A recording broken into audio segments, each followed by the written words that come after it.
With a mountainous backdrop and St. Mary Lake just a short walk away, this stop on the Going to the Sun Road offers breathtaking scenery as well as many services and activities. Accommodations are available in motel or cabin units and at the 82-site Rising Sun Campground. A camp store and gift shop offers souvenirs, basic groceries, and camping necessities.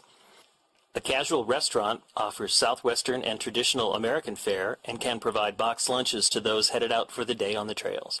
In addition, showers are available for a fee. This is the only location in Glacier National Park that has showers.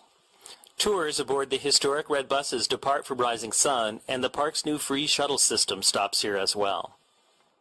The trailhead to Otokomi Lake is located near the camp store, and this interesting 10-mile round trip starts in the wooded St. Mary Valley, climbs past small waterfalls, creeks, and wildflowers before opening to the Rose Basin and Otokomi Lake, surrounded by impressive mountain scenery. Please remember that anywhere in Glacier National Park is bear country. Never hike alone, and be sure to make noise on the trails. Talking, singing, and clapping your hands occasionally are all good ways to alert bears to your presence and provide them with time to move out of the way. Be sure to read all the information on bears you were provided at the park entrances before you attempt any trail in the park. Across the Going to the Sun Road, a short walk leads to the shore of St. Mary Lake, where majestic peaks surround the cold, clear water. Glacier Park Boat Company offers tours of St. Mary Lake several times daily and provides a view that most visitors miss. Waterfalls, Sexton Glacier, and Wild Goose Island are all highlights of a trip on the lake. Rangers lead hikes to St. Mary Falls in conjunction with some tours, or you can combine a boat tour up the lake with a hike to Bering, St. Mary, and Virginia Falls and catch the free shuttle from the St. Mary Falls or Sunrift Gorge shuttle stops back to Rising Sun. From the lake's surface, mountains with names like Matotapa, Little Chief, and Dusty Star all speak to the rich influence of Native American culture in the area, and it's easy to see why Native Americans referred to this as the walled-in lake when you see the mountains from the perspective of the lake's surface.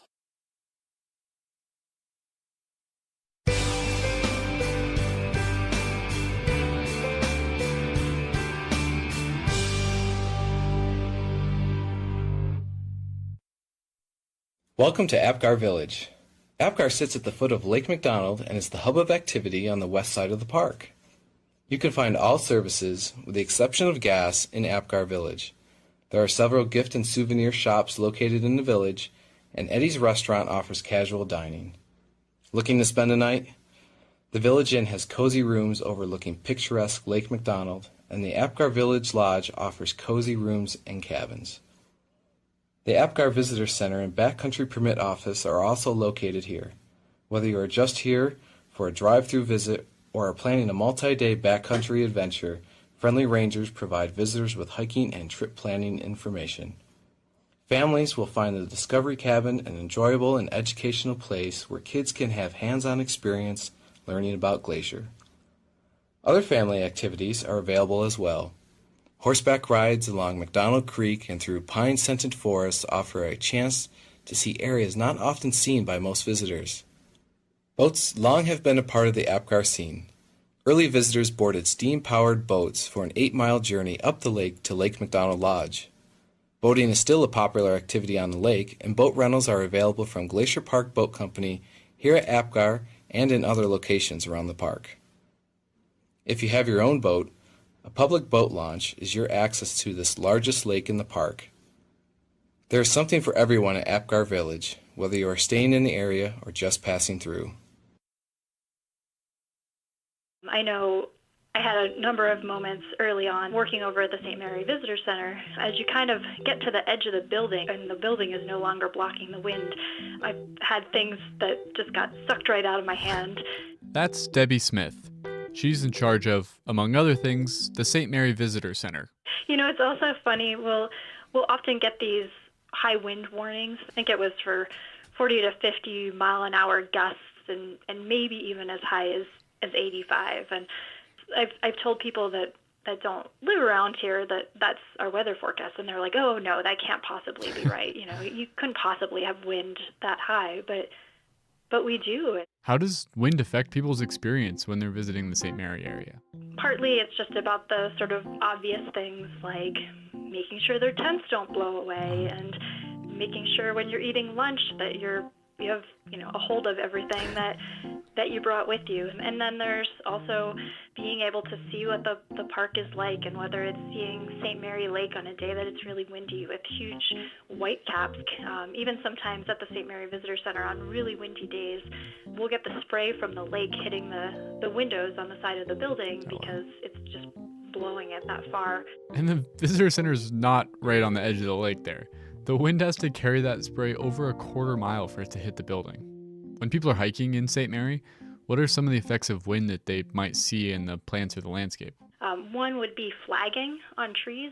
When you see trees that basically all the branches on the windward side are broken off, or they're kind of deformed, so that side that's facing the direction from which the wind is blowing, and then it resembles a flag because all of the branches are just on the other side. Besides the practical side of not letting things blow away, do you think you've learned anything from the wind there? I think a lot of it is just learning about this place. And I mean, there's, the obvious challenges that it presents to people like you were mentioning, but I think also the wind is something that makes the east side of the park really beautiful, and it makes it this diverse place and dynamic and harsh and wonderful all at the same time. And it just adds to the experience, and it creates the amazing place that we have on the east side. How does wind affect life in your area? Does it invert umbrellas, sculpt dunes, or drive wildfire? Maybe you hardly think about the wind at all. The way you interact with wind is largely dependent on where you live. In Tornado Alley, wind is a life-altering force. But in other parts of the country, it might be more of a curiosity. In this episode, we're going to look at two elements that, perhaps like the wind, have been eliminated as a major factor in many people's lives, but that still find a home in Glacier National Park. First, you'll hear a story about the grizzly bears in the park, and then about our dark, starry night skies.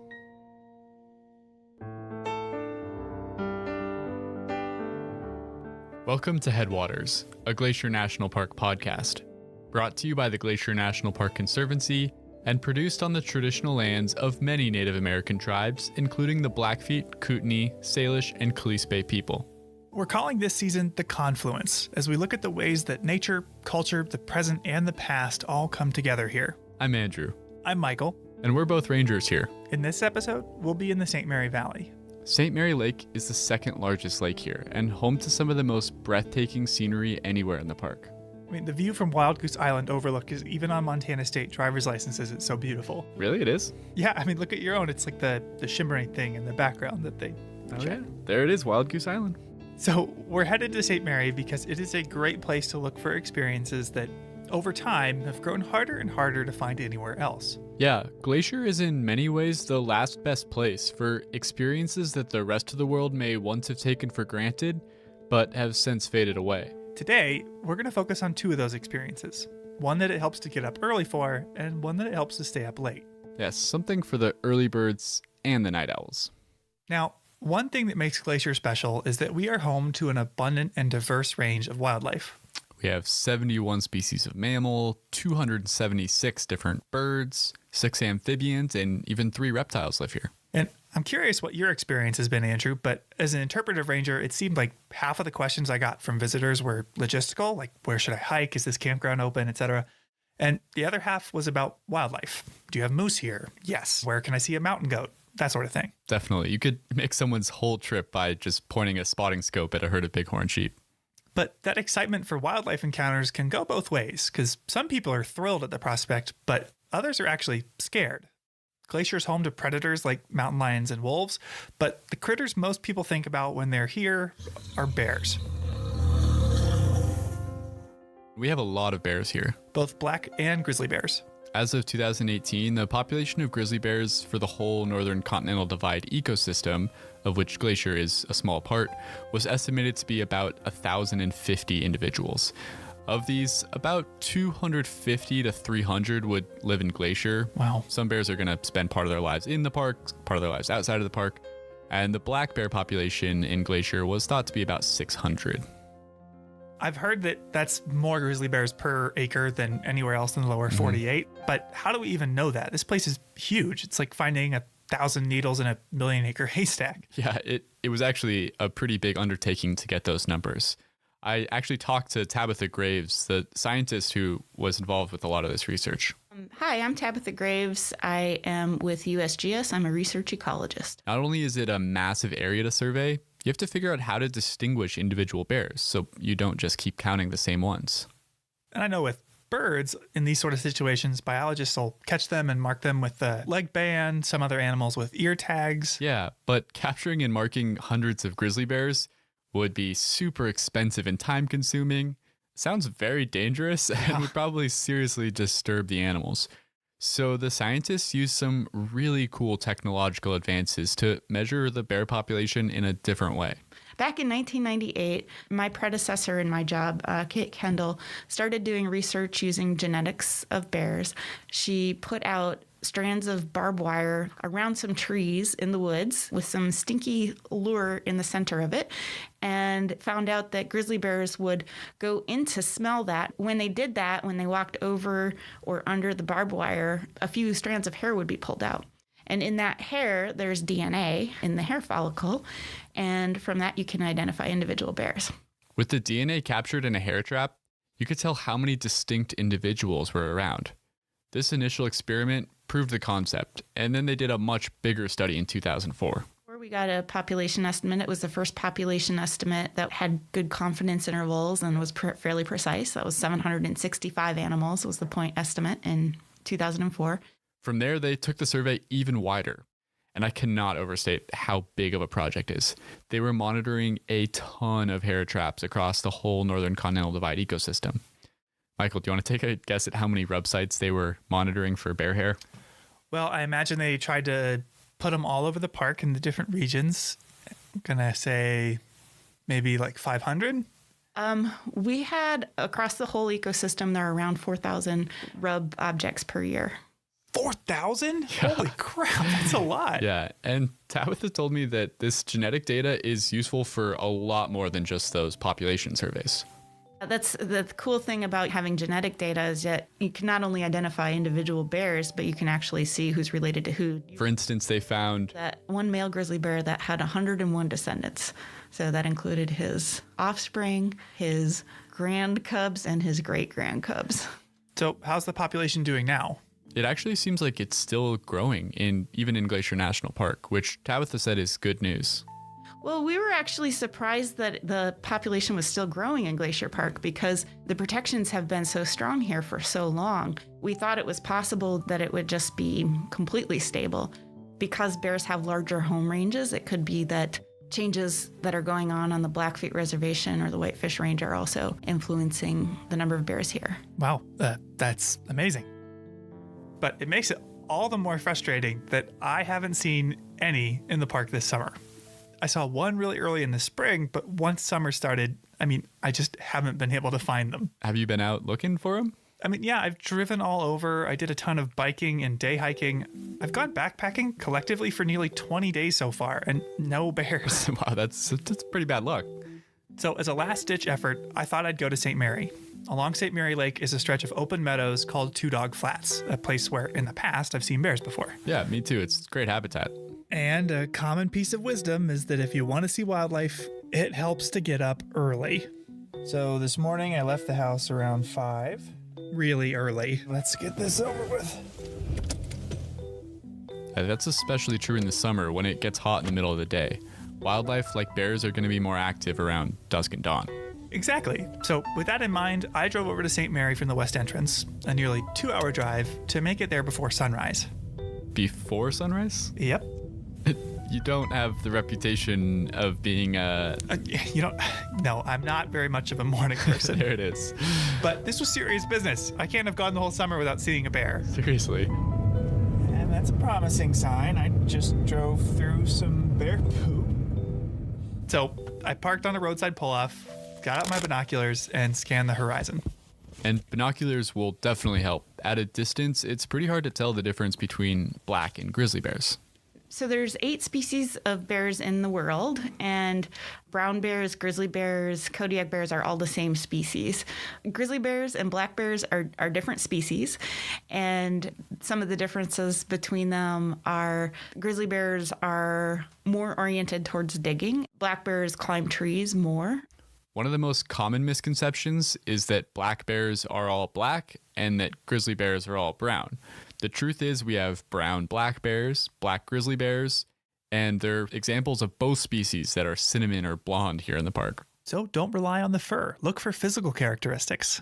Tabitha mentioned that grizzly bears like to dig. That means they have huge shoulder muscles that give them a really pronounced hump on their back. Black bears, on the other hand, spend a lot of time climbing trees, which gives them really strong hindquarter muscles and gives them a nice big rump. And there are other little things to look for too. Grizzly bears have longer claws, black bears have a straighter snout. But to use any of this information, you have to find a bear in the first place, which was something after an hour I had not managed to do. Well, the first thing I've seen that isn't a bush is a deer bounding through the field. You didn't find any bears there? No.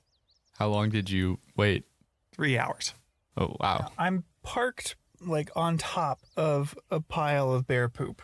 So I know that they come through here, but there's been nothing. But I didn't want to throw in the towel that easy. Just a few miles away, the trail to Otokomi Lake started, a trail I've also seen a bear on. So I decided to try my hand at seeing a bear while hiking. And with very high hopes of seeing bears earlier in the summer, I interviewed one of Glacier's resident bear experts. Could you introduce yourself? Sure. Well, Michael, I'm Bob Adams, and I have been here in Glacier as a seasonal ranger for specifically 44 seasons before this. Bob is a legend in Glacier. After serving in the military, he came to Glacier on a whim in 1966, went on a day hike to the Sperry Chalet, and wound up meeting his now wife, Carolyn. And I did a lot of hiking up to Sperry. In fact, I packed a half-gallon ice cream solid with dry ice and packed it up to Sperry. I think that's the only reason that Carolyn and I ended up together. I don't know. That ice cream? The ice cream, you betcha. More or less, he's been here ever since, wearing a variety of hats. He's staffed entrance stations, campgrounds, done law enforcement, but has spent most of his time as the lead bear management ranger in Many Glacier. I haven't counted up exactly the number of years, but it's been about 25 to 30, I would say, as bear management ranger at Many. A job that often entails direct contact with bears, even deciding if a trail needs to be closed for bear danger. But to hear him say it, the job is mostly about people. My emphasis is in meeting the public and trying to educate the public every day on the trail about bear safety, certainly, and safety around large animals, and safety in regard to other environmental hazards of the park. I figured he'd be the perfect person to ask about how to safely see a bear on trail. The ideal situation, in my estimation, for seeing a bear, black bear grizzly, is when it's way more than 100 yards away from you, up in a hillside or down in a valley. It's a pretty exciting experience to get that chance and have a few minutes to stop and look and get out your binoculars. Seeing wildlife from a safe distance is obviously the best scenario for all involved. Seeing animals up close can be a different story. Moose are very large animals, maybe 1,000, 1,100 pounds with a brain the size of a walnut. I mean, nothing could go wrong, I'm sure. So, anyway. If you're in its personal space, any animal, or person for that matter, will respond more dramatically. So, keeping wildlife at a distance is step one. In fact, park guidelines state that you should stay 25 yards from herbivores like deer and mountain goats, and 100 yards from predators like bears.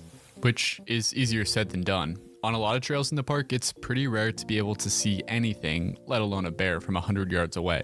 Twists and turns in the trail mean trees and rocks can block your view. Exactly. And while it's never ideal to be up close and personal with a bear, the worst case scenario is to surprise one, something you can easily imagine happening around a blind corner. So the best thing to do while hiking is to regularly let them know you're there. To minimize the likelihood of encountering a bear or surprising a bear is to make noise when you travel. That means using your voice to call out. It's not conversation. People say, oh yeah, we're talking. There we go. Okay, sometimes your conversation carries quite a distance if the wind is blowing, but usually it does not. Coming through. Bears have an incredible sense of smell. They are believed to be able to smell things from over a mile away, but their sense of hearing is about as good as ours. In Glacier Park, am just obnoxiously known for my presence, I guess. Every 50 yards or so, I'll shout out, especially around a blind corner where there's high noise from wind or waterfall or stream nearby. You want bears to know you're in the area because bears' natural inclination is to move away from people. Even though they're accustomed to our presence, they have no interest in really getting up close and personal with us. So give them that opportunity.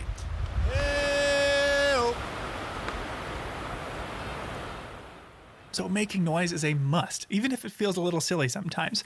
Making noise has helped me avoid surprising bears, but it won't always prevent you from running into them. You're right. Sometimes even if they know you're there, you might still see them. We get reports all the time, every summer, every week, in the visitor center. Oh, bear was coming toward me. It was charging me. It was lots of different things in their perception, but the bear usually is just walking toward them, and they are petrified, and you and I can understand how that might be if you've never been around a bear, maybe even in a zoo. Yeah. This is daunting. And if the bear, for example, is walking on the trail toward you or it's coming up behind you on the trail, and that's when they really get excited because they are sure the bear is after them. It's very personalized. Yeah. That's not the case. The bear is moving where it wants to go. The trail is the easiest way for the bear to travel. One time, a few years ago, I was leading a ranger hike up to Avalanche Lake, and we were all stopped talking about the trees, and someone very calmly tapped me on the shoulder and said that there was a black bear coming down the trail. It made total sense. Why would the bear want to bushwhack through the brush when there's a trail that's clear right there? Precisely. And Bob has advice if you ever find yourself in that situation. What we as visitors and hikers should do is move slowly away from the bear, back up slowly. And if you find a spot on the trail that's safe for you to get off on the downhill side of the trail, not over a cliff, but where you can walk down 5 or 10 yards and just stand still, the bear is going to walk past you. That's what the bear is going to do. It may turn and look at you. You may feel more comfortable, and it's perfectly okay to get out your bear spray and have it in your hand, but do not plan to discharge it at the bear. That's just going to stir things up. There's no need to do that. That's how it's happened in my experience. Just moved my group off as far as we could, and the bear just strolled right past us and kept minding its own business. But he also mentioned bear spray. He did. Bear spray is the #1 recommended deterrent for diffusing or preventing bear encounters. Easier to use and shown to be even more effective than firearms. But what is it? Well, it would be a dangerous mistake to think of it as a repellent, like mosquito repellent. You do not want to spray it on yourself. What it is a high volume, high concentration, high pressure can of what's essentially pepper spray. And having been on the wrong end of an accidental discharge, it is not fun to deal with personally. This stuff is very effective if used properly. Emphasis on if you use it properly. Because most people do not take the time to learn a couple of things about bear spray. One is when one should use it and how. So if you're visiting the park, you should get bear spray, but you should also head to a visitor center to learn how to discharge it. Yeah, during the summer, we would lead twice daily bear spray demonstrations at the Apgar Visitor Center, using a can of inert spray that doesn't have the pepper in it to show people the ropes. There are some basics like knowing you've got 5 to 7 seconds worth of spray in there and knowing where to aim. You just have to aim it correctly. You want to aim it down so that it hits the ground in front of the bear that's moving toward you, so it rolls up into the bear's face. You don't want to aim it straight at the bear's face because it comes out in a cone-shaped pattern. Half of that bear spray will go over the top of the bear's head. You don't want that. And you don't want to do this when the bear is 30 yards away or 20 yards away. It is not effective. Armed with that knowledge, you can prepare for an instance when it would be needed. If you surprise a bear, which is the most likely scenario for getting hurt by a bear, especially a sow with cubs, coming around a blind corner, and you have not been making noise or whatever, it didn't work, you're at 20 yards from the bear or less, and suddenly that bear comes at you. That bear is moving 44, 45 feet a second. I mean, you don't have time to think about this. While you are aiming at the bear's chest and at its paws, You're going to discharge that spray. You can give it a short burst as soon as you get that out of your pack. Give it a half second or so if the bear is at 20 yards. Within a very short time, it's going to be on you. Discharge the whole thing in his face. I mean, just hold it down. With a face full of bear spray, that bear is going to scamper off in search of a quiet place to wait out its new whole head hangover. In a little while, they'll be just fine, and you'll be long gone. The stuff just works. You have to have that bear spray somewhere where you have actually gone through the physical motions of putting your hand on that spray and ripping the Velcro. You should be able to get that out in 1 to 2 seconds. It can be done, but you need to practice that. I have never once needed to use my bear spray, but even still, I had Bob's advice in the back of my head on the way to Otokomi Lake. Making plenty of noise, being observant, and keeping my bear spray handy. But I still hadn't seen any wildlife. That is, until I rounded the corner, got to the lake itself, where all of a sudden, just 20 feet from me, a fish jumped and splashed in the creek. Oh, come on. Kind of scared me, what? You knew what you were implying had happened. Okay, believe me, I was disappointed too. I ate lunch there for 30 minutes, eventually started down to the car with my proverbial tail between my legs. I didn't see any wildlife on the hike out either. Only a few other hikers going the other way. Well, don't beat yourself up too much. Yeah, well, something else Bob had said was reverberating in my head the whole hike out. No matter how badly I wanted to see a bear, Most people are going to walk up any given trail at Mini Glacier or elsewhere in the park, and they're not going to see a bear, either a black bear or a grizzly bear. They just aren't. just because they're more common here than elsewhere doesn't mean you're going to see one. And even if more times than not you don't see one, you always have to be prepared in case you do. Because normally, you see them when you least expect to. I see people stopped. Sure enough, I had given up all hope as I began my long drive back home. I mean, I'd been out for nearly 12 hours. But before I could even drive out of the St. Mary Valley, I noticed cars parked at a roadside pullout. Oh? And I thought back to one more thing Bob had mentioned. Bear jams. And a lot of them are just happy to see them from the roadside, which creates some other problems. Bear jams. And not jam like jelly, right? No. The piling in of cars along the road. And Seeing a lot of cars parked in the road or at a pullout with no trailhead is usually a sign that somebody spotted an animal. And animal sightings are exciting, but these bear jams can be problematic. preventing bears from even crossing the road to get to water because there are 30 to 40 cars parked solid. People essentially acting as a barrier between the bear and food or drinking water. Exactly. People out of the cars and advancing toward the bears. I mean, it's hard being a bear, I guess you could say. With a roadside bear sighting, if you're the one driving and you spot it and nobody else has seen it yet, what should you do? Well, I can tell you what you should do, perhaps, and I'll tell you what you're going to do. I know what you're going to do. You're going to stop, and you're going to call the kids to the window, and if it's no more than that, at least you're going to be there clicking from the car. And, of course, once you do that, other cars pile in, and then the thing goes pretty quickly to chaos, or it certainly can. What you should do is take a look, slow down, take a look, keep moving. That's what we'd like people to do. It never happens. But amazingly, that afternoon, everyone had pulled safely off the road into a large pull-off that didn't interfere with traffic in any way and had binoculars trained up the hillside where over 100 yards away, 2 grizzlies were foraging. Really? That's awesome. We came across someone else who had spotted him when he was further down the mountain. Yeah. Oh, that's huge, isn't it? I mean, it was the perfect bear encounter. They were enormous, for one. Like, the one bear was scarily huge. They were far away, and we weren't bothering them in the slightest. That's really good to hear. And people there were clearly absorbed by the experience. One couple set up a spotting scope to share with everyone so you could see them really clearly. And many were seeing a grizzly bear for the first time. I was thinking, I thought it was going to be dark. Me Well, too. the back is dark. When he turns And the the front is bud. light. Yeah. But he Oh, really so that's is. why. But as fun as it is to make sure I didn't add to the parking problem, after I got a good look and talked to the few people, I got back in my car and I kept driving. Now, I spent all day trying to find a grizzly, and I was mesmerized when I did, along with everyone else at that roadside pull-off. But as we hinted at earlier, seeing a grizzly bear hasn't always been that rare of an experience. Most people know that the range of the grizzly was vastly larger. I think it stretched back almost to the Mississippi River if you go back 300 years or so. Through 200 years of hunting and poaching, the grizzly population of the lower 48 was reduced by as much as 99% compared to 1800 levels.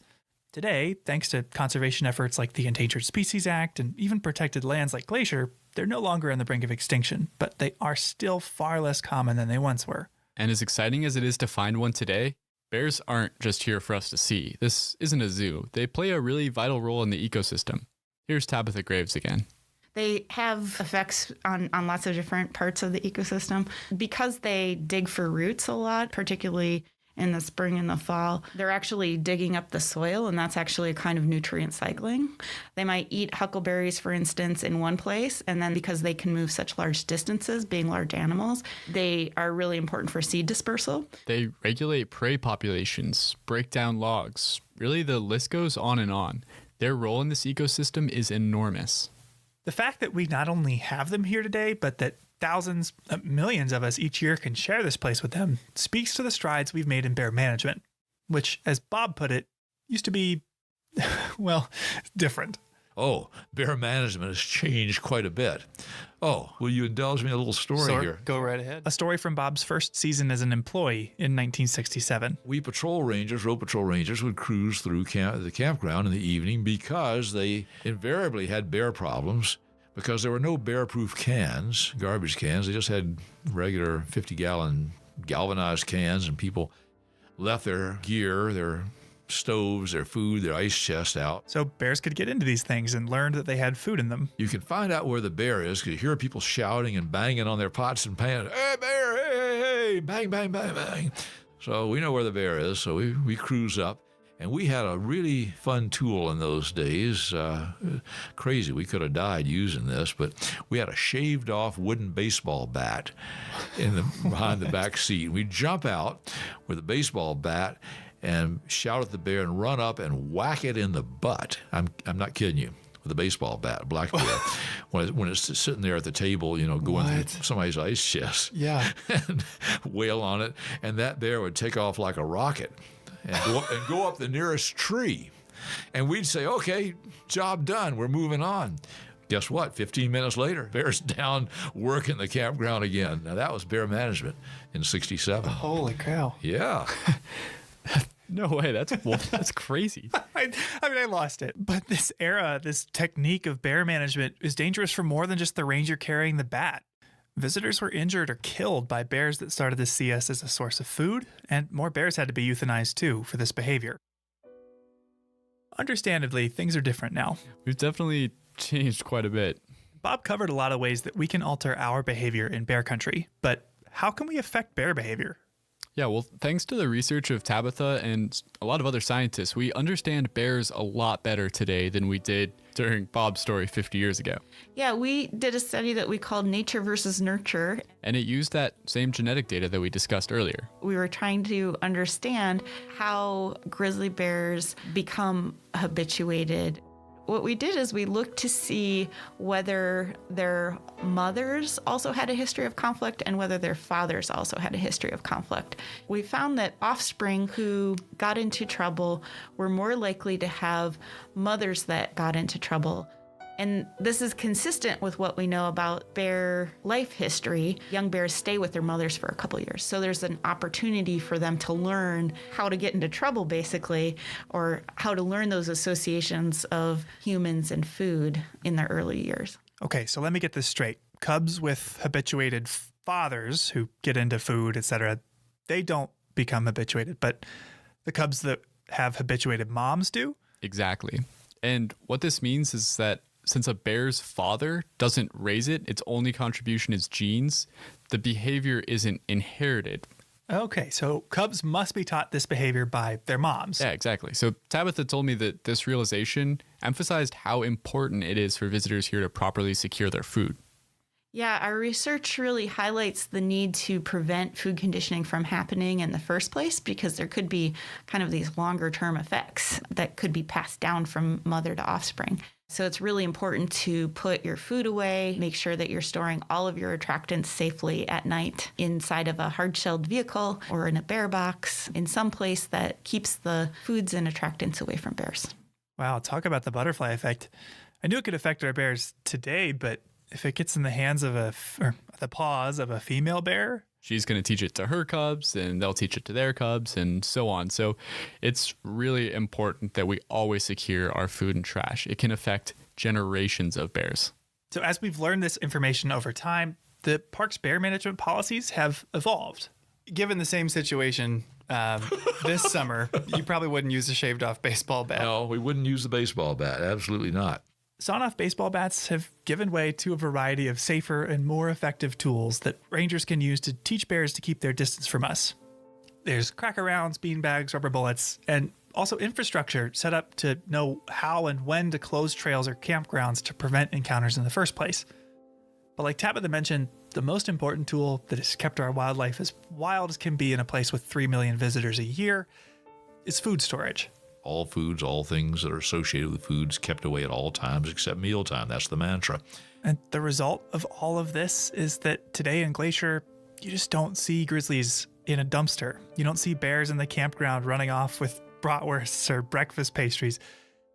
You see them up on a hillside, foraging for huckleberries, chasing ground squirrels, sliding down snow. And that difference is important. Oh, that's huge. So the next time you come visit, read up on our food storage regulations. Buy, carry, and learn how to use bear spray, and embarrass your friends and family by making noise on trail. Good morning! Because you might not see a bear. Heck, you probably won't see any. But what if you do? After all, where's the fun in a guarantee? After the break, our final story.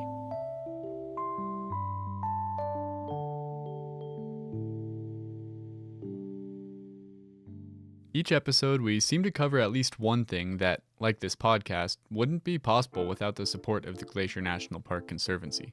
With the help of some friends over there, we got the number of Executive Director Doug Mitchell and decided to call him up out of the blue to ask about these projects. For this episode, we wanted to ask about their support of astronomy programs.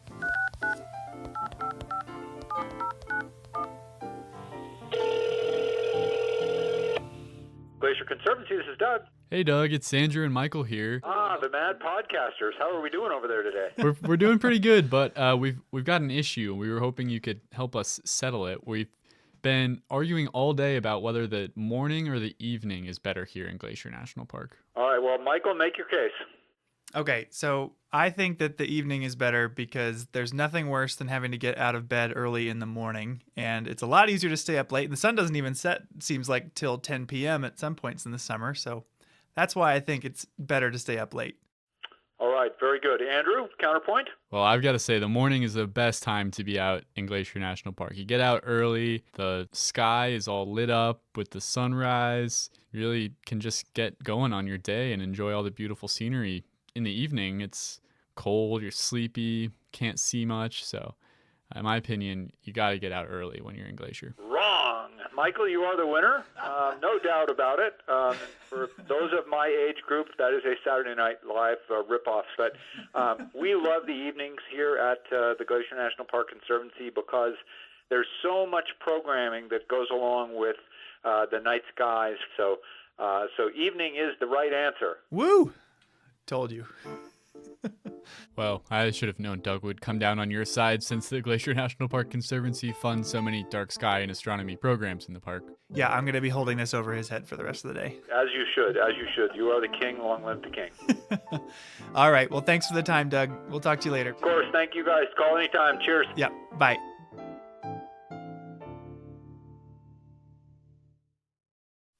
And we're back.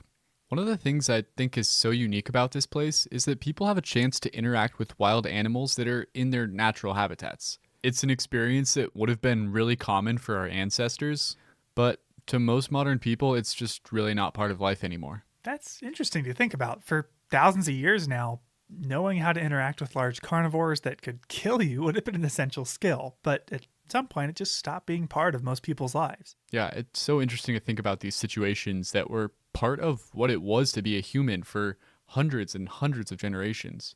So long that knowing how to respond to them is literally inscribed in our DNA. One of the amazing things about national parks, in my opinion, is that they connect us to universal ideas of what it means to be human. Visiting a place like Glacier National Park allows you to see and feel the same things that millions of other people have seen and felt here over thousands of years. I think another example of what you're talking about is looking at the night sky and the Milky Way.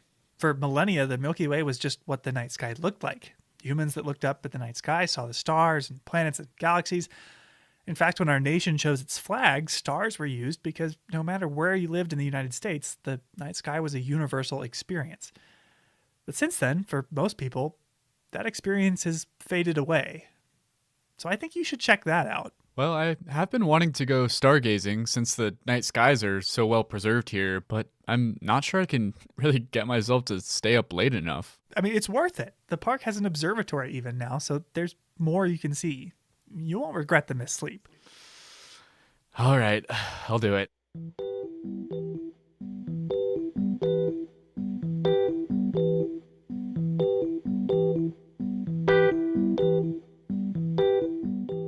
Armed with 2 cans of iced coffee, some high-energy music, and my microphone, I drove across the divide from my APGAR office to Glacier's observatory at the St. Mary Visitor Center.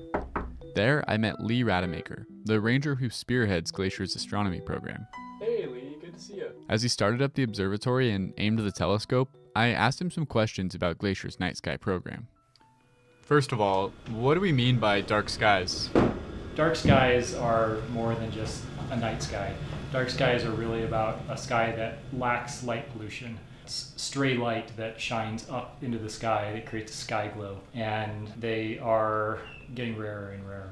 Okay, so light pollution is extra light that is making the stars less and less visible? Yeah, that's right. And having dark skies is actually pretty important. So in the biologic realm, basically every single organism that lives on the surface of this planet has evolved with a day-night cycle.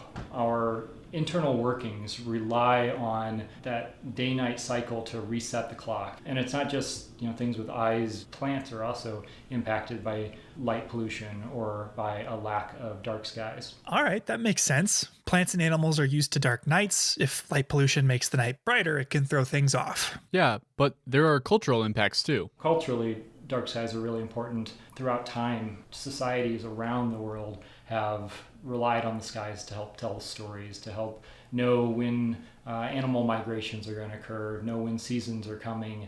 The skies really help them kind of predict the world around them. For Lee, the dark skies are one of the best parts of working in Glacier National Park. To me, dark skies are an opportunity to discover. It's an opportunity for things like mystery and awe. And sharing that sense of discovery with visitors is really rewarding. It's really kind of fun because a lot of people that come to the park have never had the opportunity to experience truly dark skies. They often are in a sense of disbelief about what they're actually seeing.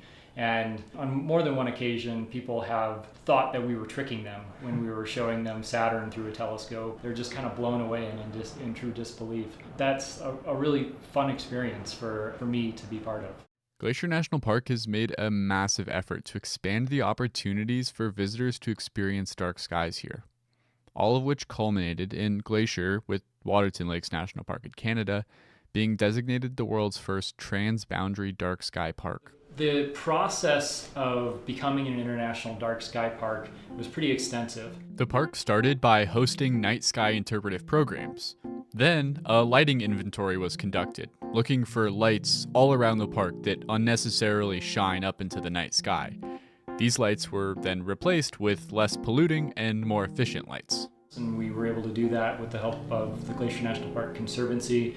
In the midst of this process, the building we find ourselves in right now, the Dusty Star Observatory, was constructed. We're inside a sky shed, PodMax, 12-foot dome observatory. So it's that kind of classic observatory shape that you've seen in pictures. And in the center of the building is a big steel pier, and sitting on top of the pier is the telescope mount. This mount controls where the telescope points. As a dark sky park, Glacier has a lot of astronomy programs for people to attend, mostly in the months of July and August at the Apgar and St. Mary Visitor Centers. And we have astronomers set up that can help people experience the night sky using telescopes, binoculars, and other, even just kind of, sitting out on a lawn chair and looking up and having an astronomer point different objects out to you that you might see with your naked eye. As we talked, the skies darkened, and by about 11:30, the Milky Way emerged, and stars began to carpet the entire sky above us. It was time for the fun part. Lee pointed the telescope at the planet Saturn.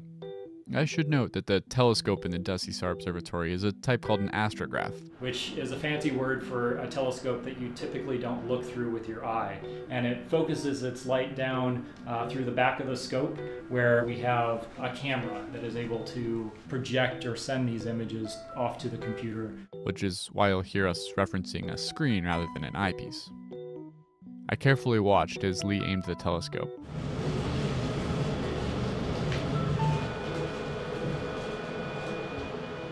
So right now, Saturn has popped up on the screen, and right now it just looks like a really bright white oblong shape.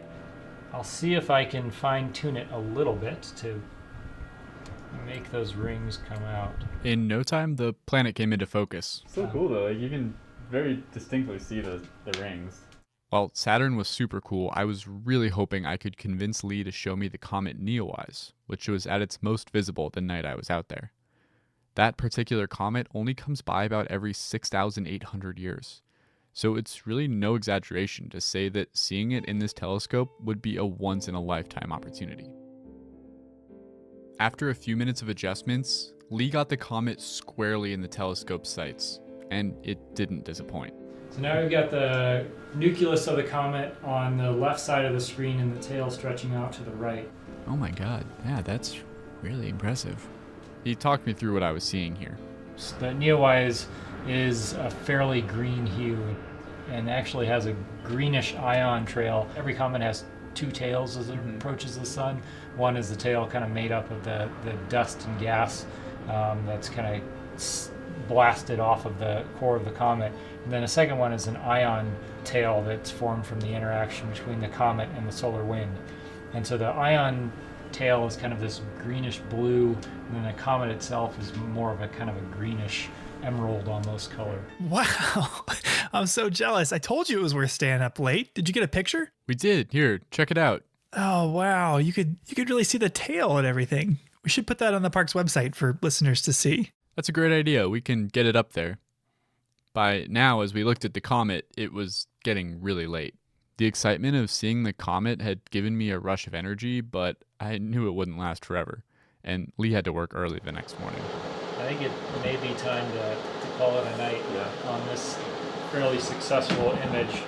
I have a 7 o'clock shift tomorrow. Yeah, I gotta drive back to my school. You can enjoy the stars on any clear night in Glacier, even if you're not able to make it to an astronomy program. All you really need is a clear view of the sky. Lee recommends bringing some warm clothes, maybe a lawn chair, and a pair of binoculars can help too. And he said that if you can't make it to an event, with a smartphone you can download an app and point it at the sky and learn a little bit more about what there is up there. If you decide to check out the stars while you're here, and you definitely should, it was well worth staying up for, it's important to think about leaving no trace. With stargazing, Lee reminded me that Leave No Trace Principle 7, be considerate of other visitors, means taking an effort not to shine bright lights where people are stargazing. If we take these simple steps to leave no trace, we can make sure that there's continued opportunities here to be part of this ancient human tradition of viewing the night sky. Today, when you look up at the night sky, you're not just seeing the stars. I think you're really connecting to that shared humanity and that shared culture. Sounds like you had a great night. I'm really thinking now about all the ways that people and our lighting clashes with the natural dark skies and how it hasn't always been that way. So I called Darnell Rides at the Door, and Amskapi Pekani, our Blackfeet tribal member that I met in another episode, to learn more, and she pointed out the observatory's name. Dusty Star is actually a Blackfeet term for a comet. Those are comets. We call them dusty stars. It just kakatoos. The concept of a dusty star might have been especially relevant this year with the comet Neowise. My coworker Andrew got the chance to go look at that in the St. Mary Observatory. Oh, how awesome. Oh yeah, that makes total sense after seeing it. Comets are like just dusty stars. Yeah, and Darnell told me that the Blackfeet language is a very visual one. You know, it's interesting to think about. The last time the comet Neowise passed by Earth, some 6,000 years ago, Blackfeet people were probably looking at it up in the sky and calling it by that same word. The things we talked about today, seeing grizzly bears in the Milky Way, are just a few of the countless unique experiences you could have here. Yeah, you can also find here some of the last alpine glaciers in the contiguous U.S., endemic plants that occur nowhere else in the world, and opportunities for solitude and quiet that are becoming increasingly rare. I mean, heck, if you could prove there's a better place on Earth to pick huckleberries, I'll eat my shoe. These are opportunities for people to connect with the natural world that may disappear forever if we're not careful. So it's our collective job now to make sure the types of experiences we talked about today, like seeing a bear or viewing the stars in the night sky, are possible for people for another 6,000 years. I think that if we can learn to come together as a community, we can do it, but it's going to be a big job. Yeah, but I think we're up to it.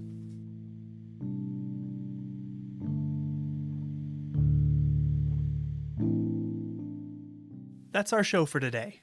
If you're interested in learning more about bear safety or astronomy programs in the park, you can find links in the show notes for more info. Thanks for listening. Headwaters is a production of Glacier National Park, with support from the Glacier National Park Conservancy. The show was written and recorded on traditional native lands. Andrew Smith and Michael Feist produced, edited, and hosted the show. Ben Cosgrove wrote and performed our music. Alex Stilson provided tech support. Quinn Feller designed our art. Renata Harrison researched the show. And narrated the credits. Lacey Kowalski was always there for us. And Daniel Lombardi and Bill Hayden were the executive directors.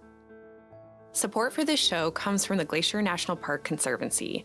The Conservancy works to preserve and protect the park for future generations. We couldn't do it without them, and they couldn't do it without support from thousands of generous donors.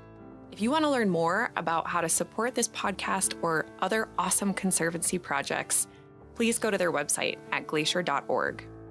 Of course, you can always help support the show by sharing it with everyone you know, your friends, your family, your dog, and also leave us a review online. Special thanks this episode to Debbie Smith, Darnell Rides at the Door, Tabitha Graves, Bob Adams, and Lee Rademacher.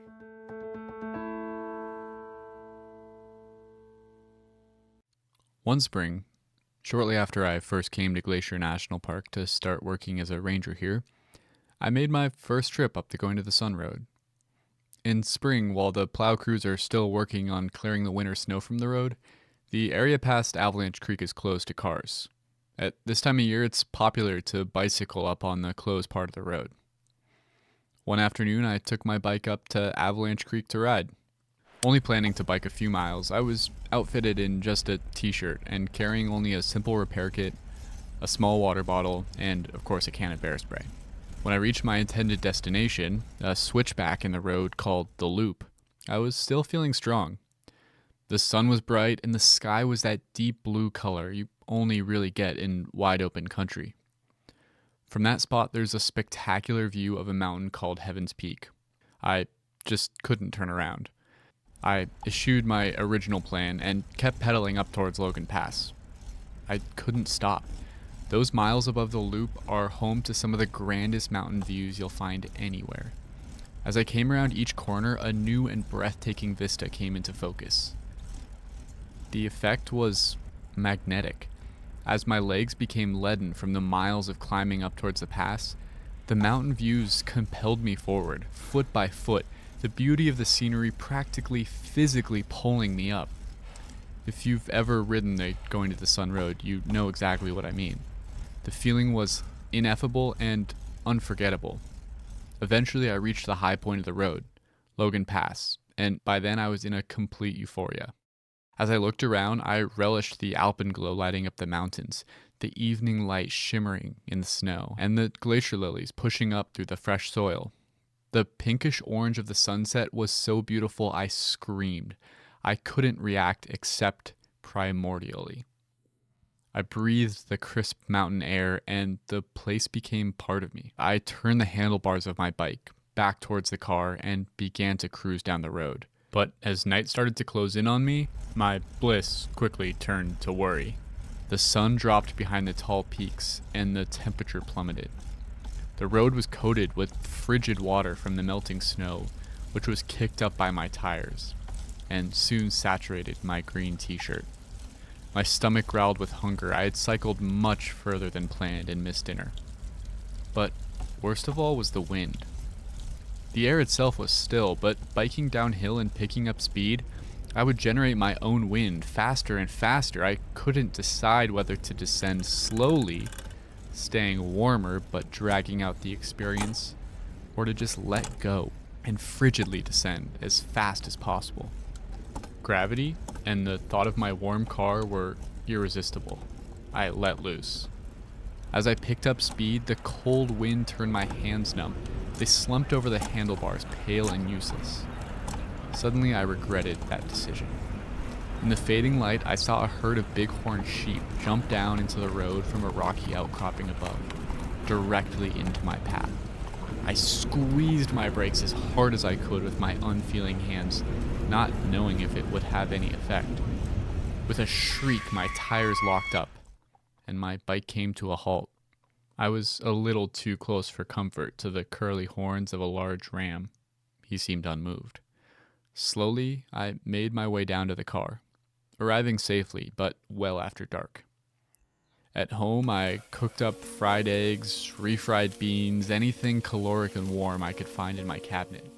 Since then, I've biked the Going to the Sun Road many times, and the views still capture my heart. But now, before I leave, I always make sure I have all the necessary safety gear, including snacks, a jacket, and especially gloves.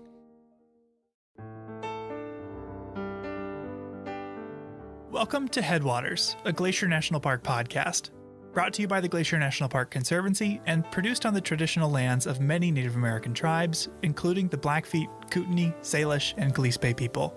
We're calling this season The Confluence, as we look at the ways that nature, culture, the present, and the past all come together here. I'm Michael. I'm Andrew. And we're both rangers here. And today we're at Logan Pass, and after a brief description of the place itself, we'll hear some stories about what makes it so important. As the highest point on the Going to the Sun Road, Logan Pass is a place of extremes. One extreme is visitation. This is the starting spot for two of Glacier's most popular trails, the Highline and Hidden Lake, and has some of the most coveted parking spots anywhere. To get one of the 234 spots here on a summer day often means arriving before 7 a.m. Logan Pass is also home to extremes of weather. Once, wind speeds of at least 99 miles per hour were recorded for 12 hours straight. It can snow any month of the year here, and often there's still 10 plus feet of snow on the ground into July. As crazy as this may sound to listeners from warmer areas, if you show up to hike at Logan Pass in July, don't wear your sandals. You'll likely be walking on snow. Because of the extreme geography and weather here, there's really only a short window to visit. Crews start plowing the Going to the Sun Road every year at the beginning of April, but it's a monumental task. The plows will have to maneuver through avalanche chutes, manage extreme weather, and finally tackle a section simply called the Big Drift, where snow often blows into a pile 80 feet deep. They do all of this on extreme terrain, and it all has to be finished before the road can open to the public. Typically, the Going to the Sun Road opens for the season in late June or early July, but the opening date will depend on conditions. So if you're planning to drive to Logan Pass, don't plan your trip any earlier than that. If you want to bike like I did, the road will be available for biking before it opens to cars. But you're not allowed to bike in the immediate vicinity of working plow crews for obvious reasons. To reach Logan Pass, you'll need to bike after hours or on the weekend when crews aren't working. Once Memorial Day hits and car traffic really ramps up, there are more restrictions on when and where you can bike on the Going to the Sun Road. You'll really want to consult the park website or newspaper to read all the details. It's only a few short months before winter makes its return to the pass. Winter storms have ended the Logan Pass season as early as September in recent years, but mid-October is more typical. It's a narrow window, and that's not accounting for wildfire or other natural events that can lead to unplanned closures. But Logan Pass is a magical place, full of wildflowers, wildlife, and unsurpassed views. The wild and rugged nature of this place, which makes it so appealing, can also make it unpredictable. It's good to keep in mind that some things you plan to do just might not be available. Be flexible and have a backup plan. There's always something fun to do if you're creative and prepared. With all that in mind, let's move into our first story of the day about how workers in the 1920s and 30s were able to build the engineering marvel that is the Going to the Sun Road.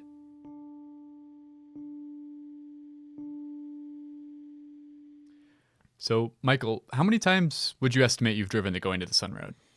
Oh, gosh. I never really counted, but I'd say over the last 7 years, over 100? That's a lot of trips. Do you ever get tired of it?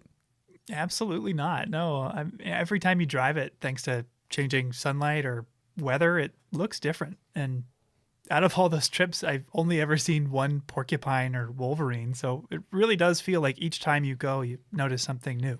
Yeah, we're pretty lucky to live in this place and to get to drive that road all the time. Yeah, you can say that again. When I'm driving the Going to the Sun Road, as it climbs along those sheer cliffs and hugs the side of the garden wall, I always think about the engineering that must have gone into it. I mean, they constructed that thing in the 1920s and 30s. Yeah, and the road would still be impressive if it had been constructed today. So how did they pull that off nearly 100 years ago now? You know, I have an idea of just who we should talk to. Someone who's been teaching the history of this road for decades. Ranger Bill? That's exactly right.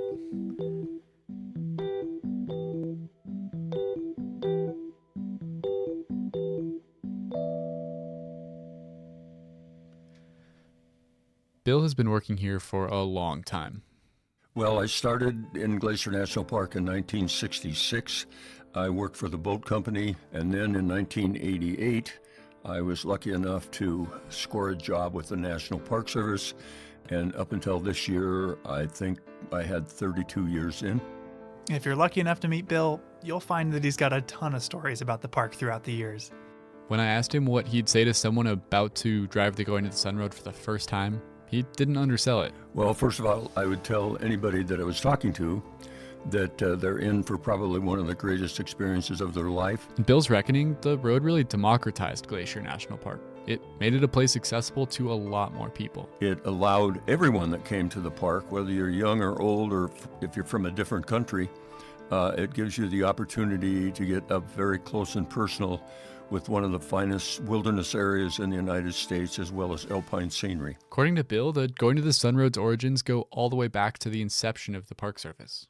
It came back to Stephen Mather, who you probably know was the first director of the National Park Service. The National Park Service came into existence in 1916.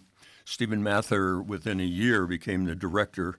Okay, what about the route? I mean, it seems obvious now, it's absolutely spectacular, but how did they decide where to put it? According to Bill, the routing we have today was not even the one that they had originally planned on. The first architect, landscape architect that was involved in the road was a guy by the name of George Goodwin. And George Goodwin proposed 15 switchbacks over that 3,500-foot climb up to Logan Pass. And Stephen Mather came out and he rode up to the area where he proposed the 15 switchbacks. And Goodwin's whole thought process was he wanted to show the human spirit and what the human spirit was capable of doing, and he felt that a road like that would definitely be there for all time to come. Oh, really? The road was supposed to have 15 switchbacks? I mean, it only has one now at the loop, right? Yeah, fate intervened and the 15 switchback idea was shot down. But along on that trip was another younger architect by the name of Thomas Vint, and Thomas Vint said, I don't think that's a good idea. And Stephen Mather also said he didn't think it was a good idea that they would ruin this incredibly beautiful scenic part of the park. Okay, yeah, no, I've got to agree. That does not sound like a good idea. 15 switchbacks would have covered like the whole area in pavement. So Vint proposed a different route instead, one that only had a single switchback, one where the road would blend into the landscape, emphasizing the natural scenery rather than the human engineering. It sounds a lot more like the road that I know. Yeah, Stephen Mather preferred that proposal as well. He wanted the road to lie lightly on the land, to emphasize the natural over the human. So what was the next step to take it from drawing board to asphalt? Well, they had to do a survey of the route. And they finally decided that it was going to be a one switchback road. A civil engineer out of San Francisco by the name of Frank Kittredge came in and hired a group of 30 men. And he'd had a lot of experience building roads along the ocean. Michael, you know how steep and cliffy that terrain is. Well, surveying it was so terrifying and challenging that a lot of people simply quit. Turnover was so high on these survey crews that Kittredge had to have 3 crews simultaneously. One that was actually working. Then he also had to have one crew coming and one crew quitting. And the ones that quit said that it wasn't worth it to climb up and down those cliffs and put your life in the hands of a rope. I don't blame them. That sounds terrifying. Yeah, to be out on that crumbly sedimentary rock, no thanks. They finished that survey in 1924, and the next year the contract to build the west side of the road was given to a company out of Tacoma, Washington, called Williams & Douglas. When they came in 1925, instead of starting from the bottom and working up to the high point, Logan Pass, what they did was they established along the west side 5, maybe 6 different camps, and they would work from there. They would work in both directions until they ran into the other camp that was coming their way. Oh, that's clever. So they were able to work on a bunch of different sections of the road all at the same time. They estimated that there were 300 men that worked on the road. And, there was no OSHA, there were no hard hats, and there the kind of clothing they wore, that wasn't such a big consideration. And the amazing thing about that is there were only 3 deaths. It's really pretty humbling to know that 3 people died working on that road that we all enjoy so much. I can't even imagine what it'd be like to be part of those crews. No, I don't want to either. Yeah, I asked Bill what some of maybe the biggest challenges they were facing were. I think the biggest thing was safety. You can see guys rappelling down off the sides of very steep cliffs, with a 1,000-foot drop below them. And when they did it, they actually, to get all of the materials they needed up to those 5 camps, they actually had packers that came in, many of them from Columbia Falls, Montana. One in particular was a guy named Joe Opalka. And the interesting thing about Joe was in 1983, they had the 50th anniversary of the Going to the Sun Road, and I was lucky enough to be there. They had a lot of the civil engineers, a lot of the people that were responsible for building the road were there, and they spoke, and they were eloquent. They were eloquent in the fact that this is going to be a National Historic Site, which it is, and it's actually obviously a civil engineering National Historic Site, and said all this big flowery stuff about it. And Joe Opalka turned around to one of his old buddies that were sitting there, 50 years later, and says, "Oh, hell, they can talk all they want about that. It was just one dangerous, damn hard thing that we were involved in, and a lot of hard work, and it was scary." Joe Opalka passed in 1991, so we're pretty lucky to still have people like Bill who knew those involved in the original construction. How long in total did it take to build the thing? While a few small sections had been built in earlier years or even decades, the bulk of the construction was done in just 8 summers. Because of the limited working season, it's really only about 3 years worth of working days. The road was finished in 1932, and then in 1933, they dedicated, I think it was on the 15th of July, and there were 4,000 people that showed up. Now today, it would be an environmental disaster because 4,000 people, and they camped out all over in the beautiful meadows and the wildflowers. That is a lot of people at Logan Pass. Yeah, so I guess some things haven't changed that much. Bill emphasized to me that hearing about the road and learning the history is great and all, but if possible, people need to come here. You can ooh and ah at the pictures, but when you're on that road, oh my God. There's something irreplaceable about really being there. It's just like now where I live, they're rebuilding my road, and now they're digging. The guy that runs that excavator, he is phenomenal. The way he handles that great big bucket that's got to be like this, and he just like he's just got it in his hand and he can put it here and there. And I just actually took a chair out last week and just sat out there one kind of sunny day and just watched him work. It was just so much fun. But I was there and I was part of it. And to me, that's what education is all about. You got to be able to, hell, you can talk about wildflowers, but when you can actually see it happening, it's just so much more effective. That's such a great image of Bill sitting out in his lawn chair watching the excavator. Yeah, it actually does sound pretty cool to watch. Yeah. And I loved the way Bill described the experience of the Going to the Sun Road. It's like giving somebody a hug. You're hugging the park because it's so beautiful. And the road obviously is a tribute to the spirit, the human spirit, but it also is a tribute to nature. You've got to respect it. You've got to take your time. And you've got to realize you're in a place that pretty much is starting to disappear in our world, in our country. When you think about all the industrialization that's gone on, but Glacier's a place where you can come and it still relatively is untouched. He told me about an experience that can really only happen at a place like Logan Pass. When I was working up there a couple of years ago, and there was a mountain sheep, beautiful mountain sheep, just this big, huge horns guy. And he was looking at us, and it was just like a statue. And the guy came up to me and he said, "Geez, Ranger," he said, "I swear to God, that same mountain sheep was standing in exactly that position 20 years ago when I came here." And I looked at him and I said, who knows? Probably not, but the park is just exactly like it was when you were here 20 years ago because it was set aside to become a national park. And how fortunate we are to have places like that. We'll be right back after this break with a story about some of the interesting steps the park has taken to deal with the impact of visitors at Logan Pass. Each episode, we seem to cover at least one thing that, like this podcast, wouldn't be possible without the support of the Glacier National Park Conservancy.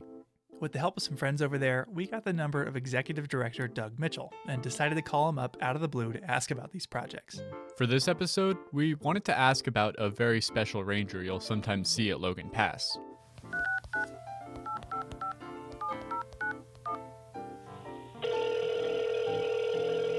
Glacier Conservancy, this is Doug. Hey Doug, it's Michael and Andrew. How are you doing? Michael and Andrew, what a treat to hear from you today.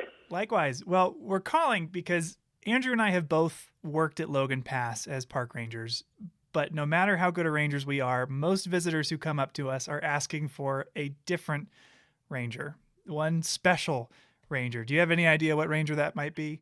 I have a feeling that it is our own four-legged ranger, Gracie the Bark Ranger. Would I be correct? You're absolutely right. Can you tell us who Gracie is and what she's doing up there? Yeah, sure. So Gracie is an amazing addition to the team at Glacier Park, an especially trained animal who helps separate the public from wildlife. Gracie and her handler, Ranger Mark Beal, have won a bunch of national awards for the work that they've been able to do in Glacier to be able to keep wildlife and people interactions safe.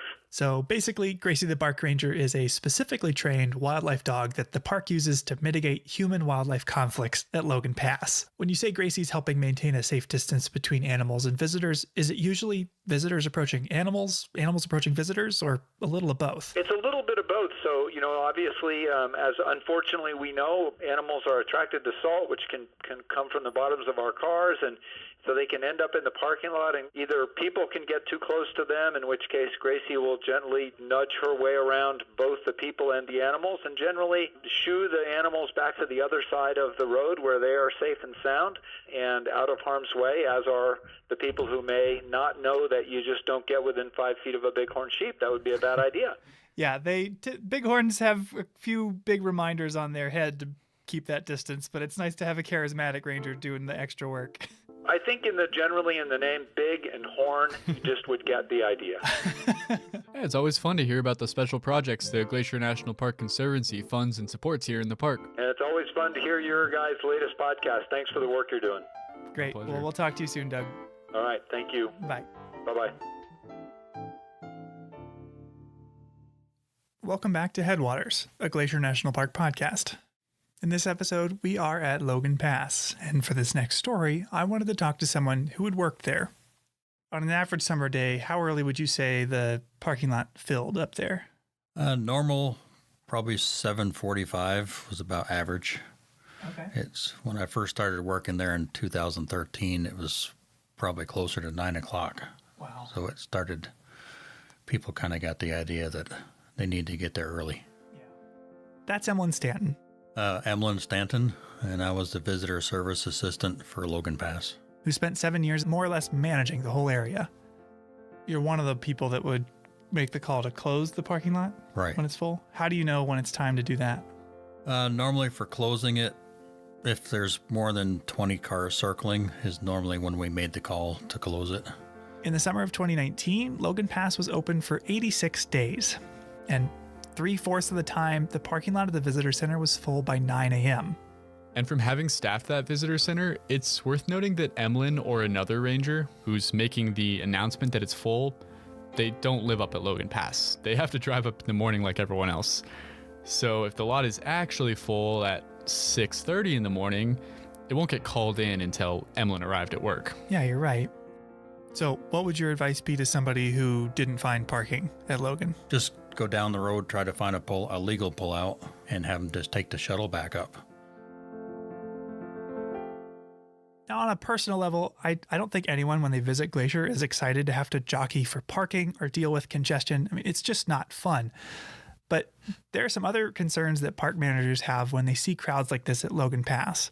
Yeah, you've got to think about, can an ambulance get up here? Are people going to be forced to walk on the vegetation? Are we getting too close to the wildlife? Is someone going to get gored by a mountain goat? Things like this are often cited as proof positive that our national parks are being loved to death. And while that might be a little hyperbolic, they are great examples of the difficult nature of carrying out our agency's mission. Now, the mission of the NPS is beloved, but actually implementing it proves challenging, thanks to what's known as its dual mandate. Could you describe the dual mandate? Sure. Well, the mission statement says that places like Glacier are to be preserved unimpaired. But you're not going to set a glacier aside in a museum or hermetically seal it only to be viewed at a distance, because the mission also states that they're to be preserved for future generations to use, for people to enjoy and learn from. Yeah, and that balance between protecting something as it is and allowing for others to enjoy it, that's a tightrope walk.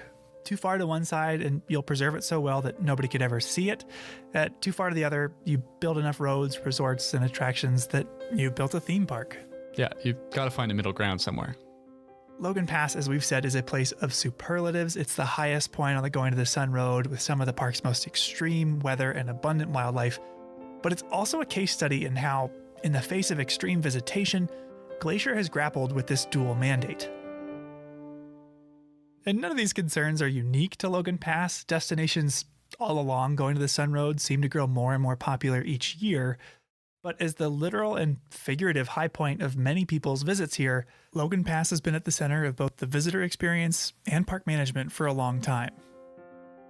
And if you look at its history, you'll find some of the most misguided, controversial, and just downright bananas attempts the park has made to define our relationship to this place. Today, I'm going to share 3 examples of times that our favorite alpine playground was nearly loved to death. Now, the Logan Pass Visitor Center was built as part of Mission 66, a massive National Park Service program to expand and standardize infrastructure at park sites all over the country in preparation for the 50th birthday of the NPS. Andrew, could you describe the Logan Pass Visitor Center? Sure. It's built into a hillside and it's got this big sloping roof that kind of matches the contour of the hill. It's made with stone walls and big windows everywhere to enjoy the views. Yeah, it's beautiful, it's visually striking, and I think really complements the scenery well. But as with any construction project, it disturbed the ground it was built on. This is my first story of management foibles and folly at Logan Pass, and I'm calling it The Cover-Up. But first, Andrew, could you describe what the meadows are like? There's all those subalpine meadows with glacier lilies, monkey flower, all sorts of grasses. Exactly. By the time construction had finished in 1965, pictures of the building show barren dirt all around it. But the same photo just 2 years later shows lush green vegetation all around the building. Wait, what? This seems impossible. Yeah, no, look at it. Things don't usually grow that fast up at that elevation. They don't? Those meadows are covered in snow for like 8 months of the year, so I would expect it to take decades for all those plants to grow back. Yeah, you're right. And here's how they did it, if you could read this excerpt from a newspaper article at the time. Sure. Okay, park officials decided to gather alpine turf elsewhere and transplant it around the visitor center, exactly as one might in developing a new lawn in the city.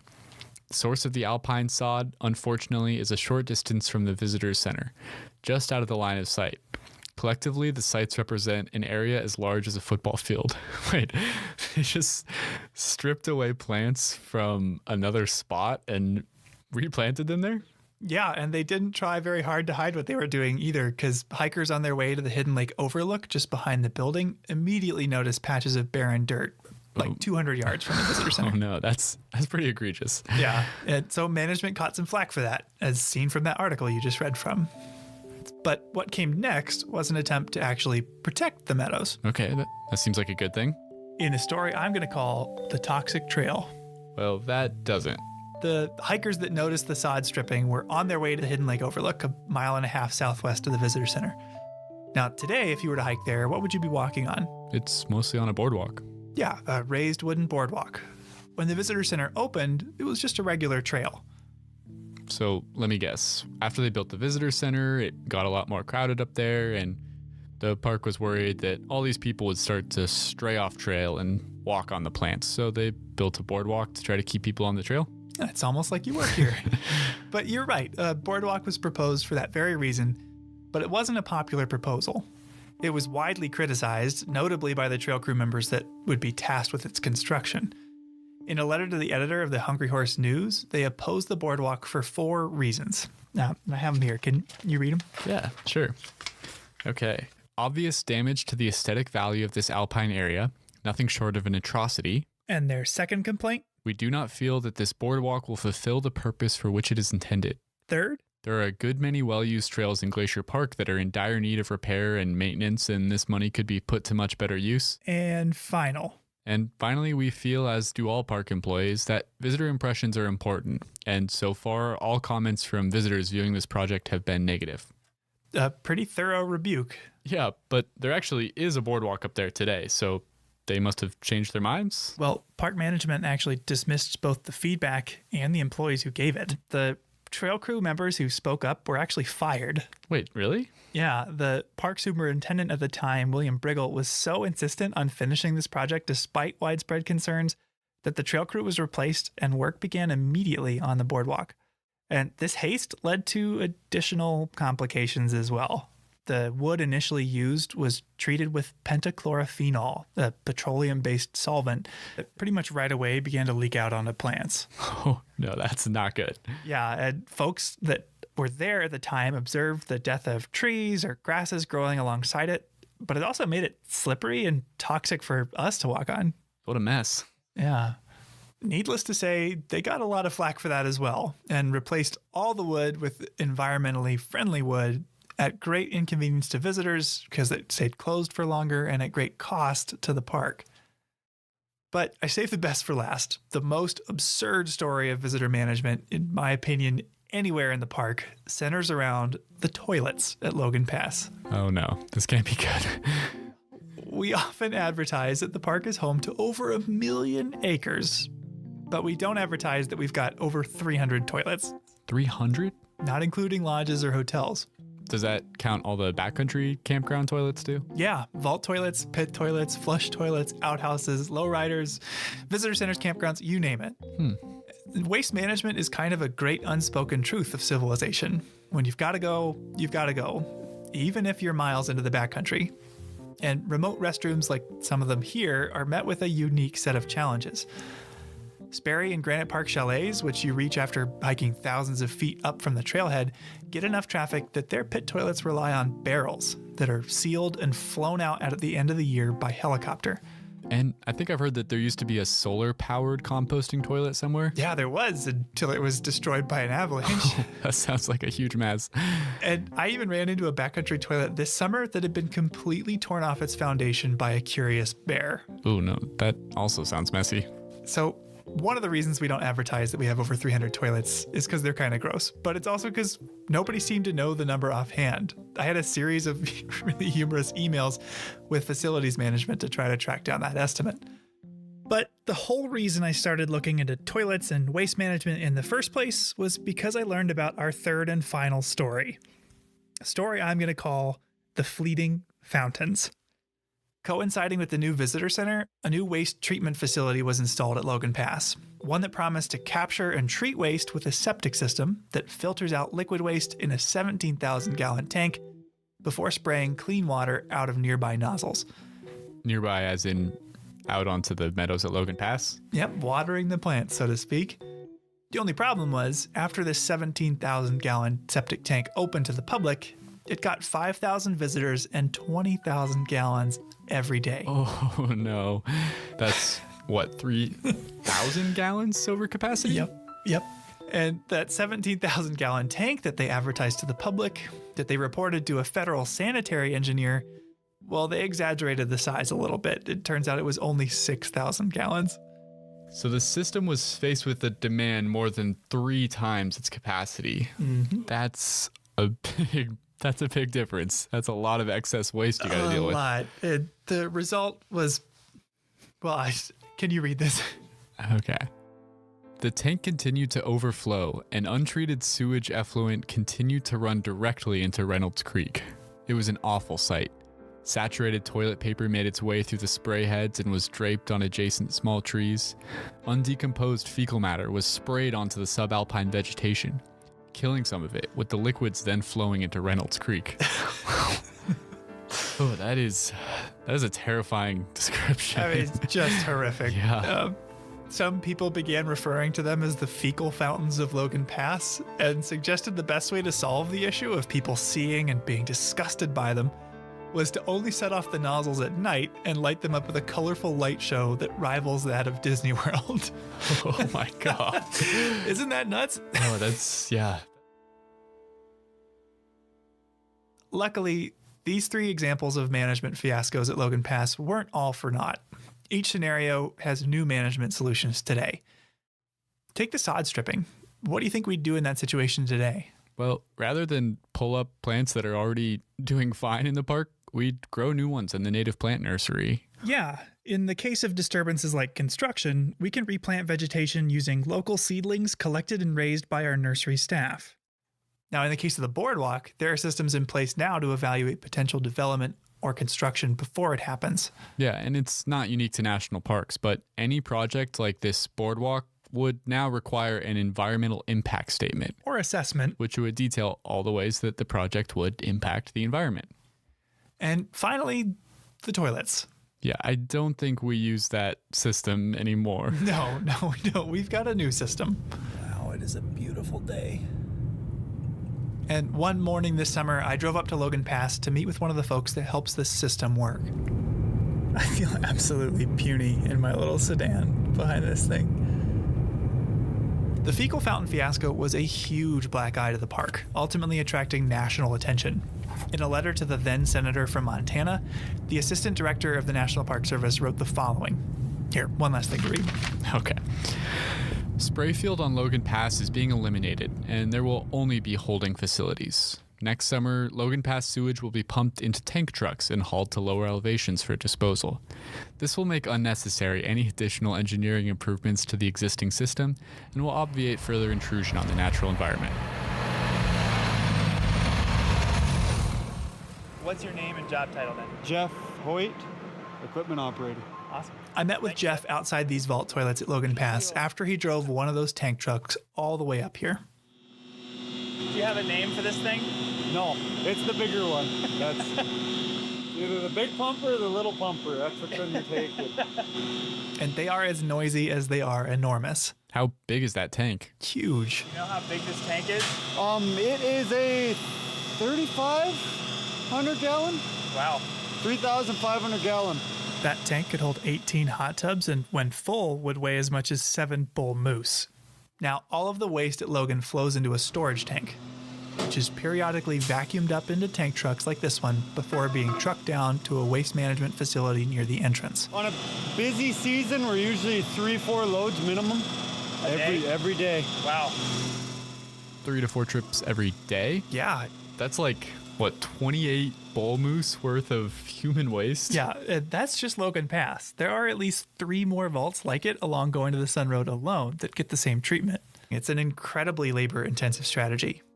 Today, it's worth noting, we get more than 3.5 times the number of visitors that they did when the visitor center opened in 1965. All these tools, the native plant nursery, environmental impact statements, vault toilets, the park uses them to maintain the balance of our dual mandate, using and enjoying these places without destroying what we love about them. Yeah, we can have convenient bathrooms with no fecal fountains. Exactly. But this balance can get harder and harder to handle in the face of increasing visitation. Now, we wouldn't have the solutions we discussed today if people hadn't spoken up about the old ones. It was the voices of visitors that raised awareness of sod stripping and put pressure on the park to fix the boardwalk. The most effective management tool a park could hope for is a community of people that support it, that care for it, and are conscious of their impact during a visit. And if my time here has been any indication, we're incredibly fortunate to have supporters and stewards all around the country. In fact, if you're listening to this right now, you're a part of that community. So thank you. Yeah, we really couldn't do all this without you. So the next time you're at Logan Pass, pat yourself on the back and spare a thought for the toilets, because they are a slightly smelly symbol of our collective ability to protect this place.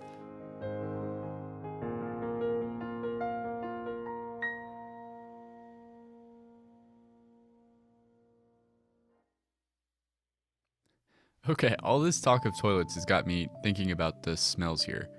There are so many things to smell. Do you have any scent-related memories here, Michael?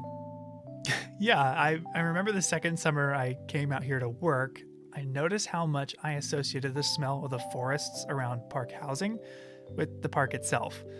I remember calling my family to let them know that I made it safely to Montana and mentioned that I realized how much I missed that smell.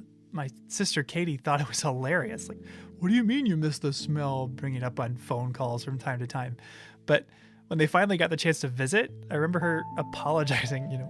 I know what you were talking about now. It smells great. Yeah, that's a great story. And you're definitely not the only person who's ever been teased for their interest in the smells here. I want to play you a clip from a conversation I had recently. I got so much grief from my colleagues, just like kind of jabbing at me, like, smellscapes, are you still like doing this? Like, what are you talking about? Smellscapes, that can't be real. And I was reading Aristotle for a class at the time, and he called smell the lowest of the human senses. And it's like, even he's beating up on smells. We've never given smell its due, whether it's in the parks or just in culture. I mean, that sounds a lot like what happened with me and my sister. Who is that? That's Will Rice. He's an assistant professor at the University of Montana's Department of Society and Conservation. Did I hear him use the word smellscape? Like, what is that? When Will was doing his graduate studies at Penn State, he worked on a survey about what motivations people had to visit an especially busy part of Grand Teton National Park. One visitor told him, "Well, I'm here for the smellscape." And initially it was kind of funny, like the smellscape, that's kind of an odd term. We hear soundscape a lot in national parks, and a lot of the research I do surrounds soundscape. So I was just interested, well, is this even a thing that's being studied in any capacity? He realized the same thing that you were just talking about, and that your sister realized when she visited, that smells play a big role in how we experience national parks, but we hardly ever talk about them. So he wrote a paper. Here, you can check it out. Pungent Parks, Smells Growing Relevance in Park Tourism by William Rice, Garrett Hamilton, and Peter Newman. Luckily for us, since Will now just works down in Missoula, he was willing to drive up and take a walk with me around Apgar here and talk about the smellscape.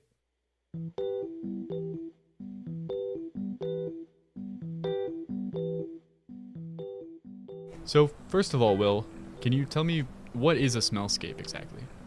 Sure, so a smellscape is just the aggregate of all the smells that make up a certain area.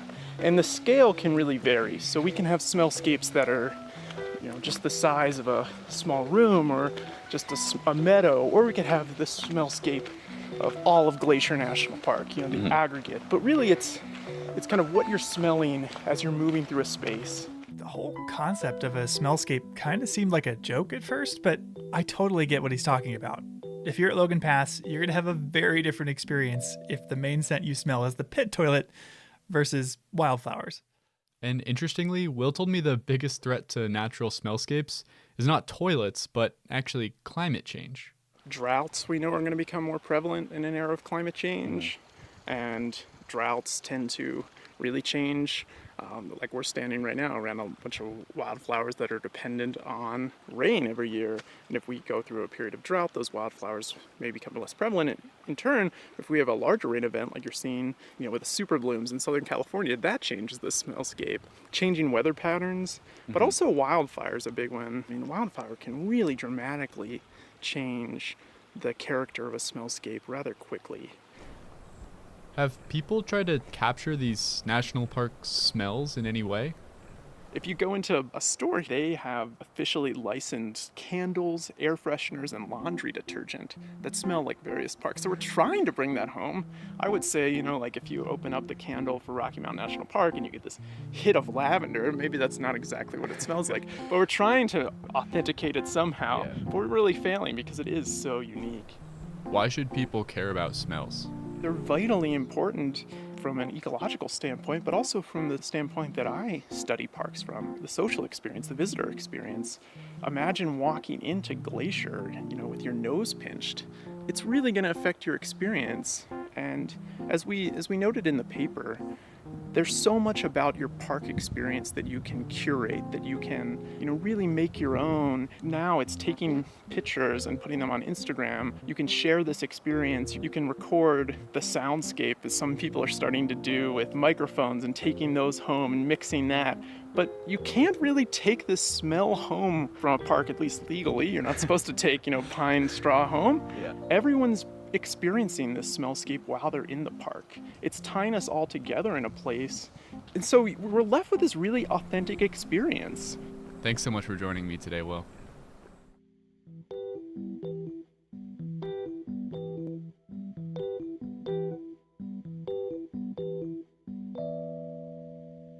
I had never thought about it that way. There's all sorts of pictures and videos of the park. There are recordings and now even a podcast of the sounds, but to experience the smells, you just have to be here. Yeah, and our last story today is about another experience that you really just have to be here to have. It's something you can't experience anywhere else in the whole of the American Rockies. Just this one spot in Glacier National Park. What is it? Well, you'll have to join me to find out. Okay.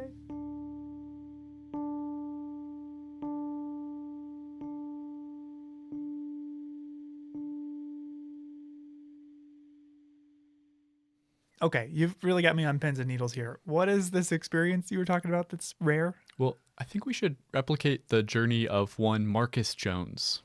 Who's that?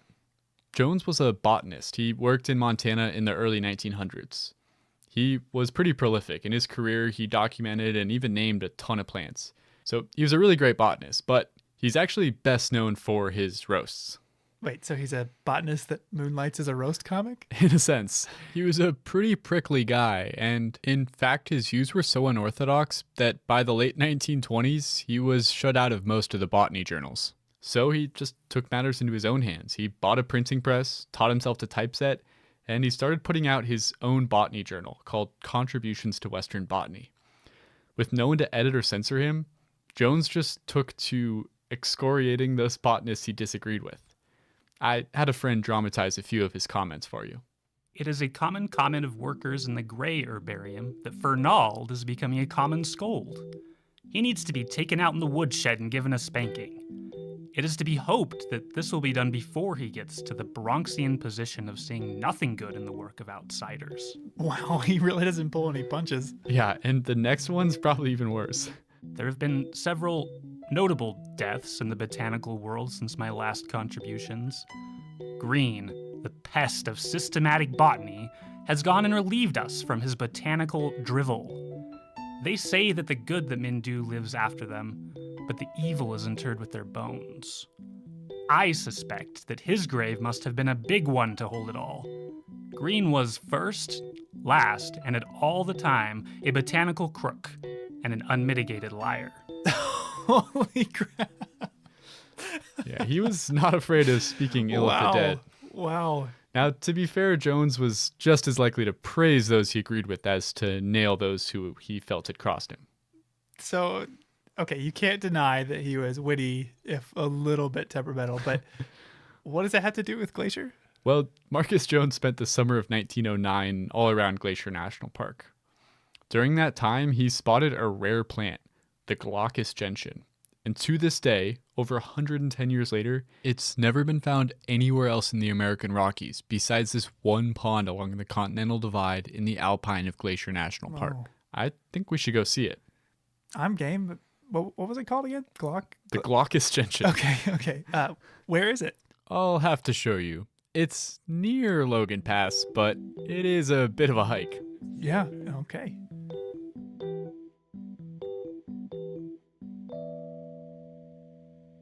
Okay, so yeah, we've hiked just over 10.5 miles already this morning, climbed 4,700 feet, and now I think we're within like 100 yards of our gentian. We're getting really close. I'm pretty excited to see it in a minute here. So when we get up to the pond, there's some water kind of seeping out the bottom of it, and you can see there's these mossy patches that have started growing in that wet area below the pond. That's our habitat. So we're gonna walk down there. I think that's where we're gonna find our flower, and we're just gonna be looking for something just a couple inches tall. It's a pretty tough hike up here, so I was glad to get a little break while you explain some of the background of the flower and why we're up here in the first place. So he discovered the Glaucus gentian, the gooseneck sedge. Did he name all these things? He didn't. The Glaucus gentian was named actually all the way back in 1790. A Prussian botanist named Peter Simon Pallas named it. What does Glaucus mean? Glaucus is, I think it's a really interesting word. It's not one that people use very much these days, but it's actually one of the oldest color words that we know about. Glaucus goes all the way back to Homer. In the Odyssey, Athena is described as glaucous-eyed, and so it became a descriptor of a kind of blue-green color. So what is special about this Glaucus gentian? Well, it's a pretty unique plant because it grows in so few places. It really has evolved to a very specialized kind of habitat here. This is a really harsh environment. There's a lot of snow, a lot of wind, it's cold, really short growing season. This particular spot we're in is really wet. It's fed by a snowfield. You'll see more of this type of habitat like in the Arctic Circle. Mm-hmm. So this plant is really adapted to really an Arctic situation. But because this area is kept moist by a snowfield, it's pretty threatened by climate change.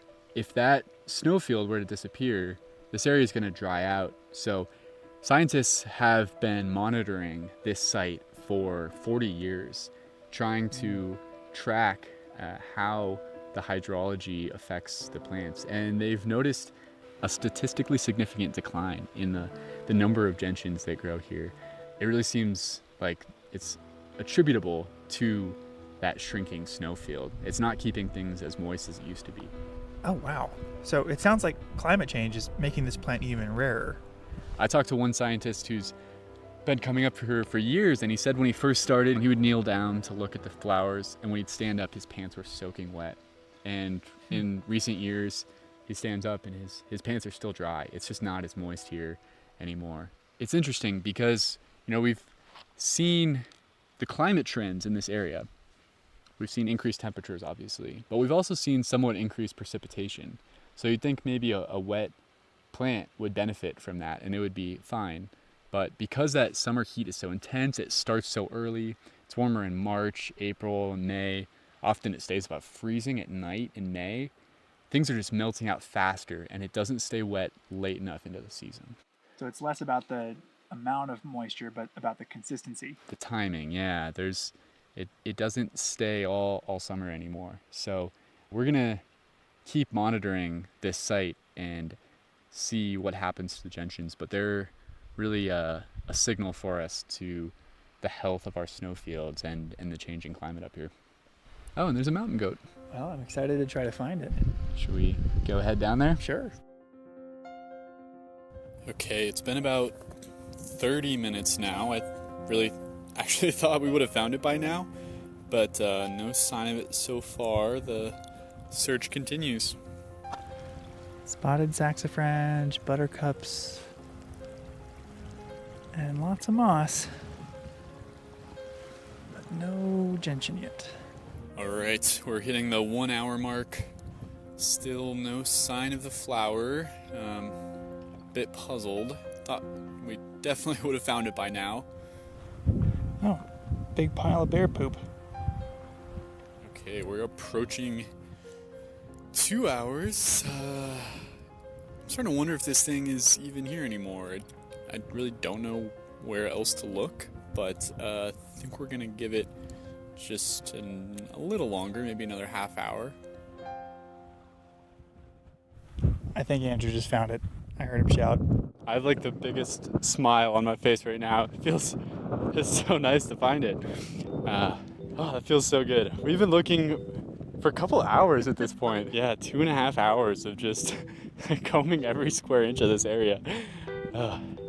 But it's here. It still exists. It was as glaucous as advertised. Yeah, when you said blue-green, I was picturing more blue than green, I think. But it definitely was hard to pick out from everything around it.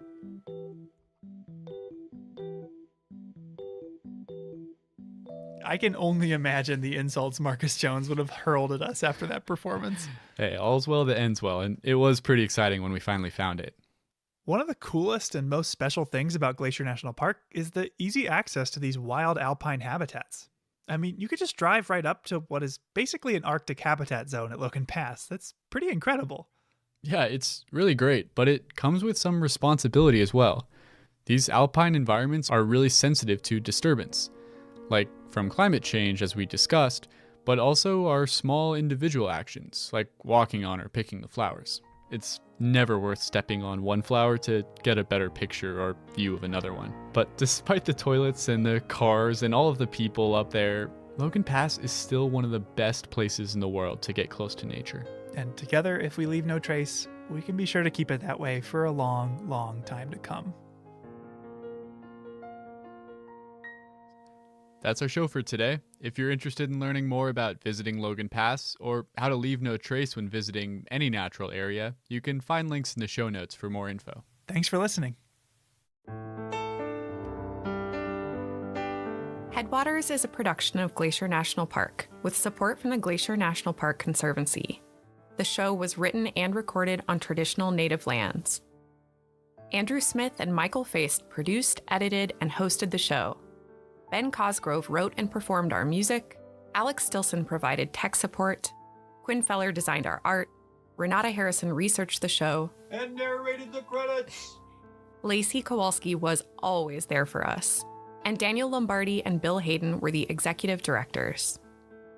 Support for this show comes from the Glacier National Park Conservancy. The Conservancy works to preserve and protect the park for future generations. We couldn't do it without them, and they couldn't do it without support from thousands of generous donors. If you want to learn more about how to support this podcast or other awesome Conservancy projects, please go to their website at glacier.org.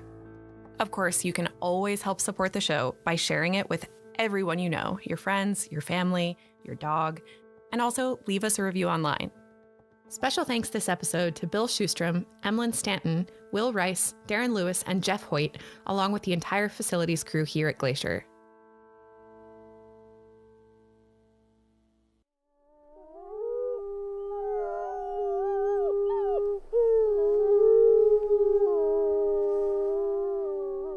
From Yellowstone National Park, this is What We Do. I'm Ashton Hooker. And I'm Brett Rayburn.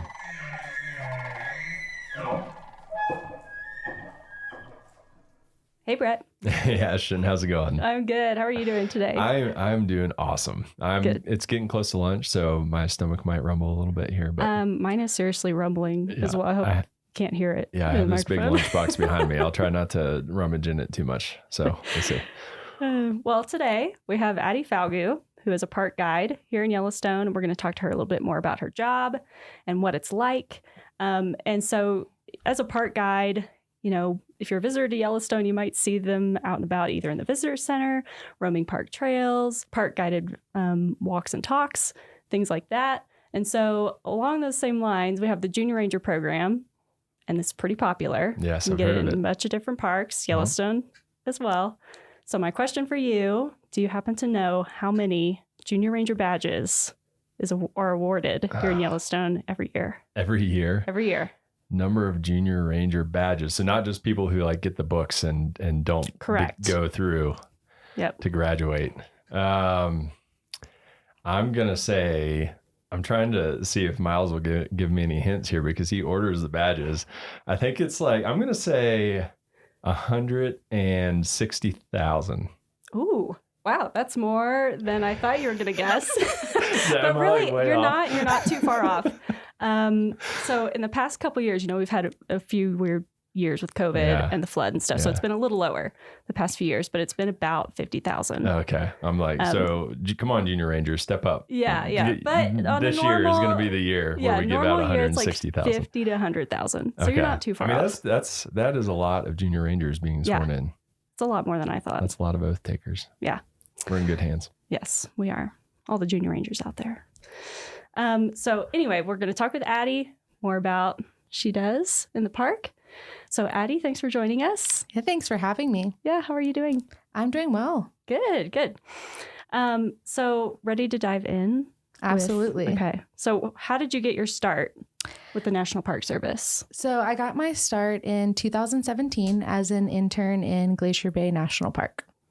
And that's in Alaska. That's correct. Yeah. Okay. It often gets mistaken for Glacier in Montana. So often I do specify Glacier Bay in Alaska. I heard the emphasis on bay. Yeah. Cool. And so what drew you to that? Did you always know you wanted to be a park ranger? So growing up, my family traveled to national parks. I think a lot of people in this career. And I kind of was really interested. I fell in love with the Tetons and I was like, well, I want to live there one day. And the way to live there is to become a park ranger. So simple enough. I'll just do that. And it got a little bit more complicated than that. But in high school and college, I started to look more seriously into pursuing a career in that direction. I actually visited Yellowstone in college and spoke to some rangers on that trip and asked them, hey, how do I get into this field if I'm interested? And they gave me some good information on internship programs like the SCA and also how to find jobs on USA Jobs. What is the SCA, just for those who don't know? Yeah, so the SCA is the Student Conservation Association, and the internship that I did in Glacier Bay was through them. Okay, and so what exactly did you do? Yeah, so the position there was an education intern, and Glacier Bay has pretty little visitors that actually set foot on the land there. And the number of visitors in the winter is pretty much non-existent. And so most of the visitation is in the summer on cruise ships.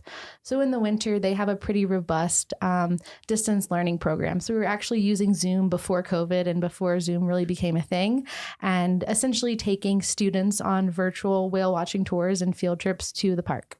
Wow. That sounds like a good gig. Yeah. So you're on a boat like while you're doing this? No. So we were in an office with a green screen that made it look like we were on a boat. I did get to go out. Shake the camera and rock it. I did get to go out with the oceanography team though, which was really fun one day, and we got to take water samples. So I did get to have that experience in the bay, but most of the time was spent in the office. Okay. So did you go from Glacier Bay and then Yellowstone, or were there other stops in between? There were a few steps in between.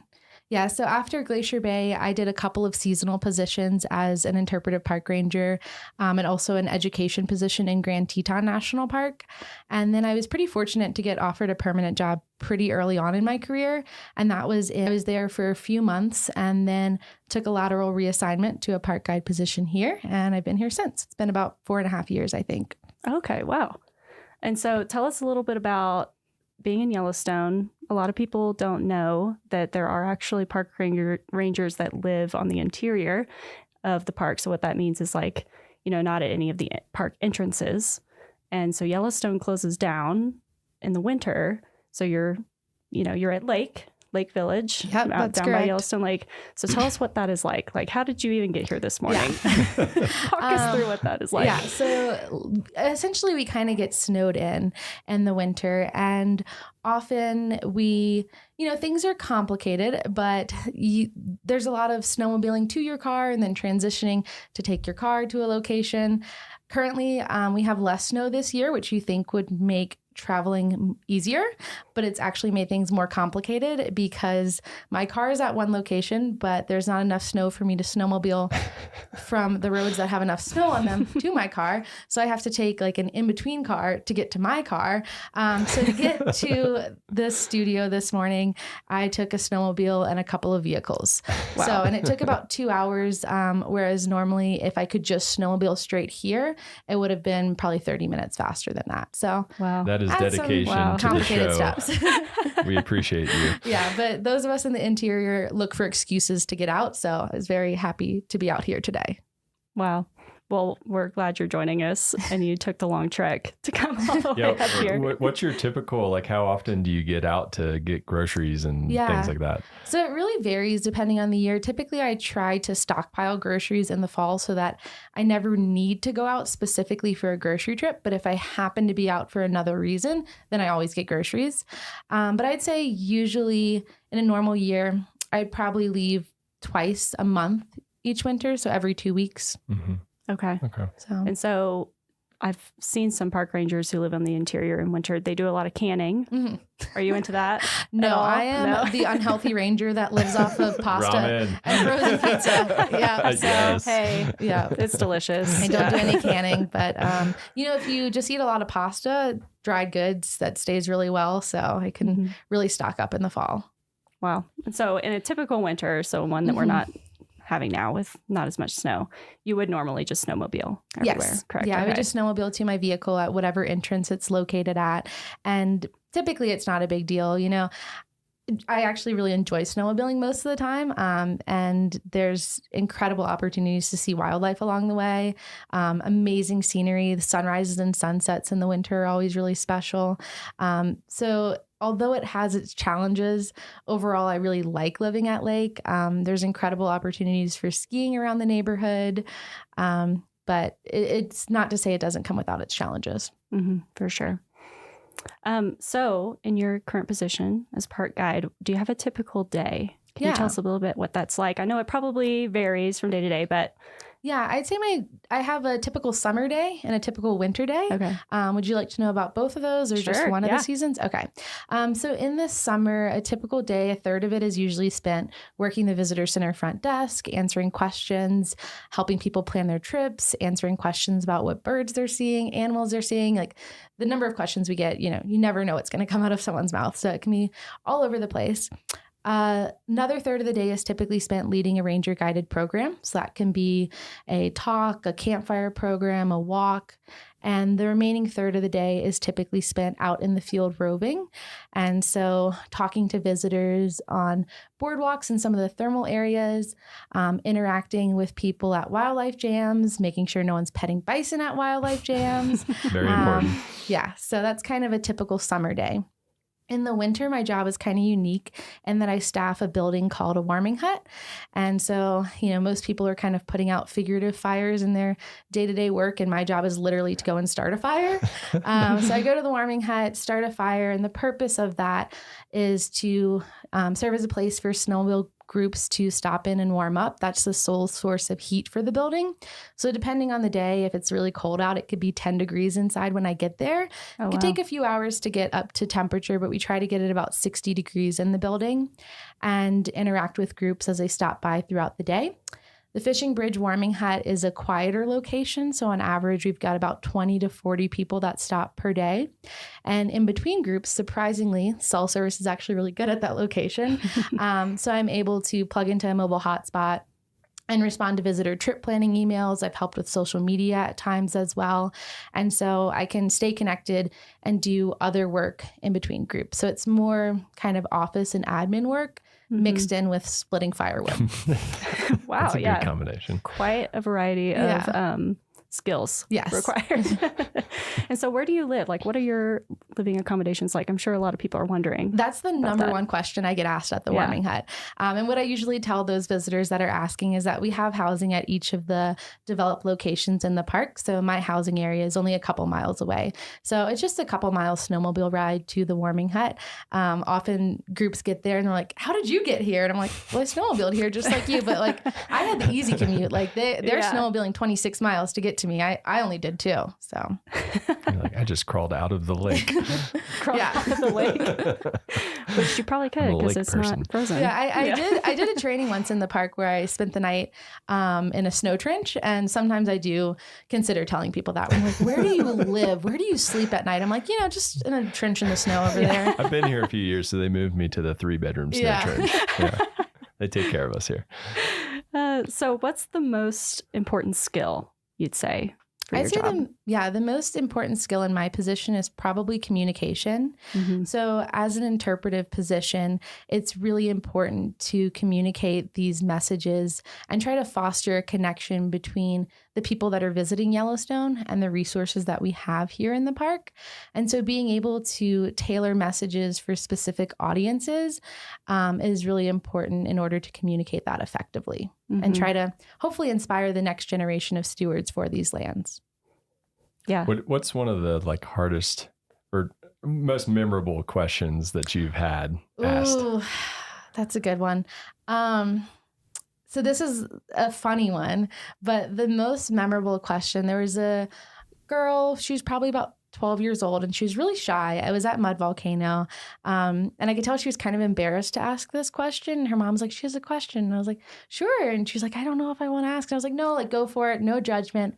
And her question was, how do bison poop in such perfect circles?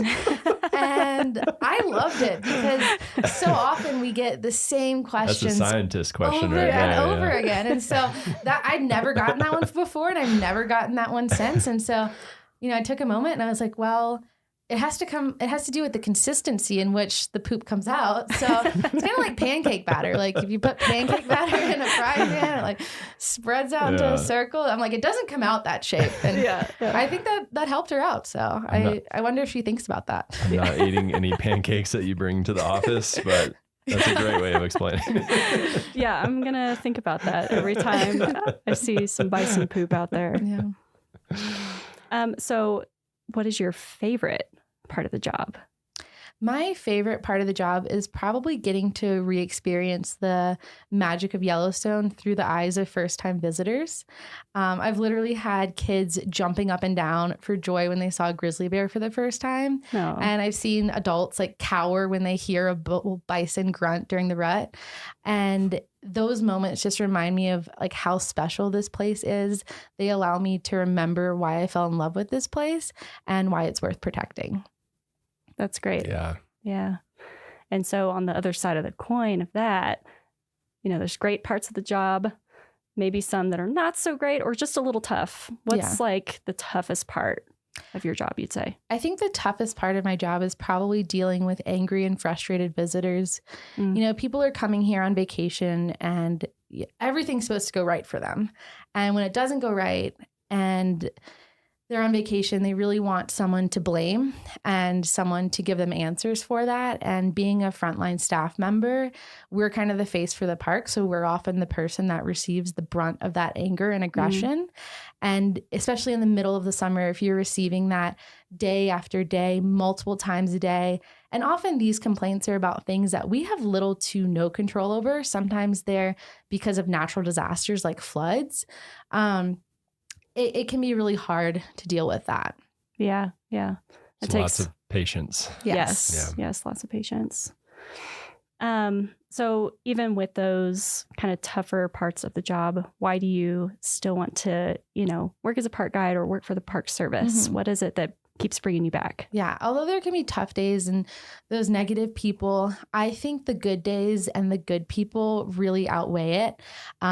You might have someone who's mad at you one moment and then you have a really special connection with a junior ranger the next. And it just reminds you kind of why we're doing this. Also, just having an opportunity to live here is something that I try not to take for granted. There's incredible recreational opportunities that I have right in my backyard. And I've also had incredible wildlife sightings literally from my couch. I've seen bears and coyotes. I think the only thing I haven't seen out of my back window is a wolf. But there's not a lot of places in the world where you have opportunities for recreation like you do in a national park and opportunities for these really incredible wildlife sightings. And so I think those moments remind me of why I'm here, why I'm doing this. They're incredibly rewarding personally, but they also remind me of the importance of protecting that so that other people can experience that too. Oh my gosh, like being at a lake in the winter when it's slower has got to be so quiet and peaceful. Like, Yeah. in those moments. I mean, the other morning, actually, Sunday, I went to the warming hut and there were 4 wolves in the road.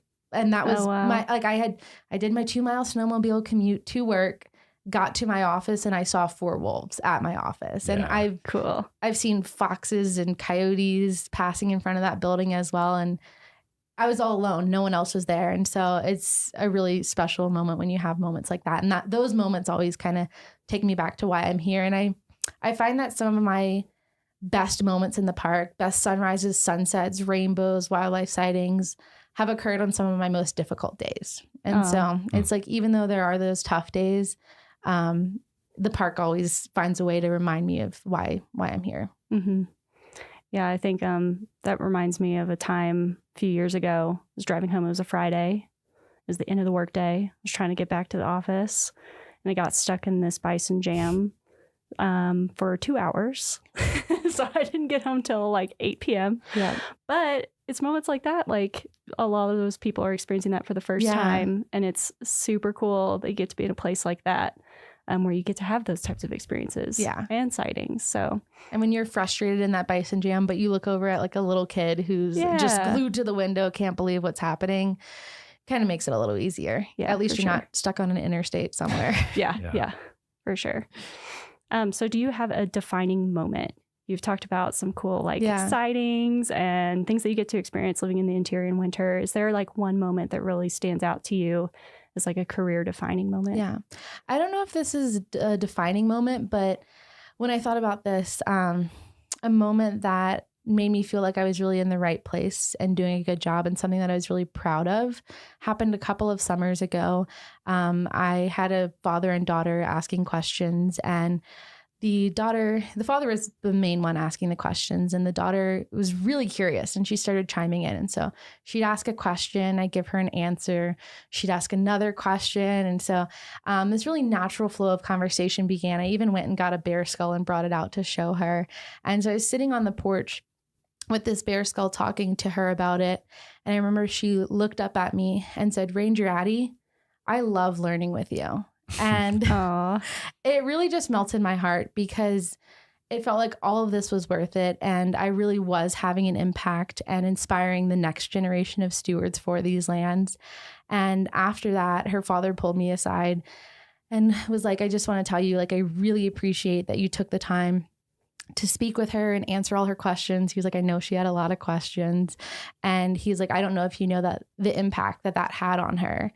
And I didn't even realize this at the time or tell him, but I don't think they realized the impact that they also had on me, because that was just reminding me of why I'm here and why I'm doing this. Mm-hmm. And that's kind of one of the like interesting things about your job is it's less like quantifiable the impacts that you have. And so like, who knows what that little girl is going to grow up to be or do. I know we're talking about junior ranger badges in the intro, and after I answered all of those questions for her, I was like, "Well, you're working on a junior ranger book, right?" She said no, she'd never heard of the program. And so I got her a book, and she was like, "I want you to be the ranger to swear me in. Like, when are you working again?" And so I was awesome. Like, "Tomorrow at 10 a.m. is the 1 hour that I'm here." My personal park ranger. I was like, "You got a deadline for this? Because then I'm going to be on my weekend. I'm going to be backpacking." And she was like, "I'm finishing it." And so she came back. I think she was only 6, but she did all of her work that day and came back the next morning, and I got to swear her in. So, maybe cool. she'll be in this position in the future, you know. Yeah. Maybe she'll be a real ranger one day. That's awesome. That's awesome. And that's a lasting impact too. Yeah. That's really cool. So we'll get into the nitty gritty of your job. The park guide position that you're in, do you know what the series is on USA Jobs? So if people want to go apply, what should they look for? Yeah, the series is 0090. And do you know, are those like entry-level jobs? How far up the ladder can they go with those? Yeah, so park guide positions are typically more entry level, and mine is a GS5 position. And do you need any formal training or anything like that? There's no formal training needed for this position. Just having experience in education and interpretation is helpful. Okay. So if you were to give somebody advice on like what type of experience they should get, what would you tell them? My recommendation would be just get experience where you can, whether that's like volunteering at your local environmental center, which is something that I did, or working at a nearby state park. If you can get experience in interpretation and environmental education, that's going to be a really good way to get your foot in the door. And how did you, I mean, obviously you have to know a lot about the resource to answer all those questions about circular bison poop and stuff. So how, I mean, is that just stuff that you research kind of on the job or on your own just because you're curious? How do you get that knowledge? I'd say a combination of both. I had visited here, I don't know how many times before working here, probably 5 times with my family. And so from that, I just had a lot of basic knowledge of what are the popular sites to see and how do you be a visitor here, because I had visited. So I kind of had some of that background knowledge. I had some knowledge on the ecosystem that I learned when working in Grand Teton National Park. Some of that was on the job learning. Some of that was reading before I did that position. And then since I've been here, I'd say more of the knowledge that I've acquired has been on the job, either reading different references, learning from fellow rangers is probably one of the biggest ways that I learn, and just answering questions. It's really scary as your first day being a ranger, working at the front desk, having to answer questions, but that's the only way that you're going to know what people are asking and know what information you need to know. Yeah, I've worked the front desk a few times and I'm just like, I don't know. I don't know. But and then you're one of the main people that like is contributing to the resources that we're using. Well, in Yellowstone, there's so much information to possibly know too. So that's another thing that's like really kept me in Yellowstone for so long, is that it's hard to get bored here, because one day I'm getting questions about circular bison poop. The next day I'm getting questions from a microbiologist who knows more about the thermophiles in these features than I do. But there's just endless knowledge to know. And so, there's still questions that I get that I don't know the answer to. And I tell them I'll go look it up and get back to you. And sometimes it's hard to find an answer, but I try. Well, that's really cool. And so the last thing we like to ask people, what is your favorite memory that you've had? It could be here in Yellowstone or any other national park, since it sounds like you've worked and visited lots of different national parks. Do you have a favorite moment that you've had? So something that stands out to me is a moment I had here in Yellowstone, and it doesn't involve wildlife or hiking or thermal features like you might expect it to. It actually involves the ice on Yellowstone Lake, which I know some of you here have heard me go on and on about the ice on Yellowstone Lake. But Yellowstone Lake freezes in the winter, and living at lake, this is something that is a pretty exciting event to us. Like, what day is the ice going to freeze, or the lake going to freeze? What day is it going to melt? Sometimes it sings as well. So we kind of really like live our lives by the seasons of the lake. And Ice Off Day is like my favorite day of the year. I just think it's so incredible, and it doesn't happen every year. But if conditions are right, as the ice breaks up, it gets pushed out of the lake at Yellowstone River, which is the only outlet to the lake, and it flows down underneath Fishing Bridge. And as that happens, those chunks of ice all kind of get compressed into each other, and you can stand on Fishing Bridge and look underneath your feet, and it's just mesmerizing watching this like icy slushy move. It sounds really cool too. It's like a bunch of shards of glass almost. And usually it occurs late May, like Memorial Day weekend. And a couple of years ago, I was actually out of the park on a temporary work assignment, and I wasn't scheduled to get back until June. And I was like, there's no way I'm going to make it back in time for Ice Off. And I was pretty sad about it, because it only happens once a year. Like it's not like Old Faithful. It's not happening every 90 minutes. So I was really bummed that I was going to miss Ice Off Day. And I was moving back into the park on June 3rd. And as I'm driving along the lake, I see that the ice is still there and it's starting to break up. And I rushed to Fishing Bridge, got to Fishing Bridge in time. I'm standing there watching the ice, listening to the sounds, and I look up and there was a double rainbow. And as silly, and as silly as it sounds, it just felt like The lake had waited for me, and that was Yellowstone's way of welcoming me back home. That's awesome. That's really cool. I would like Yellowstone to welcome me back home with a double rainbow next time I'm down there too. So if you could I'll try. make that happen, that would be so. And I have to go back to one other thing you said really fast before we go, because you said it sings. Yeah. So as the ice cracks and forms, those sound waves are kind of sent through the ice, and you get these really unique sounds. It kind of sounds like lightsabers. It doesn't happen often. Conditions have to be just right, but it's really cool when it does occur. Sorry, can you give us what does it sound like? Can you give us your best impression? Yeah, it's like pew, pew, pew. But also there's other sounds too, but those are the coolest sounds. That's cool. I will be listening out for lightsabers next time I'm down there. Yes. Well, thank you so much for joining us, Addie. Thanks for having me today. Yeah, this you. was really fun. Well, that's it for this week's episode of What We Do. Thanks again to our guest, Addie Falgout. If you like what we do, rate and review the show wherever you listen. Every positive review helps new listeners find the show. If you have questions or want to learn more about a particular job, contact us using the form at go.nps.gov/whatwedopodcast. Thanks for listening. Headwaters is brought to you by the Glacier National Park Conservancy. All right, my special 4:15 tour time. We're going to get boarding here very shortly. Glacier National Park, as we know it, wouldn't exist if it weren't for Ice Age glaciers. Well, please no bear spray too. We do not want to have a spicy tour. Occasionally, bear spray. As a geologist whose mom is in town, I want to show off what the Ice Age left behind. And one of the best views of that happens to be from the middle of Lake McDonald. It looks like a flat-bottom boat, doesn't it? I'm not a nautical expert, just But guessing. We can ask our boat guide. So, we're going on a boat tour.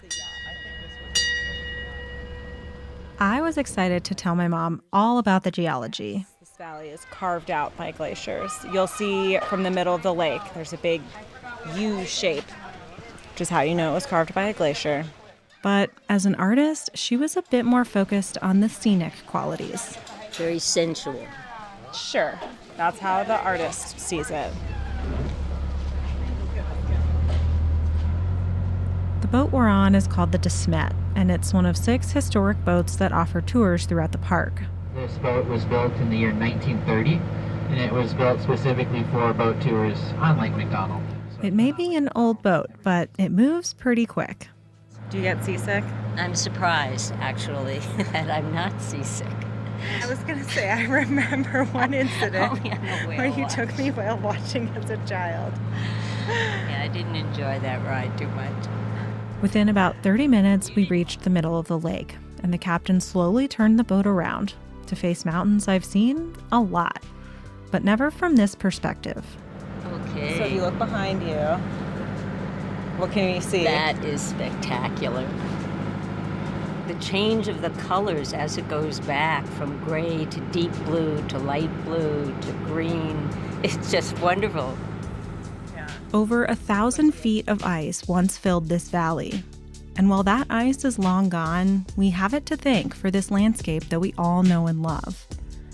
Ice Age glaciers carved our postcard-worthy scenery, and our roads and trails follow the paths they cleared. But while I spend a lot of time thinking about how this landscape came to be, I've never really imagined what it would have been like to be here while this was happening. For thousands of years, there wouldn't have been much land to walk on. Everything was covered in glaciers. But there was a world at the edge of that ice. Animals and people who lived just beyond. What was this place like during the last ice age?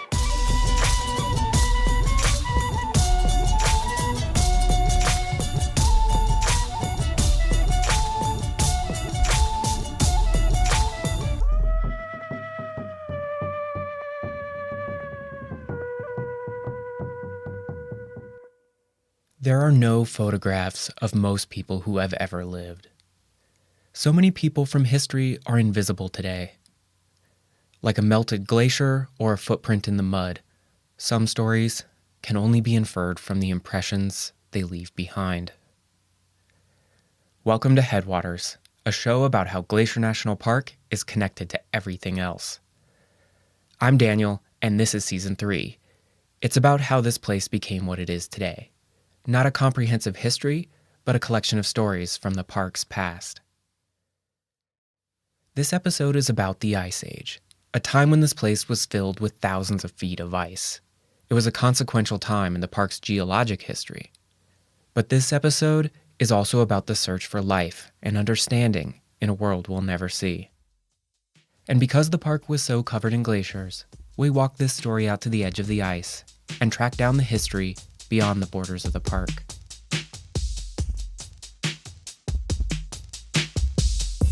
So, for starters, Michael, Perry, help me out here.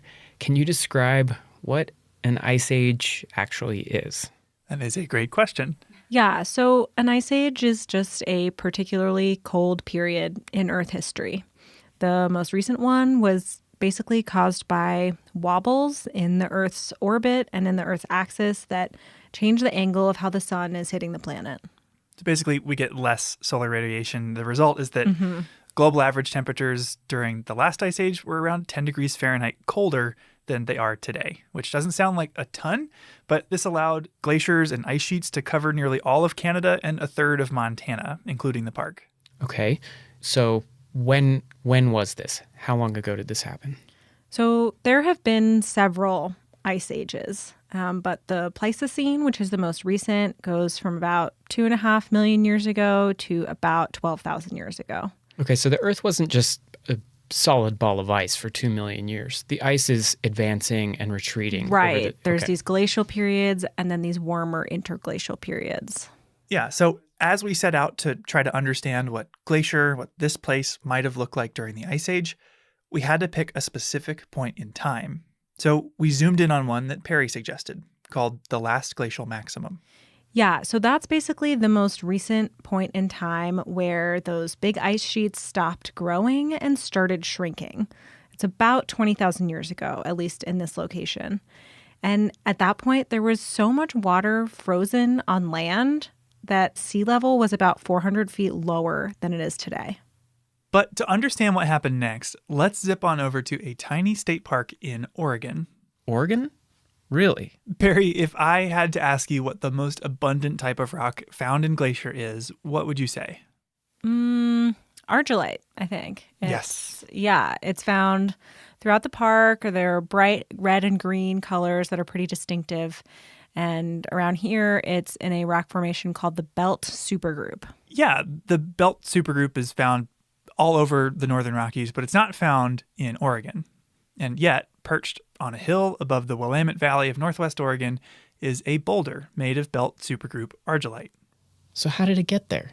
Well, it weighs 90 tons and probably used to weigh about twice that, or almost as much as a Boeing 747, before people chipped away pieces to take home with them. But the story of how it got there is the story of one of the greatest natural disasters to have ever occurred in North America. The story of Glacial Lake Missoula. Yeah, I think the Missoula floods are something that are nearly incomprehensible in today's society. This is Justin Radford. I'm the program manager for Ice Age Floods National Geologic Trail. Justin is the first and only full-time employee of the first and only National Geologic Trail in the Park Service. The trail covers about 3,400 road miles. It's a massive area, and there are people and educators and partners all along this route.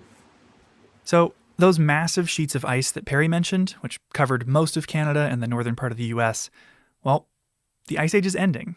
Those are melting, which produces a lot of water. All that water needed to go somewhere. And if we use the ice here as an example, water melting from the Ice Age glacier in what's now Lake McDonald would have been headed for the Pacific, flowing through the Flathead Valley, then west through Idaho, Washington, and Oregon before making it to the ocean. But at the end of the Ice Age, water couldn't make it to the coast. It couldn't even get past Idaho and was instead stopped near modern-day Lake Pend Oreille. Lake Pend Oreille is an amazing visitor experience, a great place to go and hang out. But if you picture it with 2,000 feet of ice on top of it, well, it created a huge blockage there. An arm of the continental ice sheet had created a dam, blocking the only way out for water in northwest Montana, essentially plugging the bathtub drain that was the Clark Fork River. And all the water backing up down behind that was just massive in scale. We're talking about something in the neighborhood of 600 cubic miles of water. This ice dam was holding back the volume of Lake Erie and Lake Ontario combined, creating what was called Glacial Lake Missoula. Water backed up throughout northwest Montana and extended nearly 200 miles to the east. And it wasn't the only lake of its kind. There were at least 6 others like it in Montana, but Glacial Lake Missoula was the largest one in the West, and you can still see signs of its presence across the state today, including its old shorelines. And it just so happens that this lake was gigantic and goes all the way up the sides of the mountains there. And so you can see these big ridgeline bumps. It's essentially like that was, at one point, was the lakeshore. Yes, exactly.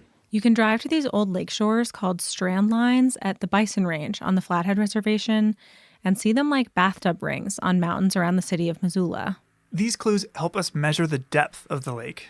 Just south of us on the Flathead Reservation, it was over 1,000 feet deep. You could have submerged the Eiffel Tower. The ice dam was even taller, and it extended for at least 10 miles. But as more and more meltwater entered the lake... Well, at some point, the water wins, and the ice just can't hold it back anymore.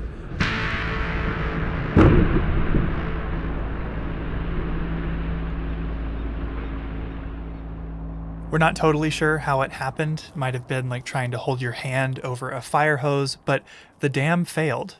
And this kicked off the Ice Age floods. Over a period of maybe as quick as 2 days, all of this water has left this area and started moving its way into Washington. Water began charging westward at a flow rate 10 times that of all the world's rivers combined. The scale is almost incomprehensible. And a wall of water traveling at 55, 65 miles an hour at restrictions, 1,000 feet high, scouring the landscape. And this violent, earth-shaping flood happened multiple times. It didn't just do it once.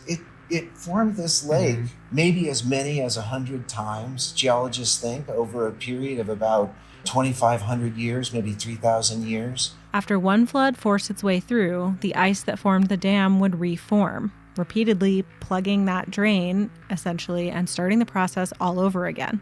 This landscape is now called the Channeled Scablands. Floodwaters taller than the Golden Gate Bridge, traveling at 50 miles an hour. Like a massive, violent bulldozer, the floods scoured away everything in their path, scraping away 50 cubic miles of earth, which is enough dirt that, if you spread it out, you could cover the entire state of Texas in nearly a foot of dirt. And not all of that material made it to the ocean. At some points, like in Oregon's Willamette Valley, the water slowed down and debris would settle out. Well, that's what people say. Well, that's why you have great wine and great vegetables and great growing that comes from the Willamette Valley, because it's got all the deposits from the floods. That's so funny. People complained about Montana wine not being great because of the weather conditions, but it's parts of Montana in the Willamette Valley that make it good. Oh, definitely. Yeah. Which brings us back to our boulder in Oregon, which was carried there in the floods, probably encased in glacial ice. Roughly 2 weeks after the floods began, all of the water would have made it to the ocean near present-day Astoria, leaving behind a changed landscape. Ultimately, though, the Ice Age was ending, and the dam that created Glacial Lake Missoula disappeared, ending the era of catastrophic floods. These floods represent just how dramatically the world was changing. The world was warming up, and landscapes like Glacier were revealed as this icy blanket receded. But the story of these floods is not one we've understood for very long.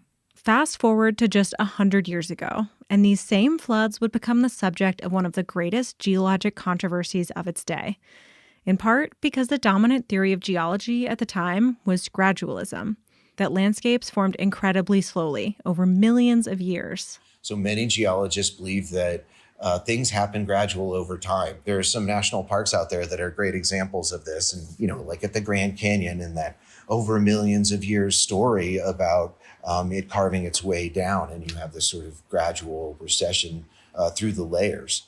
But that didn't explain the landscape of eastern Washington. These canyon walls were all vertical, and the streams and rivers that were running through them were teeny, small. Really no logical way that that river could have formed that kind of canyon. What could explain it, thought a young geologist named J. Harlan Bretz, was a massive flood. And that wasn't the accepted explanation for why Eastern Washington looked the way it did. Like how No. How was that hypothesis received? Well, by the geologic community, not so well. A lot of geology involves essentially resurrecting the past based on what's left behind, or in many cases based on what's missing. And we knew at the time that this park was home to Ice Age glaciers because of our U-shaped valleys. But for geologists at the time, Bretz's flood hypothesis was a bridge too far. When Bretz first published his idea in 1923, he was widely ridiculed by his peers. One of his most vocal critics was William C. Alden, a guy I've actually heard of before because he took some of the earliest photos of alpine glaciers here in the park. Alden was the chief of Pleistocene geology for the U.S. Geological Survey at the time, and he, like many others, couldn't imagine conditions that would send this much water across the Northwest. He declared the floods impossible, even though he himself had never been to the Scablands. But Bretz was right.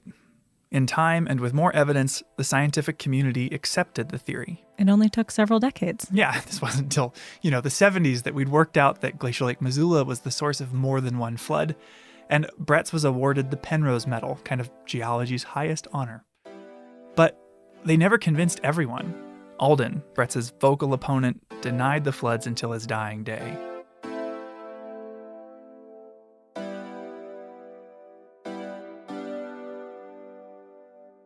We've kind of been looking to this story as a case study of how we interpret the unknown. I'm wondering, is there a lesson we can learn from the story of Ice Age floods about trying to understand Earth history or human history where we don't quite have all the pieces?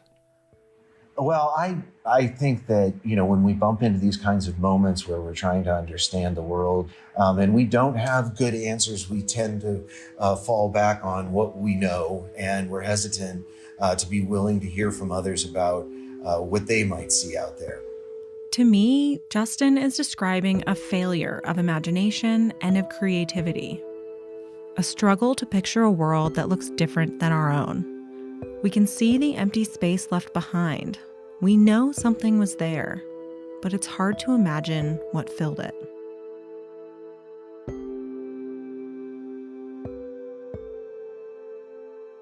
The floods help us to understand the geologic history of the Ice Age, the physical world of ice and water whose presence carved clues you can easily see today. What is much harder to find, though, is evidence of the living world from that time. Some of the best clues are found along the St. Mary River, but not where it begins on the east side of our national park. We'll need to follow it as it flows north into Canada. The rest of the team was busy the day that I went, so I had to call in some backup. It's nice to have you back in the studio. Thanks. Nice to be here. I called Andrew, co-host of the first 2 seasons of Headwaters, who has a new job. I'm the new communications lead for the Glacier National Park Conservancy. We hopped in the car and followed the river, driving north to Alberta and the present-day St. Mary Reservoir. Yeah, we're standing out on this sandy beach, not something you would really expect in southern Alberta. It feels like we're in Hawaii or something. The reservoir was huge. It kind of reminded me of standing on the shores of one of the Great Lakes. It went out to the horizon. It was definitely bigger than I was expecting. Stretches out as far as you can see, basically, with the Rocky Mountains behind it, and it's pretty. We stopped at a place called Wally's Beach to meet with Shane Tolman. I'm Shane Tolman. I'm a local. A now retired school teacher who warned us it was going to be windy. It is a lot windier over the other side of the dunes. Yeah, kind of what I was thinking when we can maybe move back. We walked away from the lakeshore to try to hide from the wind, but we wanted to meet with Shane to talk about something that he found in the reservoir when it wasn't full of water. Sometimes there's a big drawdown, so a lot of lake bed gets exposed. But before we could really hear what he was saying, we were buzzed by a crop dusting plane. Airplanes flying over. Oh my gosh, she's spraying that field. Right there. Oh, that could be annoying. Can you block that kind of noise? No. we couldn't. And so we had to go hide in a picnic shelter. But anyways, the reason we wanted to talk to Shane was that back in 1994, he and his family visited when the water in the reservoir had been drawn down. And when they walked out into the wet mud and windblown sand, a landscape that's normally underwater, they found themselves walking backwards in time. We had been out the previous day, but it had blown a lot overnight. And we came back the next day, and right where we walked is this humongous skull. But it's an extinct bison skull. Bison antiquus, the extinct ancestors of modern bison, who just so happen to be 1.5 times bigger than the bison you see in Yellowstone. And the horns on it are incredible. And it's like that. Shane showed us a side-by-side comparison, and Bison antiquus's horns are absolutely enormous. Looks more like a Texas longhorn. It does, doesn't it? Yeah, they're really impressive animals. And for Shane, this discovery touched on a lifelong fascination. My dad was a science teacher, so he actually had fossils in the lab, and they were just so captivating to me to see their little eyes are fossilized, and here they are staring back at you. It's kind of this time gets erased as you encounter these things, and that's always stayed with me. Shortly after Shane stumbled into this bison skull, and quite a few other things that we will get to in a moment, he started getting phone calls from the University of Calgary. They had heard about his discoveries and sent Dr. Len Hills down to meet with him. First thing I said to him was, I would like to study this stuff. How can I be involved? And he says, well, you could enroll as a student at the University of Calgary, and I'll be your supervisor. I said, great, let's do it. I enrolled in a master's program and became one of 4 principal investigators of the Wally's Beach site. As Shane and his colleagues started to study Wally's Beach, they began to reconstruct what it would have looked like. It was not the river that we see that's cut down to where it is now in these river valleys. It was a slow, meandering river. In the banks of this ancient winding river, they found pollen and roots, which can help us understand the Ice Age ecosystem. We had spruce tree groves growing out here all over the prairies, as well as aspen groves. Then you had sedges and grasses that were growing in between. There was abundant plant life. And of course, they found more evidence of animals that lived alongside Bison antiquus. We get out there, here's this skull, and there's actually some vertebrae laying there as well. And Len picks this skull up, and he's turning it over. He says, this is muskoxen. And I'm just like, muskoxen? I didn't even know they were part of this extinct suite of animals that died off at the end of the Ice Age. And he says, yes, it's muskoxen.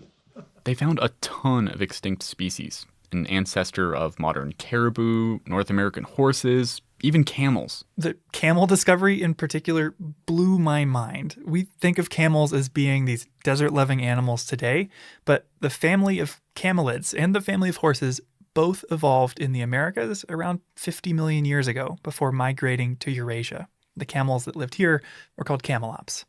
And Shane found a tooth about as long as my index finger, and that tooth was serrated. Well, there are no animals alive today that have serrated teeth. And so I knew immediately we had a saber-toothed cat. In fact, that's not just a saber-toothed cat, it's called a scimitar cat. So already you're getting a picture of the wildlife who were living at the edge of the Rockies, at the edge of Glacier National Park during the Ice Age. And it's a much different cast of characters than the grizzly bears, mountain goats, and deer that we all know and love today. But for Shane, it wasn't bones that helped bring Wally's Beach to life. And I can't even describe what I saw. It's almost emotional, because here's this big imprint, a little smaller than a garbage can lid. He found footprints left by woolly mammoths. And there's another one, and there's another one. Here's all of these cracks that went out from in this spider web, out from the tracks. You could see how it had stepped in the mud and it oozed up around its toes. And it's just like, okay, here's the best set of mammoth tracks on the planet, bar none. I mean, there's only like 4 sets anyway. So it really hit us just how incredible this was. Unlike fossils, which capture animals after they die, these footprints are a snapshot of their lives. Living, breathing mammoth, not the bones, the dead part. You're looking at living behavior, and that's so cool. With each stride, they traveled on average 8.5 feet. and the weight of each step can reveal if it was left by a male or a female, a child or adult. And the way these 6-ton mammals walked can even reveal if they were injured. Take the cross-section and you get to see the weight distribution from this angle. Well, this animal on its, I think it was its left hind foot, was limping. You can see that the deformation on this side of the track is less than on the other side of the track, so it means that there was some injury or something. How old is that track? That track would be about 13,000 years old. Oh my goodness. Now, and it's not just mammoth tracks either. Here's these mammoth tracks, but not just mammoth. Here's a camel trackway going through the middle of these, crossing over. And here's some more horse tracks over here. And what we're looking at probably look very much like the Serengeti, because you had all those animals intermingling, and here they are moving in these vast herds and individuals. We have tens of thousands of tracks that we have observed at Wally's Beach. It is rare for ancient footprints like these to survive. You not only need wet mud for the footprints to form, but then a strong wind to blow sand and sediment on top, filling them in and sealing them away for thousands of years. But today, the same winds that once preserved these footprints are now destroying them. The same wind that pushed us into a picnic shelter has blown tracks away overnight, carried away grain by grain, a memory lost forever. And because of where they sit in the reservoir, there's nothing you can really do to save them at this point. If they're not claimed by the wind, once they're exposed, they'll be destroyed by water when the reservoir is filled back in.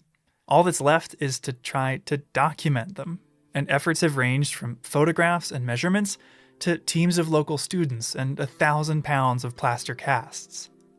But however fleeting they may be, this glimpse of these animals alive, living alongside one another, not in the halls of a natural history museum, but drinking from the river that I see now in the distance. You can't help but picture it. And for Shane, imagine yourself there, following in their footsteps. So I hope this doesn't sound too corny, but here's how I kind of pictured it. I stared at the footprints disappearing into the swirling sand to the east, and time blew away with the wind. I had a vision. It didn't take much to imagine the giant lumbering away through the mud, disappearing into the sand cloud from what was likely a watering hole. I'm close. So close I can hear the slushing suck of mammoth foot in paleo mud. See his breath dissipate against the cold ashen sky of early winter. Taste his pungent odor in the roof of my mouth.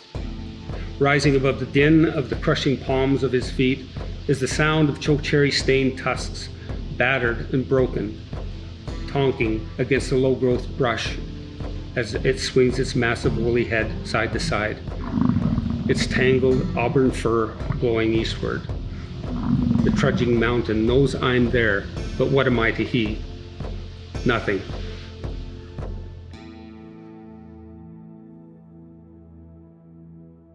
Not long after a mammoth left these footprints in the mud, their species went extinct in North America.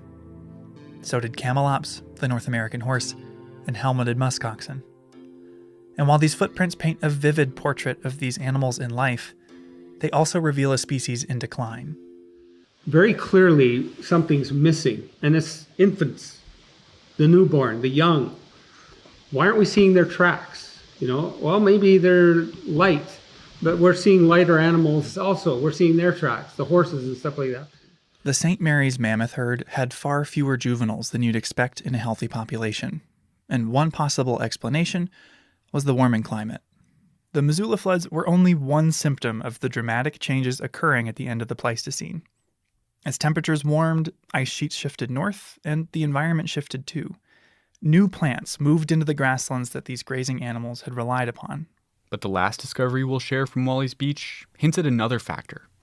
A discovery made by one of Shane's students, a fourth grader named Travis. Picked up a piece that they thought might be an artifact, and then the next day Travis brought it to me. Well, I about fell out of my chair. It's a Clovis point.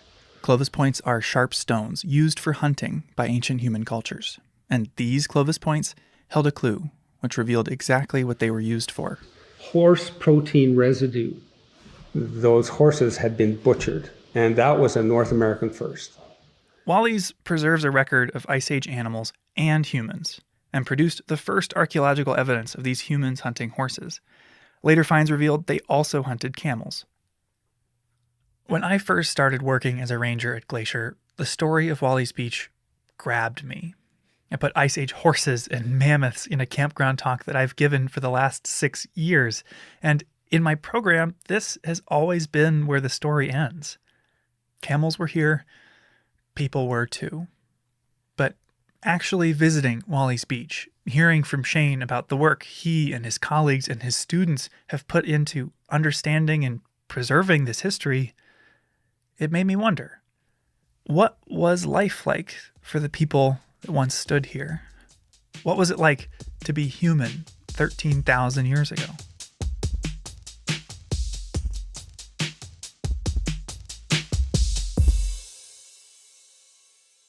All right, let me recap.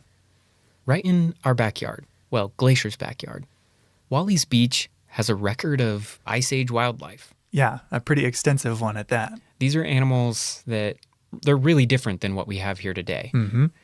But they also have discovered evidence of Ice Age humans. Yeah, and a lot of this evidence at Wally's Beach is in the form of something called lithics.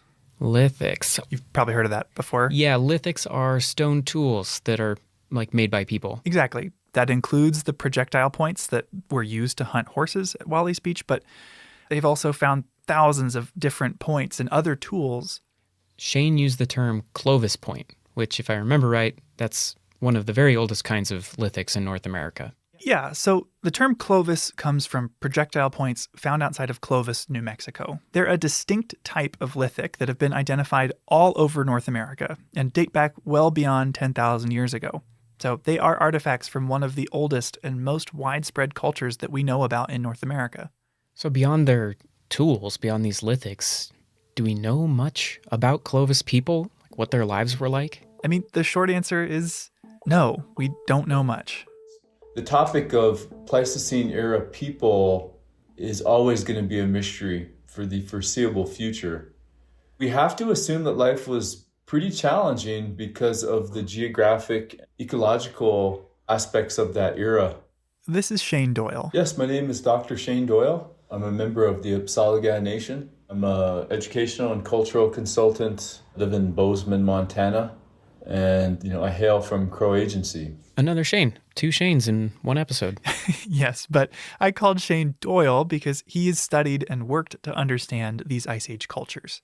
Lithics, the points that they used, are really the best evidence that we have. We don't have a lot of human materials to understand that time period outside of the hunting and other tools that these folks made.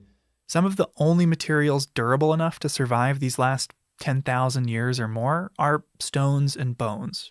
So even as scientists develop new and better technologies like ground-penetrating radar and aerial imagery, we're still limited by what little is left. I don't think we have a lot of data that we can really turn to that will really provide us with a more comprehensive picture of what life was like for Pleistocene era native people. So I think we kind of have to use our imagination. This is where we get back to the conundrum we found with the Missoula floods, the limitations of imagination.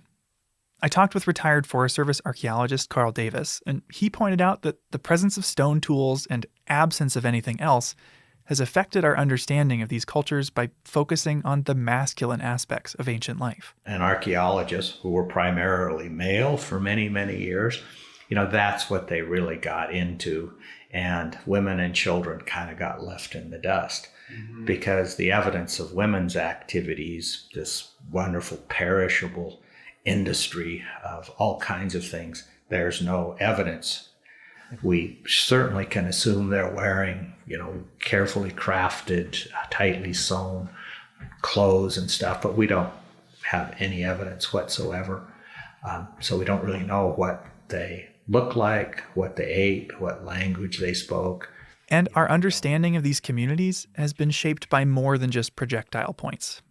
I think in North American archaeology, there has been some bias about sort of giving legitimacy to capability of these first peoples, these indigenous peoples.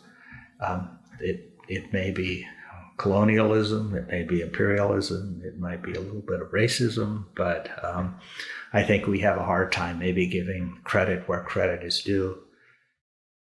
That's where anthropology begins to fall short when we go all the way back to those ancient times. It's reflected in artwork that we often see represented from people of that day and age. The clothing that they wear is shaggy and their hair is unkempt, and they're kind of usually slouched or like hunched over. They resonate with this very uncouth, something that modern man would look upon as undeveloped. And I reject that. I don't think that's, a very good indication of who these people were. I don't think that they didn't comb their hair. I don't think that they didn't care about the kind of clothes that they wore. I think that they always cared about that. Of course they did. Why wouldn't they? I mean, even Sigmund Freud would agree with that. I just think that it's a shame that we portray them as being, dirty savages, honestly. People in the modern era tend to think of ourselves as being so special. We have all this information that cavemen or ancient people didn't have. And, well, I think on a daily basis reflect on those ancient people and how they must have felt the same way about their lives as we do about ours. Obviously they didn't have nearly the kind of technology that we do, but think about how they must have been comparing their lives to other species, animals that didn't have the ability to talk or sing or dance or laugh or cry out of inspiration or joy. I mean, the emotional realm and spiritual ceremonial aspects of ancient life must have made those people feel like they were on the edge of tomorrow. And as we talk about these cultures, wonder about their daily lives, try to imagine how they treated one another, what they valued, and who they loved. Shane emphasized that there is a lot more to these people than we will ever find buried in the ground. And I think that's another thing that anthropologists often forget about, is that the trade culture was more than just material trade. These people wanted to learn about one another. They wanted to hear their stories. They wanted to know about their ceremonies. They wanted to know about their knowledge. That was the real trade culture. The material came along with it. In the end, it might just be the social world that we thought had disappeared that can help us better understand this time after all. I developed a course on Montana Plains Indians. During the process of creating that course, I looked at the different star stories of the tribes here in Montana, and it was clear to me that they shared common stories, and that the stories were very, very important. But when you consider that, we have at least half a dozen language families represented here in Montana, completely different languages. And so we're talking about languages where they don't even share a common sound.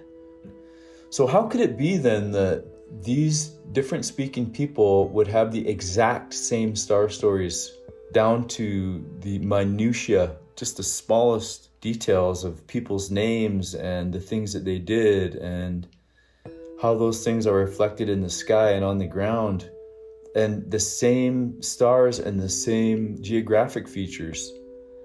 I mean, all those things to me showed that these folks must have been in communication, in deep communication with one another. Different cultures with different languages, living in different places, who still found a way to communicate. And it wasn't just star stories that they were sharing. It was technology, where and how to harvest teepee poles, how to stitch hides together, and harvest wild plants.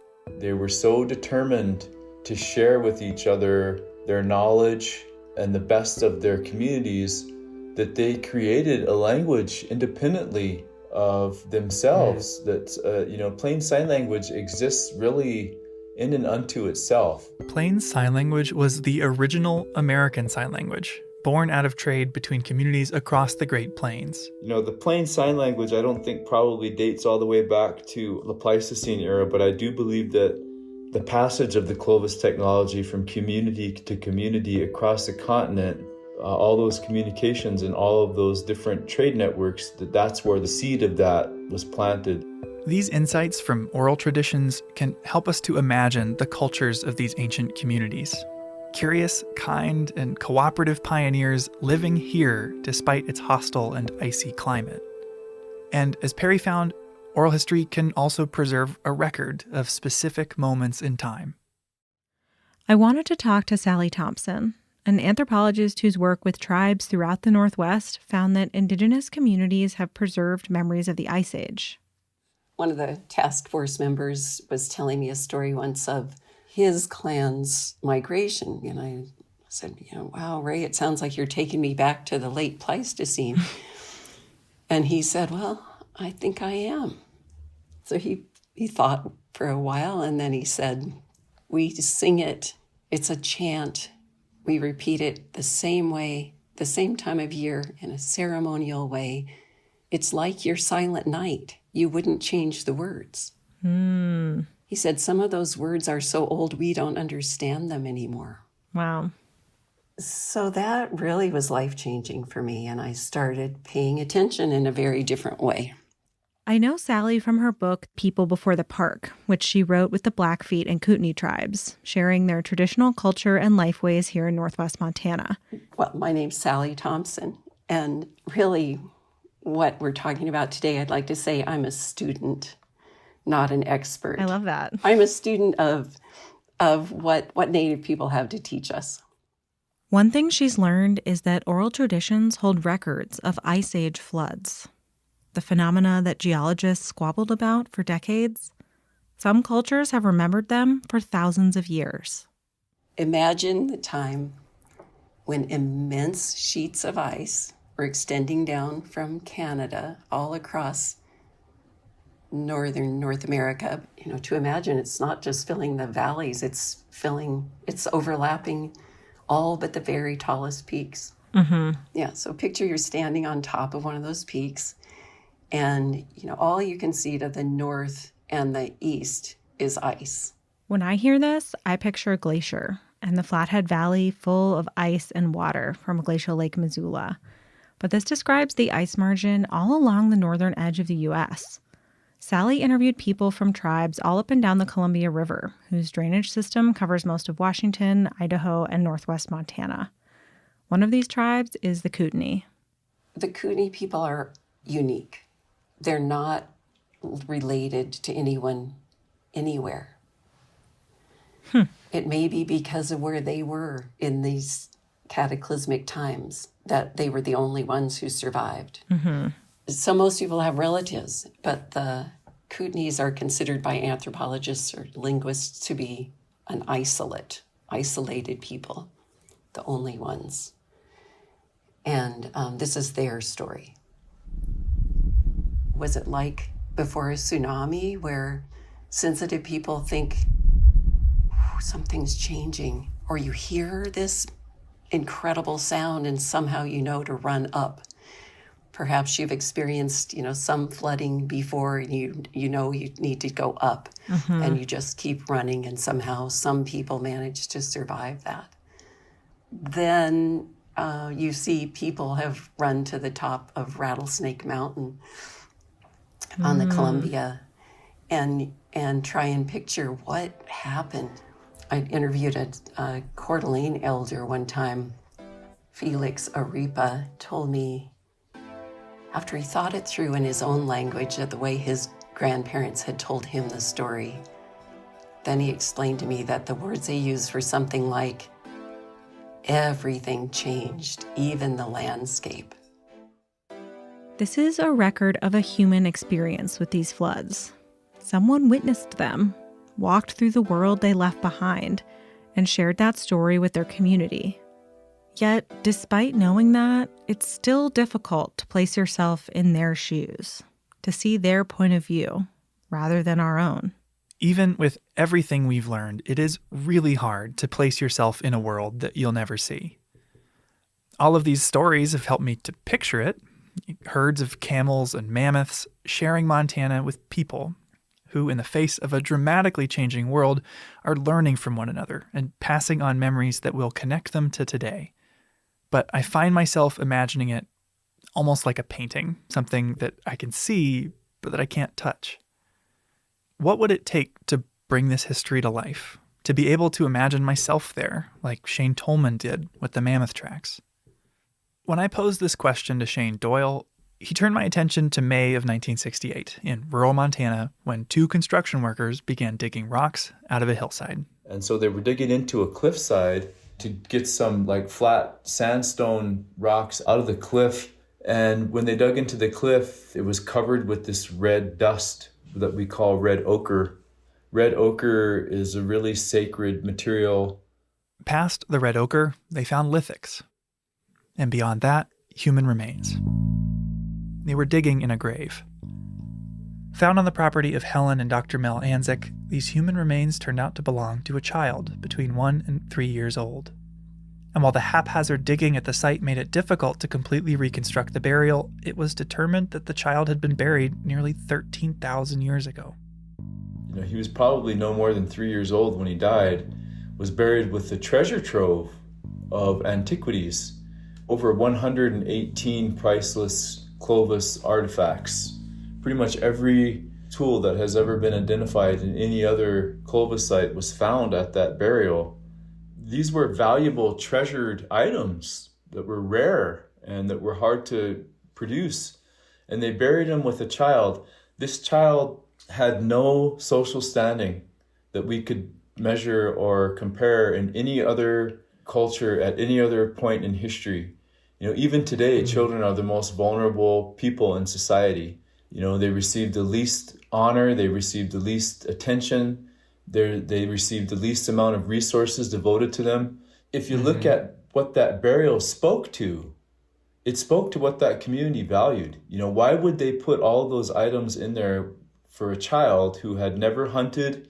He was not a priest, he was not a ceremonial leader, he was not a warrior, he never produced any economic value. He was really just as children are today, but they present a resource that you have to provide for, part of your family that you have to attend to constantly. The U.S. has a law that establishes the legal rights for tribes to repatriate or reclaim human remains uncovered in cases like this. But it wasn't passed until 1990. This is before NAGPRA, Native American Grave Protection and Repatriation Act. So all the materials, since they were found on private land, they were just taken by Mel and the 2 construction workers. The human remains, Mel gave those to his daughter, but at the time they were taken by a scientist, an archaeologist, who took them down to his lab in Arizona. The remains stay in Arizona for about 30 years until eventually they're returned to Sarah Anzik, the granddaughter of Mel and Helen. Once Sarah got them, turns out she was the molecular biologist. She had an interest in studying the remains to see if she could find out who this person was, who this child was. And, you know, she said before that she just knew that this child had a story to tell and that it was an important story and that she wanted to help the child tell that story. So she reached out to a lab in Denmark, and they set out to sequence the child's genome in an effort to understand its DNA and uncover who the child is related to. The head guy over there, the scientist of the lab, his name is Eske Willerslev, and he and his team took on the study, and it took them 3 years to complete the genomic sequencing of this ancient remains. But when they did finally get the complete genome, they were able to compare it to other populations around the world, and it's pretty clear that he was one of the very first Native Americans on the continent.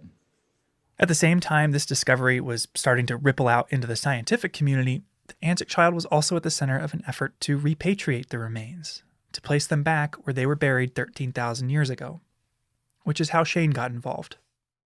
I don't expect there's really like a roadmap for how to conduct a repatriation. Maybe there is, I don't know.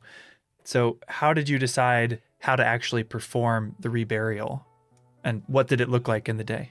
There is no roadmap for repatriation. There are procedures that have been developed over years in certain circumstances that fit the bill, but this one was kind of different. Because it was so old, and we have to assume that the child was related to all of modern people today, that's a lot of people to try and bring into the process. I kind of took that task on to reach out to Native communities, to let them know what we were doing, to ask them if they wanted to participate. You know, it took a long time. We had to have a lot of meetings. There were a lot of different folks involved, not just the tribal communities here in Montana, but also the Montana Burial Board. Sarah Anzik, you know, she still maintained possession of the bones right up until the moment they were placed in the ground. Scientists, they still had materials from the Anzik child in their lab. The reburial was supposed to be comprehensive, and so they had to agree to put all of what they had of the boy in the lab into the ground. You know, there were disagreements over where to rebury the boy, over how to rebury him. Some people believed we should just rebury him with like a rawhide pouch, you know, put him in the ground so he could go back to Mother Earth. There were also suggestions to bury him at the Montana Historical Society out on the public lawn so that people would be dissuaded from trying to dig him up and steal him. I mean, you name it, there was a whole gamut of suggestions and ideas about how to rebury him and where to rebury him. And finally, at the end, we just decided to put him back as close to where he was as possible and put him in a nice small little casket. And, you know, it was just a beautiful day. It was a beautiful ceremony. And like I said, we all felt good about it. Here's the thing that I've thought about a lot. We were there that day not just to show respect to that boy, but we were there to show respect to ourselves. When we respect others, we respect ourselves. And when we do that in a community, in a gesture where we all come together in a ceremonial way, that's a very powerful healing experience. Do you think that the Anzik site, Pleistocene people, and this deep time can teach us about ourselves or even the future? Well, I think we can learn a lot from those ancient people about strength, about resilience, about love, about what really matters in this life. I guess one theme that we see today in Hollywood is the post-apocalyptic world. We think when all the chips are down that we'll turn on each other. When I think of those ancient people, I'm inspired. I just think, they loved each other, and from everything that we can tell, they respected each other. I'm sure there were instances where that wasn't always true, but the Anzik grave and the show of love that was displayed for that child makes me believe that that wasn't just an isolated case. That this was part of their worldview. They believed in treasuring their relationships. And in a way, that's what it was when we reburied him that day. To me, this story pulls your focus away from everything that separates us from Ice Age people. The ice sheets, scimitar cats, and more than 10,000 years, and shows instead our shared humanity. And to Shane, it illustrates what's possible when scientists and Native communities work together. I think we'll be able to tell the stories that right now we still can't really wrap our heads around, because we'll be able to wrap our hearts around what it means to be a human, and we'll be able to take that understanding and place it into these ancient time periods, and that will be able to inform and provide us with a better picture of why these people laughed, what they laughed about, what they cried about, who they loved. It's pretty hard to not understand what the Anzik burial represents. If you're a parent and your greatest fear is to lose a child, and you understand that this is what these people did, that message is pretty clear. 12,600 years later, you can still relate to the anguish that they must have felt. How unfair, how cruel, how impossibly difficult the loss that they suffered was. And the only way to heal from that is to just give the last full measure. That's a message that is crystal clear to me. There's nothing about that I don't understand. It's true that sites like Anzik are extraordinarily rare, but the kindness that we can see there must have been common. In every laugh shared around the campfire, which echoed across newly ice-free valleys, and in a piece of hard-won camel shared as a meal with a loved one. Or in the simple joy of standing by a river and squishing the mud between your toes, right beside a set of fresh mammoth tracks.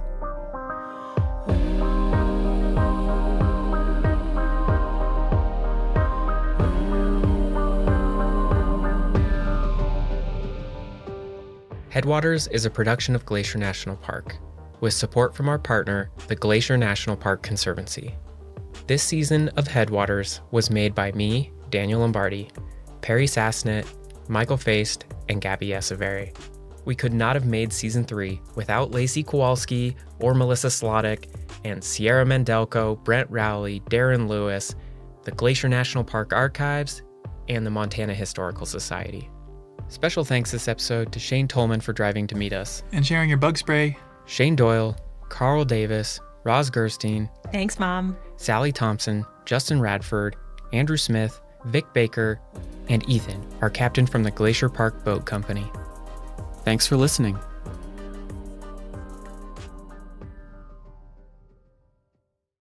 Next time on Headwaters. We use art to find new perspectives on one of American history's most momentous yet misremembered events. You know, Lewis and Clark was just a story that I did not remember from school. When Daniel called and I thought, oh my gosh, really? I don't know if you want a tribal voice talking about Lewis and Clark. You know, I just thought they're revered by so many. That's next time on Headwaters. So Headwaters was made possible through the Conservancy, right, Andrew? Yes. But you also fund a lot of other projects. What are some examples of that? Yeah, one I wanted to tell you about today is our wilderness condition monitoring work.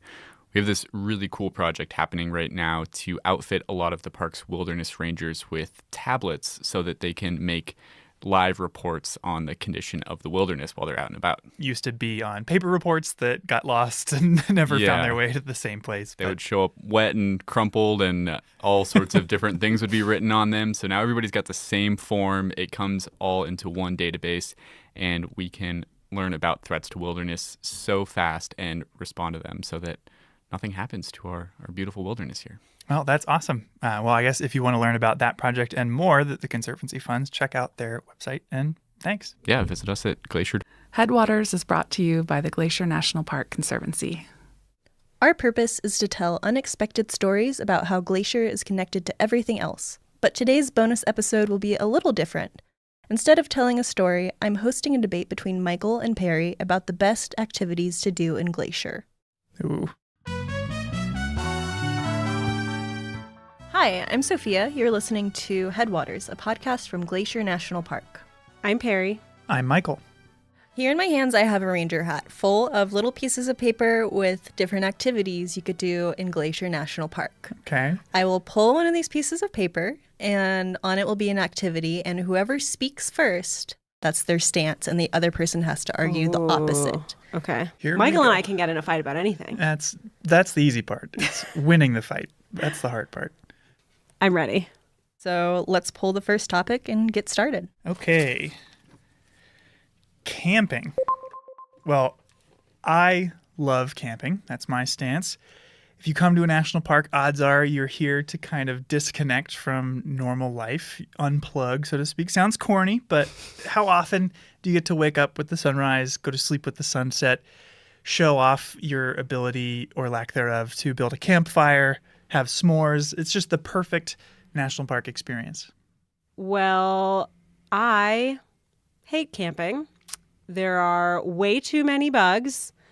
The glacier can be very mosquito-y at certain times of year. Also, you say, great, you get to see the sunsets and wake up with the sunrise. In Glacier in the summer, that is too late and too early. You're not getting enough sleep. And fundamentally, you're paying someone to sleep on the ground. Hard pass. I would give that one to Michael. I feel like bug spray's a thing. If I'm in my tent, I'm relatively safe from the bugs. I'm going to enjoy the great outdoors occasionally. I don't have to do it all the time. Okay. All right. Floating/tubing. Love it. Floating the stretch of Lower McDonald Creek from Apgar to West Glacier is right outside my house and really easy to do after work.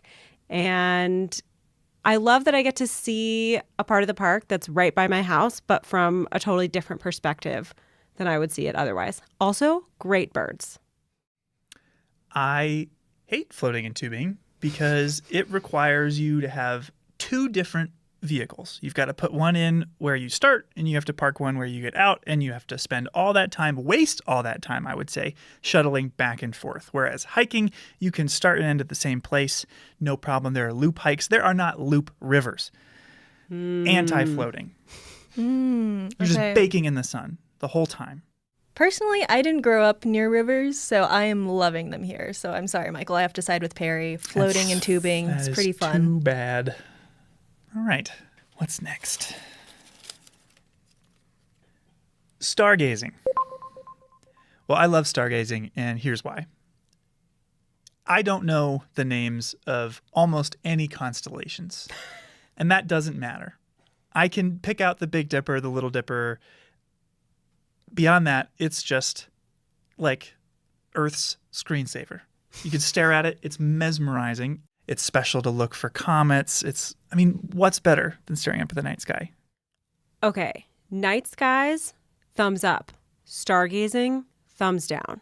You have to stay up way too late. Here in Glacier in the summer, it's not even fully dark till well after midnight. There's too much to be doing during the day. We don't have time to be stargazing at night. It's my bedtime. During the daytime that she's so excited about, it's been like 95 degrees. Nighttime, cool 70s. Beautiful skies. And also, coffee exists, so. I'm siding with Michael here. Yes. Yeah, love the stars here. You could see the Milky Way in Glacier National Park, which is pretty special. Yeah. I'm glad I drew first on that one. Okay, fishing. I don't have a lot to say about fishing. Those who've listened to season 2 will recall that the last time I went fishing, I was 6 and an alligator ate my bobber. So it's just adding work to another activity I'd rather be doing. Like, I'm floating down the river on a boat. I just want to enjoy that. It feels like a lot of work to be standing there waving a fishing rod around. Or if I'm like fly fishing, standing in the shallows, like I could just be swimming or eating or picnicking, you know? I don't need it.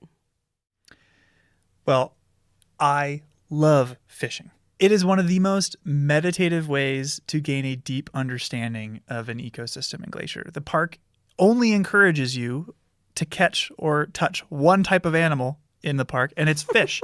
You're allowed to catch them. There are some that you aren't, but it's just such a unique experience in the park to be able to get to know the aquatic wildlife and have an excuse to just go stand in a river for 2 hours. Michael, how many times have you been fishing in Glacier?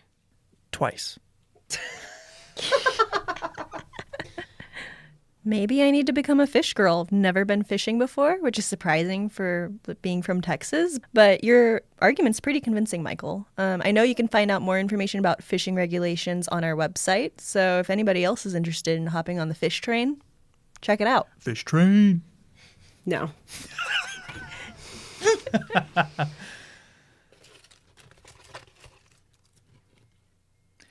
Driving, going to the Sun Road. Big fan. Love it. I mean, it's like the ultimate experience here. It's the experience that put Glacier on the map for people to come visit. It's where I would say 90% of the pictures of the park come from, is from driving, going to the sun, maybe 75. And that is because you get to witness 3 different distinct ecosystems in one 2-hour drive. You get to have incredible wildlife sightings from the safety of your vehicle. From bears to bighorn sheep, mountain goats, you get to drive to over 6,600 feet. What's not to love? Here's what's not to love: driving. What if you take a shuttle so you don't have to drive going to the Sun Road? You can see all those things, but you can spend way more time actually looking at them instead of having to spend all that thought and energy looking at the road, avoiding other cars and said bighorn sheep and mountain goats. And if you just sit on a shuttle and let someone else do the driving, you can appreciate the scenery. It's type 1 fun. There you go. Honestly, the shuttle sounds pretty nice to me. Or being a passenger, I would say. Yeah, I'm siding with Perry on this. All right, one more. Birding. Oh. I love birding. I love trying to figure out who they are, what they look like, who's singing. And you may not get to see a grizzly bear when you come here. I'm sure you won't see a mountain lion. A few of you might, but I never have. But almost everywhere you go in Glacier, you'll find birds. You can come at any time of year and see birds. And especially if you come in the spring, they're constantly singing and calling and just making this place richer and more beautiful. Well, here's my hot take on birding. I love birds. I mean, they are the soundtrack to our mental image of nature itself. But as you said, they are everywhere. I could see birds where I grew up in Ohio, and I can ID them and have a very similar experience. If I wanted to see a grizzly bear, I'd have to go to the zoo. So, birding in Glacier? It's fun to hear birds as you go out and hike, but it's not an activity in its own right. Birds are the background to experiences you could only have here and that people are coming from across the country to have because they can't have it at home. So that's my hot take on birding. I'm never taking you birding again. Honestly, Perry, your passion for birding speaks to me. There's hundreds of birds you could see here, and that's a very special experience. So I have to side with Perry here, Michael. Okay. I disagree, but it has been decided. It's okay. I won. You just accept it. I feel like we covered a lot, but there are so many other activities that we didn't talk about. What's another activity? I would say berry picking. I love picking huckleberries. Classic. It's an iconic part of a glacier summer. Just wouldn't be the same without it. If you are trying to plan a trip to Glacier and interested in what sort of activities you can find here, check out our website at nps.gov/GLAC, and it can help you plan a great trip. We're hard at work on the next season of Headwaters. Stay tuned for bonus content like this and more episodes about your favorite national park. Headwaters is made possible with support from our nonprofit partner, the Glacier National Park Conservancy. We are so grateful for all that they do for us. Check them out at glacier.org. And if you have a moment to leave us a review in your podcast app, that helps us so much. Thanks for listening. You know what activity we missed? Podcasting. I mean, there are more activities here than we could cut up and put in a ranger hat. I like them all. Me too. Despite everything.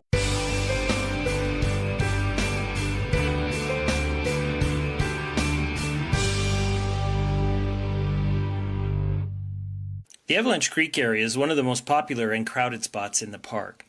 The old-growth cedars and hemlocks are unlike anywhere else in the park and would look more at home on the coasts of Washington and Oregon than in the Rocky Mountains. However, rains from clouds trapped by the Continental Divide make this an inviting habitat for a wide array of plants and animals. A campground and a picnic area are located here, but the real draws are the two popular trails that allow exploration of this unique part of the park. The Trail of the Cedars is an easy 1/2 mile wheelchair-accessible loop trail into the cool and inviting old-growth forest. Huge western red cedars, western hemlocks, and cottonwoods line the banks of Avalanche Creek. Ferns and other shade-loving plants thrive in the filtered green light that penetrates the forest canopy. About halfway along the trail, a bridge crosses the creek and provides a stunning view of Avalanche Gorge. Centuries of water gushing through this narrow gap has rounded and smoothed the moss-laden walls. Hikers may continue back to the parking area at this point on the loop, or venture off to the Avalanche Lake Trail. This easy 2-mile walk climbs 500 feet to reach Avalanche Lake. The trail follows along Avalanche Creek as it climbs up and out of the cedar hemlock forest into a mixed spruce and fir forest just a few hundred feet above. Early morning visitors may also be treated to the sights of deer and other wildlife along the trail. Before long, the forest opens up and the dramatic cliffs at the head of Avalanche Lake loom on the horizon.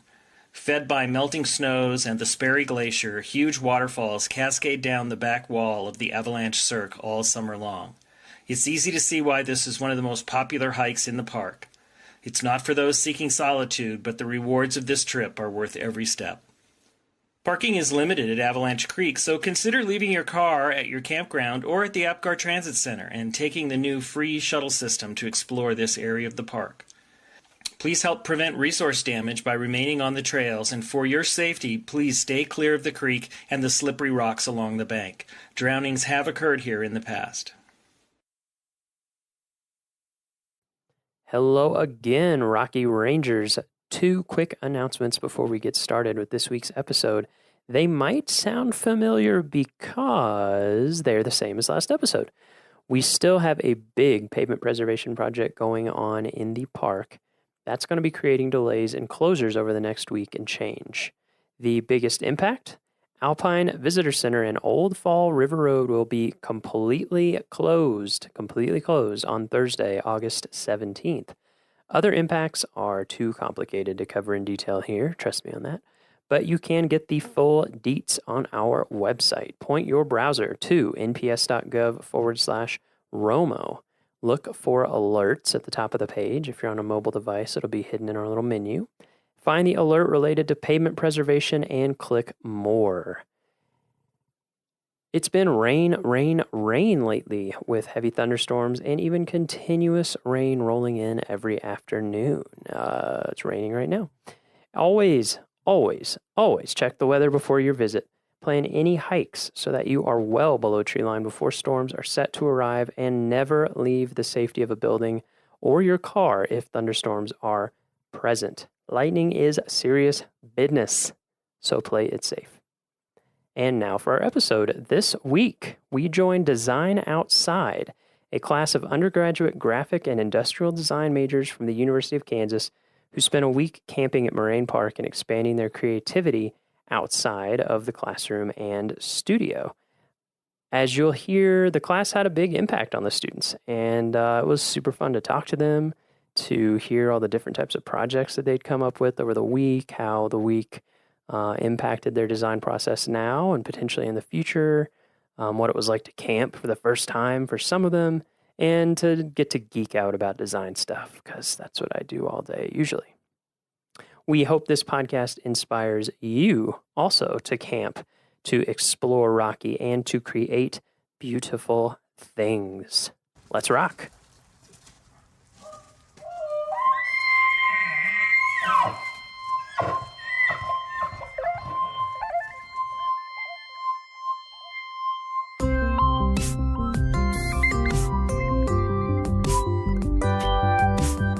How's it going? Good. How's your week been? Very good out here. Thank you very much. Yeah, you're welcome. So, how about you introduce yourself? Okay. My name is Jeremy Shellhorn, and I'm Associate Professor of Design at the University of Kansas.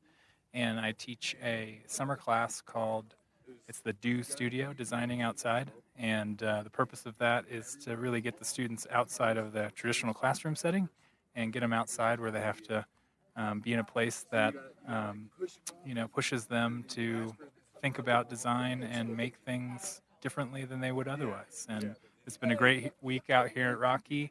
The weather's been great, but it's just a good time to get them out of their comfort zone and have to deal with things like climate and elevation and not being able to run into studio every 5 minutes to print stuff out. Mm-hmm. Yeah, so great. Yeah. This is year 2, right? This is year 2, yeah, second annual. Yeah. So I was certainly a little bit better at preparation. And yeah. How did this feel this year compared to last year? It was very good. I think I had a good mix. These students got to do a couple hikes to kind of get acclimated. Oh, we nice. went to Emerald Lake the first day. Yeah. We had a lot of flatlanders, so they had to get used to the elevation. Very smart for our listeners. Very smart move. Yeah. Start easy. Started easy. So you went up to Emerald Lake, and did you do like sketching and stuff, or was it? Yeah. What was kind of involved? So we got up there and just got acclimated to hiking in the elevation, and then just kind of had a sketch time. Yeah. And it was hot out, so we did have a couple brave souls that did maybe get into the water. Ooh. And then very quickly got back out of the water and resumed sketching. Never will you feel more alive. Yeah. And That's awesome. So that was a great kind of first day to get acclimated. And then the next day, we went to Mills Lake. You know, kind of the prototypical, gave them the story about, you know, one of the proponents of getting, you know, Rocky up as a park, Enos Mills, and he was actually a Kansan. That's right. From Lynn County, Kansas. Yeah. And so I gave him a little bit of story about how he ended up here. And so we went and visited the lake of his namesake. That's great. And then a couple of us that were up to a little more adventure kept on going to Black Lake. Okay, yeah, that's a good hike. And there was a little bit of snow. Yeah, you were saying that earlier this week. Like, how much snow? There was quite a few spots where we were crawling up and then maybe sliding down. Yeah, okay, so a lot of snow. Yeah, a lot of snow. And I guess that was like late June. Yeah. Late June. That's pretty. Yeah, that's pretty typical. Yeah, it was gorgeous, and you know, one of the nice things about love going Black Lake. past, you know, Mills Lake was, you know, it's fantastic to see that site, but if you're able to go maybe just a little bit farther, you beat a little bit of the crowds. That was kind of Mills Lake was kind of like my first introduction. So I came here for the first time, I guess 3 years ago, to make their brochure map. So everybody who uses a map in the park. I came here to make that, and I stayed afterwards and did a backpacking trip. And like I went in Glacier Gorge, up to Mills Lake, up to Black Lake, and then I actually kept going up past that, like way up into Glacier Basin. And I tried to go over Stoneman Pass, and that's when I lost the prescription sunglasses that I was talking about earlier. Oh, So got it. there was still a lot of snow up in that pass. Yeah. And that was late. That was like in the 20s in July. Wow. Anyway, but it's beautiful up there. I love that. Like Longs and the Keyboard of the Winds coming down, and Pagoda Mountain, Chief's Head. Tried to point out Black Lake, as too. many places like that on our way, and you know, certain times you head up that part of that particular trail and you get a good kind of side angle of the diamond on Longs Peak. And so we did have a couple climbers in our group. They did not venture to something that hard. Yeah. But a little bit of bouldering this week, and mostly hiking and sketching. Oh, that's awesome. And you know, just getting out with the paints. Yeah. And stuff that sort of forced them to, you know, get off screens for the week. So I mean, as an educator, just a chance to get them to, you know, experience a place like this. You know, force them to have maybe some parameters they don't always have. Yeah. And force them to be a little bit more creative Yeah. about how they're going to create what we're looking at now is sort of a show. We're in Moraine Park Campground, and my students have put up a show, a little art and design show, and invited some of the camp guests here, and we're just hanging out and sort of looking at what they did this week. Yeah, we're gonna walk around and play Pass the Mic. Cool. We're just gonna get to play like Duck Duck Goose, Awesome. kind of. Awesome. Yeah. We'll do that in a little bit. Well, yeah. Yeah, I think it's great. I think it's so awesome, and it's something that we do try to promote, but I think doesn't get associated a lot with national parks is art. Mhm. And art has always been so essential. Like part of the reason why Yellowstone was even set aside is that Moran went into the wilderness and hauled all the stuff and painted it and interpreted it so other people could see it and be like, wow, that's incredible. Yeah, and a painter and it's like- inspired so much art too that isn't even about national parks necessarily. Like that's great that you made the connection with Enos Mills. Yeah. Yeah, and Albert Bierstadt. You know, Yeah, oh yeah. The lake named Incredibly after him famous here. Same kind of deal. You know, if you didn't have a photographer to send out, you had, you know, paints and Yeah. drawing. And I think for these kids, they know how to use those tools, but this really sort of forces them to do it. And camping all week too. Yeah. It kind of gets you in a different Absolutely. headspace. Absolutely. Especially Slows after them the down. first couple, you know, like after the first 2 or 3 days when you're like really in it, you're really embracing the new shower routine. Yes. Or lack thereof. Yes. A couple cold showers, mornings and a couple solar showers that maybe we didn't set out in the sun. Yeah, completely. long enough. Yeah. But you tried. Yeah. That's good. You're preparing for our solar future. You know, Right, yeah, it's that's- smart. Yeah. But rather important in the sun. Yeah. Should we walk around and play tag? Absolutely. Yeah. Let's do it. Let's just walk around. We Okay. can just drag the mic cables. It doesn't matter. Fantastic. They're strong. Let's talk to these. Well, we have a couple of junior rangers that are. Oh, maybe new a little- junior rangers. Oh, all three of them right here? Yeah, wow. All 3 of our junior rangers. What a treat. Well, they said it was 9 and up for the activities, so. Yeah. There was no age limit. It's actually, I think, growing in popularity. We'll probably have to pass the mic around a little. They're pretty specific to where they're held. All right, we have our 3 junior rangers.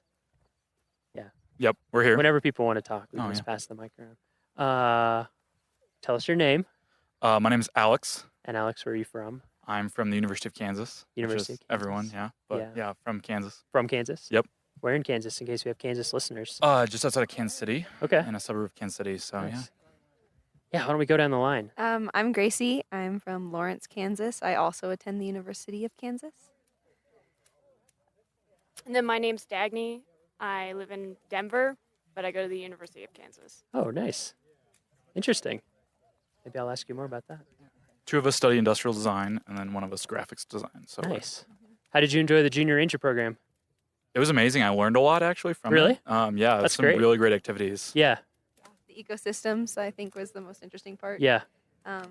We're also about to go get the Stargazers badge. Ooh, nice. You're going to go to the stargazing program? You will love that. Yeah. I don't know if you've been getting out at night here enough to be able to see, We but got some good night skies. yeah.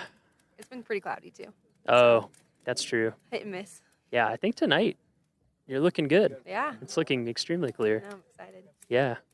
Yeah, I think a lot of people much above the age of 9 enjoy the junior ranger program. I almost think we should have an adult ranger program. I think that'd be great. Yeah.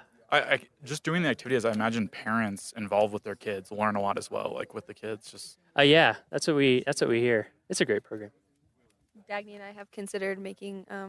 We thought it was one of our projects that would be fun to make our own patches. For being an adult ranger. Like Oh, adult, nice.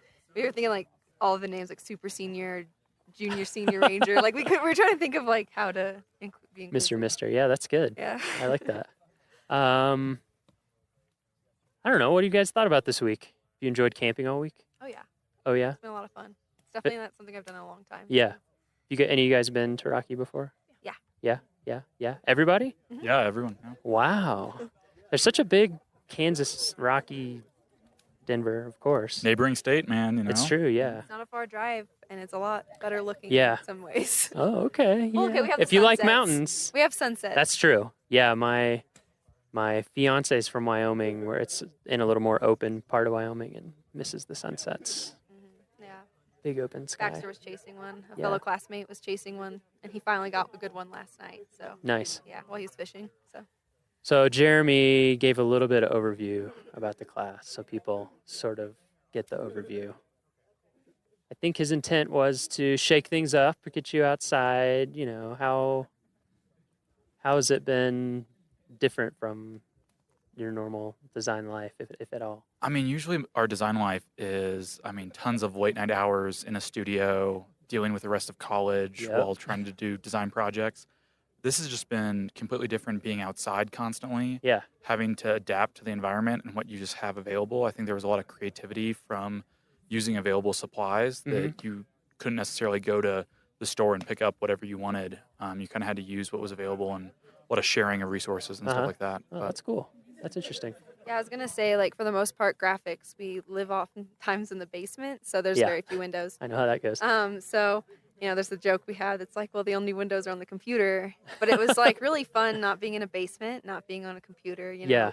Actually being outside in a temperature that was ideal instead of the humid Kansas weather, and so Oh. that was a lot of fun. And like I did a lot more handmade stuff, Mm-hmm. and I usually feel like I fall heavily on Illustrator program, like Yeah, Illustrator, and I definitely do. mostly Illustrator for me. Yeah, I think we all do that with the computer. It was nice getting away from it. definitely. During our normal design process, we usually jump into that technological aspect Yeah. really, really fast. Yeah. And staying away from that really, I know I got a lot more ideas than I normally would have Really? gone through. Yeah. Just by using the pencil and paper and Huh. some watercolor. Yeah. I think there's the Bauhaus philosophy of design, where like using a lot of materials to experiment, and it was fun. We do that in our first year of design school. It kind of gets lost when we go to the computer, and so it was nice kind of Yeah. returning to that and playing with physical materials. I was playing with some pine cones earlier today, and like put some googly eyes on them, and that was just a great time. Like you tripped, yeah. He just tripped over a pine cone and then he just started collecting them, and we were just like, "What is?"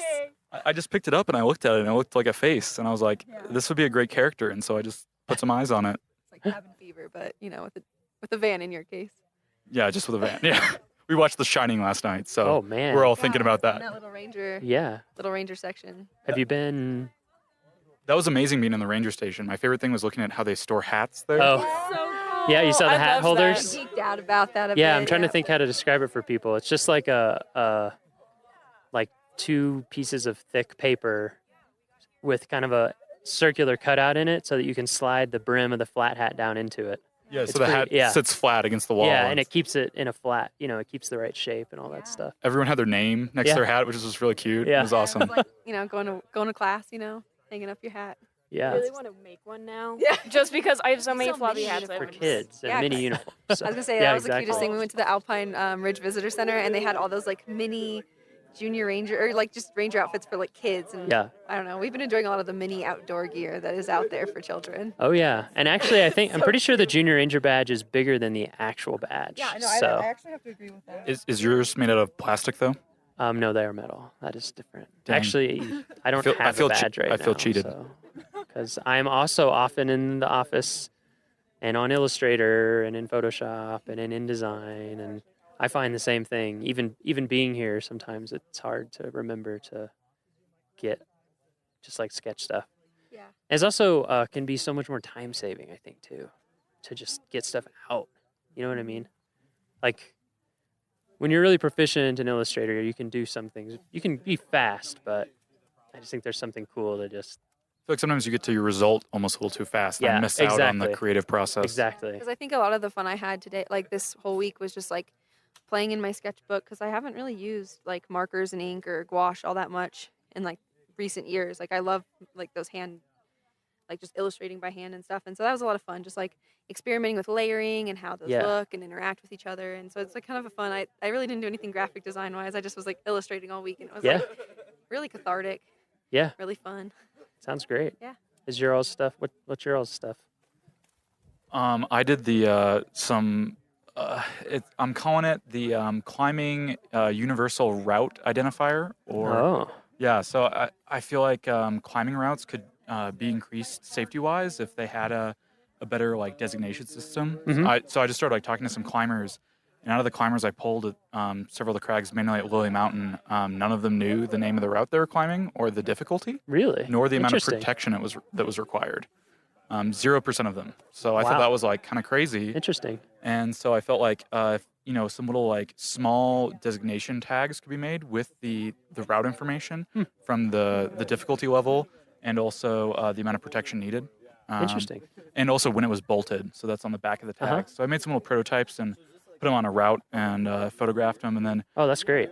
tried to use. I was hoping like all the climbing routes designations around the world are all kind of different, and so I was hoping Yeah. to maybe use shapes and color and maybe a new system that they could all fit within. Could kind of unify them. So I was trying to use almost like the skiing slope system of a green circle tag for Right. low level routes.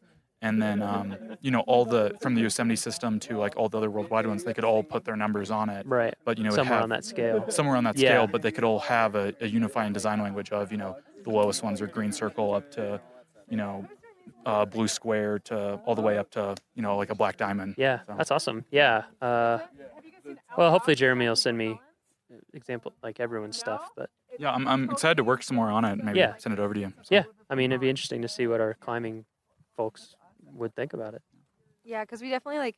I remember just speaking with Alex like real quick on his that like one thing that was really cool too was the idea. Sorry, I was getting That's okay. Yeah, we've got some campers or other visitors that have showed up to check it out.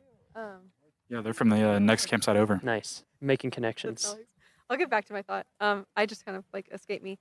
So I guess what I did was I just focused on a lot of illustration because I Uh-huh. really wanted to make a children's book. Ah, But like nice. we did so much outdoor activity that like I really didn't have the time to sit down and illustrate. So I just made like a little character, a little chipmunk. Uh-huh. And I was just thinking of how he might interact with like the mountains and the ecosystems because I really thought it'd be a cool way to educate on the ecosystems and like introduce to other characters among ecosystems. Mhm. And so I made a little bear too. So it's like for you, that's like the Yeah. birds on top of my sketchbook, but then it's the mountains and then like the little things at the bottom with the That's awesome. little red jacketed. Yeah. Yeah. So that's kind of what I just did this week was Yeah. thinking of more of a younger approach to the mountain. Yeah, that is a fun feel. So- I'm trying to think of what. era or something it reminds me of, but I like it. Thanks. Yeah. I don't have a name for him yet, so Yeah. if you have any suggestions. For now, he's just Blank, Yeah, the he's bear. just Blank. Mm-hmm. Yep. So I kind of like Blank the bear. Blank the bear. Actually. Yeah, that's cute. No, I like the. Yeah, but Yeah. that was kind of my approach. I work with preschoolers back in Kansas, so Oh, I kind of okay. had them in mind when I Uh-huh. was making it, like the idea and like That's the colors great. and stuff. So yeah, I was like really thinking like, how could I teach the kids I teach in Lawrence about what I've experienced and how they can help save the Rocky Mountain National Park, or like how they can make a difference, or even just be more educated in a very easy way. Oh, that's super awesome. Yeah. That's great. What about you? So I focus specifically on some hiking shoes for people hiking Oh. specifically within the Rocky Mountain National Park. Uh-huh. Because as a child, I did a lot of hiking, but my footwear wasn't adequate enough, so it really made me really dislike hiking, dislike backpacking. Yeah, sure. Until I was able to find the shoes that actually worked for me Yeah. and for my environment. And I notice a lot of people on the trails are wearing like these athletic shoes, which Yeah. don't really translate well into this environment, especially when you're encountering snow and rocks and water and dust and dirt and everything.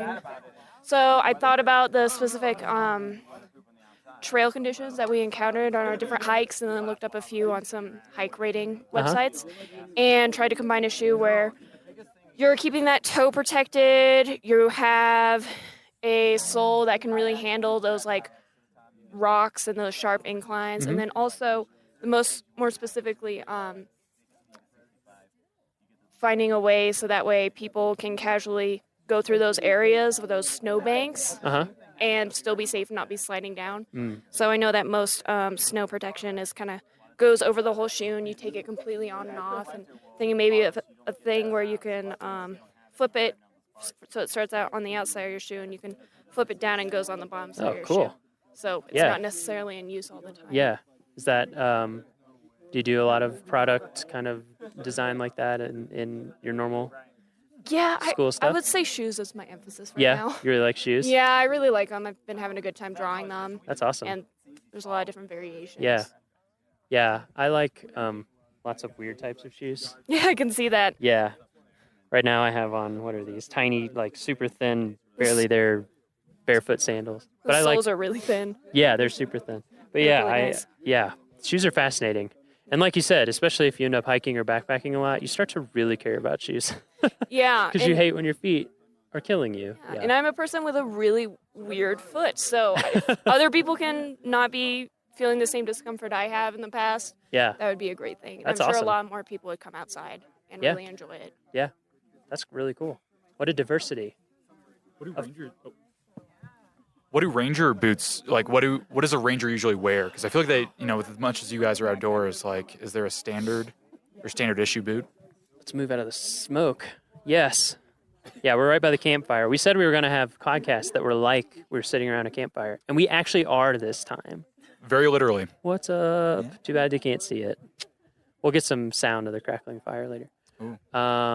Ranger, there are standards. Yeah, there are uniform standards. So in terms of appearance and things like that, and then there's like specific ones that you can order. And then people who are out in the back country, or like climbing rangers, or there's more choice about what works for you. So I mean, nobody's gonna want to let you go out with something like totally inadequate, but most people are just like, these are the type of boots that work for me. They tend to be brown leather. We try to keep it classy for the most part. Yeah, it's a good question. Yeah, the uniform standards are, I don't know them as well as I should, because I don't usually, I don't get to wear a uniform as much as I'd like to, really. Yeah. Actually, Alex and I recalled what you were going to say about the tags. And Yeah. It was just the fact that we thought, like, how is there way national parks could be a part of that? Because you wouldn't, I think you actually, did you see how much that cost for rescue? Well, I just tried to look up some data on rescue, and from what I could tell and some brief sources, it looked like climbing rescues were the most expensive rescue operation that the park can have. I was reading stories about helicopter rescues, and I found just one bill, like one cost, which was, I think, a little over $30,000 for one rescue for a climbing operation. So I thought, man, if there's anything we can do to make those routes safer, which I feel like knowledge is power. So if you can equip people with more knowledge about the climate environment and the route, that possibly you could reduce the number of climbing rescues you need. Yeah. Yeah, because that's what we were thinking too. Is like yesterday was actually my first time rock climbing, and Alex was like looking for the specific route he had picked out for us because like I couldn't climb anything harder than I think it was a 5.2 that we might have found. But yeah, I couldn't have climbed anything probably harder than that. I mean, I'm that was already your first time. Exactly. And so like thinking about like, you know, that kind of also like if maybe you don't know what to look for and you get misled. So like thinking about how like that icon like would really could save, because people then might also realize like, oh, I can't quite do this one yet, and like think about that. It's very interesting. Yeah. I don't think we found the right route because we were using a guidebook, which I thought I had the most updated guidebook, but I guess we were trying to, you know, climbing routes are designated by, it's the third bolted route from the left side of this rock feature. And I think more bolted routes had gotten added since that guidebook had been published. So it was kind of interesting. It's a very popular climbing place up here. That's interesting. It's cool that you were thinking about that. I just met with one of the climbing rangers today, Everett, and we're going to work with him on a new preventative search and rescue video. PSAR is what we call it in the Park Service for Longs Peak. For exactly what you're saying. Like, number one, we don't want anyone to get hurt ever, obviously. And then number two, whenever someone needs a rescue, you're putting people's lives at risk. I mean, that's what they do for a living, but still. And then, the cost is incredibly high. So I think something that everybody forgets, whether you're new to it or old to it, that usually looks a little easier from the ground. And I think, and this is what we're going to try to convey in the video for people with Longs Peak, is that it kind of has a reputation as a climb or as a hike, and it's not a hike. Yeah, we went up to the visitors center. Oh, really? Up there, and we're like, oh, yeah, Isn't this that is cool? very intense. Yeah. We had some cool shoes up there. Yeah, that's true. They give you... We met some llama rangers. Nice. Yeah, I'm going to go out with them soon, sometime this summer. We're going to do a podcast with them. I'm glad. The Longs Peak Ranger Station is really cool. It really apparently gives you a feel for it. I haven't climbed yet, but I'm going to a week from next Thursday, because we're going to go up there to start getting some shots, and for me to scope out places where we can get shots, and just getting that message out there to people of like, take it seriously, because it's a type of thing once you get past the keyhole where if you fall, you'll probably die. You'll at least be very badly injured and need intense rescue. So I think people go not realizing that. Anyway. We had a lot of fun. We went out as a group, and also this is a different segment, but you through Jeremy encouraged us to look at the wayside signage. Yeah. We had a lot of fun looking at that and kind of seeing I bet. The design of those and how they designated or showed information to visitors. It was really interesting looking at those. We tried to do. We kind of talked about one as a group as like a see-through wayside sign, so that you could maybe etch the outline of the mountain with and the then peak if you information. Get to the right level. You could get to the right level and look through it and see the That's interesting. kind of mountain range. Here, right. It's like it's a perspective point. Yeah. Because the one thing that we noticed was like you had to look, and compare before you really kind of saw what parts of the mountain were where. But I could, and it was kind of evolved from the idea of like maybe an app, but then we realized service is so non-existent up on those mountains. But that idea that you could use GPS and like hold it up and kind of like those constellation apps that show you where constellations are, it could show you the peaks, and you could just like tap these little hot spots and it would give you that information. So something. Yeah, as we talked about earlier this week, that's something that I would love to see happen is an app for a park. That'd be amazing. I think. And I've seen some prototypes for a couple parks, and basically the way they work is that when you're at home, when you download it, they say, do you want to download all the content for offline use? So that way you can, when you're at your hotel or visitor center, before you get there, you can have it all. And then there's one like that for the National Mall in DC. Oh, really? Yeah, so you can hold it up and just move around, and it'll show you like where all the museums and monuments and things like that are. Yeah. I like that interactive aspect, because it's almost like virtual reality. Yeah. Augmented reality, where it kind of like transposes something computer generated on top of something real, and I think that's like a really cool interactive way to like learn more information. Yeah, to learn more. Yeah, I think that's we're all any way that we can let people learn more stuff. Oh yeah, I think that's why I like the Junior Ranger program so much, is because it was so informative, and I was kind of like, it was funny going into the station, like, oh yeah, we're here for our junior ranger badge. And they're like, how old are you? You know what I mean? But I think that like having something like that, just like We're over 9. Yeah, that's all you need to know. Yeah. If it says up, sir, up. We just happen to be up. Exactly. The junior ranger program actually ended up leading us around the park a lot. Yeah. And I feel like I got a more fulfilling visit from this time, even though I've been here a lot in the past, being someone from Denver. Yeah. Than I ever had before, just because it's a lot more information and you feel like you have more of a mission. Yeah, because like we were like, oh my gosh, is that a bird in our handbook? gotta- And we you were gotta like, check what it bird out. is this? And we were really into it. And then like Dagny and I had an unfortunate, we had to run back to our campsite because we needed to grab something before dinner. But on our way back, we were lucky enough to run into some bears. So it was like, while we were a little bit late for dinner, we also had this crazy experience where we got to see a mom and her cubs. And Yep. so like that was like, and we were just like, we get to put this in our ranger book. We I think so that's excited about it. I think like what you were saying earlier about like being more creative, having more ideas come to you, that kind of thing. That's exactly like when you're outside all day, basically, stuff just more stuff happens that is unusual. Oh, yeah. Your life is much less planned. And so, yeah, it's like, oh, we were a little late and then we saw bears. Yeah. And 'cause, if like, you'd been a little earlier, you wouldn't have seen them. No, not at all. Because like well, Dagny saw it first, but like last time I was in Estes was August, and I actually stayed at a cabin here, and I feel Mhm. like I spent so much time like at the cabin, not really thinking about like how much I wasn't experiencing the outside. Whereas like I've been outside all week, Mhm. and like counting down the days for a shower and stuff, like you just like, and we've been able to witness like deer walking through our campsite, Yeah. and like just like. And we had a bear spook that spooked a couple campers and stuff like that. So, I mean, it's just been like a fun experience that Yeah. I couldn't have had if I was in the safety of 4 walls. There's one right now. Right next to that other. Is that mule deer? Oh, yeah. Yep, mule deer just a little ways out from the campsite. Man, it's such a nice evening. It's too bad we can't transmit temperature. and Would you really want wind to, and- though? We want you to come That's here. true. We do.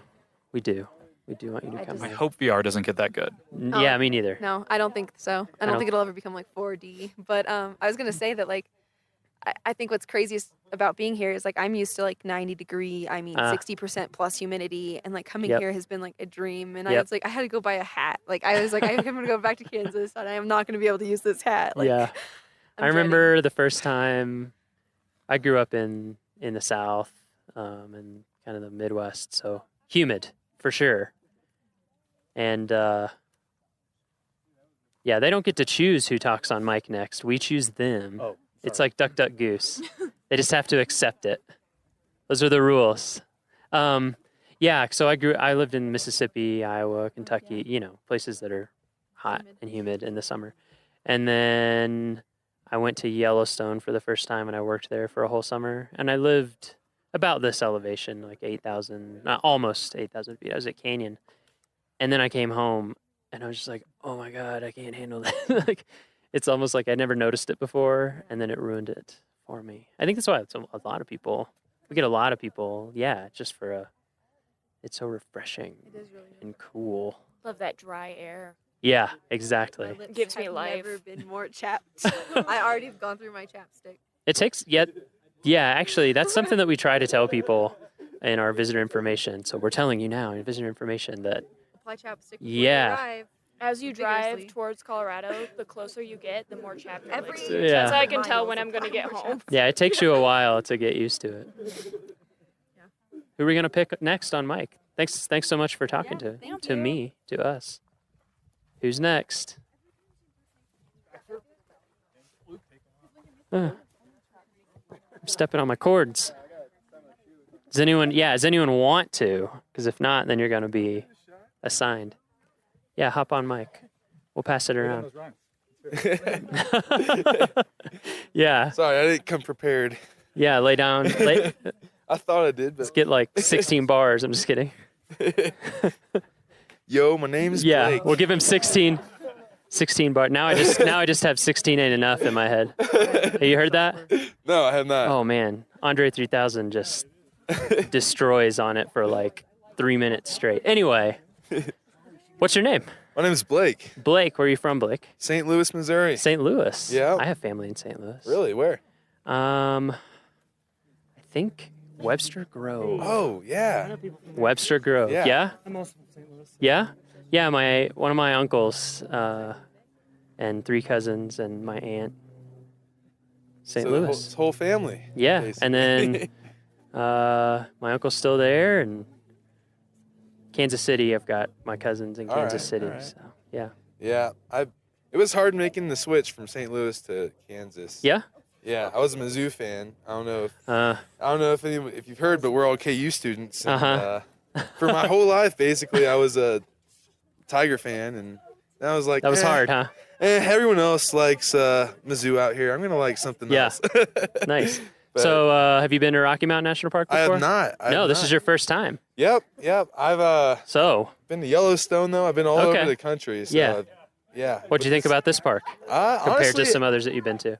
Some of the most beautiful sights I've ever seen. Really? I mean, I've been, like I said, all over the country, and the mountains are my favorite part.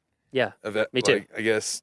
Yeah. Any natural setting. Yeah. So. It's kind of my thing as and well. plus, I took a geology class earlier this semester. So. Oh learning yeah, it about- must be really cool to be yeah, here with all this the plate exposed rock tectonics and yeah. think about how different things formed. Yeah, it's Yeah. Did you go up on Trail Ridge Road at all? Yes, I did. Did you see Lava Cliff there? I don't. It's a pullout there. It's a thick layer of rock that was from a big volcanic explosion from the Never Summer Mountains, which are to Wow. the west. Yeah, it's pretty cool. I didn't see that. It's easy to miss. There's a lot to look at when you're on Trail Ridge Road. Yeah, I mean, my eyes. Yeah, what'd you think about that, Trail Ridge Road? That's one of the things that I had think. trouble breathing Yeah. on my way up there. I was short of breath. Yeah. And like there was this one point where there was a parking spot before the visitor center. There was like a parking area and Yeah. a walkout, and you could see like a whole bunch of different peaks. Oh yeah. I'm not sure what that area was called, but as I was walking downhill and out of breath, Yeah. getting to the Yeah, scenic. it surprises people. Yeah, I know. There's a lot less oxygen in every breath up there. Yeah. You're right. And I mean, I saw someone smoking a cigarette up there. I was like, oh my gosh. Yeah. How are Their they lung breathing? capacity must be incredible. Yeah, exactly. I want some They're of that. superhumans. Sometimes I've been up there at Alpine Visitor Center, and did you go to Alpine Visitor Center? Yes, I did. Yeah, that's a cool visitor center. Yeah. I got to see both gift shops. That's the highest elevation visitor center in the National Park Service. Really? The entire National Park That Service. was 12,000, like 13,000. It's just under 12. Okay. Yeah, it's all just right. a little bit under 12. Actually, I should know the exact number because it's on our podcast that we just put out today. It's like 11,796 or something Okay. like that. It's close to 12. Yeah. Yeah, it's the highest one. Right above the tree line. Yeah. It was really cool just coming up from an area where there's heavy forest, and then it just cuts off and there's Yeah. nothing. It's like a completely different environment, It but is. at the same time, it's just it goes together. I can't explain how many things are running through my mind. Like, how is this? Yeah, it's pretty mind blowing. You know what I mean? Yeah, it has. It's for me, it always has a really surreal feel. You're just like, how is this real life? Right. Yeah, It's just exactly. everything's a little weird. Yeah, I feel like humanity is not supposed to be on the top of mountains, but somehow Biologically, we are not. But, it's hard to survive up there. Definitely. And I mean, that road's only open a little bit of the year. right. I saw those giant sticks on the side of the Yeah, road. mm-hmm. Well, those are for the plows, right? Exactly. How big is the plow that goes up on that They're road? huge. They're actually not plows. They're rotaries. So they're like a giant snowblower. So on the front Like of a them, fan, like a blade. yeah, they're like a spiral blade on the front. Okay. That's like 4 feet tall or maybe more, and then it basically eats the snow in, and then spits it really high out the back. Because if you plowed it, there wouldn't even be anywhere to. So, but it doesn't put shoot it back onto the road, right? No, right? yeah, it shoots it at an angle, Okay, like over all the right. side of the road. All right. Yeah, so the snow is so deep that they have to take multiple passes with that thing. Yeah, I So figured it's as pretty much. crazy. Yeah. And this year, they had it all clear. We were like almost ready to go. Maybe open the road a little earlier than expected, and then we had, like here where we're standing, 3.5 feet of snow. This was like right here in this camp. This is like mid-May. Are you serious? Yeah. I was gonna ask. Like, I guess snow stays up there until like a Yeah. couple weeks from today. Yeah, right? if you'd been here a few weeks ago, there would have been a ton of snow up there. Oh my gosh. It's just that once the once the sun starts getting really intense and the days get long and it gets clear, Right. the snow melts incredibly fast. But like I went up there, you should go on our Facebook and look. I went up there and took some 360 photos, and it was like May 22nd, and it's, I have on a Up on huge top coat. of Trail Ridge Road? Yeah, I have on a huge coat, and the snow is like incredibly deep. Oh my God. Yeah, it's pretty I crazy. still can't imagine the snow in the summer. That blows my mind. Yeah, that's the other thing is the snow sticks around here a really long time. Coming up from St. Louis, it was probably 70 to 80 degrees a day. And then I've been wearing a sweatshirt, doubling up on the sweatpants every night. It's crazy. And it's like, it's July. Yeah, yeah, exactly. So this is about as warm as it gets. Yeah, just about. It's crazy thinking about.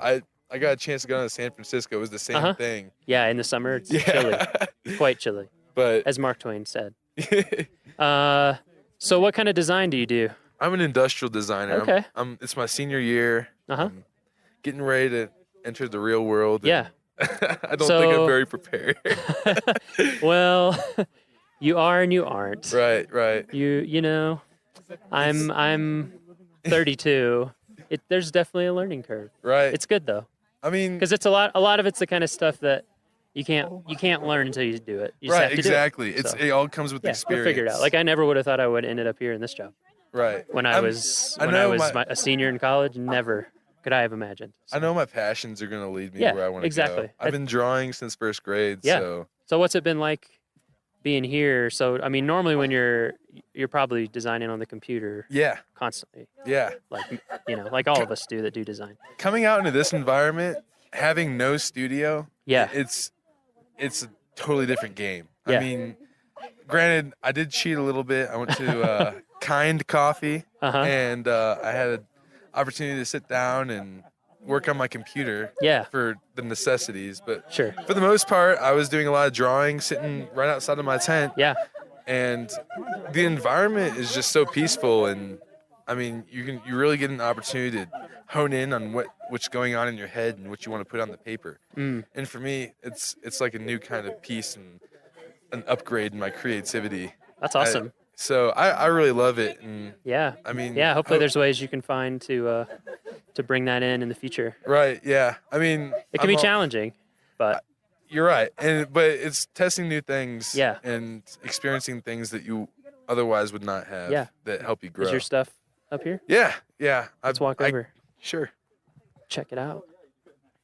Yeah. Oh, nice. This is me. Oh, that's super cool. I was wondering who did that. I made a raincoat, and that's awesome.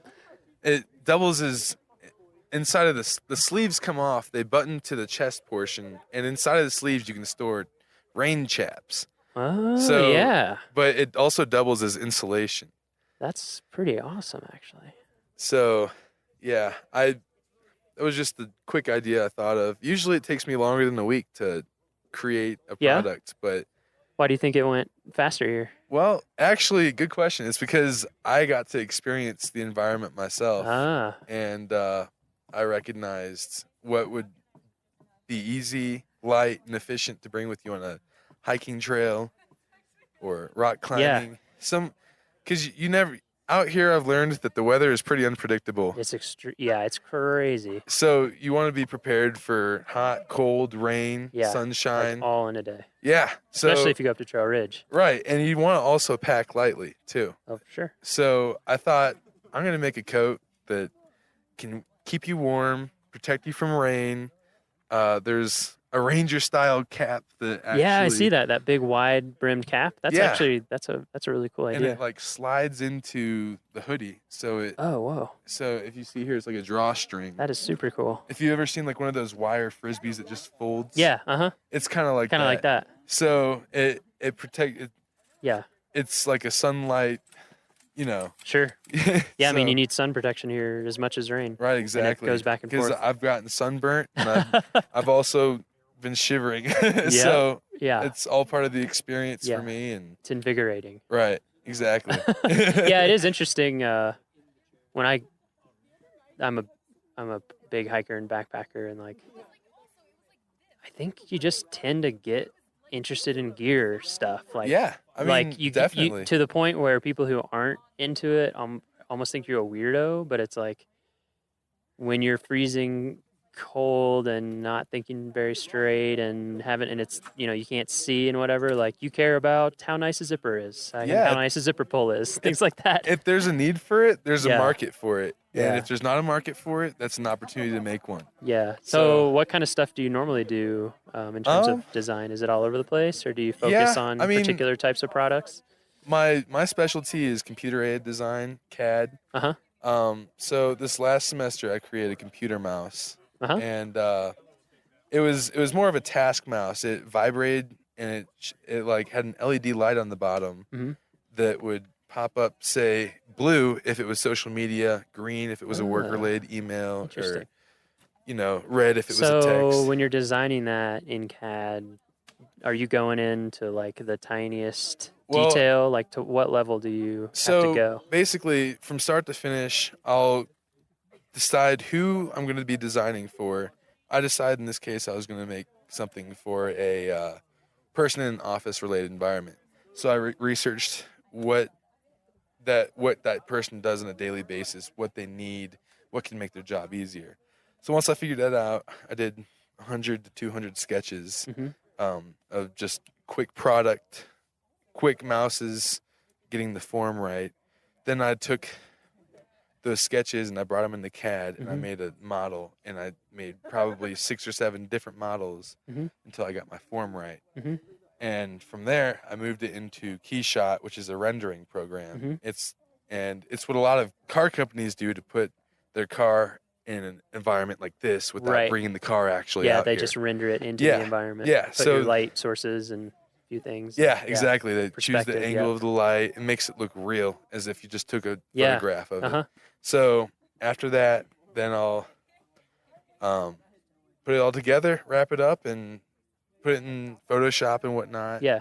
And label my process and clarify my steps along the way. That's super cool. So yeah. So do you think that this trip or anything that you learned or experienced here is going to translate over into your design? And definitely. What this trip has taught me is how important it is to understand what the user needs and experiencing on a personal level what it means to research your audience, I guess. And I actually did it backwards. Well, I guess the right way. I researched my audience by hiking and doing things outside in the national park, which gave me the idea to create a coat. Yeah. So, I mean, it's a natural step I learned that I really think will be valuable for me in the future. That's awesome. I'm testing out products for other people, and I want to understand what it's like in their shoes. Yeah. So, yeah, I love it. That's great. I'm glad you had a good first visit. Yeah. I mean, we're always here. I'll be back for sure. We're supposed to be here forever. So as long as the United States is a country, which we also hope is forever, we're supposed to be here. So, we'll be here. Yeah. Well, I'm excited to come back and have my next experience here. It was a wonderful time, and thank you for having us. Oh yeah, my pleasure.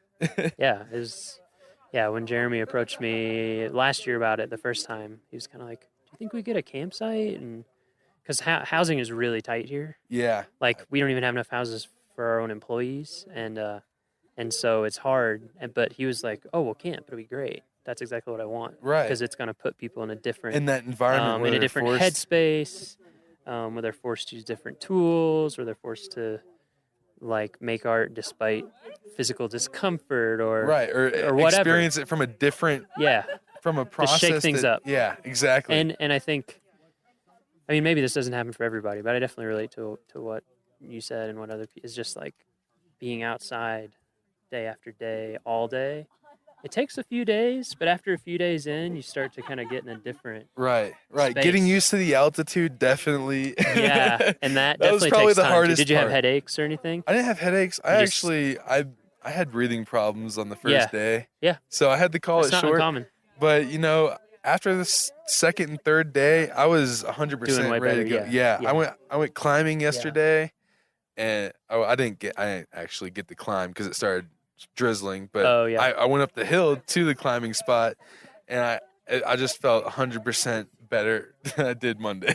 Yeah. So that's good that you recognize that.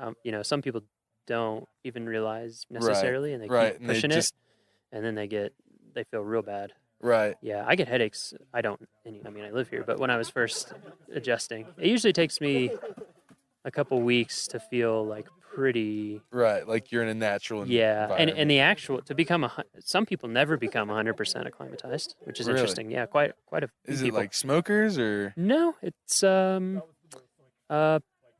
not really understood why. Number one, different people adapt to altitude differently, and number two, this is what makes it confusing, is the same person on different instances will react very differently. So you can have someone who's acclimatized a bunch and never had a problem, and they're in great shape and blah blah, all the things, and then just one trip, they'll just have huge problems. Wow. Or I had a friend. Part of that might be because they're used to the extreme. It could be. One of my friends. I've had multiple friends who are backpackers who are just like in incredible shape, and they even went early and took the time to acclimatize. And they'd had other trips where they were fine, and it just like shut them down. Yeah. Like almost to a dangerous level. I mean, so it's pretty interesting. The crazy thing is I think I hiked 7 miles my first day, and it didn't feel like 7 miles. It was just the fact that I was going uphill the whole time. Yeah. That I think it was almost a mental thing for me. Like, like you need to chill out, breathe a little bit more. And it's like a challenge. Yeah, exactly. I don't know. I just wasn't expecting it until Jeremy said it, and I was like, wow, I guess I really do have to let nature figure itself out. For sure. Yeah, So- I think that's one of the things that's kept me loving national parks, I think, and just, what we facilitate, the experience that we're trying to let people have, like the experience that you had, which is, to have that opportunity to like experience nature as it is without control, with as little control as possible. Right. And just to see that and like you said, learn how to like embrace it, be ready for it, Right. be safe, be smart, and be creative. Be creative. Exactly. Yeah, I think that's a huge part of it for sure. That's awesome. This is a great experience, and I really appreciate you having us out here again. Glad to Rock hear it. Chalk Jayhawks. Nice. And I'll hand the mic off. Who else should we give the mic to? We should do one. We should hand it off to something. All right. Somebody. One more. Ryan? Oh, yeah, we're going to get a group picture. Oh, okay. Group picture. Oh, the smoke. Anyone up on We can get Miles with his stuff. Yeah, where should we stand? Oh, man. Oh, you've been chosen. You can pass it. You can't call camera shy because it's a microphone. That's true. We thought that would help. All right. I don't know. We're going to get a group picture first, though. Saved by the bell. Can we continue the interview during the picture? Yeah, we can do the interview during the picture. Everybody say cheese. cheese. The worst thing that'll happen is I just have to spend half a second editing it out. So I would never edit you out. I hope you do edit. That's the thing. Just be really boring. We're going to have all the tall... Just be really boring. Yeah, exactly. We'll cut you right out. Yeah, sorority squad. Sorority squad! Yeah.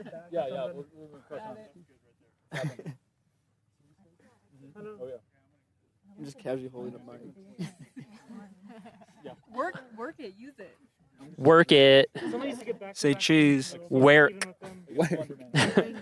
Oh! Oh. That's a Leica too, isn't it? You better be. That's a precious, precious child. No, I can't. I just nodded it.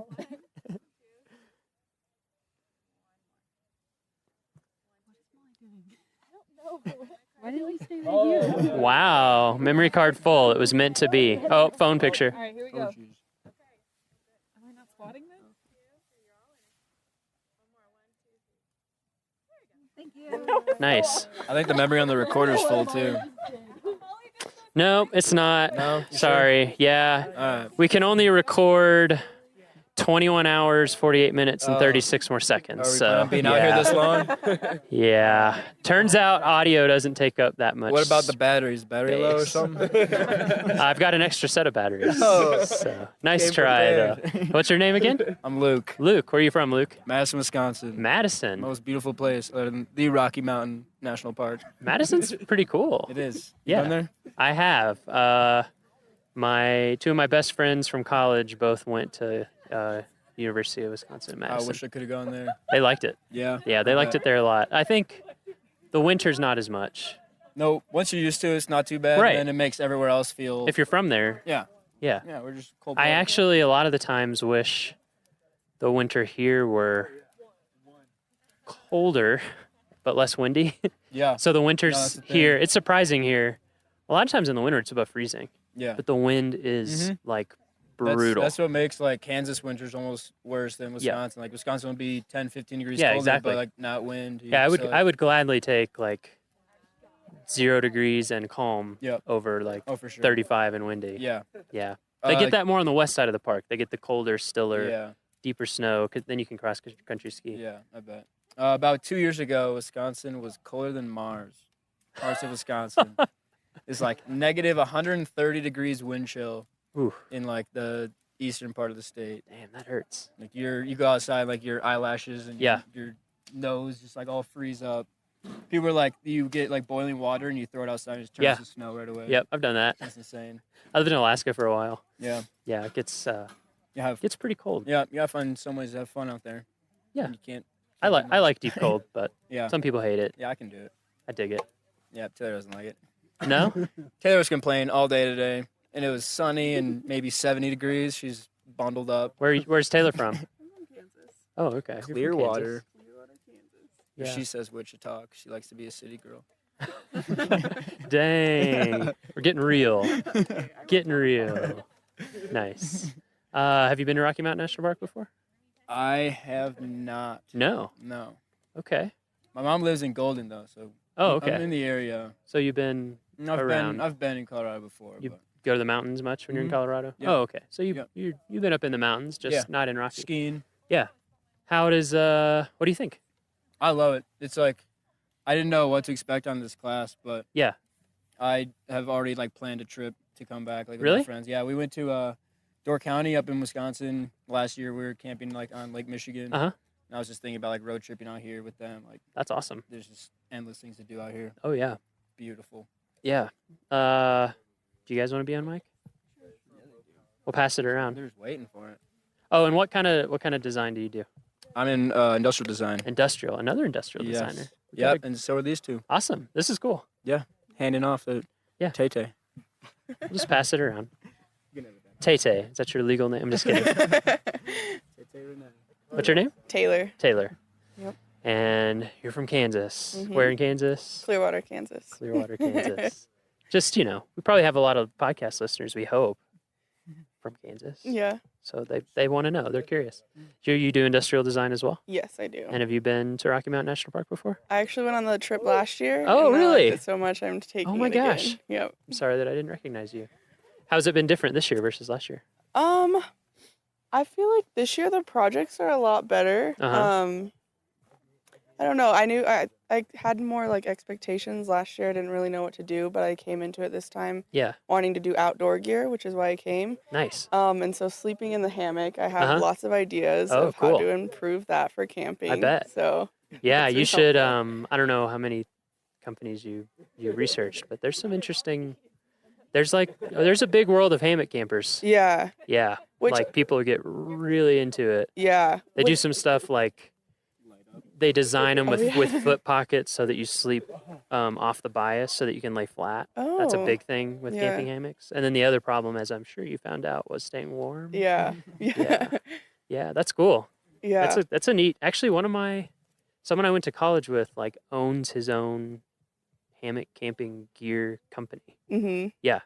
I actually got inspired polar stuff out of Portland. Uh-huh. They have a lot of like casual camping stuff, Mhm. which I kind of want to get into more Yeah. because a lot of the stuff that I found for like camping with hammocks, it's super expensive and like Yes. really specialized. So Yes, that goes for a lot of a lot of backpacking and camping gear. Yeah, so I'm trying to do like simpler stuff that you can like add into a hammock you already have and like turn it into a tent. That's So, really cool, actually. Yeah. Yeah, I think that's something that I'm not an industrial designer, but just kind of tangentially interested in. Because with backpacking, like, it can cost so much money Yeah. to get into. And so Yeah. I feel like it can prohibit a lot of people just based on that, and it shouldn't. Yeah. So that's really cool. Yeah, because last year I was like, I've never really been like Yeah. camping, and I was like, I'm nervous. Like, what if everyone else is like has all this high tech stuff, and I've no idea what I'm doing. So Yeah.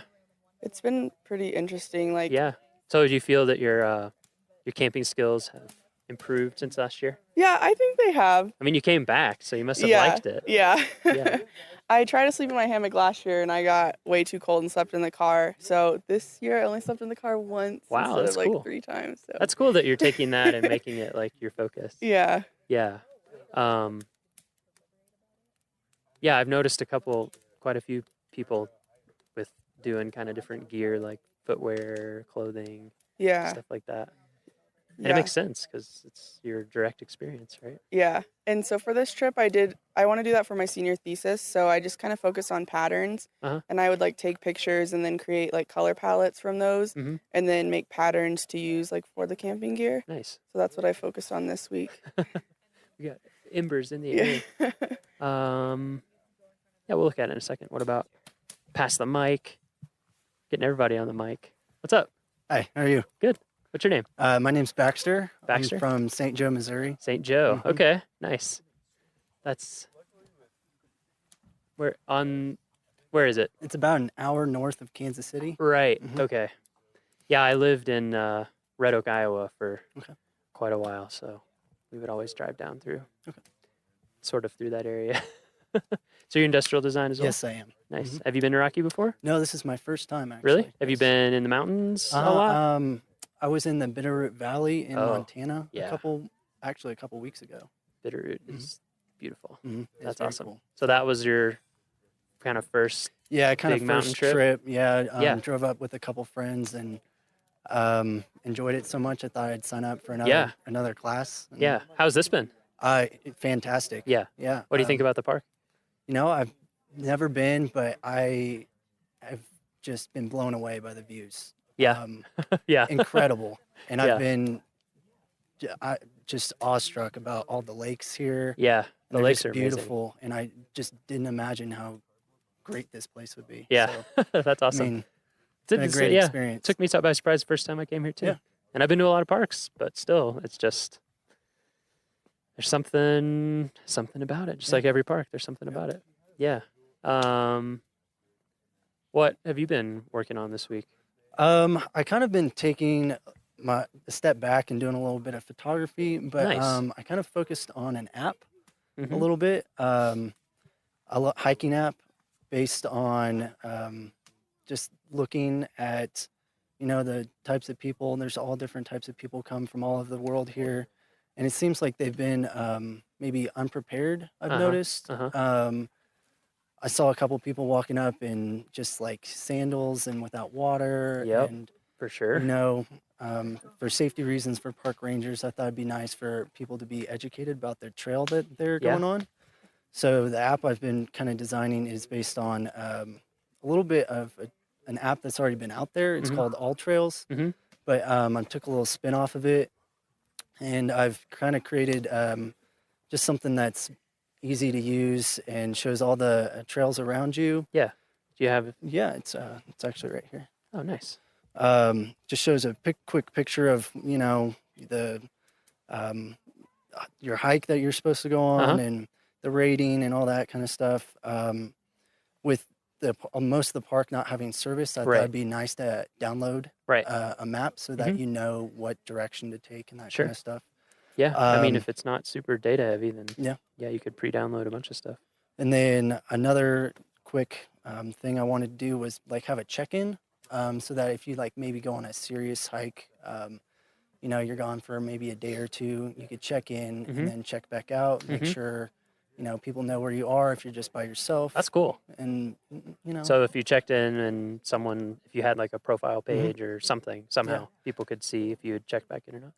Yeah, that's awesome because that's that's something that we try to impress upon people. And I mean, it's easy to forget, but just you should letting always let somebody know where you especially are. if you're out there by yourself. Yeah, even here, I think like our trails are so nice. Like our trail crew does an amazing job, and they're just beautiful. And there's so many nice bridges, and there's paved roads, that it kind of gives people the impression that, oh, whatever. But yeah, when you're 5+ miles away, and we have people get hurt not even that far from the trail, just sprain an 'cause- ankle maybe. Yeah, or like you said, they just don't bring water, or just things that are preventable. I think people just don't know. So that's cool that you're trying to just get integrate the people education part into it. I also thought I'd maybe integrate like a medical part aspect of it. Maybe that just the park rangers could see.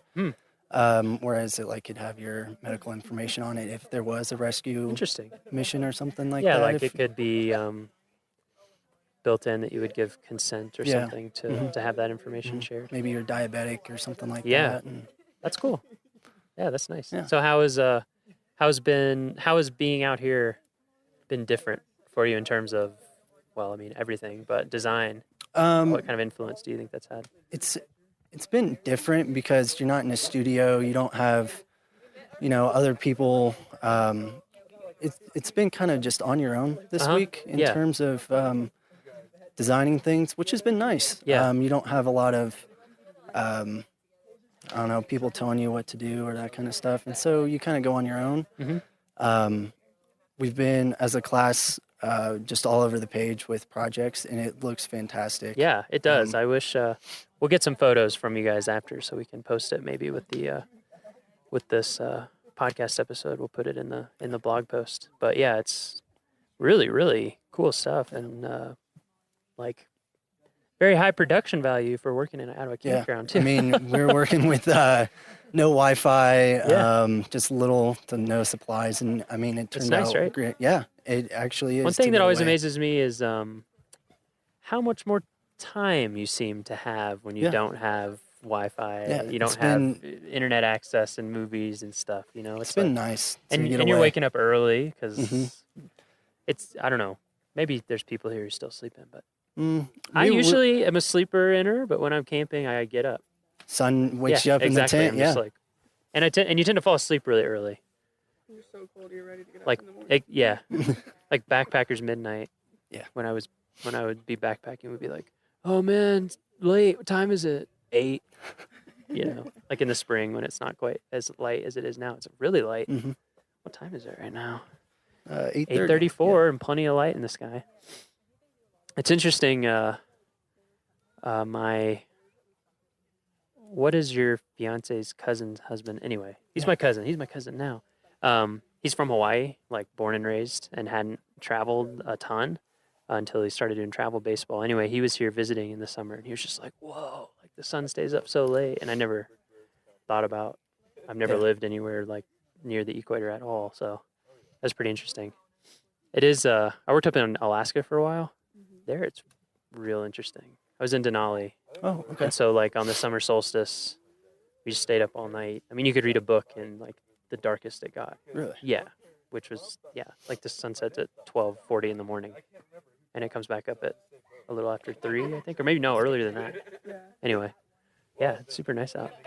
Yeah, that's cool. It's been interesting to hear from everybody how it's influenced their design. What kind of things do you normally design? Do you normally do app development? No, it was not really.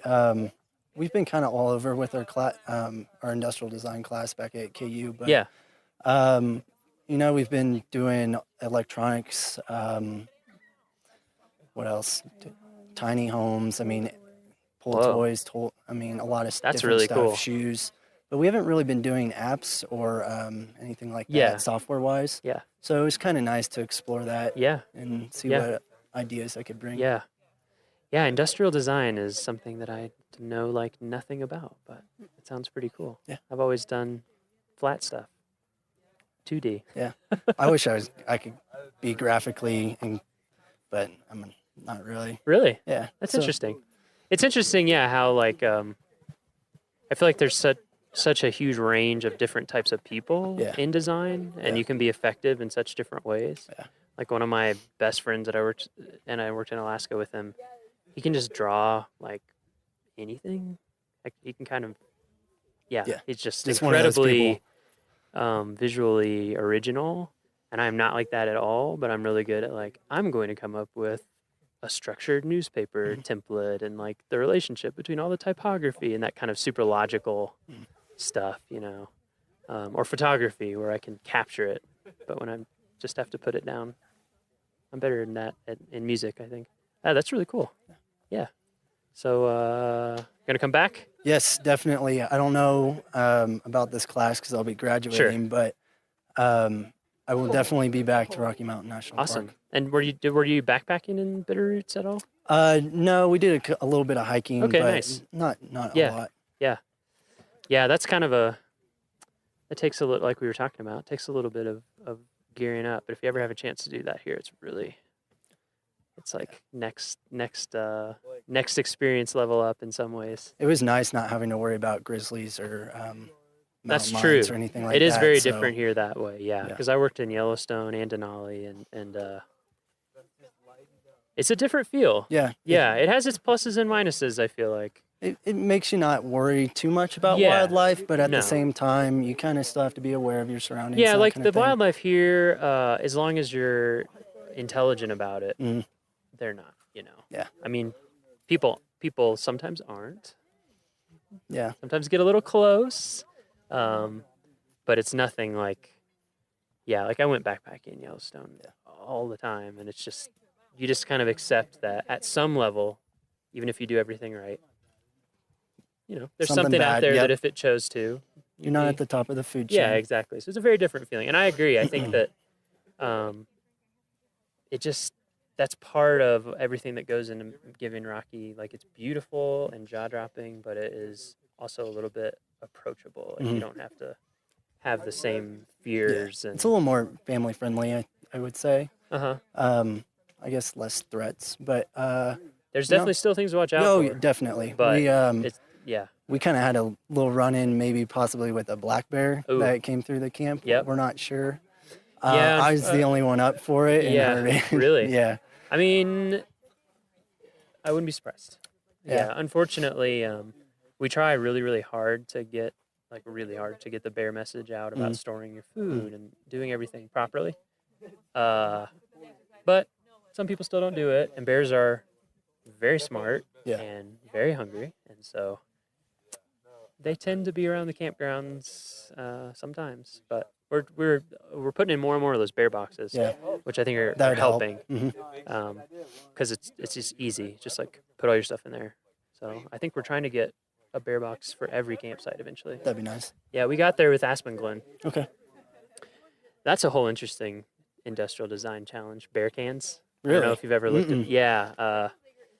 So when you're backpacking, obviously there's not bear lockers usually, and so you have to carry something with you the whole time to keep your food in. And if you're in places with trees, if you know how to do it correctly, you can hang your food. hang it up, Right. yep. But like in Denali, like There's you're above no- tree line all the time, and so yeah, it's literally just like a canister. Oh, really? That you just set 100 yards or more away from your campsite, and so it is interesting to see the different designs out there. Like the one that I use has tabs that you push in, and then it kind of lets you unscrew it. And over the years, they've had to keep adding tabs because there would be very smart bears out there somewhere They'll get into it. who have figured out like, oh, if I bite this tooth here and this tooth here and push in here, like they're super smart. Yeah, so there's certain areas where you're you're required to use one, actually, in the backcountry, and like the Sierras they have the most devious bears. So there's like a whole agency that tests and approves these things, and every now and then a new one comes to market. I'll have to look into that. Yeah, it's kind of interesting to see. The one that has been really interesting is called Ursac. Okay. And it's Kevlar. I think it's Kevlar. Maybe it's even Dyneema now. Anyway, it's like an extremely, strong fiber, and then they try to like weave they make a bag out of it that you put your food in. That'd be nice. So it's And not then so bulky. yeah, it's way Mhm. lighter. But it for the most part isn't approved in places. It's not foolproof enough for a lot of agencies. So there's space out there. Something to look into. Yeah, I think there's like there's two major people, and then there's people that make one out of, it's like carbon fiber, so it's really light, but very expensive. Yeah. All right. Have we harassed everyone we should harass? No? No. The three girls. You got We haven't Molly, Maggie, and harassed you Beth. yet? They're actually one. They're one? They're one group. Three as one? Come on. Yeah, come on over. Come on over.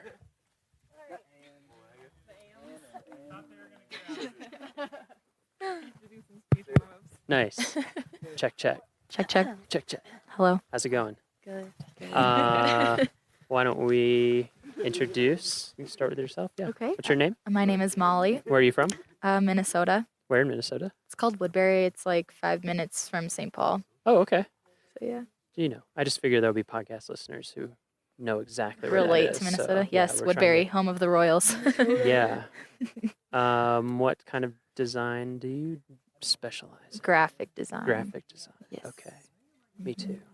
Yeah. All these industrial designers. I'm like, I know. that is I super think cool. I don't know anything about it. Well, there's 4 of us here, yeah. Okay, nice. So it's interesting to be around a bunch of ID kids because we really aren't after our freshman year. Yeah. What do you think is? I've never interacted With ID? Yeah. They think a lot more 3D than us. Uh-huh. They can see like physical copy a lot better than we can. It's a Ah. little hard for us. We see pretty flat. Yeah. I digital was just. things. I was just talking about that actually. Yeah. With Baxter. Oh, yeah. Yeah. About like. I was like, I'm in the 2D world. Yeah. That's how my brain works. I feel like a lot of their projects too were a lot more like practical and like Mm. used where we just made cool things. So Mhm. Yeah. Yeah, it's I mean there's lots of different ways of graphic design. For us in the Park Service, for me, it's like just how to communicate with people well. Basically, how do we make something that has that nice balance, of like that kind of nice tension that you always want that makes a good design, but is also really clear. 'Cause that's a big thing for us is that, people are on vacation. There's crazy stuff going on. They're seeing all this crazy, Yeah. and we want to teach them stuff, but we don't want to like get in the way of throw the book at them. So yeah, kind of learning how to use design to do that, super important. Yeah. How about you? What's your name? My name is Maggie. Where are you from? I'm from Kansas City, Missouri. Oh, nice. Yeah. I have a cousin in Kansas. Two Oh, yeah. cousins in Kansas City. Yeah. Yeah, and you graphic design as well? Yes. Nice. Yeah. Okay, we'll finish introductions and then we'll just Yeah, I'm Beth. I'm from Wichita, Wichita. Kansas. Yes. Okay. Yeah, so we do have a lot of Kansans and some upper Midwest people. Mhm. Wisconsin, Minnesota. Nice. Yeah. So have any of you guys been to Rocky Mountain before? No, I think this is the first time No? for all of us. Yeah. You guys been in mountains before? Yeah. I've been to Colorado and Yeah? other places, just never the park Yeah, before. I went to Vail. Mm-hmm. and Okay. I've been to Estes, just never really to the park. Okay. Yeah, so you've seen some mountain stuff. So what do you think? What do you think about Rocky? It's awesome. It's beautiful. Awesome. Yeah? Especially with what we see every day in Lawrence. It's very flat. Yeah. Right, very Geographically different. a huge contrast. So it's nice Mhm. to see everything. And we went hiking a lot, especially the first day, and kind of Elevation yeah. We That hits you, right? Yeah, we Yeah. decided the first like 15 minutes Yeah. are the hardest, but once you get to the destination, it's always worth it. Totally. Yeah, I'm my body's especially stubborn, so for me it's like the first 1 to 2 hours. Yeah. Especially if it's really early. I'm like, Yeah. oh man. But yeah, every time once you get into it, you're like, I'm so glad I'm doing this. Yeah. This just feels so good and engages your mind in a different Yeah. way. Yeah, how is it's been interesting hearing from different people how the camping and hiking and being outside all the time has affected lots of things. But Yes. your design, how is that? What do you think the benefit has been there? How has it been different? I mean, because a lot of people have said and I'm the same way. I'm on the computer Yes. all the Yeah. time. I'm pretty much in, Illustrator and InDesign and Photoshop and Yeah, I think I was going to say, having not as much technology at your fingertips all the time was a huge thing for most of us. It's also just, I think this week specifically in my project, and I guess in all of ours, we pulled a lot more from the environment around us and stuff that we don't normally see. So if I hadn't have been here, I wouldn't have known what this stuff looked like, and I wouldn't have been inspired to do that kind of thing. So it's just kind of a different environment, helps you pull different ideas and things that you would never normally see. If I was in Kansas, I wouldn't be looking at the same things and making the same things. So that was a big. Yeah, one thing that I don't know, this is just my own personal pet theory, but national park visitation has been going up for sure the last few years, at least like at Rocky it has hugely, incredibly. And I think part of it for me, and you guys would know even more because I'm 32, so but I had the internet and stuff for a long time, and like you have to be here. You know what I mean? Like you're saying, like you have to be here and have the experience. It doesn't really translate any other way. It's not really reproducible. Even in pictures, like it's just exactly. Not the same. So it's something that it's cool that we have these places, like experiences that are here set aside specifically for you to be able to like have a genuine experience that you can't have anywhere else. That's cool. What about you guys? How did it? I think the biggest thing was not being able to rely on outside sources. So having to come up with things that were like personal experiences, things that you are familiar with. And then also for me, a big thing was like not being able to compare what I was doing to other things that have been done. So it was kind of figuring out a way, or I guess it was just not having the ability to go out there and look at what's already been done. So just I hadn't even thought about that, but that is huge because we all do that. Like when I'm starting a project, I'm just like, oh, I have this feel in mind, and you start looking at references, and then you get lost. You kind of like if you had, you still come up with something original, but like maybe you had some idea before you started looking that now has gotten kind of drowned out, maybe. And then I think the comparison thing is huge too, because I know for me, like I feel like in everything in life, like you do best when you aren't self-conscious about it. But it's really hard when you have like the world of design and you're like, oh my God, I can't do this. But it's like, well, they're one of the 10 best designers of all time. But at the same time, I thought like it's been a really long time since I've been told make whatever you want. Like there's no like guidelines or prompt or anything. And at first it was like, oh my gosh, like what should I do? I can do anything. And like just this pressure to make something awesome. Because you have the 1 week. Sure. And everyone here is so talented too. And seeing everyone's together, everyone around you is making really amazing stuff. Yeah, so I agree. When I looked at everything. Yeah, there was definitely panic. Like, what do I do? That's cool though. Like that's a good, that's a good group dynamic. I think when you have a bunch of people together who are good at something, it makes everybody kind of step their game up. That's true. Yeah, I love a lot of this stuff. Yeah, we're gonna try to get pictures up so we can put it on the blog. Oh, cool. Good. Yeah.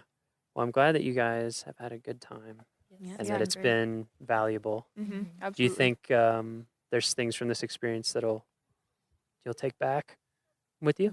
Getting smoked. I feel like I'd be more likely to go visit other parks now. That's awesome. Yeah. That's really good. I think especially aside from the design and just the camping aspect of being here, none of us have ever camped for an entire week. Yeah. So that was really tough at times, but now, I think the longest I've ever camped is really a night or two. Right. So a weekend. So. Yeah, I think it's that day like 3 to 4 where the game starts to change. Because you're like, wait, there's nowhere for me to go. I live here. But after this, I think I'd be a lot more willing to do stuff for longer periods of time. That's great. Yeah. Yeah, it's it's like a time-based thing, you know. You almost have to you realize, I've done backpacking trips and you kind of sense this pattern where it's like day 2, day 3, day 4, and as you get deeper into it, you become more and more comfortable. It's cool. Get your mind in a different gear. But we've also heard a lot of people around camp saying like this is the nicest campsite they've been to, and like how all the facilities are really close and Estes is right there. So it'd be really interesting to even go somewhere more remote. Where we like can't go to Estes for Actually, showers. that's a really good point. I've talked about this with people before, like those of us who work here. You know, it's very unusual to have a park of this size and type, but then to have a real community right at the doorstep, and then an airport an hour and a half away. Yeah. Because when I worked in Denali, and even there's some stuff compared, but like there's no grocery store. Although I heard that they're building one, but there's no grocery store. So we would drive to Fairbanks. So it's 4.5-5 hours round trip for groceries. Yeah, and so it's and so you're right. There's a whole realm. Yeah. Also, what I would encourage you to do, there's 417 units in the National Park Service system. Wow. So there's national parks, which I think there's 59 or 60 of now, but then there's a whole bunch of other stuff, and like national monuments. We run a lot of those. Forest Service and BLM run a lot more. There's historic sites. Anytime you have the chance. The job I had before this, I went to all sorts of different parks and made brochures for them. It just, so many places are really cool, even if you wouldn't think to stop there. Like little Revolutionary War battlefields and Civil War battlefields. And oh man, I'm blanking on the name right now. It's a Congaree National Park, which is a swamp area, kind of right on the border of the Carolinas. Like, it was incredible. And I'd never heard of it. So that's cool that you're more interested now. Yeah, definitely. Yeah, you can go, if you go to findyourpark.com, or if you go, just go to nps.gov. Like, we have maps of every park unit. Cool. Yeah. Cool. Keep it up. Future park visitors. All right. Thanks. Yeah.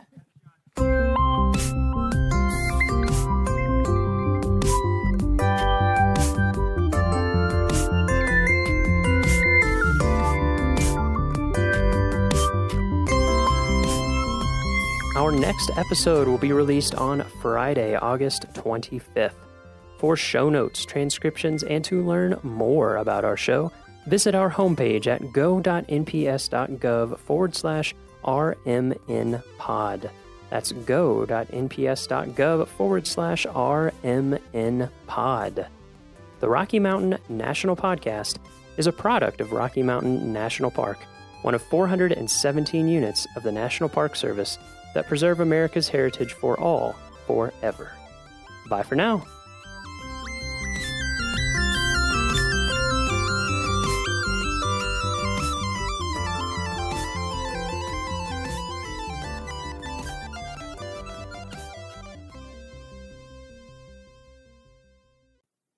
Hey, you rockin' Rockyites. Welcome to episode 10 of season 1, which has 10 episodes total, which means, you guessed it, this is Sad Face, the last episode for this first inaugural season of the Rocky Mountain National Podcast.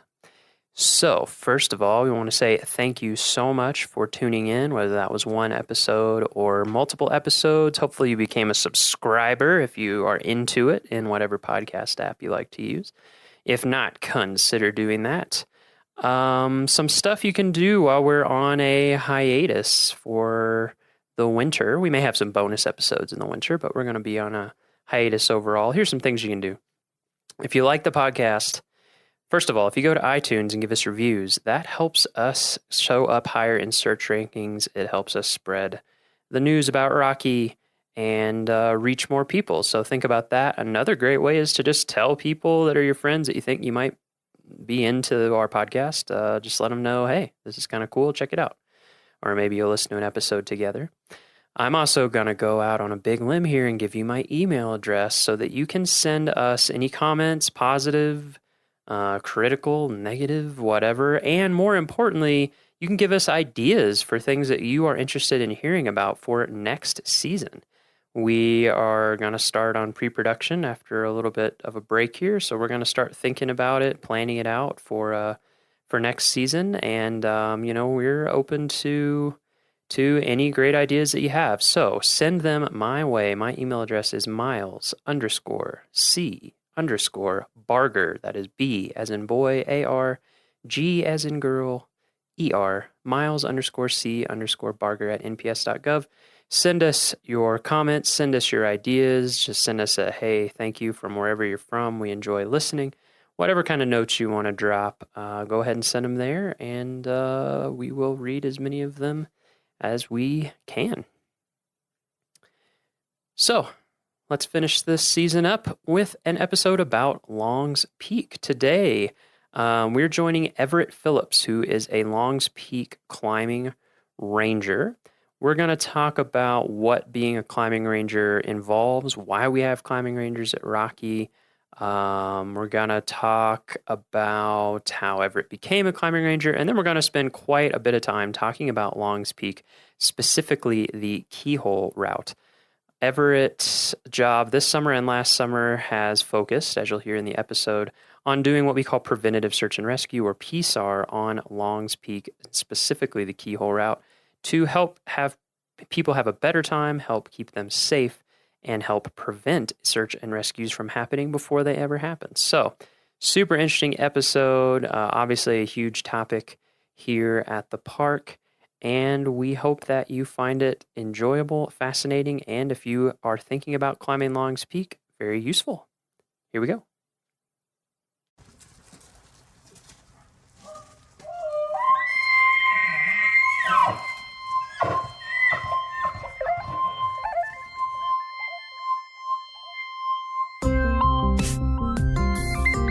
All right, let's get started. We're here. We don't need to say where we are because we're in my office. That's boring. A lot of times we record it outside, but we're not recording at 13,000 feet. Yeah, being in an office is novel for me, though. That's true. It's exciting to me. All right, we're in a novel environment here in an office in the indoors. Gonna do an interview. So, if you could tell us your name and your title here at the park. So I'm Everett Phillips, and I'm one of the climbing rangers on the East District in Rocky Mountain National Park. East District, so the Estes side. Yeah. So climbing ranger, we haven't talked about climbing rangers yet on the podcast, so maybe we can do a little overview of that program before we dig into what you specifically do. So how many climbing staff are there here in the park? There's 8. 8. 2 of us are here year-round, and I'm one of the 6 who are here seasonally, so from May until the end of October in my case. And our role, it's Rocky Mountain National Park, so it's rocky, and we have a lot of spectacular mountain terrain here, and that terrain is inaccessible in part for many visitors and many employees because of its precipitous nature. So we have a visitor use group, mountain climbers, that access that terrain for recreation. And when they get in trouble, or perhaps when they impact the resource, the park has to become involved with that terrain, either to go rescue them or to maybe make regulations. A great example would be if a cliff is closed for nesting raptors, you need some people who could get up there to tell people to leave that terrain or to post signs. Gotcha. So basically we have, as anyone who's been to the park knows, a lot of steep terrain, Right. especially on this side of the park, but on both sides of the park, a lot of steep terrain. And we have people who like to climb it. And so we need people who know what they're doing to get up there and help them out and talk to them, and also to know the community, right? And to know the concerns and to know all those sorts of things. Yeah, that definitely is part of the job. When I first began working with the Park Service, I was on the rescue team in Yosemite, and we were volunteers, and kind of having your fingers on the pulse of the climbing community helps in doing the job. All right, so you're a climbing ranger. What is your position specifically? Well, I was hired 2 years ago, mostly to focus on Long's Peak, and specifically to focus on the Keyhole route, which is probably our most popular mountain climbing adventure in the park. Almost 10,000 people come out here every year just to try Long's Peak. And the climbing route's accessible sort of people with advanced hiking skills, but it's not just hiking, it's mountain climbing. And so the park definitely, at the very least, has a duty to inform people of the hazards that they face going up there. And definitely we do quite a few rescues related to the Keyhole route. So I'm here to talk to people about what they're getting into, be available to answer questions when I'm out on the mountain, and then be where I put myself in a good position to respond for rescues on the upper mountain, especially. Right. So as much as you have a typical day, what does your typical day look like, to paint the picture for listeners? Because it's even to me, someone who works in a park, it's pretty cool. The foundation of my job is having an intimate understanding of the mountain, which requires going up there regularly because conditions change so often, and the experience and the hazards are completely dependent on those conditions. So my bread and butter day is to show up for work sometime before 7 a.m. and get a pack together and go start up from the Longs Peak trailhead towards the summit using the Keyhole route, and be available to talk to people along the way. Sometimes you end up going all the way to the summit because it's a nice day and conditions are in your favor, and you don't get sidetracked by some other project or a rescue or something of that nature. And then maybe descend a different way. Clark's Arrow is another good route that you can do alone as a climbing ranger. But that allows you to do a few things. One is get our safety message across to the visitors who are actually climbing the mountain. The other thing is I can take photos of the route to post on our conditions blog, and that helps people understand whether it's icy or whether the rock's dry, what sort of equipment they might need to bring. That's really what I should be doing at least 2 days a week. Sometimes it's more, sometimes it's less.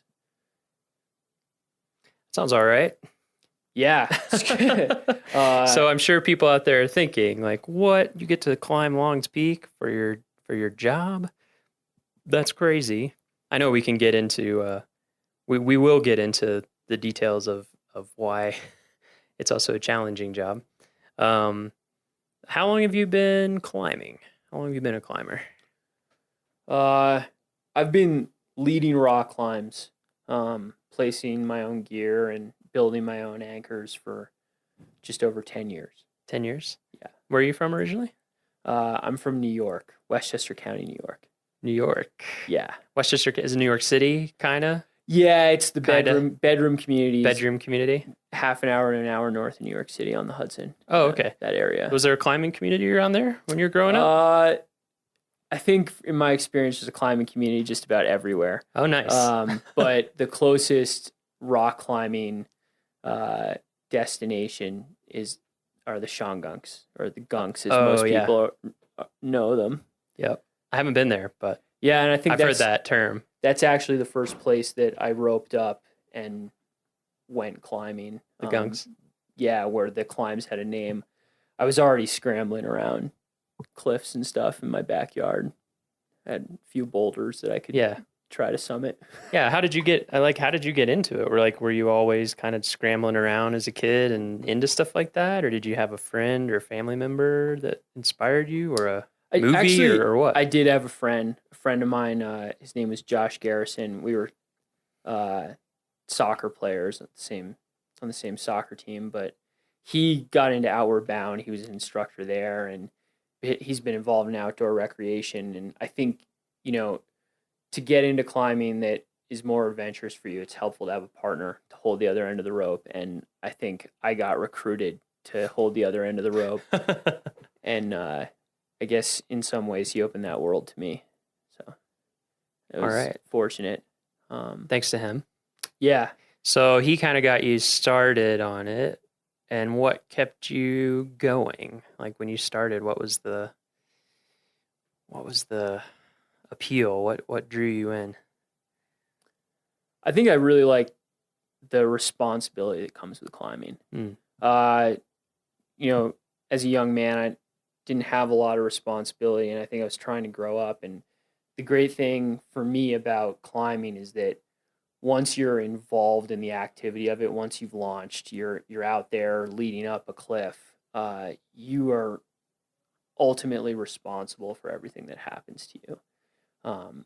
And there's no time for anyone else to save you. There's no time for, if you leave the lights on in your car when you park it, someone will come and help you jump it. But if you make a mistake when you're leading a rock climb, then you're going to face the consequences of your mistakes. And I think as a young man, that was an appealing challenge.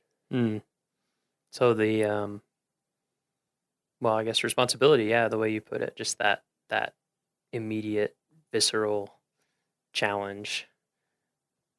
Yeah, I drew think you in a sense, climbing's quixotic. You get to the top of the cliff and you just come back down, and there's no real material change in your life.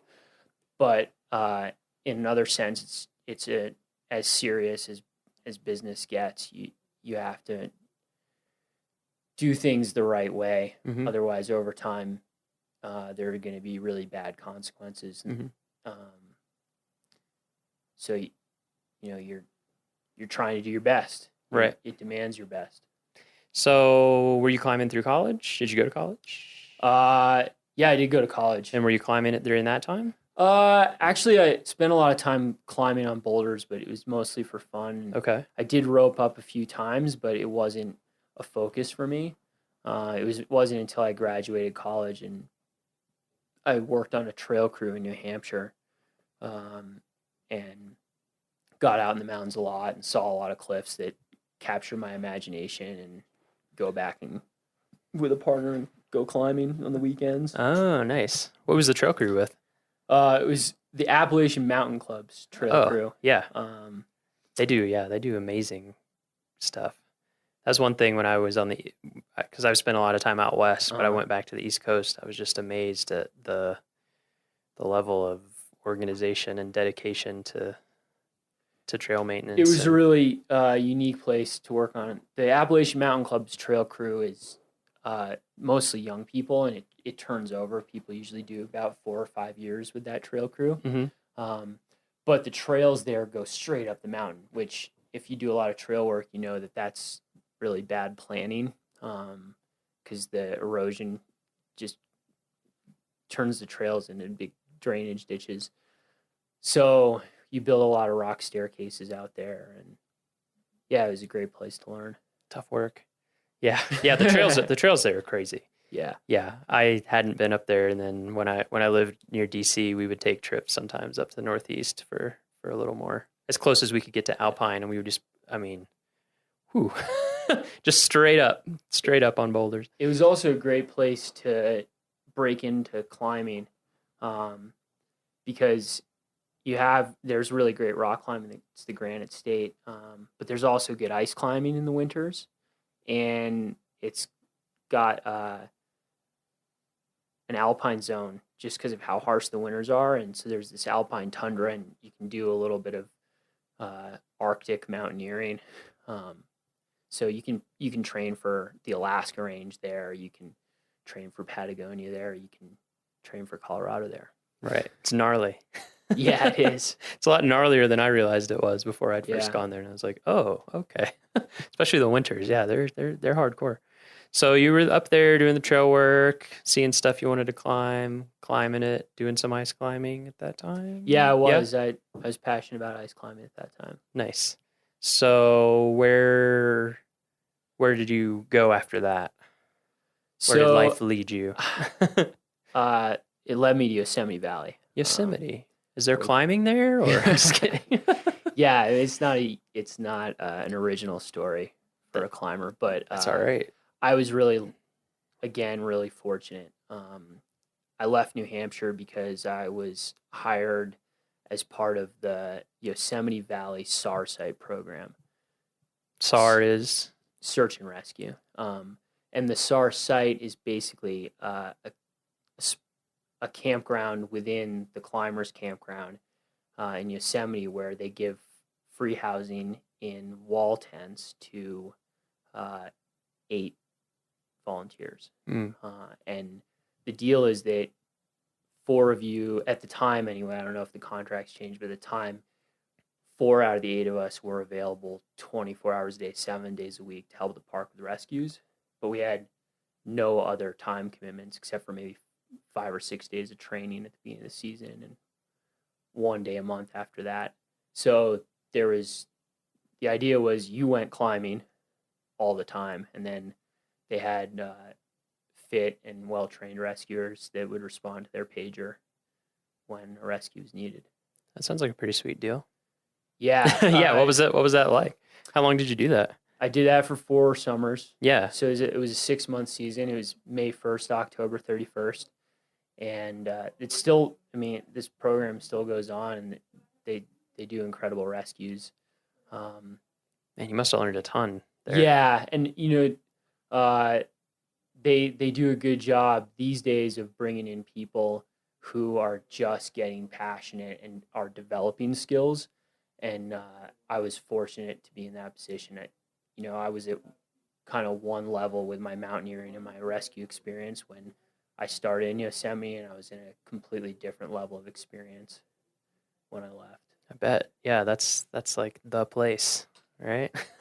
It's a place. It's one of. Sometimes people come out of Yosemite, really beating their chests about what they can do, and I definitely fell prey to that, I think. But it is a really great place to learn how to move, especially in on alpine walls, big walls, because the weather's really stable and the rock's really clean in most cases, and so you can, what would have taken you all day before you start climbing in Yosemite becomes something you can get done in 15 or 20 minutes. Wow. When you leave. That's pretty amazing. Yeah, I think when I got to Yosemite, 3 pitches was a full day for me, and by the time I left Yosemite, 30 pitches was a full day. Wow. Yeah. Factor of 10. Right. Nice. That's pretty cool that you were able to get all that experience, but also be helping people out, and that's with the Park Service. Yeah, it was with the Park Service. How long has that been going on? Do you know? Well, is it established or? Yeah, so Yosemite Search and Rescue has a really interesting history.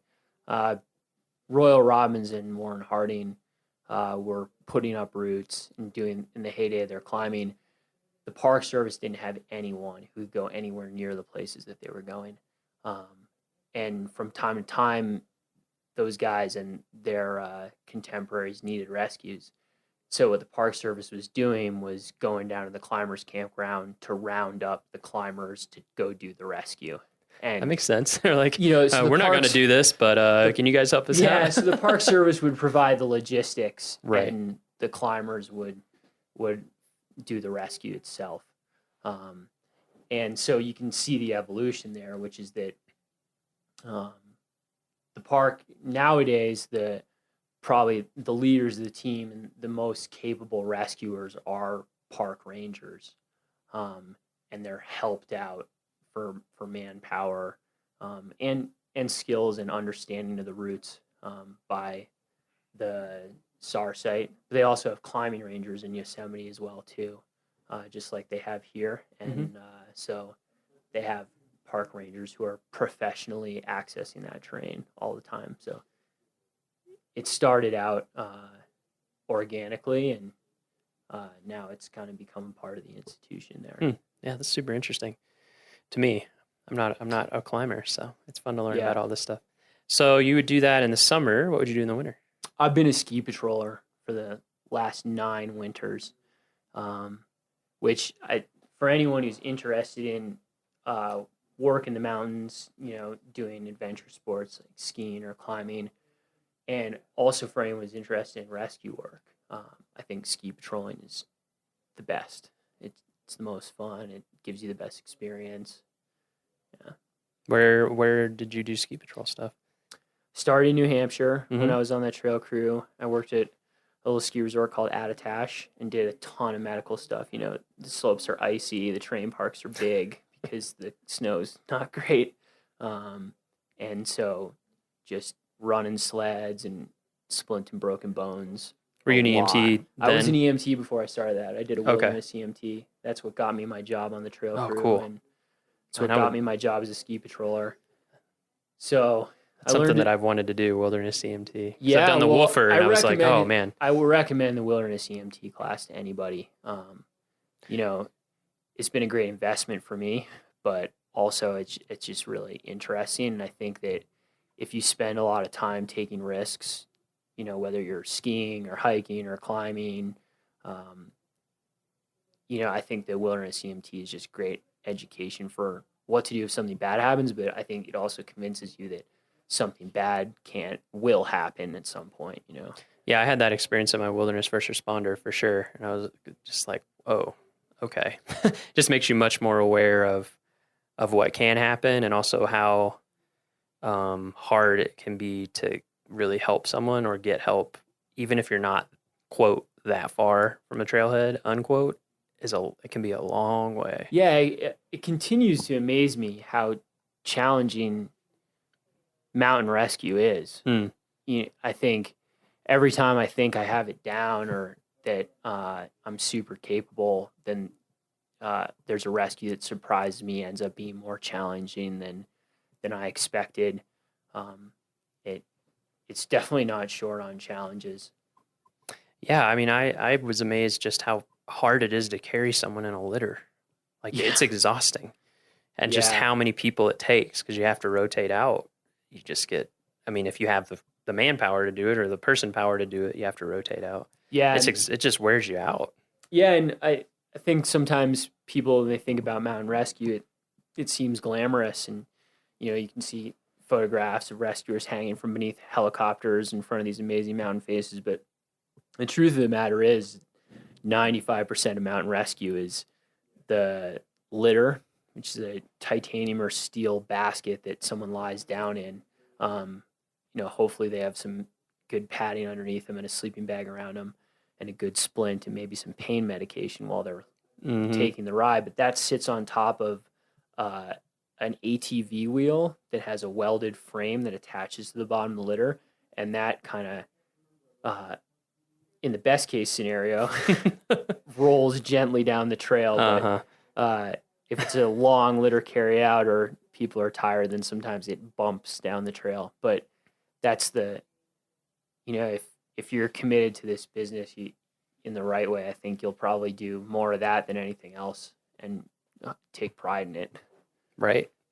Yeah. And I really, when I did my class, I really appreciated the instructors being really like focus on your patient comfort, focus on, you know, minimizing their pain and doing further injury and like keeping that focus, even if it's hard, even if you're tired, even if it's cold, you know, whatever, which I mean, it makes sense, of course, but you know, it was really, I just never thought about it in that way. It really changed my perspective in a good way, I think, about like, you need to work really hard to help this person be not just get them out, but like help them be as comfortable and keep their dignity and, you know, all these things as possible. I think that's one of the things I really enjoy working here at Rocky Mountain National Park. And not that this doesn't happen other places, but we have a really great medical staff here on our mountain rescue team. And we're really committed to making sure that every single patient that we take care of is getting the best care we can possibly give them. And we do a lot of these wheel outs, and you know, we have great paramedics here that do pain management along the way and give fluids, and it's a great team in that respect. So you were there, you were in Yosemite for 4 years doing that in the summers. You were doing ski patrolling in the winters, starting in New Hampshire and then other places. Yeah. I worked in Washington briefly, and Okay. Not briefly for 4 years, and worked in California for 2 years as a ski patroller. So when did you come to Rocky? 2 years ago. So was there something in between Yosemite and Rocky? I worked for a year at Mount Rainier National Park. Oh, okay. Nice. A little bit different. Yeah. I mean, Rainier is great because it's got the biggest glaciers in the lower 48, and I didn't have a ton of experience on glaciers there, and coming from climbing on El Cap to walking on these huge glaciers was a big transition. Yeah. And it was probably not a long enough tenure to, become an expert in that terrain, but definitely was good to round me out as a climber. Oh, I bet. Yeah. Being on glaciers is like amazing and incredibly frightening. Yeah. All at the same time. Absolutely. Yeah, I worked in Alaska for a while, and people get a certain amount of comfort with glaciers, or at least the lower end of glaciers, because they're around, and just when that happens, someone will have an accident, or you'll just see something happen where you're like, I know one of the first times I went out on a glacier with someone, and there's just a huge crevasse opening, and they're just like, throw a rock down there. Yeah. Threw a rock down there, and they're like, here when it hits the bottom. Never heard it hit the bottom. And I was just like, oh, okay. Because you have this illusion. There's a lot of dirty glaciers where you have kind of a lot of moraine on top of ice, and so you almost don't realize you're on a glacier sometimes. And then you'll come to a spot like that, and so it was basically just someone trying to wake me up to like, hey, this is a moving, living thing. Yeah. Don't get comfortable. No, I think that was one of the things that surprised me. I was excited to work at Mount Rainier because I think needed a little bit of break from El Cap, and but I definitely would have trouble sleeping the night before climbing the upper part of Mount Rainier. I have a bunch of friends who are guides at Mount Rainier and friends who are climbing rangers there, and there are a lot of them that do that, have done it 400 times even.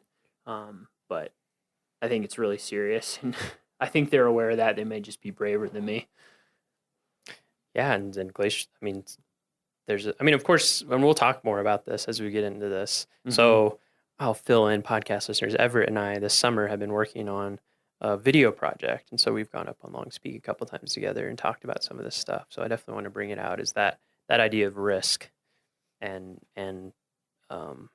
risk that you can mitigate and risk that you have to accept, and all those kinds of things like that. So we'll get into that more, but yeah, I think there's definitely some pretty big objective hazards with glaciers. Yeah.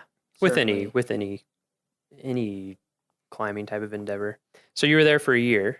All right. Well, it was another seasonal job, so I was there from April until the end of September, I guess. And then after that, you came here to Rocky? Yeah. And when was that? That was That was 2 years ago. 2 years ago. Actually, my supervisor at Mount Rainier is a guy named Van Roberts. I guess you move around this business a little bit by the partnerships that you form. And I think meeting Van was really, really good, and we both decided, he'd worked at Rocky Mountain previously, and we both decided we'd go back to Rocky together. Oh, nice. Yeah. So you had a friend when you came? Yeah, I did. He great. Brought me back with him. Nice. So you came here 2 years ago. Mm-hmm. Oh man, so much stuff. Okay, so I guess first we'll start with Rocky compared to Yosemite, compared to Rainier. What's the kind of, as a climber and as a climbing ranger or rescuer, what really sets Rocky apart or defines Rocky in your mind? Well, I think what defines Rocky is alpine rock climbing, in terms of my job. So if you had to pick one skill that the climbing rangers here have, is that they're comfortable as alpine rock climbers. There are 3 of them put up an incredible route on Fitzroy in Patagonia. They called it the Colorado route. That was Max Barler and Mike Lukens and Quinn Brett, who are fellow climbing rangers here. And that kind of epitomizes the skill that you should have to do this job. So a comfort in high altitude environment. Yeah, so alpine rock climbing, the best way to describe it is that the activity is still rock climbing, but you have a really long day. It's probably at high altitude here in the park. Most of our alpine rock climbs are between 11,000 and 14,000 feet, or 10,500 and 14,000 feet. So you're contending with the altitude. There'll be something between a 4 mile and a 6 mile walk to get to the base of it. Then you got to do that at the end of the day. And then the rock quality is always something that you have to assess for yourself. It's oftentimes the rock quality is poorer up on the alpine than it is at a crag in the valley. What makes rock quality poor? Well, to a certain extent, it's the rock type. To a certain extent, it's the way it weathers, the direction it faces in relations to storms and the wind, and whether it's in a corner where water seeps or whether it's out on a dry face where the wind keeps it. So is it like how prone it is to fall apart. off and then break off? For me, the most important part is how secure the protection is. So in really good quality compact granite, you can fully trust the pieces of equipment that you put in the rock as you climb past it. But in poor quality rock, they may be worth nothing to you. So you have to be, I think in the alpine, you have to have a better eye for your placements, but you also have to be sure-footed and careful because falling's not always an option. So then going back to Yosemite, Yosemite, it's rock climbing. That's it. It's sunny. The weather's good, but the climbing's really, really hard and really, really intimidating. And so you're just focusing on your rock climbing, really. And then in Rainier, it's glacier mountaineering, which has its own challenges. And like we talked about before, there's a lot of objective hazard, avalanches, crevasses, ice fall. Right. And so here, that the defining thing is the alpine and those long approaches and all, and then weather too. Right. Yeah. Certainly. Here we have super afternoon exposed. Thunderstorms are a big deal during prime climbing season. This summer, it seemed like they were almost rolling in every single day, and they were, really, really intense lightning storms. Yeah, we had quite a few weeks in a row of really intense weather. I felt like, So you came here, started last year. What was your first? So were you Longs Peak specific last year too? Yeah, right? I was. So what was that the first time? When's the first time you went up Longs Peak? Had you done it before? Yeah, it was May 20th last year. May 20th last year. What was it like? It was great. It was early season, so there was snow at the trailhead. So what we did was we did the approach. We climbed up to the keyhole on our skis. You have climbing skins on your skis, and we skied up to the base of the route. It's about 6 miles in, and then we climbed the keyhole in crampons with ice axes, and it was a mountaineering experience. We were mostly walking on steep snow slopes, kind of assessing the snow stability and plunging the ice axe every step. And it was a great way to get introduced to the mountain because, those conditions can exist almost any time of year, and you need to be really aware of that. So that kind of planted in my mind that Longs Peak was a real mountain and that I had to take it seriously. Nice. Yeah, that's one thing I was wondering about is like how it struck you the first time. Your first time up. I mean, that's so we'll get into longs and all that stuff. So, the majority of people are trying to climb in that little window in the summer when they aren't dealing with those kind of conditions. Yeah. But it's a short window because that's May 20th and it's full on, like you said, skiing up, crampons, ice axes, snow slopes, May 20th. Yeah. So clearly it hit you as like, this is a serious mountain. And what was your kind of general feel for the whole thing? Because you'd been on a lot of mountains by then. Well, I think I was really excited for a couple reasons. First of all, the guy I did it with was Mitch Musey, was the other ranger hired the same year to be focused on Long's Peak. And so we've done a lot of work on the mountain together and a lot of rescue work together now. And that was his first time climbing Long's Peak as a climbing ranger.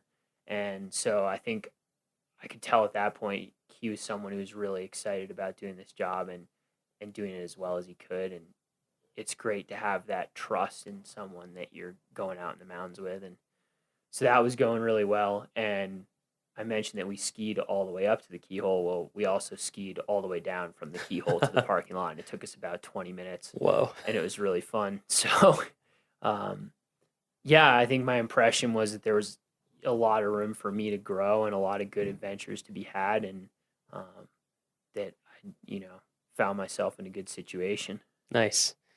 So let's talk about Long's Peak. Let's talk about the keyhole. Let's talk about all that stuff. Okay. How's that sound? Great. So Long's Peak, 14,259.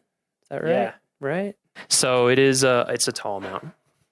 Yeah. It is the only 14 in Rocky Mountain National Park. That's right. It is, as a geography geek who used to make maps, I'm excited about this. It is the farthest north 14,000 foot peak in the Rocky Mountains. There are no 14ers farther north than Long's, which is kind of cool. Really weird shaped mountain, I think. It's really like an amazing looking mountain with that big block on top and like this flat summit. And yeah, interesting looking, I think. Yeah, I agree. It's just a weird coincidence to me that like the tallest mountain in the park is also the craziest looking mountain in the park in some ways. Or most unusual. And the other thing about that is that it has kind of all these different ramps and crack systems and chimneys, and there are, 6 or 7 good ways to end up on the summit and just as many ways to bail off of the summit. Mm-hmm. So it's a mountain that takes a long time to know. I still, after 2 seasons, I still wouldn't say that I know it very well. That's interesting. That's very interesting to me. So it's drawn people for a long time. Of course, a famous early mountain guide who's pretty connected to Rocky, Enos Mills. Yeah. I mean, you had people who spent their whole life basically guiding people up and down and getting to know this one mountain. To me, I think that's one of the most fascinating parts of my job or aspects of my job is that Enos Mills has such a role in founding the park. Mm-hmm. And he, as a guide, he made his living off of Long's Peak, and so much of his writing is about experiences on Long's Peak. And so I feel as a park ranger, it's great to be able to focus on Long's Peak of this park. I think I get, close to the spirit of the place. I feel like that when I'm up there. Yeah. Yeah. There's just something about it. So many people have invested themselves either for one climb or for their whole life. There's just a certain something about it. It beckons to people all throughout the Front Range, at least the northern part, because you can see it from a real long way away, and it is very recognizable. And so, like you were saying, 10,000 a year now we're up to about. Yeah, it's the ballpark it's a rough figure number we throw out there. Yeah, so it's calling out to 10,000-ish people a year to try and give it a go. So that's kind of the general outlier or general outlay of the thing. So there's, like you said, there's lots of routes up, which involve, depending on your skill level, technical climbing and protection, even ropes, things like that. But the thing that really attracts the general public, right, is the keyhole route, correct? Yes. So it's inescapable. It's inescapable. So let's talk about the keyhole route. Let's just walk through it, and stuff will come up about it. So keyhole route, you start at the Long's Peak trailhead, right, where there's a parking lot and a small ranger station where you can get information and purchase backcountry permits and bivouac permits. And then it's another 3.5 miles from the parking lot to reach tree line. You wind in and out of the forest and eventually come out in a place called Jim's Grove. Beautiful. Yeah. I went up there for the first time this summer. Yeah. And when you come out there, it's just like, whoa. Right. And you get this incredible view of the east face of Long's Peak. And it's Mount gorgeous. Lady Washington's right there. But you can also, if it's early in the morning, which for a lot of people when they're trying to climb Long's Peak, they start really early in the morning. Right. Yeah. What time? Idea. What time do people generally start? I mean, of course it varies, but yeah, I think for your average person, a 2 a.m. to a 4 a.m. start's pretty common. Yeah. If you think you're on the slow side, I meet people who have done a really good job of getting back early. You know, they're coming down the same time I am, around noon, and they tell me they started at 12:30 or 1, and I think, whoa, that was hard work for them to do that, but it paid off for them. Yeah. I know when we were up there filming at what time was that? Like 5 or something, Yeah, and we saw so many headlights coming up the trail. Yeah. And we were away. We were quite a ways up the trail. So yeah, we had a they big started jump on earlier. them. Yeah. Okay, so people are starting early. They're headed up through the trees, standard hiking trail. Yeah, so you break out at tree line, and if you're on time, you look out and you can see the lights of the Front Range cities, Boulder and Denver. Yeah, which is super cool. Yeah, it is cool. And so then now you're above tree line, and the trail winds around Mount Lady Washington, and that's another 2.5 or 3 miles of hiking. And that puts you out in the boulder field. Okay, so you're at the boulder field. So from the trailhead to the boulder field is 6 miles? 6 miles. And yeah. How many feet of gain is it? Like the boulder field is about 12,000, between 12,500 and 12,800. That's so you've the gained boulder like 3,500 feet? Or do you think about this? So I'm just going to round it up to 13,000 and round the trailhead up to 10,500. Okay. Sorry, 9,500. And so that's 3,500 feet. Okay. So this is just to get to the boulder field. Yeah. And that's pretty much, it's a trail. Well, right. It's safe to call it that. Yeah. No, I would call it that from when I hiking. did it. It's hiking. So then you get to the boulder field. You get, well, the keyhole route is so named because of this break in the northwest ridge of Long's Peak. And it looks like a keyhole. It's pretty obvious. At least from the boulder field, it's pretty obvious. Right. And the keyhole is at about 13,000. So you have to go up from the boulder field a little ways to reach the entrance to the route, which is right through that keyhole. And what I found interesting there is that it's a pretty, I feel like it's a pretty nice, smooth transition of difficulty. I felt like, to let you know what you're getting into. Because like, well, I'm on a trail in the woods. It's getting a little rockier. Now I'm on boulders. Now I'm boulder hopping. Now I'm starting to use my hands and get a little scrambly, right? You get a great feel for what the route is like after the keyhole by the type of terrain you move through from the boulder field getting up to the keyhole. Yeah. And right as you're just making it into the keyhole, I like to tell people that kind of scrambling to get to the keyhole itself, the last 100 feet up to the keyhole, is what the rest of the hike to the summit is like. Yeah, I remember you mentioning that to me. 1.5 miles. So it gives, I think for people who say to themselves, and I think this is a good plan to have, I'll make it to the keyhole and see how I feel, remembering that last 80 or 100 feet getting up to the keyhole is what you're in for the next 1.5 miles one way, right? Right. 3 miles round trip. Yeah. Ish. You could look at it as it's a good setup because you progressively increase your difficulty, but it's also one of the traps of the keyhole route in Long's Peak that you don't really get your difficult climbing until you're really tired and you're at higher altitude. So things start to compound in terms of difficulty the closer you get to the summit. Right. And You've already been climbing, your legs are getting tired. You're Yeah. already, if you aren't acclimatized, especially the altitude is getting you. And you maybe some people fall into the the mental trap that I've come all this way, I only have this much further to go. But in reality, that last mile and a half is going to take as long as the whole first bit. Right. Yeah. And so you get up to the keyhole, you get there, and I mean, when we got up there, that definitely took my breath away. You pop out through this, and now you're just looking down into Glacier Gorge, like all of Glacier Gorge right below you. It's an incredible view. Just the keyhole. I've told people that who are like, I could never do longs. I'm like, well, you should try to at least go to the keyhole, just because if there were nothing else past that, it would be a worthwhile, stellar top 5 hike in the park for sure. And then on the opposite side of the boulder field, you have chasm view, where if you kind of walk up to the low point in the ridge between the north face of Long's Peak and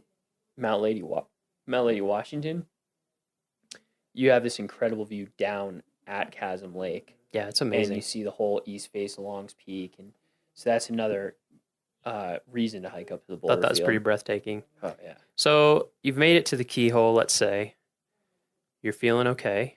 Right. You've got snacks. You got water.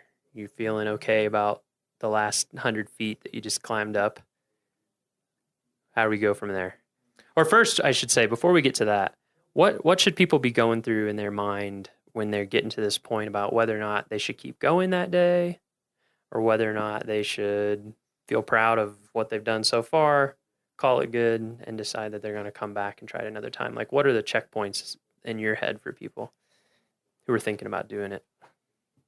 Yeah, I think the most important thing there is time and weather. And so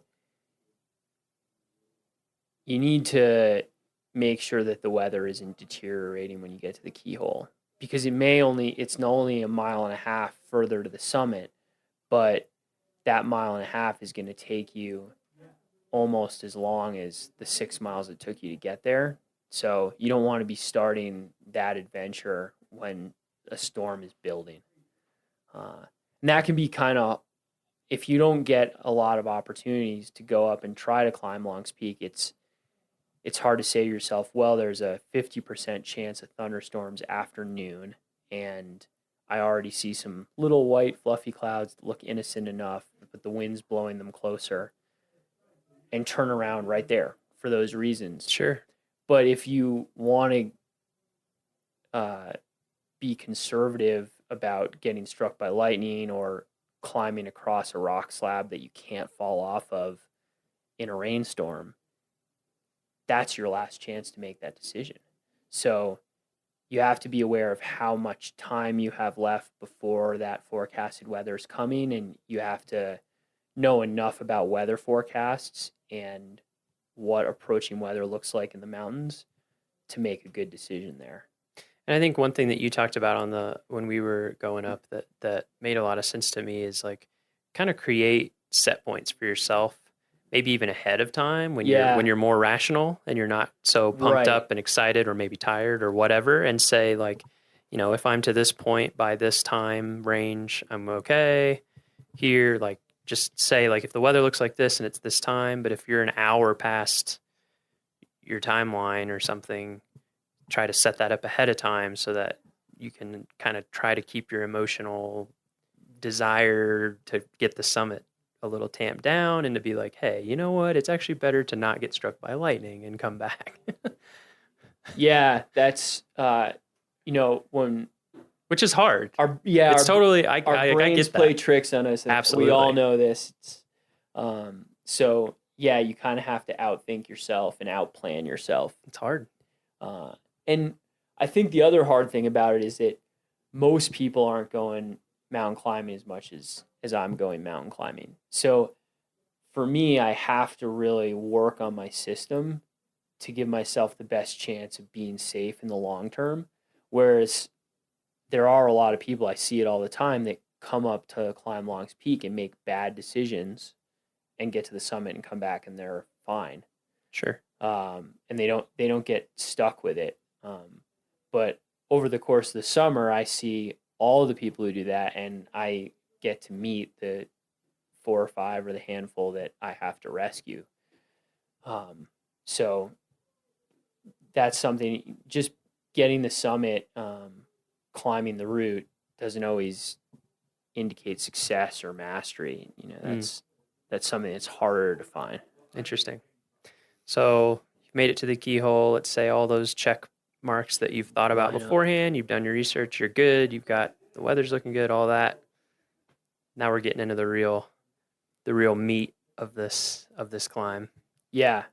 Where do we go from there? Right. So the technical or more technical sections of the route, the sections where now it's a mountain climb. It's not just hiking anymore. It's mountain climbing. Right. That's a big message. Yeah. It's not a hike. That's the one talking point I've really developed. Yeah. It's a good one. It's a good one. Actually, we used to grade the keyhole route as technical or non-technical, depending on the season.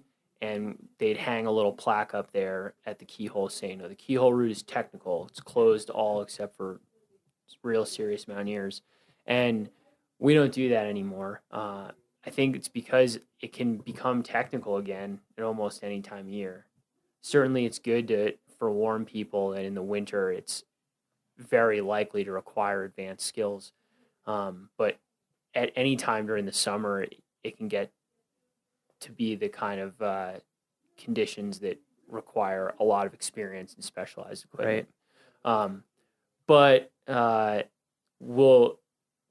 are names for all of the portions of the route beyond the keyhole. And the first portion of the route that you get to is called the ledges. And it doesn't gain any elevation. It crosses the backside of the mountain, going in between big rock slabs on a series of ledges, and that delivers you to the bottom of the trough, which is this huge rock chute or gully or couloir or whatever you want to call it.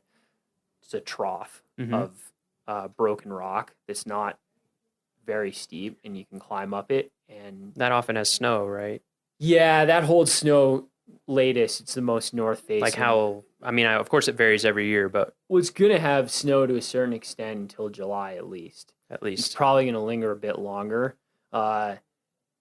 People start climbing it without specialized gear maybe earlier than that because you can find ways around the snow, but there's typically snow in the trough for quite a while. It's actually a good ski run. Oh man. Yeah, but that has its own problems because losing your footing on snow or hard snow in summer there, that's one of the places it'd be easy to have a serious accident. So the trough is where you gain most of your elevation. You just hike straight up this thing for 1,000 vertical feet about. And when you get to the top of that, you move on to another aspect of the mountain. So the west side of the mountain. And there's this narrow ledge section of ledge that takes you around to the southwest side of the mountain. It's about, I don't know, a football field long, and it's called the Narrows. And a lot of people think of that as the most dramatic and exciting part of the route because you do have a pretty big drop below you there and a cliff above you, and it's only a foot or so wide at the narrowest part. Yep. Right. So yeah, you keep, once you've made your traverse of the Narrows, you wrap around a rocky shoulder, and there's a ramp. It's a rock slab with a few cracks in it that goes up another 500 vertical feet or so, and we call that the home stretch because it puts you out on the summit, which is this flat plateau that, again, is about a football field wide. And then that's the route. And then you have to come all the way back down. Right. And as a non big on scrambling climbing person, it definitely took my breath away when I started getting on even the beginning part of that. And I could tell that it was having that effect on a lot of people. So what are some things people can do before they are even thinking or making the plan to come up to just get a sense for, whether they're going to be comfortable enough with the route? I mean, of course you can't really know till you do it, but what are some resources? Well, I think when I started mountain climbing, I thought of it as a test of my physical strength and endurance. And when it comes to that sort of scrambly terrain you were mentioning, I don't think that's a good way to think about it. Climbing through what I'd refer to as third class and terrain, which just means you're maybe using your hands for balance or to pull yourself up once in a while, but most of the time a fall isn't catastrophic. Although on the keyhole route, there's a few places where if you fall, the best you can hope for is a trip to the hospital. It's a skill. It's something you practice, just like playing an instrument or a sport or anything like that. So you need to, if you want to be able to move confidently and quickly, and I guess quickly is not the right word, efficiently in that sort of terrain, you just need to seek out terrain that's like that and practice. And that's one of the things that is a problem with the keyhole route, is that terrain is so remote on the route that people aren't getting to it and realizing that they're not well practiced until they're already really far away from the trailhead, and the consequences are really high for even a twisted ankle. So the key is really just to move around in boulder fields and steep mountain slopes, and it's something that just comes with time. So kind of purposefully pushing your, if you're like, for me, I'm a hiker, but I'm like a trail hiker for the most part. Yeah. And so purposefully finding maybe places where you can push yourself off of a nice maintained trail and start getting into more and more scrambly terrain, boulder hopping, loose rock, or just different types of footing, Exactly. Yeah. Okay.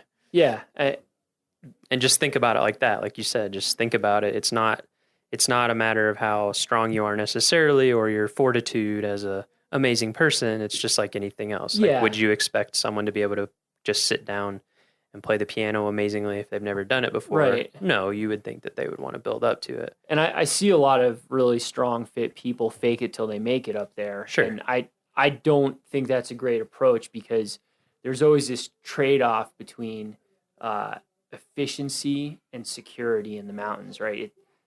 Getting on your hands and knees and crawling along a narrow ledge with a death grip around every rock around you, you're not going to fall if you do that. But if it takes you an hour to go 100 feet, the storm's going to catch up with you, and then the rock's going to get slick and wet, and you're never going to be able to make it down no matter how hard you grip the handhold. So there's a trade-off, and if you find yourself really terrified and wearing a hole in the seat of your pants, scooting down the whole thing, a rock slab, then I think that can be avoided with 4 or 5 days of practice moving around in that sort of terrain, so that you get your sea legs. Right. Okay. So practice on some non-maintained trail terrain to kind of get a feel for that and find your comfort level and build your skills. And then what's another thing people can do to up their safety if they're thinking about doing the route?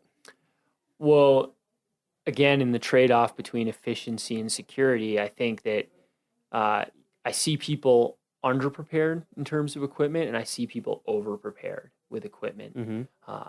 So you don't want to be up there on a stormy day in late August, early September, when you're starting to get the fall snowstorms, in shorts and a t-shirt, because if you do roll your ankle and there's no one around, you're at the mercy of the elements, and you might freeze to death up there. But at the same time, I see people with 50-pound backpacks carrying 9 liters of water, and they're moving along precipitous and tenuous ledge systems where if they stumble, they're going to take a really bad fall. And, if my life depended on moving carefully across a rocky ledge, I'd want to have as little weight on me as possible. So your pack's got to balance the need to have a little food and a little water and a raincoat with not carrying so much weight that you're sandbagging yourself for some really Right. important climbing. Right. Yeah, and I feel like, we can't, we, the Park Service or any land management agency, we can't tell you what to carry because it's always going to depend on you as an individual. It's going to depend on the actual conditions of that specific day. It's going to depend on all sorts of factors. But you and other staff do put out the conditions report, which Right. gives you a feel. You can go on our website and research general weather for the time of year that you're thinking about. You can go on our website and get a forecast that is point specific to, as close as we can get it, to the summit of or the upper part of Long's Peak. And you can use all that stuff. And then I think the other side of that equation that people need is that you need some experience in the mountains or doing outdoor stuff. Like you don't know how heavy a coat you need when it's 40 Yeah. degrees until you know what you need. Yeah. And it's better to find that out in a lower risk situation, I think. Well, that's the other thing about alpine climbing and just having fun in the mountains in general is that there's no right or wrong way to climb Long's Peak. There's no right or wrong season to climb Long's Peak in. But it's only by mountain experience that you know whether your system and your plan is right for you. Mm-hmm. And so, yeah, just like you were saying, the more time you spend in the mountains, the better off you're going to be. That's practice makes perfect, right? Right. And so this kind of stuff that we're talking about and a lot of what you focus on your job is what we in the Park Service, and not just the Park Service, I guess, call, of course, we have an acronym for everything because Yeah. we are the government, PSAR, which is Preventative Search and Rescue. Right. So we're not giving this information out, like you said, to tell Yeah. somebody yes or no. That's your personal call. It's your personal responsibility. We're just trying to give people the information to make the best decision they can Yeah. for themselves. And the reason we're trying to do that is to prevent search and rescue situations, right? Right. Right. So, I don't mean to, I'm not trying to make it sound dire or anything, but what are some of the search and rescue situations that you and your coworkers do get into, and how does that motivate the preventative search and rescue side that is the focus of your particular position? Right. I think all of us got into this work, got our jobs because we wanted to do rescues. Now, personally, I'd prefer to do PSAR. And so the way PSAR relates to search and rescue work is that you do everything you can to prepare and inform visitors about the risks they're taking and the hazards that they face. And that way you have less accidents to deal with. And at a park that gets as much visitation as Rocky does, that's critical because it's very easy to overwork a rescue team. Some of the rescues can take, more than 24 hours. You have multiple shifts on the rescue. You can wear out your people, you can break your equipment, and physically and mentally. Yeah. Right? Yeah. Oh, mentally especially. Mountain rescue can be traumatic for rescuers. The sorts of injuries that you see and tend to, and the reactions of people's loved ones when someone's hurt in the mountains, it wears you down.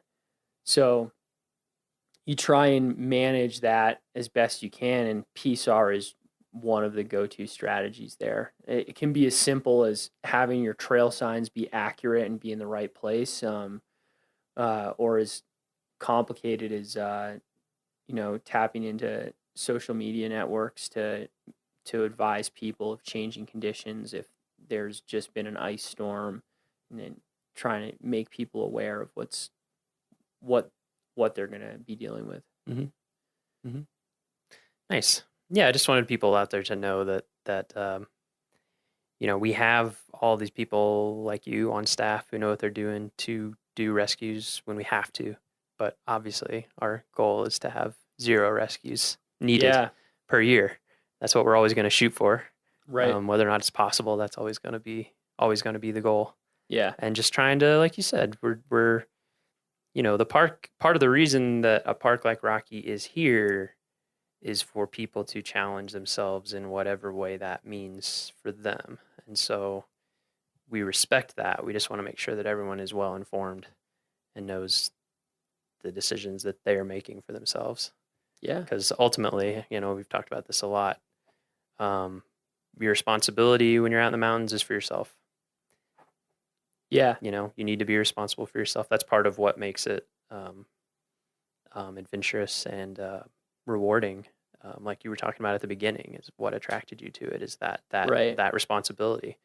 And so, we're here to help when it's needed, and if we can, and if it doesn't put our staff in too much peril. But we want to try to keep that from happening Yeah. to anybody. I think that's a fair way to put it. Yeah. Yeah.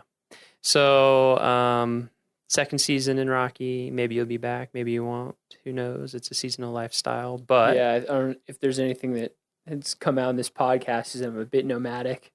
Yeah, well, that's a pretty common theme on this podcast, and I think it's been interesting, I hope, for listeners to get a sense of that, how important that is in Park Service culture. Sometimes as your whole career, sometimes different phases of your career. So yeah, that's definitely been a theme with lots of people that we've interviewed, is that kind of nomadic stuff. So maybe you'll be back to Rocky, maybe you won't. But either way, this is something that we like to ask everybody. Maybe actually I'll give you two questions. One just is specific to Long. So for you personally, what has Long's Peak meant to you, or what does it mean to you? What has it meant in your life? Is there any like big lesson that you've taken away, or any skill, or just what comes to mind as kind of the big picture takeaway from Long's? Well, it's a mountain that I think gets its significance from humans. It's just another spot on the ridge in Rocky Mountain National Park. It happens to be a few feet higher than the mountains next to it, but people are really drawn to it. And it's one of those places where, whether you're a guide or you're a ranger, it's a place where you can make a living off of your relationship to the mountain. Mm-hmm. And that I've really appreciated, having a place where I feel like I earn my keep by being outdoors and being of service. Yeah, it's great. I think going mountain climbing is really enjoyable for me, but it's great to have mountain climbing be a community thing. The Long's Peak's obviously important to the park, but it's also important to Estes Park, and it's important to the whole Front Range. And it's great to be of service there and be a part of the community. So. Mm-hmm. And then the question that we have asked everybody, similar question, but slightly bigger picture: Rocky Mountain National Park. What is your time here? Either the park environment itself, or your coworkers, or what it's meant in this time in your life. Just kind of, again, that big picture. What does Rocky mean to you?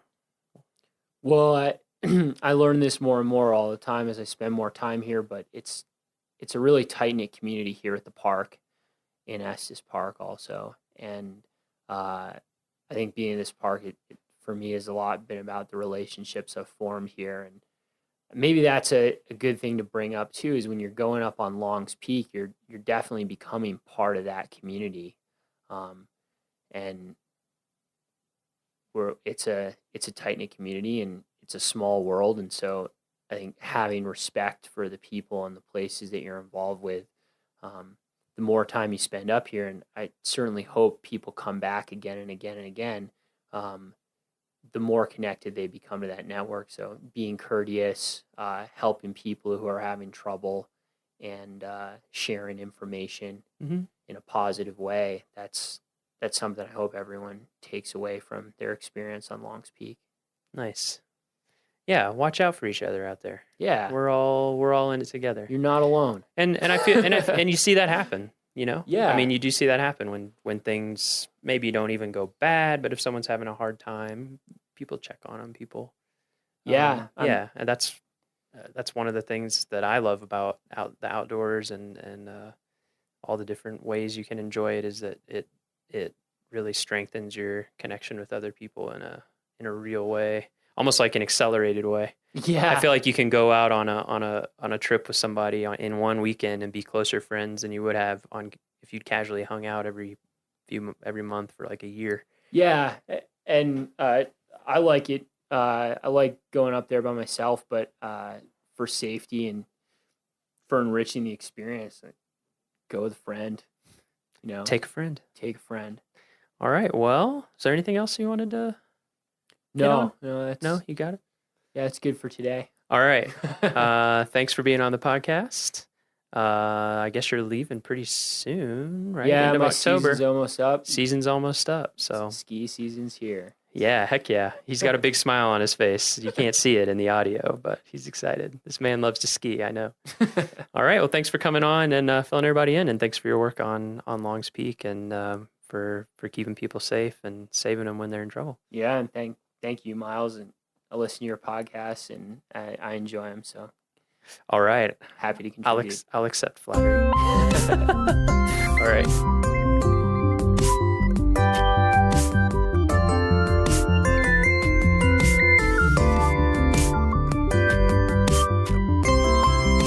Our next episode will be ... Who knows? We're not sure when our next episode will be. We may have some bonus episodes throughout the winter when something comes up or the fancy strikes us, but we're not going to be returning to a regular seasonal programming until sometime in 2018. That's scary to say, but sometime in 2018.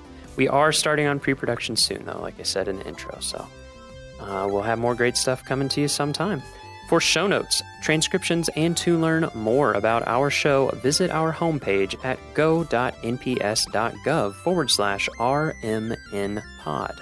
That's go.nps.gov/RMNpod. The Rocky Mountain National Podcast is a product of Rocky Mountain National Park, one of 417 units of the National Park Service that preserve America's heritage for all, forever. Stay classy, Rocky Rangers. Have a great winter. We'll see you soon.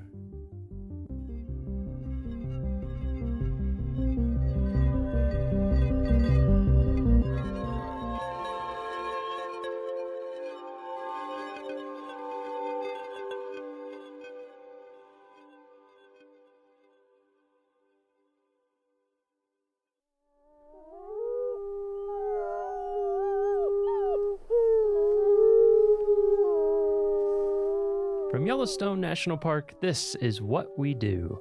I'm Miles Barger. And I'm Jake Frank.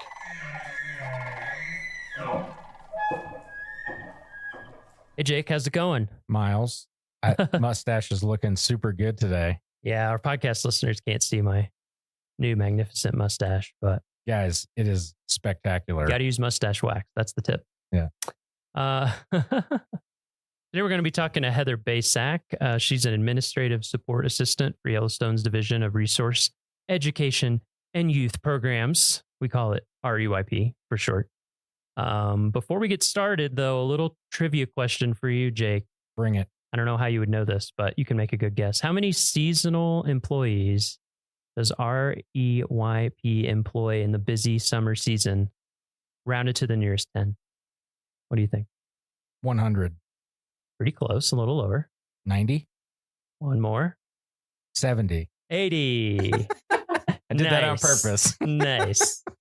I think the full positions would be 83, but somewhere around 80. That's a lot. It is a lot. There's a lot that goes into that, including hiring all those people and doing paperwork and doing budgeting and all sorts of fun things. Gotta pay the people. We got to pay them. We like to. And then one note, if you notice a difference in sound quality for this episode, there's a good reason for that we're going to get into during this episode. Heather is a fully remote employee, so we're doing our interview via video chat. So the sound might be a little bit different, and that's on purpose. So, you ready, Heather? You ready as you'll ever be? Yep. Good to see you, Heather. Yeah, it is good to see you. As always. So, first question to kick it off. When and where did you get your start in the National Park Service? Or if you got started in something that led into the Park Service, you could even start with that. Sure. So I never thought I would actually be working for the National Park Service. When I grew up, my family, we didn't really visit national parks. We didn't really do that type of thing. We did other types of vacations, but never the parks. So that was never on my radar. And it wasn't until I was in college that I visited my first national park, Big Bend National Park in Texas. And it was a wonderful trip. I had a blast. It was beautiful. But again, didn't put two and two together. Never thought that I would work for them. And it was getting towards the end of college, and I didn't have a job lined up. I wasn't exactly sure what I wanted to do. I was thinking about going the museum studies route because I was an anthropology major.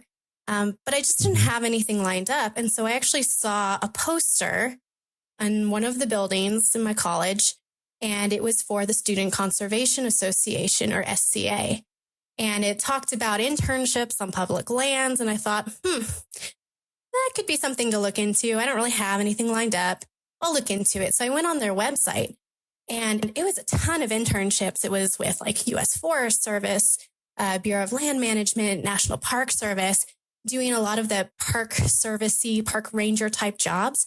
But then there were other internships like archaeologist or curatorial intern that was really interested. I was really interested in, because that's the route that I thought I was going to take. So I did my first internship with a National Park Service site in Kansas called Fort Scott National Historic Site as a curatorial intern. And I was working a lot with their museum collections, taking care of that. And I really enjoyed it. But other part of that internship was doing guided walks around this old military fort. And I got to do a little bit of living history. And I thought, this is pretty cool. This is pretty fun. Maybe this is something I want to look into more. So then I decided to do a second internship after that through the SCA, this time with Denali National Park and Preserve in Alaska, actually where I met Jake. We worked together. And it was really there that I thought, okay, this is something I might want to do for the rest of my life. There were amazing people to work with. There were just beautiful things to see and do. It was, I never would have experienced that. I never would have probably visited Denali without first going to Fort Scott and doing some other internships. And I thought, this is something I really, really want to do. And so then just to be sure, I did one more internship with SCA, this time at Big Bend National Park. Nice. Back to where you started. Yeah, exactly. So it kind of feels like I came full circle. Like it was the first national park I visited. And then it was the national park that kind of really was like, yep, this is definitely what I want to do. It was such a unique experience. I got to do it visit as a visitor and then also be an employee or an intern there. And so I thought, this is it. This is what I want to do. And then from there, I made the jump to actually Fish and Wildlife Service and then National Park Service. Worked a couple seasonal positions at different national parks, and then eventually made the slide into a permanent position in Yellowstone, and now as an administrative support assistant. So I have a few. That was a varied background. So a couple things. You mentioned living history. Did you get to wear like period appropriate? Like, I don't know, is it costumes is the right word, or clothes? Yeah, it was a while ago, so I'm trying to remember everything that happened, but it was this very special service. It was called Fort Scott by Candlelight, and it was close to Christmas time. And they had like different vignettes in all these different military buildings where we would act out scenes of what would have happened in these different buildings. And I got to be a military laundress. And so I got to be wear kind of more or 19th century garb and pretend to be doing the soldiers' laundry. So that was pretty fun and unique. It was really great. Yeah. And then the other thing, she mentioned that the people she worked with in Denali were really great. I just want to concur that I am very great to work with. That is true. Get that on the record. I think, when were you guys there? I was there 2008, 9, 10. 2012 was when you were there, right, Heather? Yes, it was my second 2012. summer there. Yeah. Yep. Okay, so I missed you. I was a little earlier than. Yeah, there is like all the best people for our in Denali. listeners. There is like a legit. If you've worked in Alaska, you have like a camaraderie with the people in Alaska because it gets into your bone. Like such a cool place. Like, yeah, you can tell from Heather. She's like, I went to Alaska and then I realized this is what I wanted to do. Like, it's really cool. Yeah. Yep. So, I resemble that remark. So out of all those jobs that you did to get you to Yellowstone, all the seasonal jobs, did you have any repeat jobs or did you move like every season? Was it a different job? So good question. I worked for Fish and Wildlife, had a very similar job. I was a park ranger, interpretive park ranger for them. And I worked with preschool kids and did a preschool program for them and then kind of translated that into the National Park Service. I did interpretive park ranger jobs. So a lot of the guided hikes, the guided, talks and walks, that type of thing, working in the visitor center, helping plan people's programs. But then I worked also as a campground ranger in Great Smoky Mountains National Park. Got to help people check into their campsites, go over campground rules, walk around, talk to them, educate them about the park. And then I went to Yellowstone and worked as a remitter. So I worked in what's called the cash room and counted all the money that comes in from the entrance stations and the visitor centers, reconciled all that money, and then got it ready for deposit. And then also worked in the visitor services office in Yellowstone, helping people plan their trips and then work on some special use permits. So I did move around a little bit, but I might have been in a little bit different boat seasonally because I was with my husband who had a permanent job at some of these places. Yeah. So I stuck around in some of these parks probably a little bit longer than other seasonals do. They might tend to move around a little bit and follow their job while I was more in one area for a longer period of time. Yeah. I was asking because until I got my first permanent job, I moved 12 times in 6 years. So it was every 6 months I was on to something else. So like that is part of the lifestyle until you're permanent. Okay. So where are you joining us from right now? So I work fully remotely from Boise, Idaho. Mm-hmm. And how long have you been working fully remote? Has it been 2 years? Oh, that's a great question. It's been probably about 1.5 years. Okay. So what do you have a typical day? What does your typical day look like? You have a typical day? So I don't think there ever really is a typical day for an administrative support assistant because so many things get thrown at us and there's so many things that pop up last minute that we have to take care of that I don't think any one day is completely the same. But we do have a lot of like reoccurring tasks that happen every 2 weeks. And so we'll do a lot of the same stuff. Every 2 weeks, but it may not just be every day. Like we have to get payroll done. That's kind of the big one. Everybody wants to get paid. It's pretty important. So that's kind of one of our, Thank you. You're welcome. One of the biggest tasks that we have, but we also arrange travel for a lot of our NPS employees. If they have to go to meeting that's outside of the park, any trainings, go to other parks to assist with anything, we help arrange that travel. You can think of us kind of like a travel agent in that regard. We deal a lot with HR. So we're kind of an HR liaison. So anytime there's personnel actions for hiring somebody, all those 83 seasonals, we put in hiring actions for them. If anybody resigns or moves to a different position, that kind of all starts with administrative support assistance. And then depending on the park or even the division, you might even help with some budget work, reconciling accounts or tracking expenses and expenditures. Mm-hmm. Do you also have a credit card? I do. Not all do, but I do have a purchase card and I make purchases for some of our division. Yeah, I know that I've never owned a purchase card as a government employee, but that's another thing that administrative folks are worth their weight in gold for managing the purchasing process. It's very complicated and there are a lot of rules. There are a lot of rules with it. Yes. Yes. So what would you say is the most important skill for your job? Or if there's more than one, you can say more. Yeah, I think administrative support assistants really need to be flexible because there are so many things that will pop up last minute. So occasionally you'll be working on something and then have to put that task away and work on something else because it's time sensitive. So you need to be able to jump from one task to another pretty easily and change your priorities on the fly. And then I think you need to have a really good customer service mentality.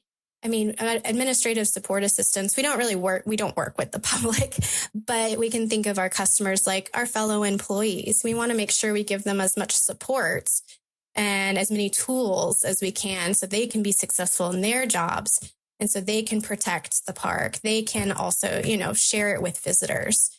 So we really need to be focused on our fellow employees. Mm-hmm. What's your favorite part of your job?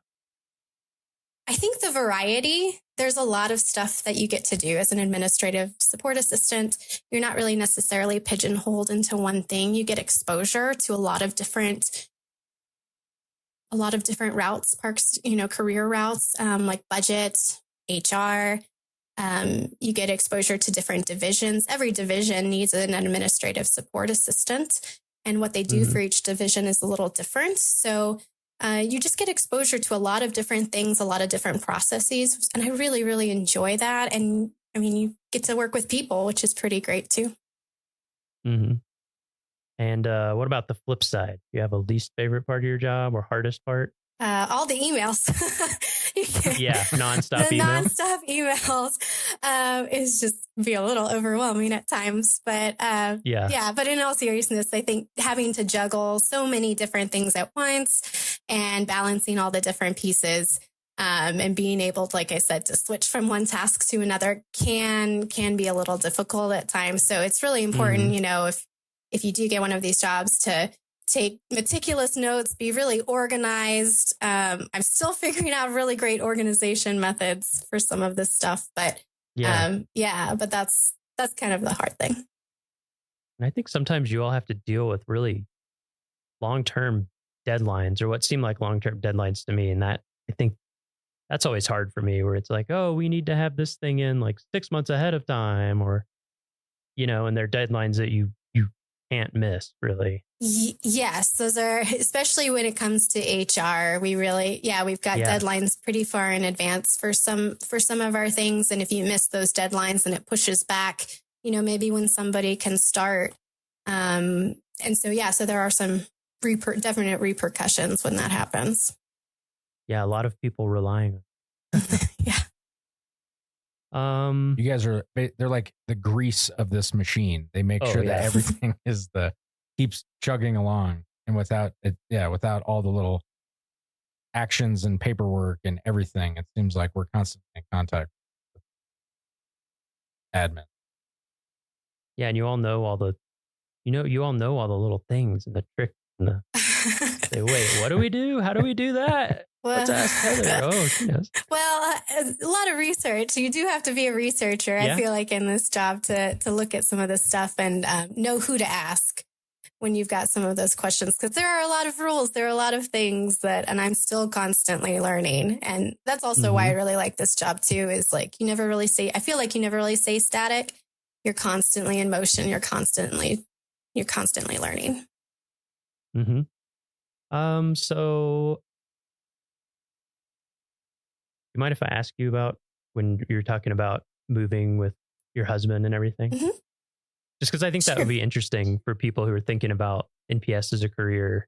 It can be challenging, I think, for, long-term partners to work in the service. Like I've known people who are married and live apart for a long time, sometimes like a really long time, or they date and are long distance for years before finally and things like that. So I don't know, just like how did that play into your career and your husband's career and how life has gone for you guys so far? I mean, it seems like that's probably part of the remote position or some of the flexibility, but I don't know, just anything you would want people to know about your experience with that who might be thinking about the Park Service. Yeah, that is a great question because there are different routes that people can take because I have also known, couples who have had to be apart for a little while, each working separate parks, and then making their way to each other. We've been fortunate enough that where my husband has gone, I've been able to pick up seasonal work. I know that's not necessarily in the cards for everybody, but thankfully I was able to. And that's kind of also the reason why, I didn't just stay in one career path. Like I've done a couple different things and that was to really, I kind of took a job where I could, but I really liked that. I think that's made me a little bit more well-rounded. Really appreciated that. And then thankfully, when my husband moved to a different position away from Yellowstone, I was able to go remote, especially with some administrative work kind of leans more towards that. You can't do that with every job in the Park Service. There's so many that have to be in park. But thankfully, this job allowed me to have that flexibility, and my supervisor was very, very supportive. And I was able to get a remote job that way. So that's really helped with us. Yeah. Yeah. Yeah. It's I mean, not that we need to dive too deeply into it in this episode, but it is interesting. I think a lot of people would be surprised to learn that, number one, if you work for a national park, it doesn't mean you're going to get like housing in the national park. In fact, it generally means you're not going to, and that it's not just Yellowstone, but like a lot of parks, it's becoming harder and harder and harder to find places to live right by the park just because of how the real estate and things have gone as well. And then sometimes with some of these parks that are really remote, there's situations with like school for kids or extracurricular or all sorts of things. So, that's part of why one of many reasons why we wanted to talk to you is just to let people know that is something that remote positions are something that parks are utilizing for the right positions and the right people. Like you had already been at Yellowstone, so the park, people here. I just think it's cool that that's been able to work out well for you, and it has worked out well for us as well. Well, kind of I'm not a everybody. very big fan that Heather is remote, but other than my personal opinion that we don't get to see her in person. Yes, I agree with that. Tease her in person. But. So, even with the, I'll say, difficulties or challenges of, managing relationship and career and all different parks and the tough things about jobs and the good things about jobs, what has kept you working for the National Park Service? Like, what has kept you knowing that your decision, this is what you're going to do, is the right one for you? I think that's a good question. I think, it really goes back to when I did that internship or a couple of internships, and I just, you just see it and you just feel it. And it's just, I just believe in what the Park Service stands for. And I've just met so many great people along the way, both, fellow employees, peers, as well as visitors, that it just makes it, it just makes it worthwhile. I actually have in my office here, I worked with a school group when I was in Yellowstone from Lowell, Massachusetts. They came all the way out to Yellowstone, and I actually have a picture of those kids. The teacher gave it to me. I have this picture of those kids on my desk, and that kind of just reminds me, I'm part of something bigger, and it's really awesome to feel like I make a difference. And so I just believe in the Park Service mission quite a bit. Yeah. Same. I think I kind of had a similar experience. I think a lot of us do, where it's like, I think my first summer in a park was here in Yellowstone making beds at Canyon. But then, I did a couple SDA internships, and at some point you're like, can I go back to a normal lifestyle? I don't know if I can.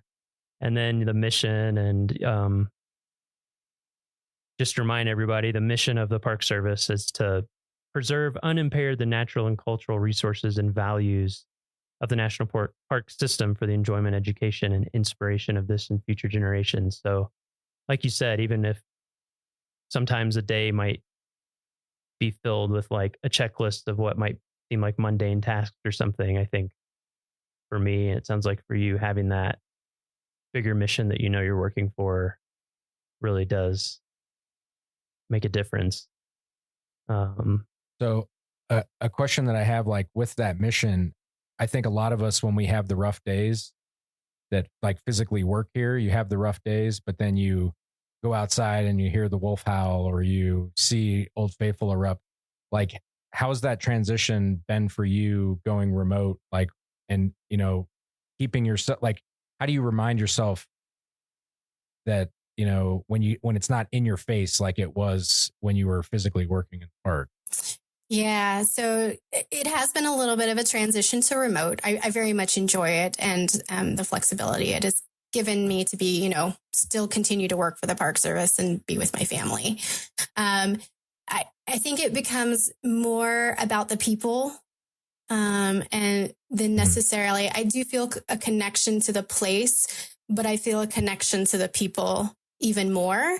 And so to me, Yellowstone has not just become like the first national park, an amazing place to experience geysers and hot springs and wildlife. It's really become like a community. And it's about a people connection now for me as well. And so that's kind of helped. Yeah. Yeah. Hashtag Team Yellowstone. Yeah. Well, and I think that's a good point too, because I know I've talked to people in my family or friends about working for the Park Service. And I think as people will get the impression pretty quickly while they're listening to this podcast over all the different episodes and all the different people that we talk to, you just get to be surrounded by interesting, brilliant people in like every job, basically doing all these things for the park. And it's such a cool community to be a part of. So I think, yeah, that over time, I've appreciated that more and more and more as to like what makes it such a cool place to work. So getting into the details of if someone were interested in this type of work that you do. So your official title is Administrative Support Assistant. Yes. Do you know the job series on USA Jobs? Yes. It's a 0303. And sometimes that it comes up as like a miscellaneous clerk, but it's administrative support assistant, and the GS level can range, I've seen from like 5 to 7. Okay. Do you need formal training to get started in this job series, or like what are the minimum requirements that people would need if they were thinking about applying for this type of job? Sure. So there's a lot of on the job training. Like I said, I'm still learning about so many things. But if you have like a background in budget or HR or travel, you know, those are all applicable to the administrative support assistant. A lot of times how I, you know, came up through it is I just worked my way as a GS5 and seasonal interpretive park ranger, and then switched over to a visitor services assistant as well. So, I mean, if you work seasonally in the Park Service, getting your time and grade in, I think just even that experience can help you along too. But if you could take any, even if it's like informal trainings on budget, purchasing, HR, anything like that, you know, put that on your resume as well. Because a lot of things you may not think apply do, because administrative support assistants are in every single division. And I think if you work your way up kind of through the division as well. So if you're a seasonal maintenance worker, like, you know what seasonal maintenance workers need, and you know the support that they need. So you may not think it applies, but it probably does. It also seems like a lot of the systems that we use in the government are like proprietary. They've like were built for the government. So if you haven't worked in the government, you could have, like, say you're an accountant, like you have budget experience, but you still have to learn new things in a job. So like, to your point, it's like, you know, if you're in an entry level position, it just seems like having a base level, you know, being organized, and, you know, it's like, you're not necessarily going to know how to do FBMS or insert any other acronym right here because, there's so many of them.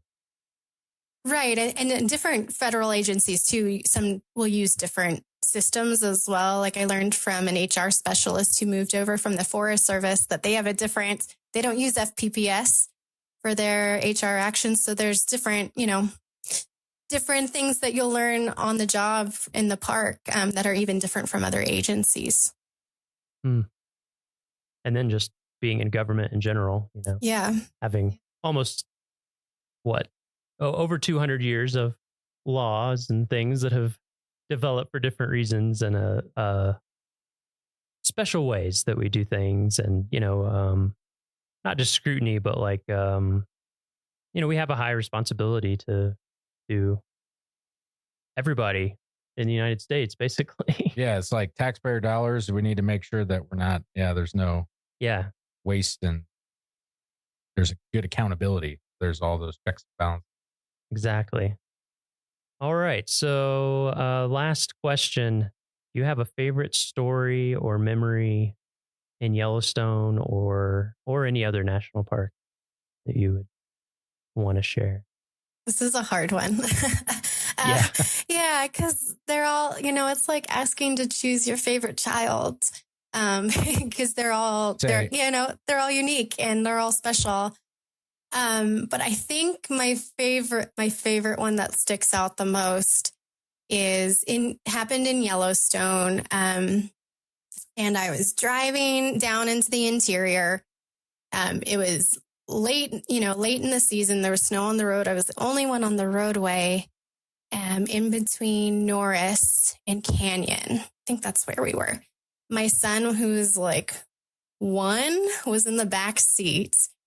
And we went around, I think, a curve, and all of a sudden there were wolves all over the road. I had never seen so many wolves in my life. And I've got a video because I slowed down, pulled over, and I whipped out my phone and I took a video because I was like, this will never, ever happen to me again. And the wolves, I remember it was a black wolf walked within 3 feet of my car door, and it looked at me and I could see its eyes, and it just kind of continued walking off. And I was like, oh my God, I get to experience this with my son in the backseat. Of course, he's 1. He's not going to remember this. He has no idea what's going on. But I was like, oh my God, we got to do that together. And I know he won't remember it. I mean, of course he won't remember it. He was 1. But to think that he got to be there and I got to share this special moment with him that will never, ever happen to me again in my life. And to be able to experience Yellowstone in that type of way and feeling that wild with him was really neat. And it's something I'll be able to show him the video of and tell him about when he's older. And then hopefully, when we go back to visit Yellowstone, he could have a similar experience. So I still can't believe it actually happened. It was just absolutely incredible. Very cool. Okay, well, I think that's it for this week's episode. Yeah, thanks for joining us, Heather. Thanks so much for joining us. Thank you for having me. When are you coming back for a visit? When are we going to see you in person again? Not soon enough. I don't know when, but hopefully soon. Righty. Well, we'll keep in touch virtually until then. Sounds good. Thank you.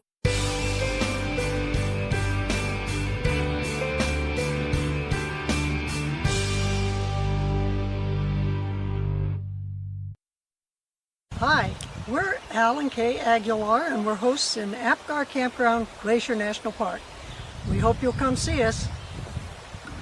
Apgar is the largest campground in Glacier and makes a good location for a base camp. Like most other campgrounds in the park, it has restrooms with flush toilets and cold running water. Picnic tables and fire grates are located at each campsite, and water spigots are located in each loop. Bear boxes are available throughout the campground for campers with no way to secure their food. Bears do wander through from time to time. Help us help bears by keeping a clean camp and never feeding any park wildlife.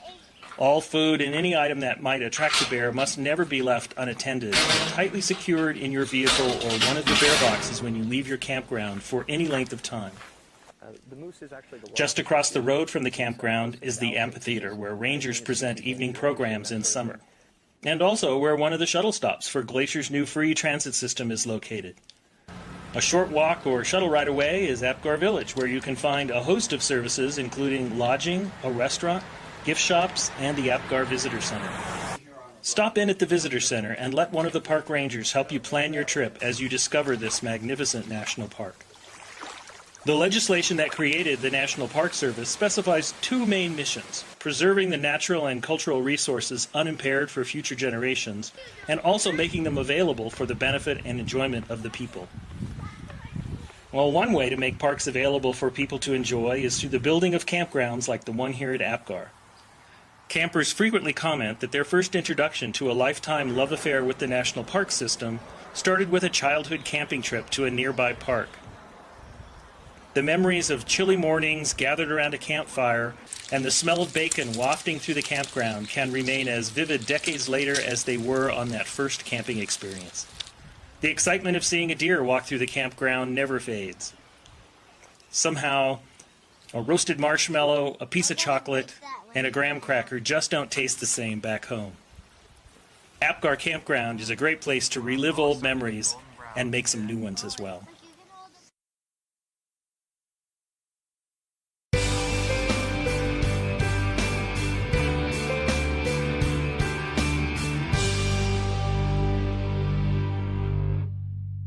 The East Side Tunnel was one of the most difficult challenges on the entire Going to the Sun Road. Built in 1931, the 408-foot tunnel appears to come directly out of Pegan Mountain, with waterfalls cascading down the portal. Before work could begin, a 3.5-mile trail was constructed 200 feet above the road from Logan Pass to a point above the site of the tunnel. A platform on which to work was excavated by moving 6,250 cubic yards of dirt and rock. The materials and equipment were hauled to the platform above the tunnel site and then were packed by laborers down ladders and switchbacks totaling 200 vertical feet.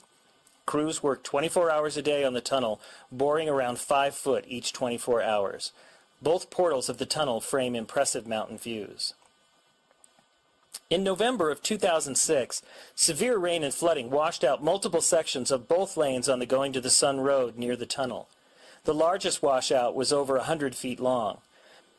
Within days, heavy snows prevented access, and repairs had to wait until spring road crews could plow their way to the damaged sites. Several strategies were explored for repairs, and eventually it was decided that a mechanically stabilized earthen wall 350 feet long would solve one problem, and a temporary bridge would be required to provide two-way traffic over another spot. Work will continue on some of the damaged locations throughout the summer, as well as the ongoing rehabilitation of the Going to the Sun Road that was previously scheduled. This incident is another reminder of the power of nature and reiterates the need to rehabilitate the Going to the Sun Road so future generations can enjoy its majesty. Headwaters is brought to you by the Glacier National Park Conservancy. This summer, Gabby went to Helena, Montana's state capital.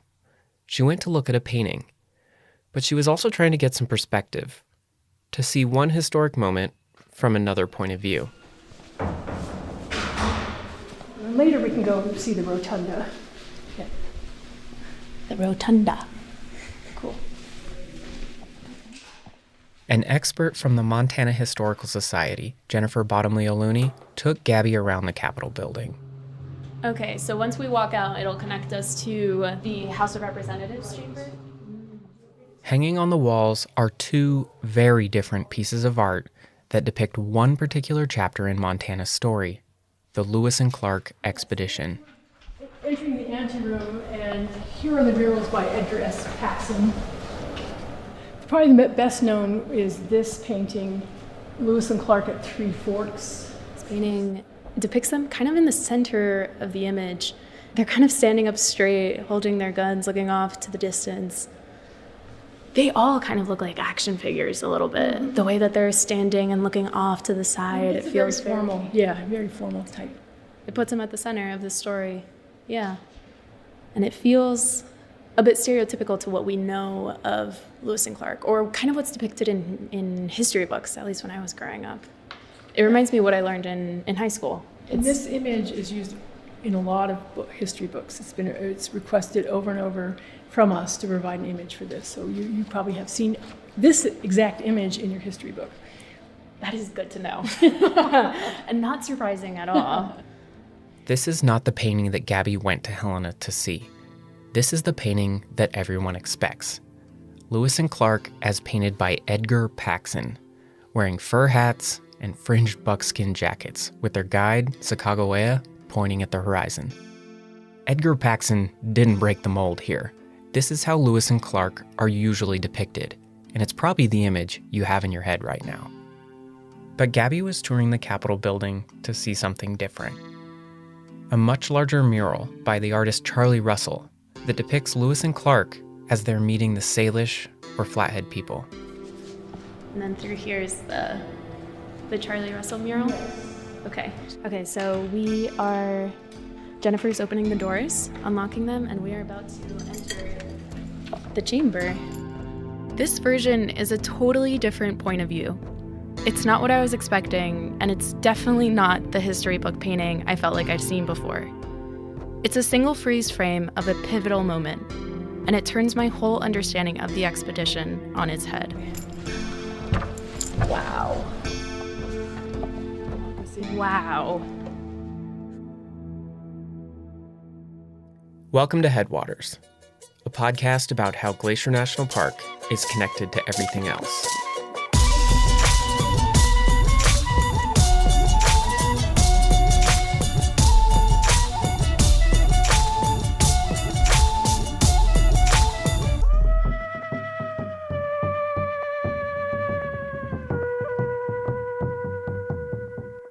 We are calling this season Becoming. It is by no means a complete history, but rather a collection of stories exploring how this place became what it is. This episode is about understanding history by finding different perspectives. Specifically, it's about one of the single most important moments in American history, the Lewis and Clark expedition. These were the first representatives of the new American government to set eyes on what is now Glacier National Park. Lewis and Clark are celebrated yet controversial, memorable and misremembered. Either way, their names still echo through the park today. The main mountain range through the park, that's called the Lewis Range. Montana state flower, the bitterroot, it has the Latin name Lewisia. So does Montana state fish, the cutthroat trout. And of course, you can't forget the Clark's nutcrackers.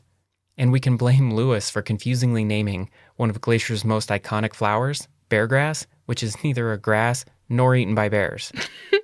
This will all be very helpful for my Lewis and Clark Junior Ranger book. Well, personally, I think there's no better way to get an introduction to a park site than a Junior Ranger book. Our story starts and ends at the Montana State Capitol, but I made 3 different stops on my journey there. 3 different attempts to understand this expedition and this history. And my first stop was becoming a Junior Ranger. Junior Ranger Activity Journal. 2 explorers look into the distance. These are clips from videos that describe the booklet and make it accessible. It covers the basics, like how far the expedition went, 4,900 miles. How long it took, 3 years between 1803 and 1806. And whose homelands they crossed. Territories of 65 plus tribes. The Lewis and Clark expedition, which is also called the Corps of Discovery, was a special military unit of the American Army.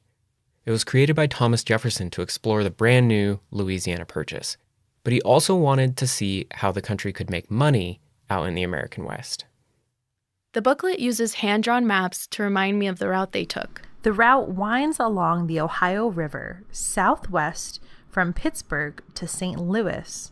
A long and winding path to the west coast. The route continues west along the Columbia River to Astoria and the ocean. On both the way out to the Pacific and on the way back, the Corps of Discovery traveled extensively through Montana. On their journey back, part of the Corps took a detour up the Marias River to just outside what is now Glacier National Park. That ends up being one of the most fateful moments on the expedition.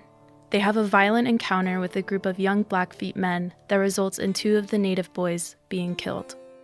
That was in the summer of 1806, and it was the first military conflict between the U.S. and a Plains Indian tribe. The Junior Ranger book does a good job getting you to think about these kinds of encounters and their interactions with native groups more broadly. On one page, it asks the reader to think about the Lewis and Clark expedition like a stranger marching into someone else's house. How do you show respect when visiting someone's home? And while we're just sharing the audio descriptions, the Junior Ranger book has full-color illustrations that help bring it to life. It was a much more diverse expedition than I'd remembered. There was Pierre Cruzat, a one-eyed, fiddle-playing French and Omaha guide. And then there was a man named York. Credited as the first African American to cross the continent, tribes sometimes cooperated with the expedition just so they could meet him. Though he was enslaved, the body servant to William Clark. Another way these stories are brought to life is through living history. Hassan Davis, a performer who contributed to the Junior Ranger book, gives programs as York. My presentation of York brings audiences into the triumph and the tragedy, the pride and the pain of being a part of, but separate from, what some would argue was the greatest American expedition ever mounted. This booklet does a remarkable job presenting different sides of a story I'd only really heard from one point of view. Such a good job, in fact, that the woman behind it won the Freeman Tilden Award, one of the highest honors the National Park Service gives out. How do you do justice to this very complicated story that is rooted in colonialism, exploitation, slavery, destruction? So those things are part of this story. This is Katie. Well, hi, I'm Katie Campbell, and I am an interpretive specialist for the Lewis and Clark National Historic Trail. So what does the Corps of Discovery mean to American history, and why do you think it matters? Yeah, it's absolutely pivotal. It's almost hard to think of a more pivotal moment. And it's one that's interestingly kind of misremembered. So most people think of the expedition as Lewis, Clark, and Sacagawea or Sacagawea in a canoe exploring unknown wilderness. But there was already a huge network of trade and complex politics already in place among the tribes of the West, among each other, and also with French traders and British traders. And additionally, at this watershed moment in history, you've got this moment in time where you have the young United States, coming up with and starting its diplomacy with all of these tribes of the West. Were they on a diplomatic mission, do you think? I mean, this question is at the heart of the whole legacy of this expedition, right? There are so many different perspectives on this, and the expedition's legacy is remembered so differently, and especially if you're from a tribe. So in a way, I think they thought that they were doing diplomacy, and yet they would use words from Thomas Jefferson that said that we are your new white father. That is how Thomas Jefferson, wanted it to go out to tribes. With so many points of view on the same story, it makes me wonder, how does the National Park Service, and those of us who work for and visit park sites, how do we fit into this? What role do you think the National Park Service plays in interpreting history?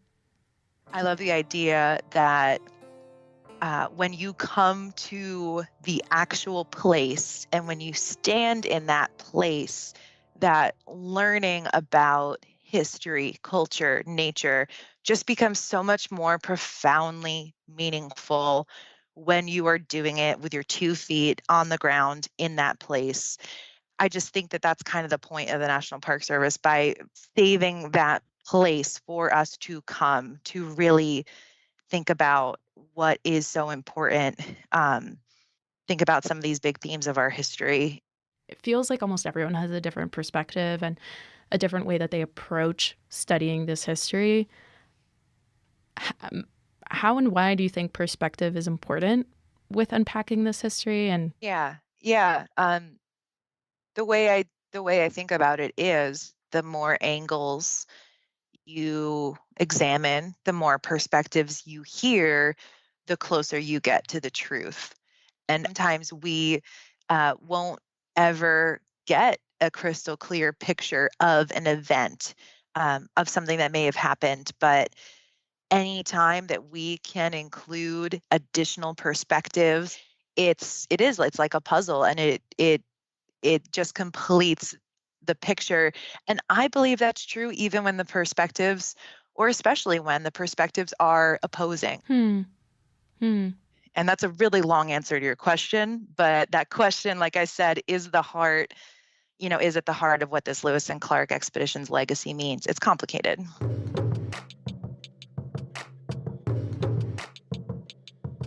It's no surprise that an expedition that traveled over 4,000 miles crossed paths with so many different people and points of view. But as I've researched the core of Discovery, those paths kept converging on one name: Charlie Russell, the painter behind the giant mural at the Capitol. Today, Russell is considered one of the most famous Western artists that has ever lived, and he painted mainly romantic scenes of the Old West. I hadn't heard of him really until I moved here, but when his name kept popping up in my research, I was excited to see it show up on the schedule for campground talks here in the park. When he was a 16-year-old boy in 1880 and he wanted to come west, he wanted to see the West that was passing, because in 1880 it was. The buffalo herds were almost gone. The railroads, the development, the mining, everything was changing. So he got here just in time to see the last little bit of what he grew up listening to stories about and what he'd read. And of course, he read the Lewis and Clark journals until they were in tatters, because he just loved that era of the mountain men. That's Mary Jane. My name is Mary Jane Bradbury, and I am a storyteller. She gives a program on the life and legacy of Charlie Russell, but she does it through the eyes of his wife, Nancy. And I like to tell it from her perspective. But in order for me to do that, we all have to use our imaginations. You use your imagination, and we'll both just pretend Nancy's going to walk out of the forest and step right up here and tell us her story.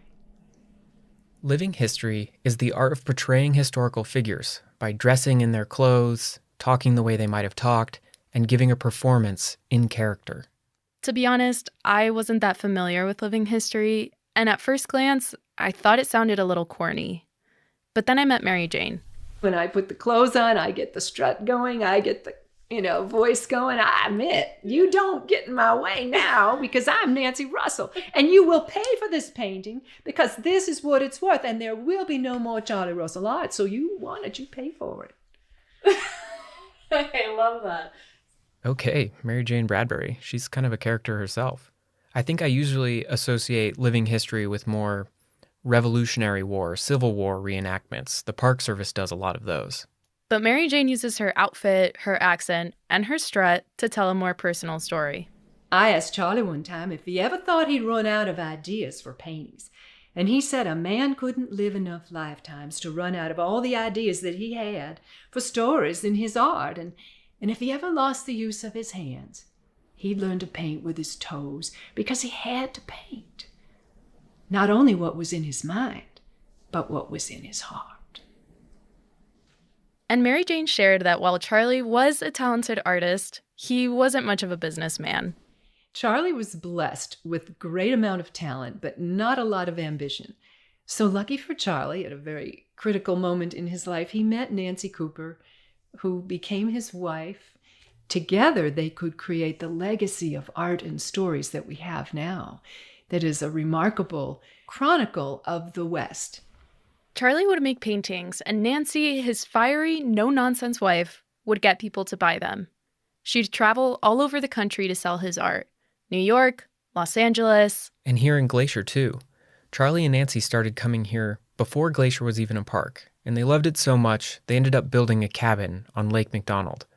They named it the Bullhead Lodge, and it was a really big part of their lives. Glacier was a special place for them. After the park was established, Lake McDonald Lodge was eager to capitalize on having the Russells as neighbors. So they set up a special gallery where Nancy could wheel and deal and sell Charlie's art to wealthy tourists. The two of them were amazing storytellers and would give captivating impromptu performances to tourists in the lobby.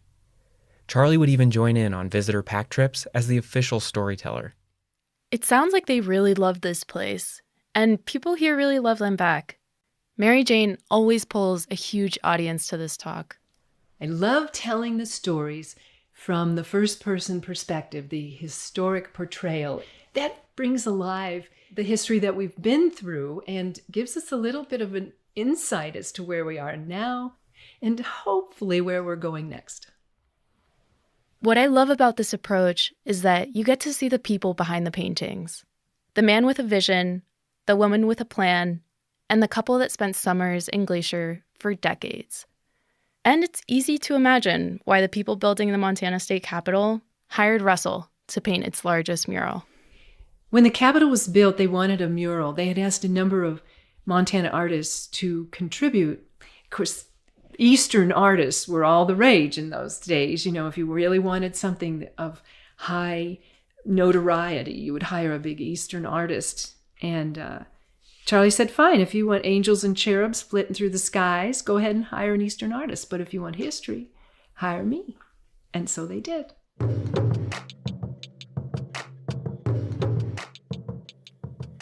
Hey, Gabby, tell us about living history and meeting Mary Jane Bradbury. Like, what did you like about it? It was really cool. I thought the way Mary Jane Bradbury captured Nancy Russell and shared her experience with us was amazing. I'm somehow relating to this person hundreds of years ago. I think it's neat that you're learning about one person, Charlie Russell, but you're doing it through someone else who knew him and from their point of view. Like Nancy, his wife.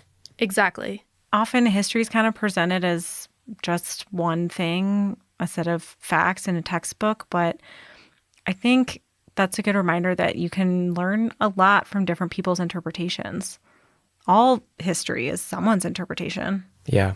Perry, and the way you're describing this, I'm imagining my family and I looking at a piece of art, and we are all looking at the same thing, but somehow we are taking away different meanings, different interpretations. And so often we study history through art. You know, my high school history textbook was full of old paintings. What I'm hearing you two say is that there's a lot of power in understanding the past through not just different perspectives, but using art, whether it's a painting or a living history performance that an actor's doing. There's a lot of value in understanding history through that art because it forces you to see something from one perspective or one point of view. Right. I think we're really comfortable with the idea that art can have a lot of different interpretations, but we don't often think of history that way. I'm finding that history gets a lot more complicated when you start considering multiple perspectives. I just wanted another take on Lewis and Clark, but that led me into a history of Charlie Russell, and then that led me to seeing things from his wife Nancy's point of view. And I'm not done yet.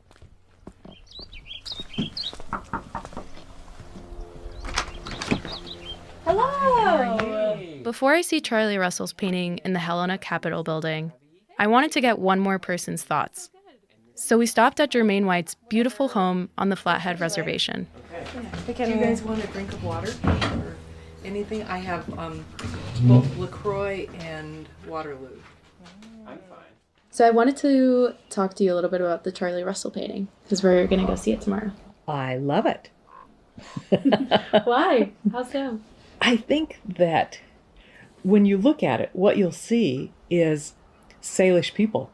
They're on horses, they're dressed in their finery, front and center. That's like hero of the story, you know, that central perspective of a painting. And then off on the side is this little straggler group of folks that kind of look like they're lost. You know, it's a direct collision of cultures that is about to occur. And it's really quite powerful. When Daniel called and I thought, oh my gosh, really? I don't know if you want a tribal voice talking about Lewis and Clark, who I sometimes irreverently call Clueless and Lark.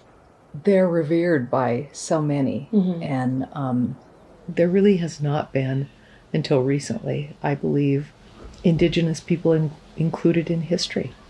indigenous people are eloquent but dead, or dead. Did I mention? Did I mention that? Germaine is now retired, but she started the Cultural Resource Protection Program on the Flathead Reservation and is currently serving as a board member for the Glacier National Park Conservancy, the organization that funds this show. But I'm talking to her because she helped create a book telling the Lewis and Clark story from the Salish perspective. So I'm curious, how did you get involved? Where you kind of contributed / wrote this book? We wanted to tell a story that was really framed by the voices of our elders. The title of the story is not Lewis and Clark and the Salish people. It's the Salish people and the Lewis and Clark expedition. They entered a homeland that was known and loved and that was fully occupied. As the people watched Lewis and Clark, it appeared that they were aimlessly moving across the landscape, that they really had no sense of the world they were moving through. And for us, our lives in so many ways are deeply connected to the natural world. It appeared that these people were kind of bumbling across the landscape, and those that observed them thought they might be ill. They looked unhealthy. They didn't appear to be moving with purpose and clear direction. They're upside down face people. They have hair on the bottom of their face and no hair on the top of their face. And who are these strange, unhealthy looking people? And as the people observed them, there was great discussion among the leaders and the people in the camp. And there were those among the tribe that said we should eliminate them. We were a large population. We were strong and healthy, and they were not. And there were also those among us that said we need to visit upon them traditional norms of hospitality. That's who we are. The more pitiful they are, the more in need they are. So we need to help them. Those that said we should help them prevailed. So we met them and, we gave them buffalo robes to be warm. We gave them food stores because they had very little. We gave them vast stores of goods that we had gathered to make our winter successful. And that really is profoundly important because we came with kindness and generosity and hospitality. It didn't appear that they did. It appeared that they were coming to catalog and inventory resources for appropriation. And I think that really set the template for a lot which was to follow. Do you think their mission was exploratory and diplomatic or colonial and capitalistic? Can it be one disguised as the other? So, for example, we could have this nice introduction. I could welcome you here. I could offer you a beverage, LaCroix. Would you like a little sparkling water? And also, look at that really nice recorder you have here and think about how I could have a hostile takeover and acquire that before you leave, regardless of your intent of leaving with it. So Lewis and Clark inventoried, cataloged, moved through, went back, reported to the government.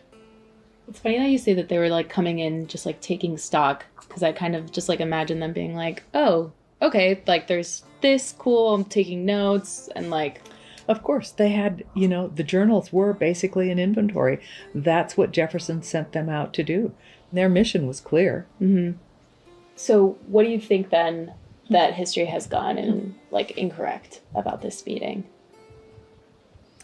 The whole story that this land was known and loved and occupied.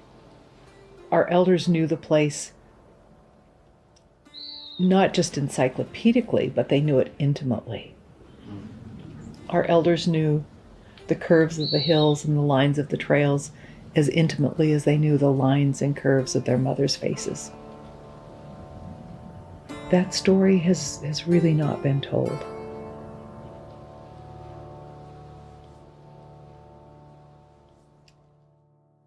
The Corps of Discovery met dozens of tribes on their years-long journey, not just the Salish. And versions of this encounter happened over and over again.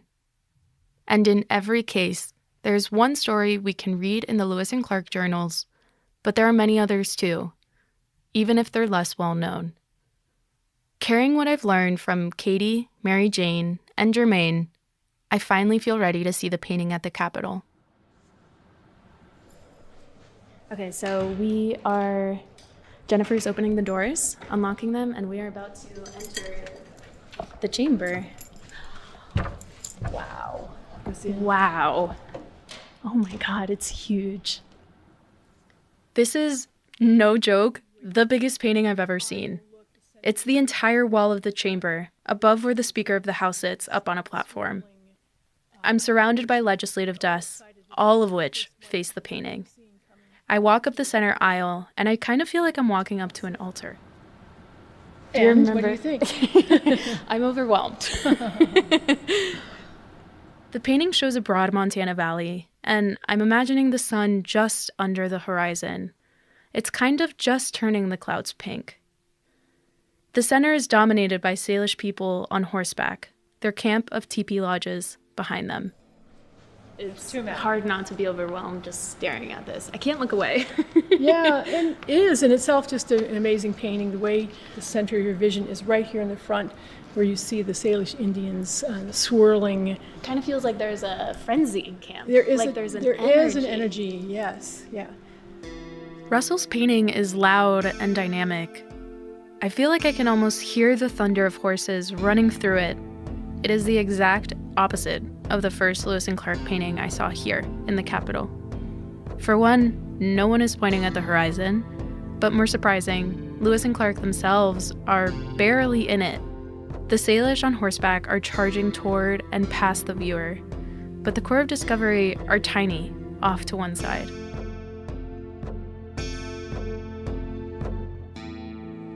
Somehow the emotional and intense energy does not reach them. No, it does not. They're kind of just standing there, and there's not much emotion on that side.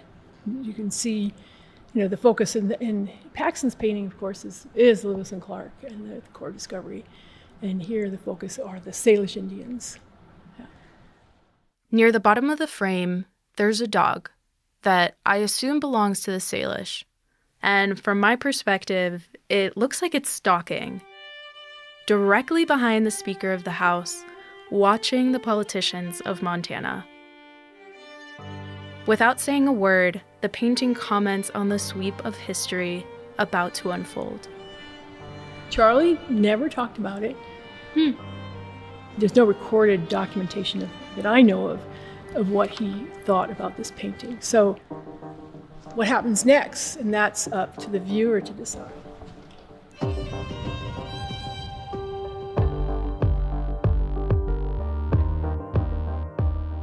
Headwaters is a production of Glacier National Park with support from our partner, the Glacier National Park Conservancy. Season 3 of Headwaters, Becoming, was made by me, Daniel Lombardi, along with Perry Sassnett, Michael Feist, and Gabby Esavari. Frank Wallen wrote and performed our music. Eric Carlson created this season's cover art. Special thanks this episode to Jermaine White, Katie Campbell, Thanks for signing my Junior Ranger book. Jennifer Bottomley O'Looney, and Mary Jane Bradbury. Or should we say, Nancy Russell. Making this season is a huge team effort, and we couldn't have done it without Lacey Kowalski, Melissa Slodek, Sierra Mendelko, Brent Rowley, Darren Lewis, the whole team at the Archives, and the Montana Historical Society. Thanks for listening. Next time on Headwaters. We visit the 100-year-old cabin of a complicated character to untangle the fur trade in northern Montana and what it left behind. And at the end of the day, 120 years later, we're left with kind of a semi-unclear picture of what kind of a guy Joe Kipp was. What happens when the sun goes down? Hell is not our fault. They're the ones that are taking the drink. We didn't make them drink. That's next time on Headwaters. Hey, Andrew. Hi, Gabby. So Headwaters is made possible by the Glacier National Park Conservancy. That's right. What else are you guys supporting? Another project we're supporting is to add Indigenous language to interpretive signage in the park.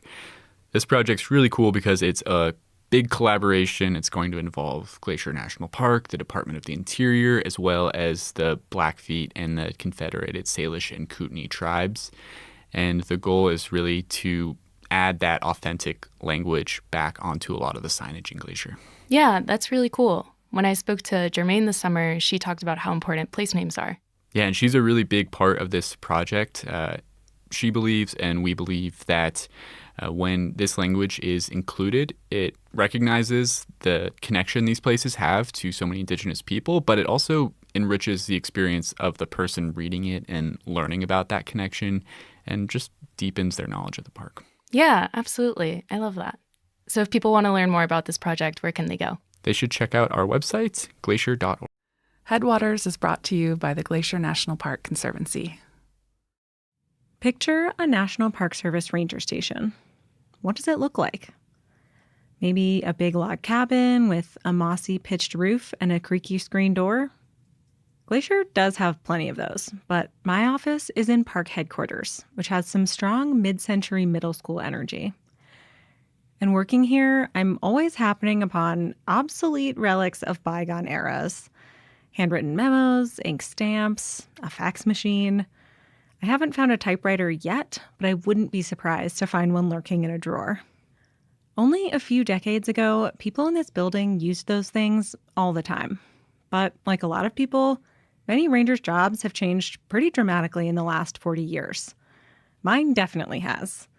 But in this episode, we're spending a day with a ranger whose office, equipment, and duties haven't changed much at all in 40 or even 100 years. Can you drag this dead goat out of the waterfall? That's a weird one. The marmot's living in the toilet again. Meet Wilderness Ranger Laura Funk. She has long, sandy blonde braids and bright blue eyes. She wears the park uniform with a little mud on her boots, and she loves to laugh at the absurdities of life in the backcountry. I immediately want to be her friend. My laundry is a bucket with a metal plunger that people call an Alaska Maytag. And I think it gets the clothes cleaner, but I don't think people necessarily think my clothes are clean. Alongside her colleagues, General and Tank, both horses, and Ellen the mule, Laura helps steward and patrol the Belly River Valley of the park. Yeah, if someone were to say, like, picture a historic ranger station, an iconic valley, it's Belly River. One of her favorite things about the Belly is that there are no roads. So unlike the rest of Glacier's ranger stations, you can't drive here. The Belly River Ranger Station is located 6 miles into Glacier's wilderness. You either have to hike in or ride a pony. I interviewed Laura in the ranger station, but also while she lugged gear around and rode a horse, who occasionally took an interest in my microphone. Would you like to be interviewed, General? Hello, hello. He went for it. Is he gonna eat it? Just sniffing. We have 2 rangers, myself and Allison, the commissioned ranger. There's a trail crew, which varies in size, 2 to 4. And we have 3 head of stock, and that makes up our entire staff. The Belly River Ranger Station is a brown log cabin, a Park Service specialty, with white window frames and a flagpole out front. It sits between a creek and a wide-open meadow where the horses graze, and its covered porch faces west, towards steep-sided rocky peaks. It's a very traditional scene, and so is life out here. So I live off-grid. I live in a 1-room cabin with a propane stove, and we do get running water for a few months of the season. Otherwise, we have to haul our water from the creek. I do not have a bathroom connected to my house. I have to walk to the outhouse. Yeah, I mean, you start to lose track of time and age and everything out here. Some of that kind of stuff fades away. Because then you're like, is it 2020 or is it 1920? There's elk running around and there's a fence that looks just about the same. I'm reading books and hauling my water from the creek. When I tell my friends I work for the Park Service, I think this might be what they picture. But in a lot of ways, the agency is looking to the future, trying to modernize our infrastructure, lower our carbon emissions, and tell our stories differently. Parks have podcasts now, for example. It seems like a vestige of the past to come to the Belly and see Laura still riding horses, packing gear on mules, and living in the backcountry. And honestly, I wonder how long this way of life, this type of ranger, can last. But I know I want to experience it before it's too late.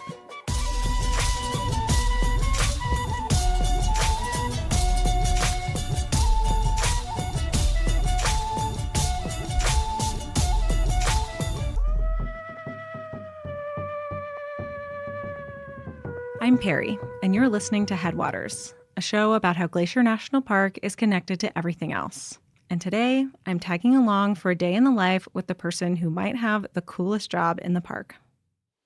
All right, today we've got the horses and mules saddled, and we're going to head out, take care of a ranger business. Today's ranger business is going up toward Helen Lake to pick up and pack out some leftover supplies. Michael and I walk in front of the stock while Laura rides, since apparently they prefer to follow us. Come on, keep up with the humans, keep up with the humans. Apparently, horses have abandonment issues, so even though we didn't really need both tank and general, everyone came along for the ride. All right, how does everyone feel today? Okay? Good? Good? Yep. For most park staff, our ranger business is pretty specific. Giving a campfire program, studying plants, managing the park's budget, making a podcast. But for Laura, almost anything could be her ranger business on a given day. I'm a wilderness ranger, and I'm specially trained on the Wilderness Act and wilderness values and character.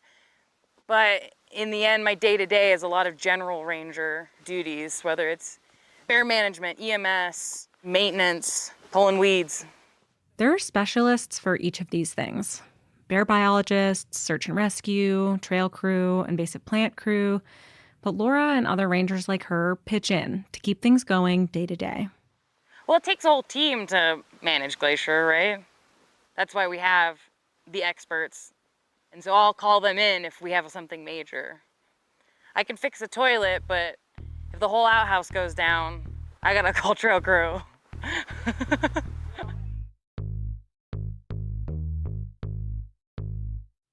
A lot of people talk about the quote, "Jack of all trades, master of none." But the full quote is, "Jack of all trades, master of none. Better something than nothing done." And that's kind of what I live by out here.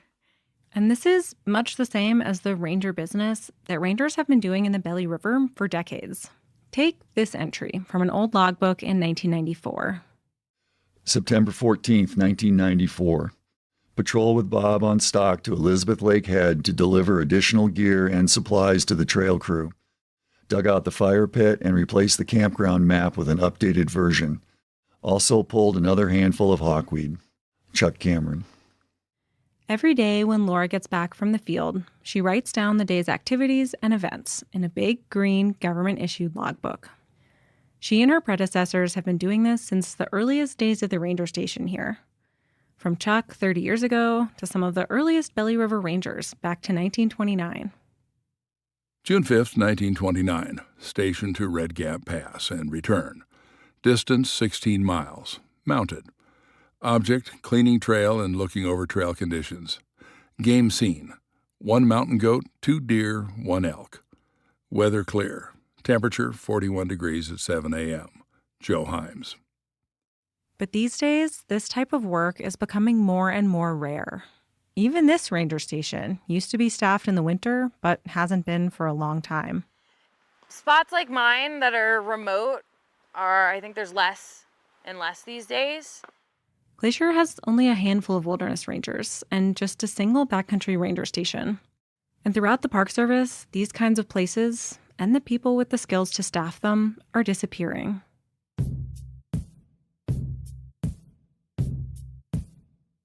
In addition to all the odd jobs Laura does, a huge part of her job is talking to park visitors, most of whom are on multi-day backpacking trips. As we hiked up the trail past Dawn Mist Falls, a scenic and loud waterfall, we ran into our first hiker of the day. Hi there, how's it going? Good, how are you? Good, where are you coming from today? Helen. Helen, how was it? Beautiful. Good. I think it's probably the best view out there, maybe. Yeah? A lot of people say it's their favorite. She asks where they've been and where they're going. Cool, do you have a permit I can take a look at? Oh, yeah. Helen, Glenn's, Goat Hunt. Cool. What a great trip. And she'll chat about their trip, making sure they have what they need. Any questions about anything they covered in the permit office? No, I think I'm good. Hopefully this the food gets lighter. Yeah, I mean, every pass will be easier. Yes. Yeah, have fun on your trip.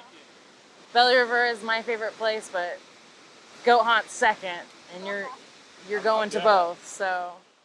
And sometimes they have something more unusual to report.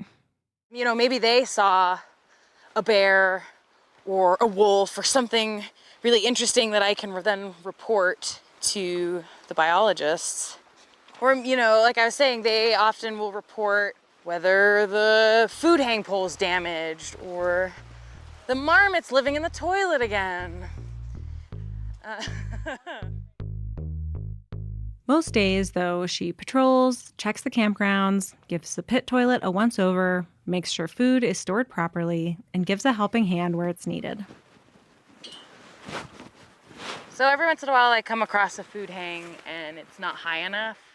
Most backcountry campgrounds have a food hang pole, where you toss a rope over and then pull your food up, securing it 10 feet off the ground. Just high enough to keep it away from curious bears. Oh, hi there! How's it going? Yeah, I just lifted your hang because it wasn't the 10 feet. Yeah, sorry about that. That's That okay. was my first bear hang, so. Oh, okay, well. Not the prettiest. It's okay. Just make sure, like, if you notice I had it all the way to the top. Do you actually mind showing me what knots you did? Yeah, I'll show you. Today, Laura uses her educational ranger charm to teach a camper the best knots for the job. So I use the form of a trucker hitch. Okay. And so then what I do is I come through.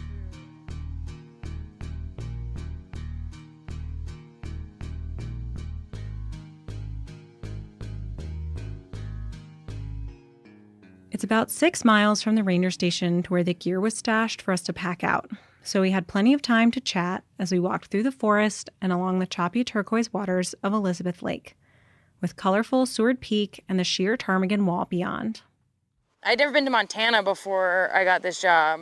Yeah, I'd worked at Olympic as a wilderness ranger intern in college, and I always thought I was going to go back there, but then I got this job and was like, oh, I guess Glacier's my place.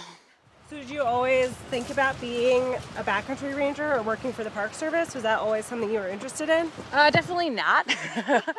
I went to a liberal arts college, and my major is American Studies, and I had a thesis that focused on public land history, but I took that summer internship at Olympic and realized that, well, this is what I need to be doing. This is where I'm happy. And it makes perfect sense that someone who loves history but wants to work outside would end up working here and living in a log cabin. So if you're talking to me about Glacier or Belly River, I often go into the history part versus anything else. Is that part of what drew you to the Belly River? Definitely the history and the legacy of Belly River. Having a mentor, Chuck Cameron, that worked here in the 80s and 90s. He got to share a lot of his experiences out here and the experiences of his mentor. So continuing on that legacy and preserving the ranger station, the institutional knowledge, passing that on is something that really drew me to Belly River. Chuck is one of the voices you've heard reading logbook entries from his time in the Belly River in the 1990s, along with one from Joe Himes in the 1920s. Both were rangers in Glacier for over 40 years. A long line of rangers connected by the tools they use, the horses and mules, and the way of life that makes up this job. It's definitely a connection to the past. We're using similar Decker saddles on the stock. That technology hasn't changed much. Yeah, we're using the same tools. I mean, literally some of the same tools that have been around for a long, long time. And yeah, we're patrolling the same trails. different experience day to day, but they were doing patrol reports. We're still writing in the logbook every day what we got up to. September 22nd, 1992. Patrolled a Stoney Indian bench today to pull the 3 plank bridges for the season. Went up there with a wrench and came back with a wrench, a Pulaski, old wire, a huge tarp, an empty Southern Comfort bottle, an old 10-pound syrup can, and a fishing net. Quite a haul for one patrol. South winds, 67 degrees at 19:30 hours. Chuck Cameron.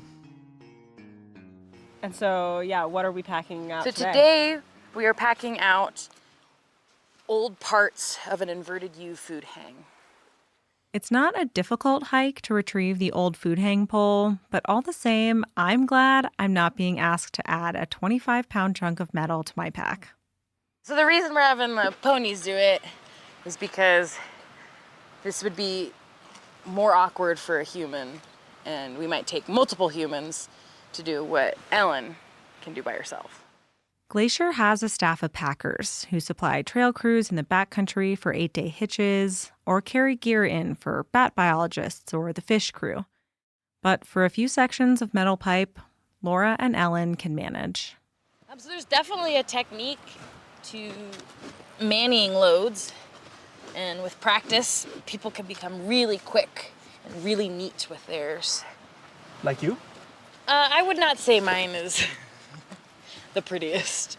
I've seen some very lovely loads come through. Packing loads on a mule is quite an art. Ever since horses and mules were domesticated thousands of years ago, people have been packing things on them. And Laura is quick to say she's no expert. I'm not a packer, I'm a ranger who happens to pack. I learned from other experienced rangers. I learned by going along with the packers over the years, learning from them and their different styles. But this spring I had the opportunity to go to the 9 Mile Wildlands Training Center in Missoula and attended their basic packing course. And I got the opportunity to attend this thanks to the help and funding of the Glacier Conservancy, which I really appreciate. Mules are especially popular for packing because they're strong and sure-footed. Their personalities vary, but Ellen is a keeper. But mules are fun. They've got really strong personalities. Each one's very different. How would you describe Ellen's personality? She's very social. She's patient with me, you know, because I had her 2 years ago, so she was helping me learn. Affectionate, even. But she'll give you a look. She's like, what are you doing? Basically, Laura puts the metal pipes into boxes that look like giant dresser drawers. Ellen can carry one load on each side after Laura makes sure they weigh the same. She wraps them up in a canvas tarp called a manty, and then finally ties them onto the metal rings of the pack saddle with some elaborate rope work. Sometimes you see it in their eyes when like a weird load comes over. They're like, oh, really? You're going to put that on me? It seems straightforward enough, but it takes a lot of adjusting to get the loads to sit just right. It's kind of like packing and repacking and adjusting your own giant pack for an overnight trip, except way heavier. All right, hey. All right. A lot of packing seems to me to be tying and untying things. I think you got it. Am I ready to be a ranger who I think packs? you're ready. You're a ranger packer.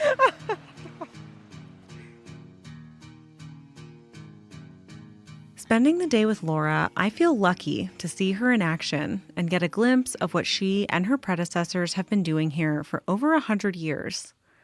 But there aren't many people who know how to do these things anymore. And I guess part of me is wondering, does anyone need to know how to do these things? Do these traditional skills still have a place in the modern world? How do we decide what's worth holding on to? I was reading like a book where it's like one of the tests in the application to become a ranger was, can you saddle and pack a horse properly and quickly? And it was just part of like the job application and the interview process. And everybody could ride and pack and shoe, and all of the ranger staff could do it because it was just a way of life out here, of surviving.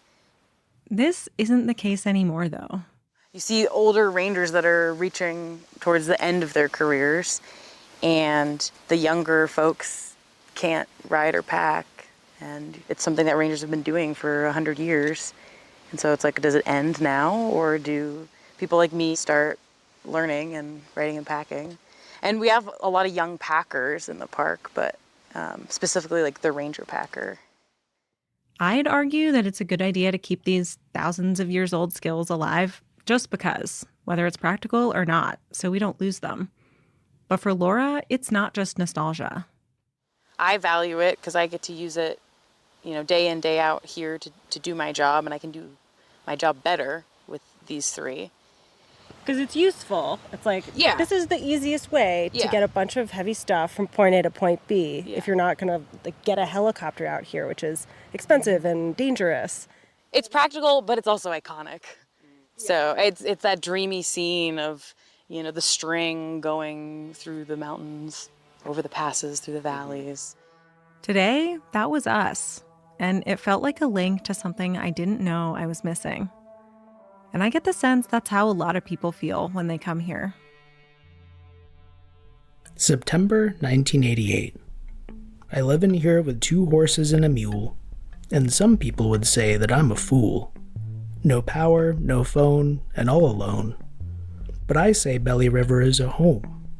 With the family and friends I've made over the time, I have precious memories that will always be mine.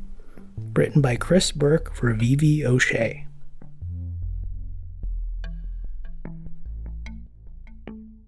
We get back late in the day, and Laura takes care of General, Tank, and Ellen before sending them off to their evening pasture. The peaks turn rosy with alpenglow, the nighthawks call, and Laura gives us a tour of the station, which is a functioning ranger station, of course, but is also basically a museum of Belly River history. So this is the ranger station office. We have a library, medical supplies, base station radio. The telephone doesn't work anymore. For the record, the telephone is like a 1900 telephone with the little bells that look like eyes and the receiver on the side. I feel like I would describe this room as filled with ranger whimsy. I think that's probably accurate. We have a typewriter that I think was used until the 90s. Maybe we'll get it back in working condition. Some fun drawings of the mules that worked here in the past. A photo of the old Bear Mountain Fire Lookout. And then next to it is Joe Cosley, the first Belly River Ranger. Some homes have a photo of the Pope hanging on the wall in a place of honor. The ranger station has a portrait of Joe Cosley. I do not look to him for my values and ethics based on his actions. But he's an icon for here. Infamous. Joe Cosley, the first Belly River Ranger, was hired under the rationale that to catch poachers, you should hire a poacher. Unfortunately, he never really stopped poaching. But that's a story for another time. We also have the historic Belly River file, which has old newspaper clippings, any stories or interviews that people have done about Belly River. I feel like not every wilderness district is like this. Definitely not. It's easy to romanticize these old traditions and ways of life, but it is hard work. They always ask me, this is the dream job, how do I get your job? But they never ask me that question when my head's inside of a pit toilet or I'm covered in just gross mud and it's pouring down rain. And it's not just the physical challenges that can make this lifestyle tough to maintain. There are also logistical challenges to arranging your life in a way that you can do this job. And not everyone can do it. At this point in my life, I don't mind being seasonal. I like the change. I like the work. It's just harder and harder to live in this area on seasonal wages and to find housing available in the winters. Logistically, it becomes more difficult when you're trying to balance multiple jobs, multiple healthcare plans. I've had 5 healthcare plans in 1 calendar year from seasonal work. So I'd like to do this as long as possible, but who knows what the future holds. May 8th, 1990. It's a fine day here in Belly. I'm in for the 1990 season and glad of it. About 40 elk, 4 white-tailed deer, and 4 Canada geese on the way in, snowing the whole way. Stored shutters in the annex and caught a glimpse of the saw-whet owl in the large aspen to the east of the pasture. Fine dinner and cribbage lessons provided by Ursula. Good to be back. Chuck Cameron. The Stetson that I'm wearing is the hallmark of the ranger profession. I always tell them, put your hat on, that's what makes you a ranger. I always tell them, put your hat on, that's what makes you a ranger. That's what makes you a ranger. No one person can do this job forever, but you'll learn a lot if you stick around for a decade or two.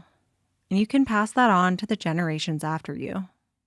I mean, some of the most beloved rangers of Glacier have come through Belly River and, yeah, stayed a long time. Tracy, 16 seasons. Bruce as well for a long time. Dave Shea was here. Chuck Cameron. And then Joe Himes, staying here through the winters. Oof. I wish they would let me do that, but I'm just a seasonal. Definitely the people that have worked here before or currently do hold this place close to their heart, and it's something we all share. Well, and I think it's like the relationship goes both ways too. It's not just like I live here and it's pretty. It's like I take care of this place every day. Yeah. And it takes care of me. Yeah. And I think that there are definitely people and cultures that have been like that for a long time.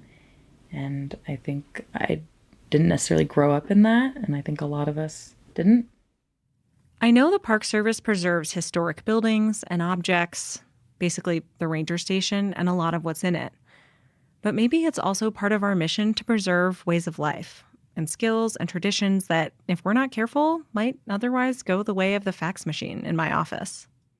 We would lose a connection to the past, and we'd lose very practical skills in how we manage these lands. Yeah, and it feels like this building would go from being like a living home and workspace to kind of a museum. Yeah, it would just be a memory, a memory of the past, or this is what it used to be like, instead of this is what we're doing now. We're still living out here. We're still ranging. I came to the Belly for a peek back in time, but if Laura has her way, this might be a look forward, too. There will be other Belly River Rangers decades from now, packing mules, looking back at her entries in the logbook, and taking care of ranger business. October 4th, 1989. Final morning in the station. Mopped the floor, final cleaning, covered the generator, shutters on. I guess that's it. It's been a fine season. Please take care of this place, whoever uses it. It is a unique place indeed. Radio 10-7, and I'm gone. South winds and 60 degrees at 1200 hours. Chuck Cameron.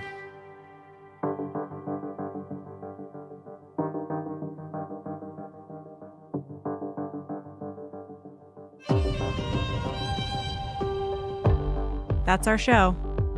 Headwaters is a production of Glacier National Park and is supported by the Glacier National Park Conservancy. We could not make this show without them. You can learn more about what they do at glacier.org. Headwaters is made possible with help from Lacey Kowalski, Melissa Slottick, and so many people throughout the Glacier community, especially the natural and cultural resource teams. We're grateful for all of you. Our music this season is by the brilliant Frank Walm. The show's cover art is by our sweet friend Stella Nall. Check out Frank and Stella's work at the links in our show notes. Special thanks this episode to Laura Funk, the whole Belly River staff, including Ellen the Mule, and the trail crew for letting us use their cabin. We appreciate Chuck Cameron reading his logbook entries and the park's archive staff for giving us access to them. And shout out to Alex Stilson for always being willing to lend a hand. Besides sharing this episode with a friend who might appreciate it, you can help us out by leaving us a rating and review in your podcast app. Thanks for listening. In this episode, we shared a few logbook entries from Chuck Cameron, former Belly River Ranger and a mentor to Laura. Well, this year, he's retiring. He's done really incredible things, saved lives, like literally saved lives, and has meant a lot to a lot of people.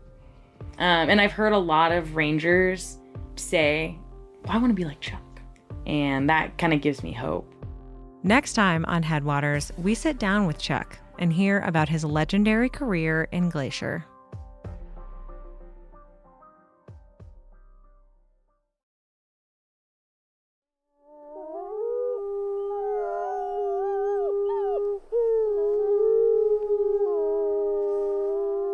From Yellowstone National Park, this is what we do.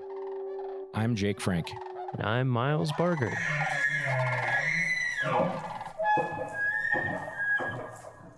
Miles, how's it going? Going great. Yeah? How are you? Good. How's your drive to work today? Very short. Yeah. How are the roads?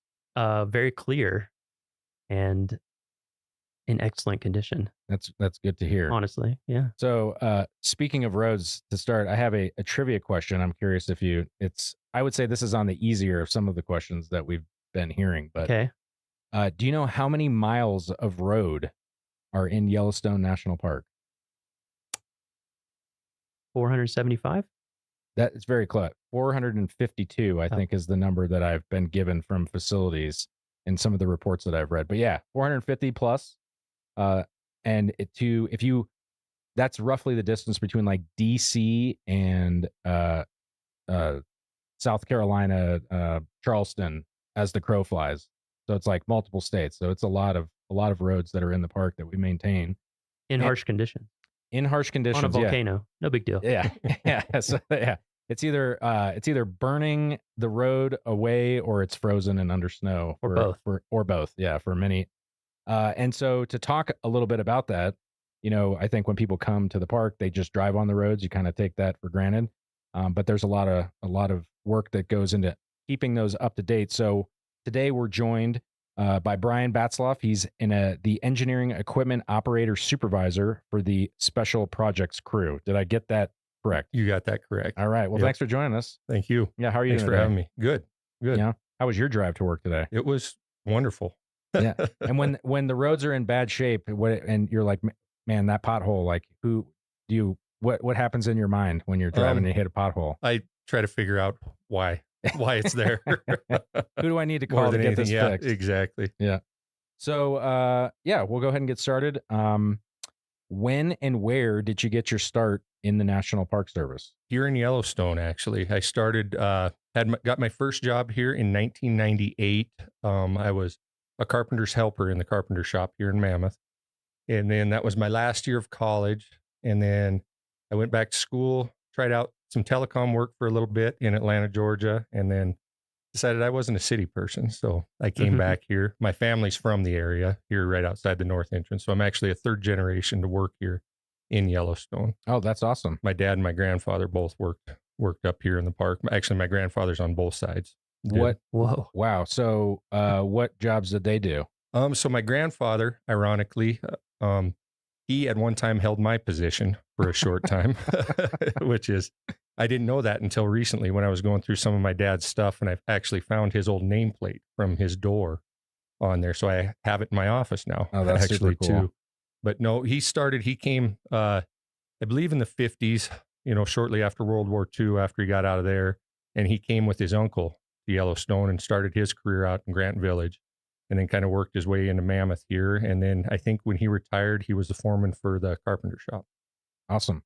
And you mentioned him working at Grant Village. You are on special projects that's based out of Mammoth. Yep. Have you worked at other areas in the park? I did. My first full-time position at Yellowstone was out at Old Faithful. And I was a heavy equipment operator out there for about a year. And then an opening came back with special projects. And they actually approached me for a lateral transfer for that position. So between the job that you currently have and that first job, you mentioned that you had some movement in there to get where you currently are. Can you walk us through all the variety of jobs that you've had? So, like I said, my first year I was in the carpenter shop as a carpenter's helper, and then had that year where I was down trying to do the telecom stuff in Georgia. You're Rumspringa. Yeah. And then then when I came back, I actually applied for a labor position with special projects.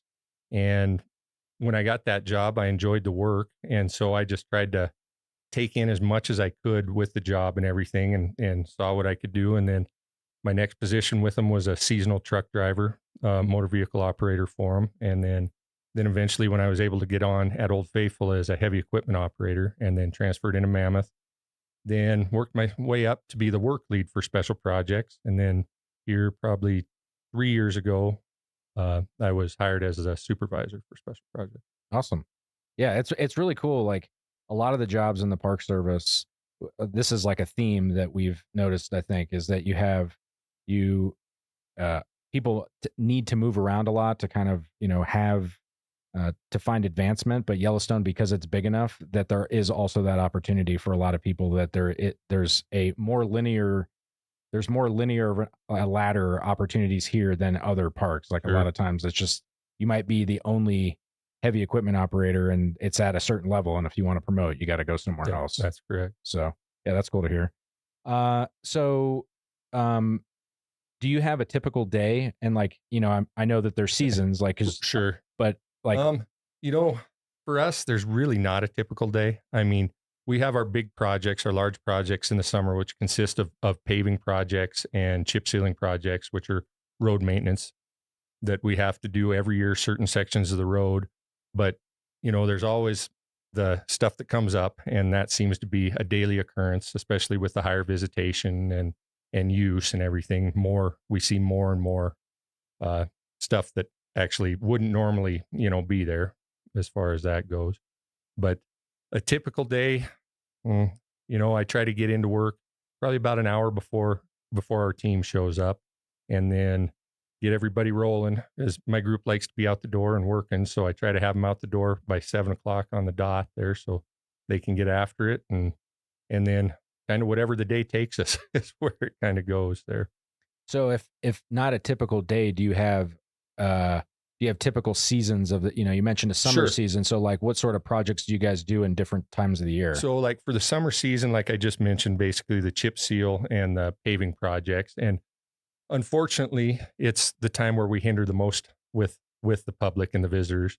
But with the way our work is, it's depends on the weather. I mean, we can't work in the real cold temperatures. We can't do this work if there's a lot of moisture, so unfortunately, July, August is when we're the busiest. And, we do create a lot of traffic problems out there in the park, but it is for the betterment so that they can have nice surfaces to see the park on, and then in the fall, we start winding down a little bit, and we actually start gearing up for spring opening, for opening the park in the spring, because that is it takes us about 3 months to do all of our plowing. We start to open the park after snowmobiles in March, the first week of March. And we typically don't get done until about, usually it's Memorial Day weekend is what we shoot for, but the first week of June, a lot of years. Wow. And that's because we have to cover also the Beartooth Highway, which is outside the park, but it's 11,000, about 11,000 feet, I think, is the elevation up there. So there'll be snow 30, 40 feet deep up there in early June. So for somebody who's interested in, getting into this line of work, is there a skill set or something that that is the most important to have for like a lot of it's just you got to be willing to work hard, and put in the time, because our groups put in a lot of time. We use a lot of project money. So in the summertime, we have the ability to have overtime, and it takes the overtime to get these jobs done. But it'll be typical when we're on our projects. We'll work 12, 13, sometimes 14-hour days, 5 to 6 days a week if we need to, for 2 or 3 weeks at a time. And then, as we jump to the next project. So you've got to be willing to, put the time in and everything, but it pays off in the long run. So speaking of overtime, I know that your crew was responsible for the, when we had the flood in June 13th, 2022, you guys were basically the first responders, more or less to the road that is now paved. Like it was an old dirt road. What, like your crews did that? Like how much time and effort did you guys like? I mean, oh man, that Seemed was like you worked around the clock. just is about my memory. Just about. We were. Yeah, we for started. people who don't remember, I mean, for people who don't remember the flood, the one developed road between headquarters and the rest of the world basically just got wiped out. So I remember you guys were on it. Seemed like instantly. Yeah, they gave us the okay. I can't remember the exact date. I believe it was 2 days after, and we needed to get the old wagon road from Mammoth to the north entrance in Gardner shaped up to where we could get access, because basically Mammoth was cut off, to everything. And at one point, both Gardner and Mammoth were cut off to everywhere because Highway 89 was also flooded out at Yankee Jim Canyon. And so, yeah, we started on and, talking with Cam and everything, it's like, do what you got to do to get it done. So we started on 14 hours a day, 7 days a week. And we just hammered it out until they kind of got things in place to have a contractor come in and kind of take it the rest of the way to final completion. But yeah, you guys crushed that. Thank you again for all of that. No like problem. Us that live in Mammoth, I think we can't thank you guys and your team enough. That was really awesome. I couldn't believe how fast it was. Yeah.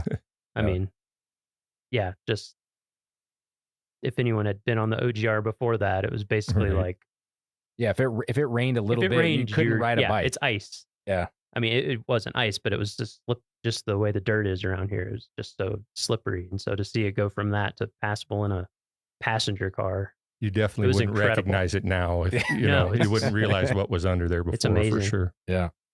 So, what's your favorite part of the job? That's kind of a tough question. I mean, there's a lot of things. Of course, when you've worked here as long as I have, there's so many different things you could jump into. But I just like,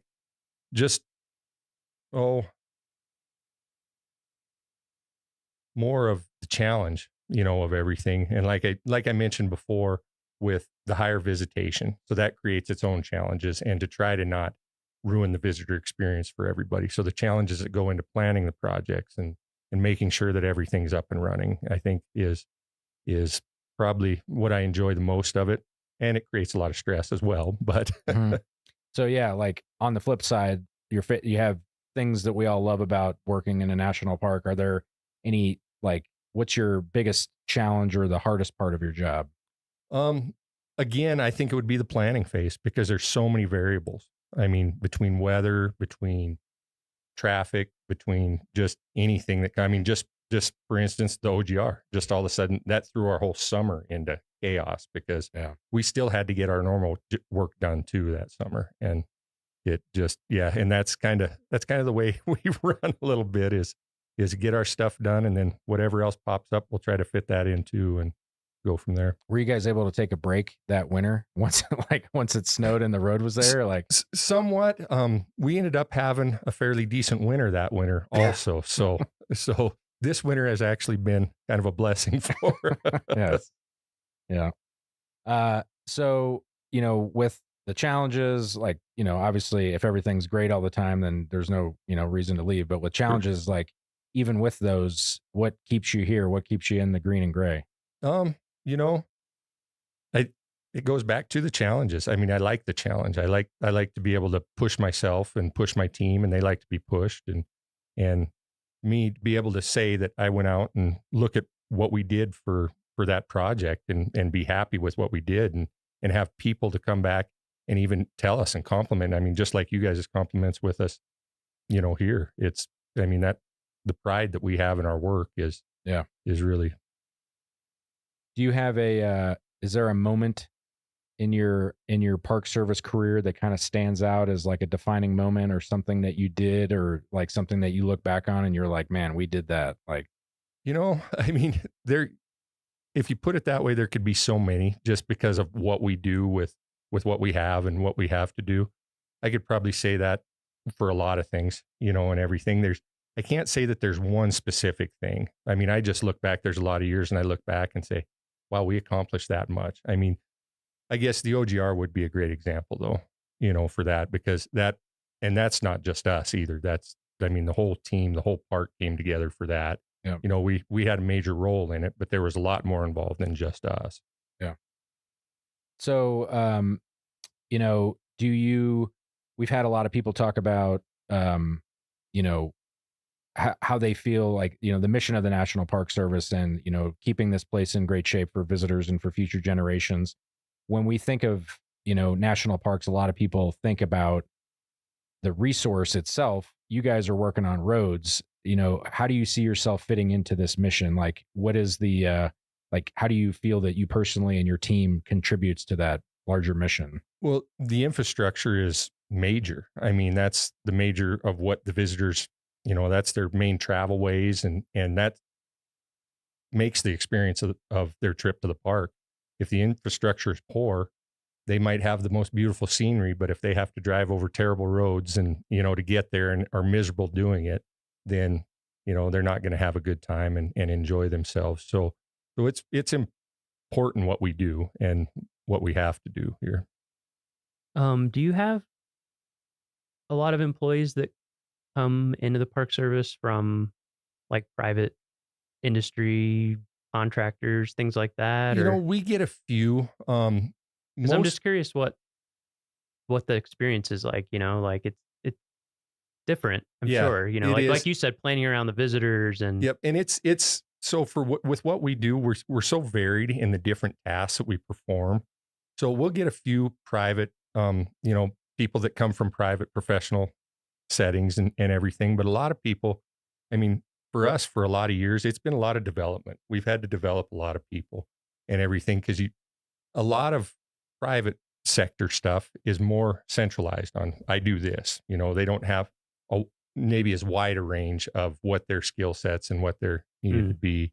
And it doesn't seem like we get as many applicants from the private sector. And I don't know if that is pay gap difference or where that comes from, but we do a lot of inner development for us. And so is there like a formal training or, for somebody who is wanting to get into this, like how does one get into your line of work? So there is formal trainings out there. There's a lot of like tech schools and things like that will do the trainings, heavy equipment trainings, truck driving trainings for commercial driver's license and things like that.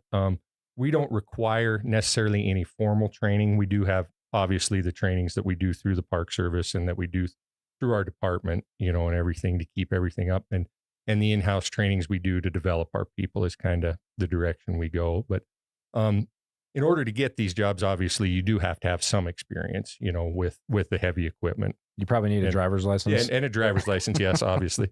And so we require all of our heavy equipment operators have to have a commercial driver's license, Class A Type 1. And so they have to be able to maintain one of those licenses to perform the duties. But other than that, for the most part, no formal training is necessarily required for it. Gotcha. So this is, for the people that are listening that are interested in this type of career, and if they were to go on USA Jobs and look for this, what is the series of your job like? And the people that work for you, do you have that? I believe you actually. Yeah. I wrote it down because I don't remember it off the top of my head. Well, and we're laughing with ourselves because it's like this. It's so in the weeds. You apply for it and then you're like, I forget what my job was. Yeah.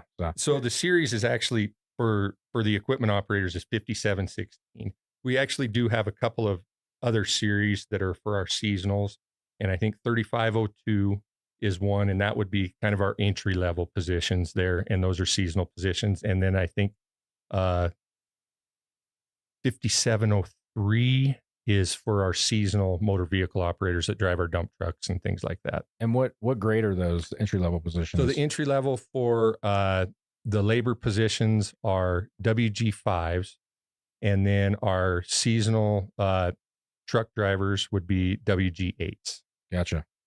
Cool. So, do you have any advice for somebody other than, obviously have your grandfather work in a park and Sure. you're born into it is, not everybody can do that. But Right. now that you've been in it, you've been doing it for a while, for somebody who is, looking at, transitioning, getting out of the city and wanting to come drive a truck in Yellowstone, what sort of advice? I would say, first of all, get your license. Yeah. Obviously, your commercial driver's license, and apply. Just apply.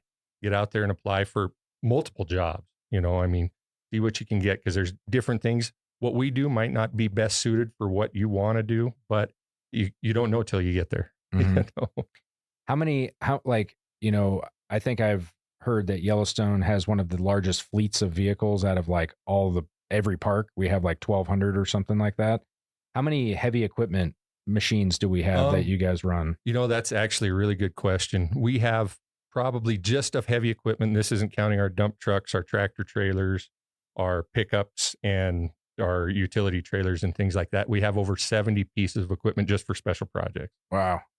Different piece of equipment. So for for all the 5-year-old boys that are listening that want to know all the different pieces of equipment, can you rattle off some of the ones that you guys have that you use? Yeah, I can. So we use road graders. We actually have 5 of those just on special projects. We have front end loaders, bulldozers, rotary snow plows. That's usually everyone's favorite. I got to ride in one with you. Yep, Yeah, that was awesome. Yeah. Yep. And those are pretty amazing machines. The ones we have right now will move, I think, 3,500 tons of snow an hour. Oof. And we have 7 of those. Wow. Because as like you were saying before, we have over 400 miles of road in the park, and as what we plow in the spring, we have to plow over 300 miles of that in the springtime over packed snow that's been groomed all winter and packed down like concrete, basically. So, and we have basically 2 months to get that done. Yeah. So, Yeah, that's crazy. Have you seen the operation before, Miles? Like, have you ever seen like in person? I haven't seen the full operation. I was just wondering I've seen pictures, but I was wondering what the full cadre of vehicles is. It's pretty, if you get a chance, I think if you can look on YouTube and look up Minute Out in It. Yep. I think is what it's called. And that gives a pretty good show. It's a pretty good video of most of the equipment working. And that's our park plowing here, which that operation is a little different than when we're up on the Beartooth Pass because snow conditions are a little bit different. But in that operation, we have one grader that has a V plow on the front of it, and we hook 2 bulldozers to the front of it, and we have to pull it through the snow, break up the snow. Yeah, it's crazy to wild. see. Yeah.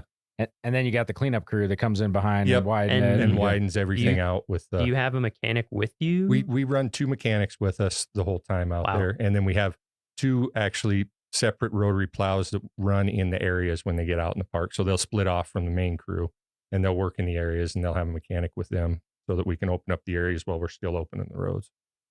Yeah. It's so I've had amazing. When my first year here, I came after winter and it was the spring plowing, and I had the opportunity to go out. I think we were at Lake, right? Yep, It's we like were in that between Lake and Grant. Yep. Yeah, and Brian was running the rotary plow, and just like it like hucks snow forever. It's really cool to see that. And then I think 2 winters ago, I went up to the Beartooths, and it was like a lower snow year, but it still was like a 35-foot wall of snow. What's the name of that big famous curve? They call it the bar drift there. Yeah, and I don't know the full history on it, but it has to do with years ago, back when the state of Montana and the state of Wyoming would meet, because the state of Montana plows the Montana side, and then we take care of the Wyoming side.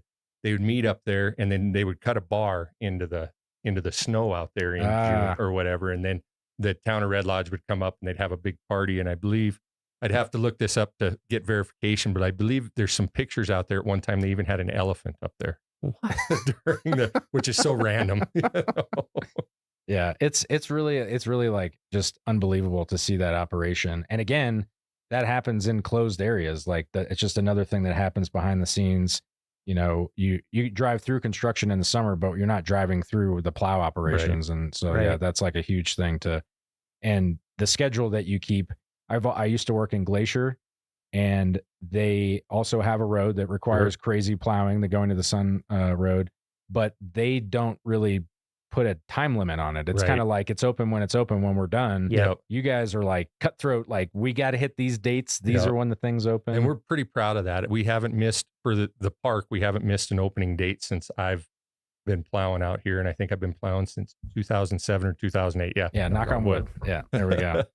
So, yeah. Another thing I was wondering about is like, I assume you kind of get to know different areas of the park when it, being on a volcano is so weird. Sure. It's just like, has it been interesting over all these years to get to like, there's probably going to be a pothole there this year. Sure. And like, because the weirdest things pop up on the road, I'll just, one day I'm driving, it's fine. I'd come the next day and there's just like a 3 foot tall, 3 foot wide bubble in the road. And some of it's so unpredictable because the geothermal stuff moves so much. I mean, there could be an area that you've never had problems with before, and all of a sudden an issue pops up. Mm. And it's, I mean, I think Jake was kind of saying before, we built roads on a volcano. What's not a volcano, we're on high mountain slopes or over swamps. So we don't have the most ideal areas that our roads corridors are built on. Yeah, and I hadn't thought too about the increased visitation, and also like vehicles just keep getting bigger. Right. Yeah, like RVs are bigger, and then a lot of electric vehicles are really heavy. Yeah, like it's amazing sometimes when I read the weights on these things. I'm like, whoa, 7,000 pounds for a normal sized pickup or something. I hadn't thought about that, but yeah. So before we go, one of the last things that we like to ask everybody is, it doesn't have to be work related. I mean, if it was, then that's great. But do you have a favorite story of, in a national park, whether vacation or on work time, just like something where you're like, man, this is such a cool thing that I'm a part of that I get, Probably, and it's not really a story because it encompasses a few years of time, but I was able to actually, when my dad's last few years here, I was able to work beside him a little bit. He worked in a separate crew. He worked for the North District maintenance crew at the time, but I was able to work alongside him on a lot of projects and stuff his last few years before he retired. So that's pretty amazing when you look at the scope of what the Park Service entails and everything. Yeah, that is pretty cool. Did you guys have a father-son friendly competition going on whose work was the best? Oh, there's always that. Yeah. I mean, whether it's even now. Yeah. So, that was awesome. Thanks for joining us today. I don't know, Miles, do you have any other things you'd like to ask? No, I don't think so. Yeah. Well, thank you guys for having me. Yeah, thank you so much. And we appreciate, again, all the work that you guys do, and especially all the work that, hopefully you guys can relax this winter a little bit from the winter 2 winters ago and all that OGR stuff. So. Yeah. Well, thanks again. I appreciate the time and getting the word out there on what we do. Yeah. Because we are kind of one of the behind the scenes type of people. They might see us out there and everything, but a lot of people don't know actually what we really do. So, yeah. Well, that's it for this week's episode of What We Do. Thanks again to our guest, Brian Batzloff. If you like what we do, rate and review the show wherever you listen, because every positive review helps new listeners find the show. If you have questions or you want to learn more about a particular job, contact us using the form at go.nps.gov/whatwedopodcast. Thanks for listening.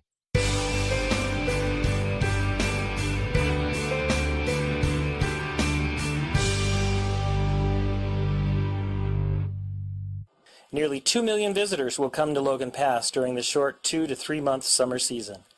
This shuttle stop is literally the high point of the Going to the Sun Road, as well as the high point of many visits to the park. The pass sits along the Continental Divide at 6,646 feet and treats visitors to sweeping vistas of mountains and subalpine meadows full of colorful wildflowers. The rangers at the Logan Pass Visitor Center can assist with answers to questions about the area and information on plants, wildlife, and hikes. A bookstore is also located in the Visitor Center. From the back of the Visitor Center, a boardwalk crossing flowering meadows leads to Hidden Lake Overlook. Snow often remains on the trail well into summer. This 1.5-mile walk provides visitors with dramatic views of Mount Reynolds, Clements Mountain, and sparkling Hidden Lake. Hikers can continue another 1.5 miles down a steep trail to the lake where Bear Hat Mountain rises high above on the far side. Please remain on the boardwalk and trail. A careless human step will leave a huge impact to plants in this fragile environment. Some may only grow 1/2 inch in 5 years. Across from the Visitor Center, on the other side of the Going to the Sun Road, visitors can experience one of Glacier's most popular hikes in the park on the Highline Trail. Hikers often share this trail with mountain goats, so please yield the right-of-way to these alpine residents. Although there are a few precipitous spots on the trail, don't let that discourage you from enjoying some of the most spectacular views in the park. Wildlife, including bighorn sheep, mountain goats, and an occasional bear may be seen, as well as smaller animals such as Columbian ground squirrels and hoary marmots. Feeding any wildlife, large or small, is strictly prohibited. While wildlife may seem tolerant of humans, respect their need for space and do not approach. For both your safety and the safety of the animals, if an animal moves towards you, please move away.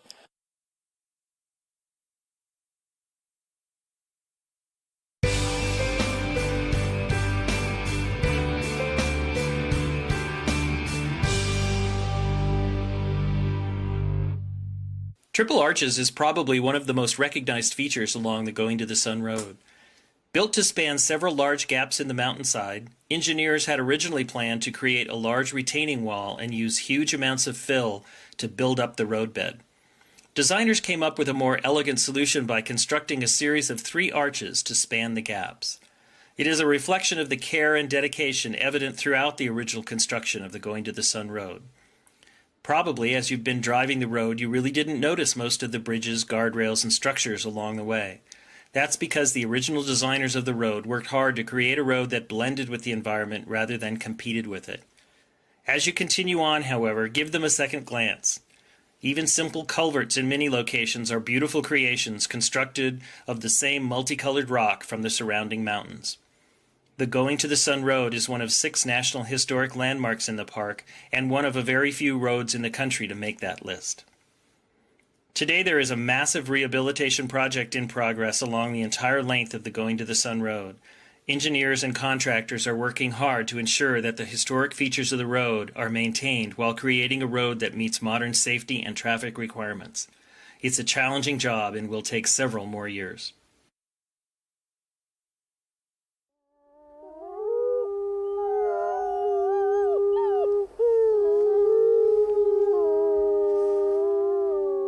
From Yellowstone National Park, this is What We Do. I'm Brett Rayburn. And I'm Miles Barger. So I have a quick question for you before we get started on this week's episode. Have you ever hiked with a llama before? I have not hiked with a llama before. Is that because you don't want to, or is that because you've never had the opportunity? I think it would be awesome. I've never had the opportunity. I've definitely seen them around at other parks, but I've always wanted a trail goat. You know, that's a thing. Some people hike with trail goats. Yeah. So wait, hold on. So what? All right, explain this really quickly before. No, we I've seen people in like national forests. They'll have, you usually need at least 2 because they're herd animals, and they can carry up to like 50 pounds each. So you can use them as kind of mini pack animals, but you don't have to put them on a string, and they just gather at night. Anyway, what a chick magnet that would be. That'd be a conversation starter right there. Well, so my trivia question today doesn't have to do with goats. It does have to do with llamas. So do you know how many llama outfitters currently have contracts to do business in Yellowstone National Park? I do not. I will guess 11. It's actually 3. So you had a string of doing really well on these trivia questions that might have come to an end here. Failure. So there are 3 outfitters currently that would let you go hiking with a llama. So it's possible. Maybe a bucket list item here. Our guest this morning is someone who probably would have known the answer to that question. So she's Becky Wyman, a concessions management specialist here at Yellowstone National Park. Becky, have you ever hiked with a llama?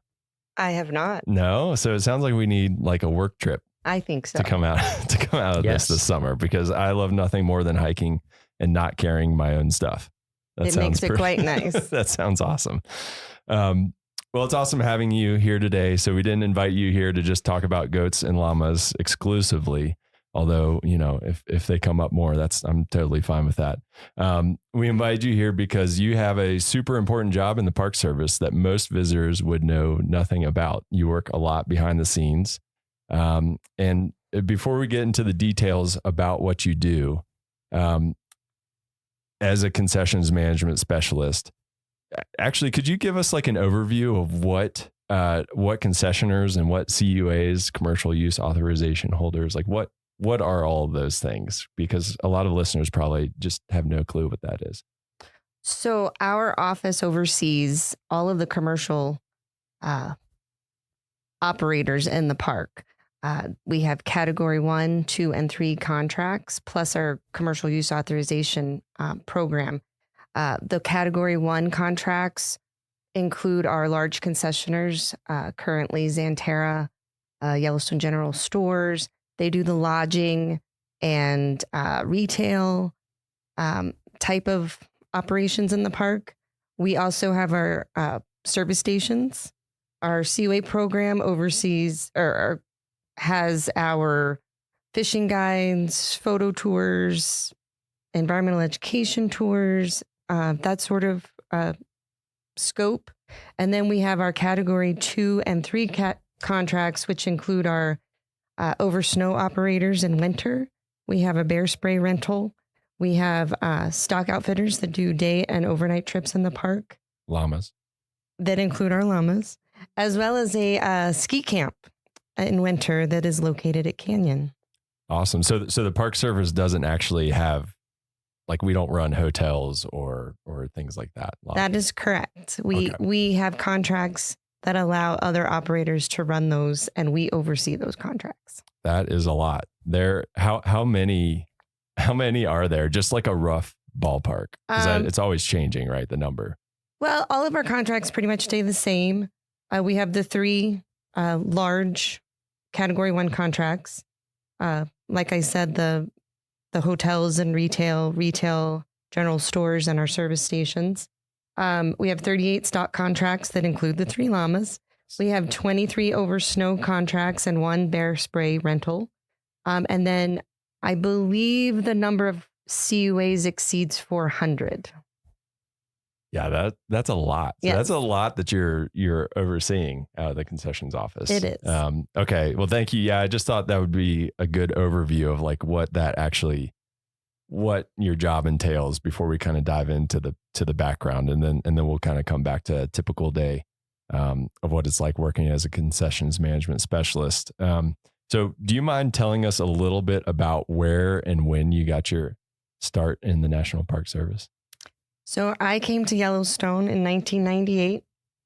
I was a bright-eyed, bushy-tailed fisheries technician. So I started my career with the Park Service at Lake in Yellowstone, and I have never left.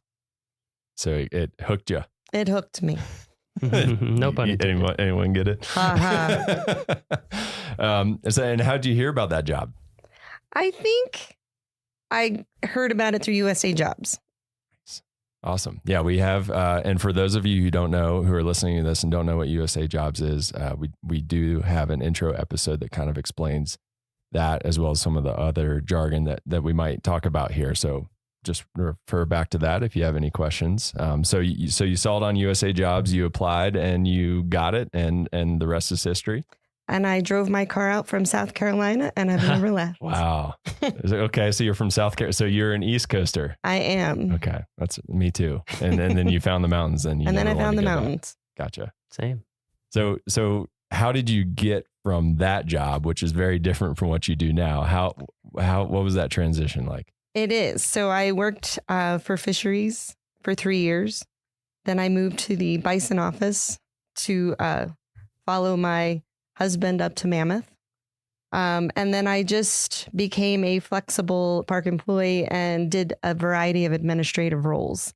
I was the natural resource admin assistant for the Center of Resources, which led me to a detail with at the time, it was the planning, compliance, and landscape architecture division. So I was their admin assistant, where I made connections with people in that office that eventually would lead to my transitioning over to the commercial services division in an administrative role. And then I just worked my way up. I oversaw the commercial use authorization program for several years before I got my current job overseeing the category 2 and 3 contracts. Wow. So you've done a little bit of it. I'm a jack of all trades. Yeah, that's awesome. That's really cool. I feel like that's a theme across these episodes. We've either had like people who decide this park is for me, and then you make it work within that park, or some people say this is my job path I want to follow and go wherever they need to go to make that happen.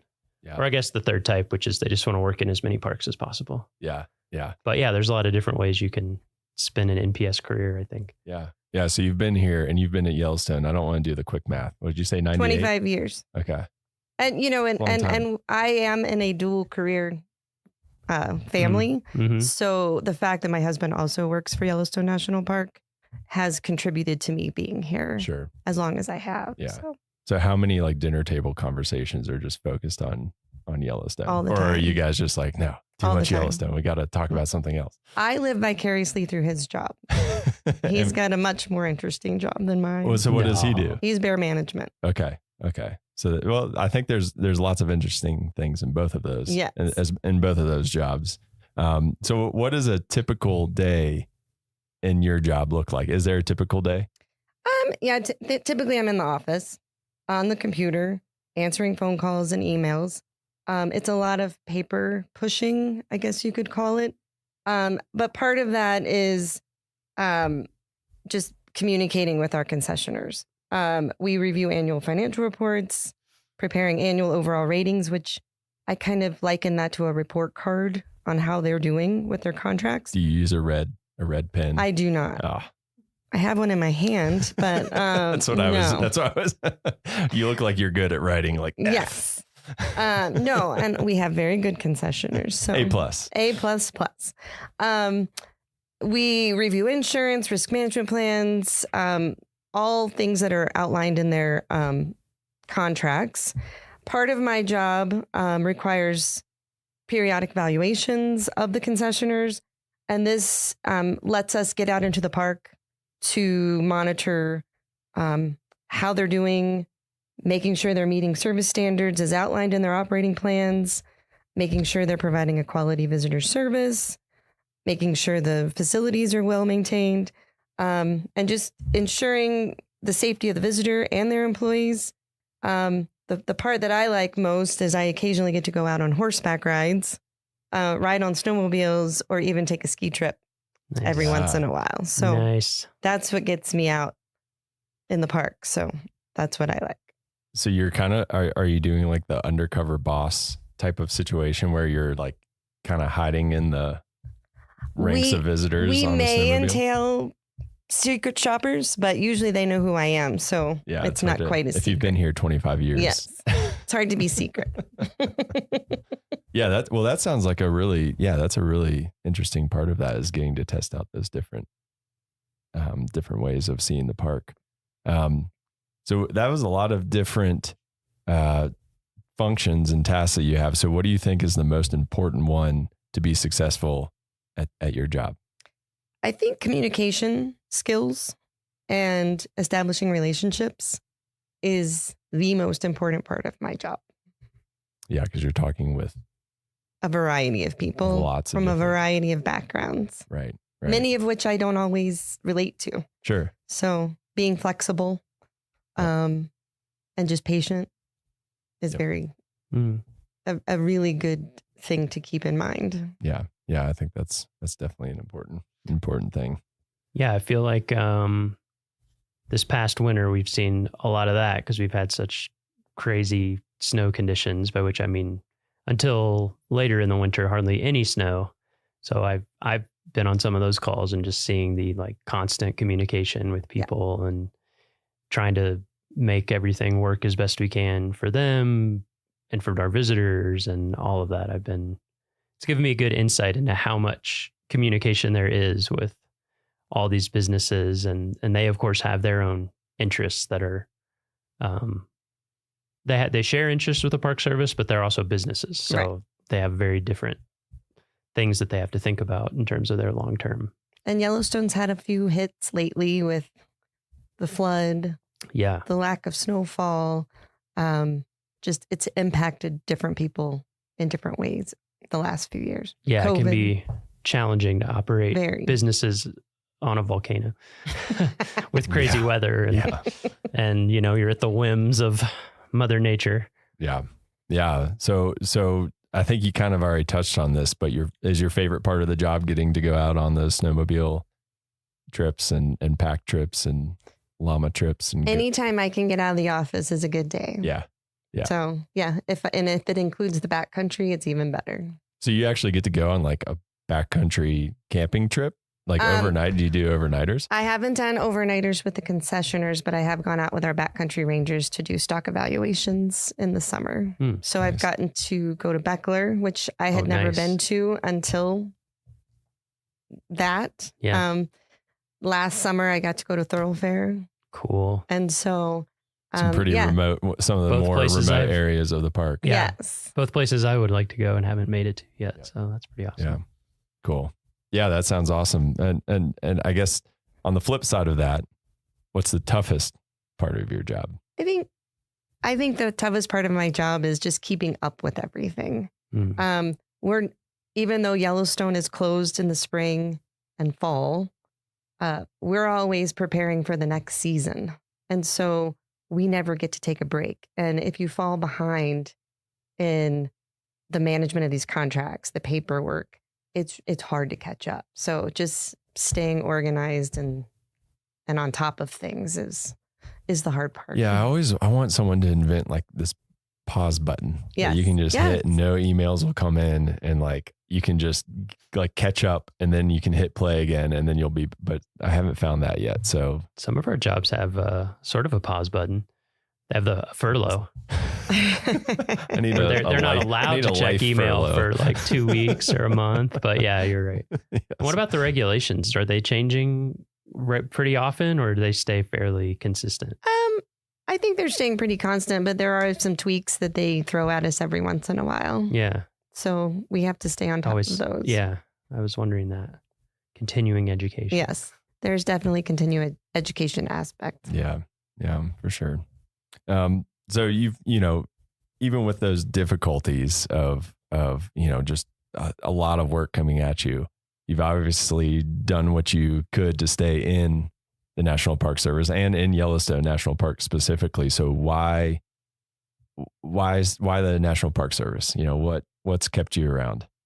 I think just working for an agency whose mission is to preserve our natural and cultural resources, since that is my background.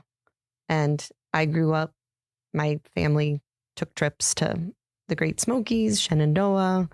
And so it's just been part of who I was prior to the Park Service. And so it just made sense when I landed here that I would stay. Sure. I guess it's safe to bet that you hadn't snowmobiled in South Carolina too much I had before not. you got here. There was many firsts out here. Yeah, that's one of the cool things about this place is there's always a new experience kind of right around the corner that keeps you motivated, right? Yes. Yellowstone just gets some people, and you just can't leave. Yeah, Happened to me. literally, you can't. They You just don't want to come back. No. Yeah, literally, they won't. let None you of in. us ever want to. So would you say that there's a defining moment in your career? Having been here, this is my first and only park. And I think meeting my husband here and knowing that he wanted to stay here kind of defined my path. And so then I just had to redefine what my goals and ambitions were and find my place. Yeah. So Yeah. Yeah.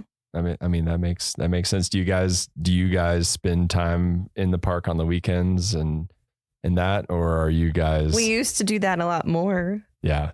Now we have 2 teenagers, so That keeps you they pretty keep us busy. pretty busy. Yeah, volleyball games and Volleyball games, basketball games. That's the challenging part living in a remote area is that aspect of it. So can you kind of touch on that really quickly? Like that's an interesting perspective, raising a family in a remote location like this. Yellowstone has been a fabulous place to raise kids, especially if you like the outdoors. But with that comes some sacrifices. We're an hour away from the nearest town, like big town for some recreational activities. But you just kind of have to roll with the punches. And if that's what you want to be involved with, you do it. We used to have them in ski school at Bridger Bowl every weekend, and we drive the hour and a half up there every Sunday. Soccer was in Livingston, which is an hour away. We had basketball tournaments and all of that, but we also threw in family trips, hiking, backpacking, fishing, rafting. I mean, you've got it all here. It's just you have to. We're an hour away from the closest vet for your pets. So it takes a special person to live here. But if you love the outdoors, I think this is a great place to be. Yeah. Yeah, that was the biggest. Miles, you've lived on the East Coast too, so like that was the biggest adjustment for me, is just how like no one bats an eye when they're driving an hour and a half somewhere. That's like nothing to them, and I'm like, whoa, that's very far to me. When I first came here, that was like a weekend trip. Yep, was an hour and a half, and so doing that just to go to the store is definitely an adjustment. And I think, you know, like all of the parents that I know and have grown up with here, we all pitch in. We have daycare, we have preschool, we have grade school. And we all just probably have to do more here to be involved than you would on the East Coast or in larger metropolitan areas. But it creates that community as well. Yeah, you probably don't find community like this in a lot of. I mean, this is pretty special. It is pretty special. That just can't happen otherwise, because people are off doing their own thing, driving all over the place. Yeah, there's no one else to do stuff for you here. Yeah. So it's like you kind of have to hang out. Yeah, like my son's been in preschool the past 2 years, and I've been on the board because it's like only so many of us have a kid in preschool, and I've been there, done that. Yeah, I've heard lots of people here told me that when I was moving here. They were like, well, you'll be involved in a lot of things because you have to be. And also everyone will try to recruit your kid for everything because they're a precious commodity. They are. They're a limited supply. We need more kids. Yes. Yeah, no. So getting back to your job. So the Park Service mission is to, like you alluded to, preserve the natural and cultural resources for the enjoyment, education, and inspiration for this and future generations, those kids we were talking about. So with that in mind, how does your job contribute to that mission? Well, I keep going back to when I was first interviewed for my administrative assistant position in the commercial services office, and Mary Murphy, who was a longtime employee of the park, made a comment that stuck with me, and she said, our division touches everybody's vacation. It impacts their experience. And so coming in, that's kind of motivated me to make sure that what I'm doing with our partners are contributing to that experience. Yeah, for sure. I mean, if someone has a bad experience, that they associate that with Yellowstone National Park and the National Park Service potentially. And then also we work with our interpretive division to help educate our guides to be better educators for their clients that they take through the park. So it's a group effort. Yeah. Yeah. I mean, something I've thought about a lot. I don't know how to quantify it, but I would guess that all of our concessioners spend more, certainly like longer term hours with visitors than any National Park Service employee. Absolutely. Because I feel like most people, if they interact with a National Park Service employee, it's going to be as a visitor at a visitor center desk, maybe for like a few minutes because we are busy and there's lines and people have questions. Or maybe they get to go on a ranger-led walk or talk. I mean, that's a small percentage, but even those maybe are going to be 30 minutes, 45 minutes, whereas concessioners, it can be all day or multiple days. It can be a really close relationship that people form. So I think about that a lot. I think in every park that I've worked at, that's been the case, that those really quality hours are often with a concessioner. So they're like a huge... not just an extension of what we do, but they contribute big time to that mission. Yeah, for sure. So for someone who's listening to this and is like, man, that sounds like a cool job. I like a challenge. I like to go snowmobiling every once in a while. What's the series? Do you know your series in USA Jobs? It's an 1101. Okay. So that's what people can look at if they're interested in those, and that's concessions. It's a concessions management specialist. Okay. And I believe they start at a GS7 and go all the way up to supervisory positions. There are, I don't know what the series number, but there is a concessions management assistant that might be like a 6-7.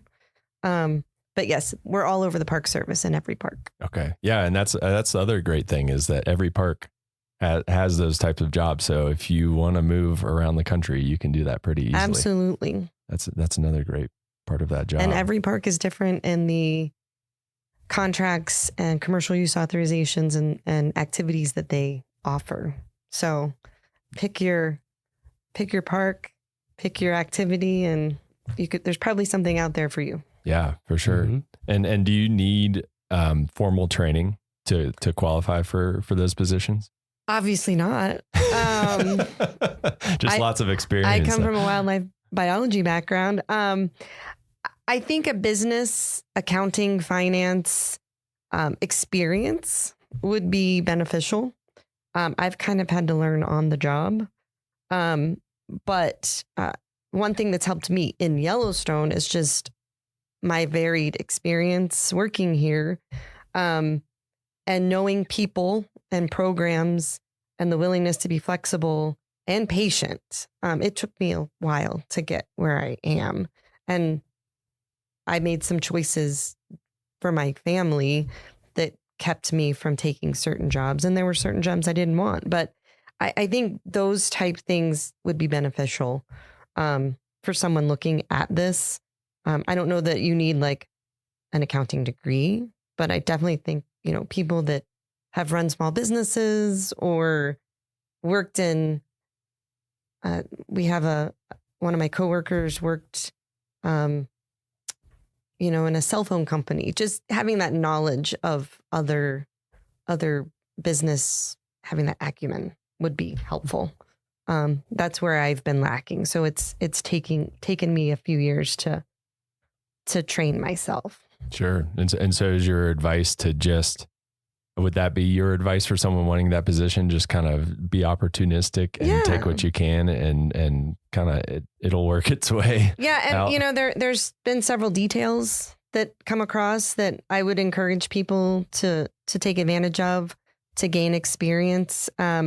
Once you get into the program, our Washington office offers annual trainings with asset management, pricing and evaluation, financial management, commercial use authorizations to kind of bring everybody up to speed, because it is kind of a different aspect of the Park Service. And especially for those people in parks that have collateral duties, you're a superintendent, but you also have to manage the commercial services. It helps with those type things. But I do think there's some introductory trainings on DOI talent that anyone can take. Like, I think there's an introduction to commercial services just to give you some background on the program. Yeah, that give you that solid foundation to get started and kind of learn more about it. Well, that all sounds, that's great advice. I think super applicable to a lot of people listening. Do you have a favorite, before we let you go, do you have a favorite memory in Yellowstone National Park? I'm guessing you have a few in 25 years. But you can only pick one. That's my rule. Okay. Well, very strict. After 25 years, I have too many. So I'm going to pick one that's not in Yellowstone. Yeah, that's totally good. Before I came to Yellowstone, I worked for the Fish and Wildlife Service in Vernal, Utah. And we worked in Dinosaur National Monument. So my favorite memory is just, I worked for an endangered fish project, electrofishing down the Yampa through the park. It was my first job out of college and the best one ever.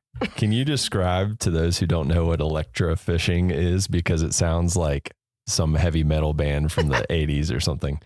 Well, we had a raft with electrodes that came out from a boom on the front of the raft, and it had a platform, and we turned the generator on to create the current, and we would go through the rapids with the electricity on, and the fish would get stunned and float to the top, and we'd have large nets hanging off the front of the boat that we would scoop the fish up and bring them in and tag them if they were the right type of fish. And no fish are harmed in That is correct. They are okay for our listeners out there. Did you get any like really weird random species that kind of floated to the top? No, it was an endangered fish project, so we were looking for specific fish. Okay. And so they were few and far between. Yeah. But You just got to make sure that you don't fall in the water when those electrodes I've are heard on. that's one right? of the like most amazing rafting canyons it's beautiful. in the country. It is Yeah. beautiful. Yeah. I would love to go back. That's another group trip that we can take. Did you go through the gates we're of taking Lador? llamas. That's the one on a section I have rafting not trip. done. Gates of so Lador. I Yeah. have My that father-in-law's on my done list. it, and he's like says it's unbelievable. Yeah. Nice. And it's a great name. Yeah, exactly. Well, Becky, thank you so much for joining us today. It's been awesome learning a little bit more about what you do and how you contribute to the National Park Service mission. So just thanks for taking the time to talk to us and teach us a little bit more about it. My pleasure. All right, that's it for this week's episode of What We Do. Thanks again to our guest, Becky Wyman. If you like what we do, rate and review the show wherever you listen. Every positive review really helps new people find the show, so we appreciate it. If you have questions or want to learn more about a particular job, contact us using the form at go.nps.gov/whatwedopodcast. Thank you. Okay, Andrew, it's summertime as we're recording this. Oh. But I want to rewind the clock to mid-May of this year. Think cool air, drizzling rain, spring. Okay, I'm with you. This May, I volunteered with the Harlequin Duck Project, and we were trying to capture ducks on Upper McDonald Creek. And as we talked about in the Goat Hunt episode, you catch them by stringing a net all the way across the creek and trying to catch them as they fly down. But with all the melting snow in the spring, that creek is flowing too fast to safely walk across. So a few people and one end of the net get carried across to the other side in a raft. So did you get to go across the creek? Well, no, I stayed behind to help spot the birds with binoculars, but at the end of the day, everyone on the other side had to come back, and I volunteered to help catch the raft and pull them to shore. The raft, really conveniently, has a handle on the bow that helps you grab it. And I leaned over to grab it, totally missed, and fell face first in McDonald Creek. Ouch. Yeah, I was totally soaked. Well, it's pretty cold in the spring. Did you have a change of clothes? Well, yes and no. It was very cold, but I didn't have any spare clothes. But the volunteer paddling the raft that I failed to catch had a spare pair of long johns, and despite my insistence that I'd be warm enough, made me go change into them. So you had warm legs and a bruised ego, but isn't this episode about Many Glacier? Okay, let me finish. That volunteer's name is Gerard, and I'd met him before because he drives a school bus for some of the local students I've led on field trips, but through the Harlequin Project, I got to know him a little better, and a few weeks later, I had the chance to get him in the studio. Yeah, my name is Gerard Bird. Born and raised about 9 miles from Glacier National Park in a little town of Martin City. He's this sort of wonderful person that seems to know everyone and can do anything. What were you doing just before this interview? We were helping band songbirds, trapping and banding. I think he volunteers with every single wildlife research project in the park. We started about 12, maybe 13 years ago, helping out with the Wolverine Project, got involved, and we put in roughly 175 backcountry miles. Did you make him come into the studio just to return his long johns? No, he's got wonderful taste in long underwear, but that's not why I wanted to talk to him. I wanted to talk to him about a trip he did with the Glacier Institute in 1986. Glacier Institute was founded in 1983, started working in 84. I came on board in 85. I'm a school bus contractor. They were looking for someone to transport students around the park, specifically up over Logan Pass. Wait, so what is the Glacier Institute? The Glacier Institute is one of the park's 3 official partners. They offer hands-on, field-based learning opportunities for both kids and adults all throughout Northwest Montana, and they do a lot of work here in Glacier. There was grizzly classes, flower classes, and then some geology classes, which included glaciology as well. And this one particular class, we were hiking into Grinnell Glacier, and it was a geology class, but one of the founders had wanted us to go and meet this gentleman that was given, I can't remember where he was from now, but anyway, he was giving a speech on Grinnell Glacier. And so the guy's name was Bob Anderson, and he was a geologist with the California Institute of Technology. And he wasn't just giving a talk on Grinnell Glacier, he was giving a talk in Grinnell Glacier. He had an access point that we were able to enter underneath this glacier. into an ice cave. It Whoa. was about maybe 3 foot high, and it kind of went back maybe 20 some feet. And the times I've spent in other park units like Mammoth Cave National Park, one of the biggest takeaways was just how dark it got. Like, what was the lighting? Oh, straight up. I mean, it's no different than a regular cave. If there were human bodies blocking that entrance, yeah, it would be no different than being in an underground cave. As I looked around, there was probably 20 of us crowded into this small space, and there was a flash photographer taking tons of photos. Leaned over and I said, Lex, how come this is so obnoxious? He goes, Gerard, National Geographic's in here doing a photo op here under this glacier. National Geographic was there? Yeah, they published a 20-page article not long afterwards, which really reads like an introduction to Glacier, where it is, what it's all about, a harrowing search and rescue tale. And here's the one photo they used from the ice cave. Wow, this is crazy. So this is under Grinnell Glacier? Yeah, the photo, it's really dark. This guy's wearing bright yellow pants, sitting on the ice. And yeah, it's in Grinnell Glacier. I've been to Grinnell Glacier a handful of times, and this looks nothing like anything I've seen up there. It's like a totally different world. Yeah, and it's hard to tell in the photo. I asked him what the weather was like outside, and he said it was sunny, but doesn't look at all like that. It just looks dark. Cold. Gerard described these little threads of ice that would dangle from the ceiling of the glacier, and if you looked at it too long, either your breath or your headlamp would even melt them. So it was a really powerful experience for him. Well, the funny thing is I had visited with my wife when I came out, and I said, oh my gosh, honey, you got to come in and look at this. I said, this was incredible. I was so moved. Well, raising 5 kids and whatnot, it just was about 3 years later, and we decided that we could go back in, and we hiked in, come to this rock face, this is where the glacier was. And I kept looking at the rock face thinking, oh God, maybe I'm on a whole different, but I did recognize the area where we entered, and the glacier had melted back about 200 plus feet. I was absolutely astounded. 3 years. That's when I really became aware of man's impact on our beautiful planet. Yeah. So if that's how much it changed in just 3 years, what has he noticed in the last 30 years since then? Yeah, that was something I was really interested in, but he surprised me. When's the last time you went back to Grinnell Glacier? Oh, it was back then, probably 89. Really? 80s, yep. Haven't been back since? I haven't been back to there since. I've done a lot of different areas in the park since, but not been back there since 89. Wow, 30 years. I can't imagine what he'd say if he got to see it now. I know. We have got to get Gerard to Grinnell Glacier this summer.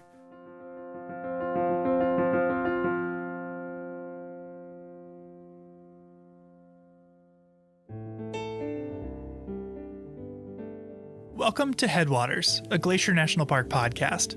Brought to you by the Glacier National Park Conservancy and produced on the traditional lands of many Native American tribes, including the Blackfeet, Kootenai, Salish, and Gillespie people.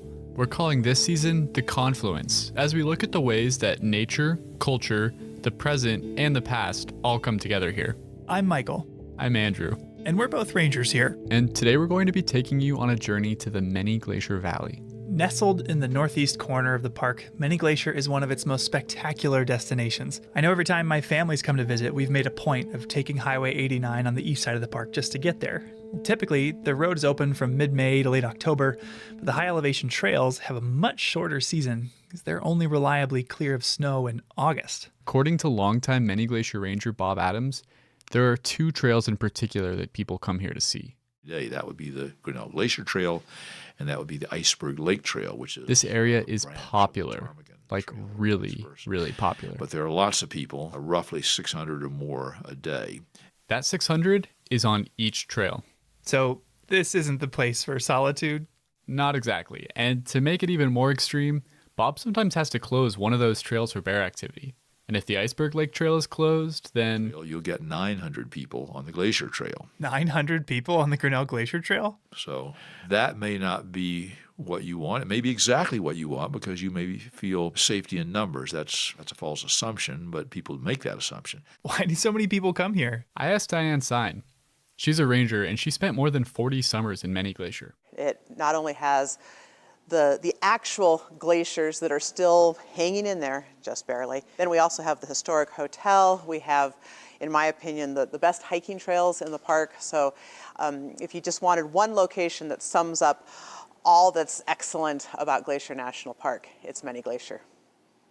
And yes, this is a commercial for Many Glacier. And she's not totally joking about the commercial thing. The marketing of Many Glacier and of the Glacier National Park region as a whole is a really important part of the park's history. What do you mean by that? Well, in the early days of Glacier National Park, a lot of the infrastructure was built by the Great Northern Railway. And the railway executives wanted this place to look like the Swiss Alps. Yeah, there's definitely Swiss architecture noticeable, not just at the Many Glacier Hotel, but the Lake McDonald Lodge too. But why Swiss? That's actually a pretty interesting story. To learn more about it, I decided to join Diane Sine, the ranger you heard a minute ago, on a tour of the Many Glacier Hotel. Well, I'm jealous. Luckily for you and our listeners, these tours are offered during the summer at the Many Glacier Hotel and Lake McDonald Lodge. You can find the schedule in your ranger-led activities guide, which you'll receive at the park entrance station.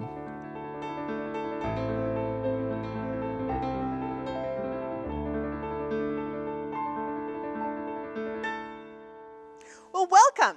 My name's Diane Sine. I'm a seasonal ranger here with the National Park Service. I have done this for a whole lot of summers. This is our daily walking tour of the historic Many Glacier Hotel. So before I start, She told us about how she first fell in love with Many Glacier as a child on a family camping trip, and all through college worked here in the summers as a singing waitress. Wait, she was a singing waitress? Yeah, as she tells it, in that era, all the employees at the Many Glacier Hotel were hired to staff the regular hotel positions because they all had music or drama backgrounds. And as a little girl, just starting out as a cellist, I thought, that's what I want to do. Why do they do that? well, in those days, the Many Glacier Hotel was a bit beat up and weathered. So, to attract guests, the manager decided to use music. Well, why have I never heard Diane sing at the hotel? Well, she's not a singing waitress anymore. After those summers singing and waiting tables, something changed deep inside of her. After having worked here for 4 years for the hotel, my life was warped. I was hooked on this place, and I figured out how to become a park ranger. And once Many Glacier wormed its way into her life, it never left. Along the way, I met my husband, who was another ranger here. We got married at Lake Josephine, had our wedding reception here at the dining room of the Many Glacier Hotel. My stepdaughter met her husband here as well, and the tradition has continued. So, Many Glacier. But this is all a bit of a digression because although this place is important to Diane, the Many Glacier Hotel is considered to have national significance. It has value to the American story as a place that ties us to the past, not only the past with visitor experiences, but the past with the early development and advertising of national parks. Diane told us about the construction of the building in the winter of 1914. When temperatures hit 40 below. Okay, we've both been here in the winter, and 40 below is cold. It's very cold. As Diane described it, the workers the Great Northern hired were hardy Scandinavian descendants, and they could withstand hardy winters. And the story is... The finished hotel was pretty impressive. Paint a picture for me. Well, as you approach the hotel, a friendly bellhop, clad in Alp-style lederhosen, opens the front door and offers refuge from the harsh winds of the valley in the warmth of the lobby. Wait, okay, lederhosen? We'll get back to that in a minute. Okay. Once you're inside, the lobby is vast and echoey with a hodgepodge of different styles. A massive copper fireplace anchors one end, while the other opens up to an elegant spiral staircase. Naturally, your gaze will be drawn up as your eyes trace the giant Douglas fir beams towards the ceiling. And dangling from that ceiling is an impressive array of Japanese-style paper lanterns. Okay, so I'm standing in a Wild West Montanan Swiss chalet with Japanese paper lanterns? Now you're catching on, that's right.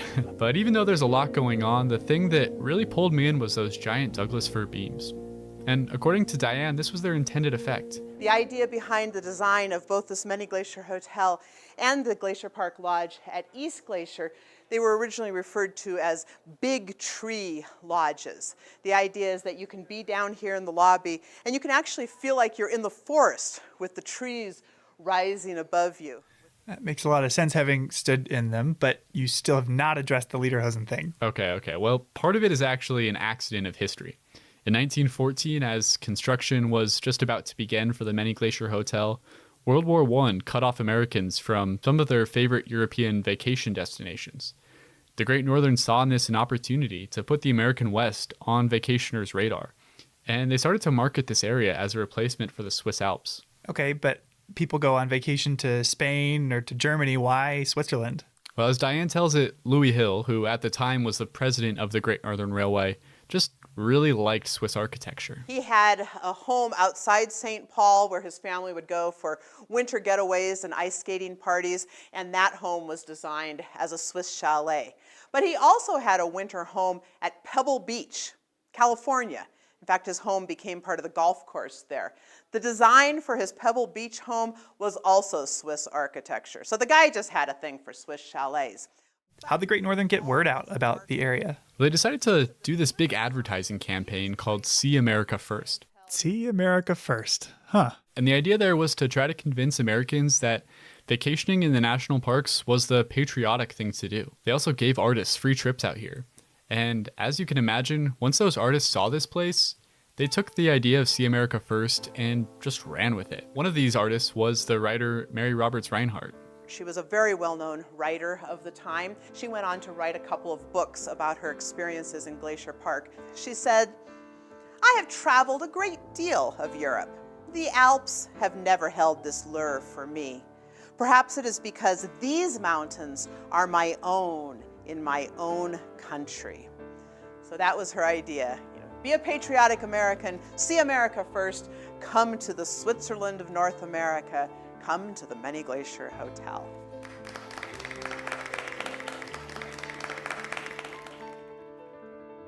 Okay, so this marketing campaign is why we have all the Swiss buildings around Glacier. Exactly, and it's had a pretty big impact on the way people use the park even to this day. But it also starts to get at something that's really central to the mission of the Park Service. What do you mean? Well, we're supposed to be preserving these places for future generations, but our mission is also to allow for their enjoyment today. That can be a tough act to balance. Okay, I see what you're getting at. People come to Many Glacier to see the bears and the glaciers and to feel a sense of wilderness, but their very presence alters those things. Right, the Many Glacier Hotel and the marketing around it got a lot more people to come out and enjoy this area. But it also changed the character of the valley. When people and nature come together, both are changed by the encounter. But that's not always a bad thing. Certainly not. Encountering the natural world is an important way that we can learn and grow as people. I know that hiking here in Many Glacier has changed both you and I, but in our next story, I'd like to look at a way that we collectively as people have changed Many Glacier as well, although we might not have meant to.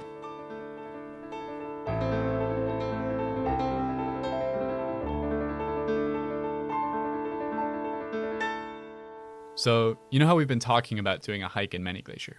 Yeah? Well, I just talked to Lisa McKeon. She's a physical scientist with the USGS. She invited us to go up to Grinnell Glacier with her next week. Oh my gosh, we've got to bring Gerard. I thought you might say that, so I asked Lisa about it, and it turns out that they actually already even know each other from some projects he's volunteered on, and he's welcome to join us too. Of course they know each other. Well, I've got to call him. Yeah, let's get him on the phone. Each episode, we seem to cover at least one thing that, like this podcast, wouldn't be possible without the support of the Glacier National Park Conservancy.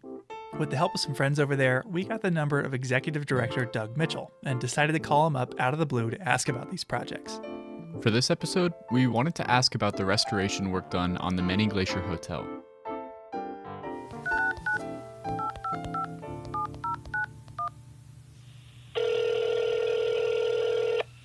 Glacier Conservancy, Doug Mitchell speaking. How can I help you?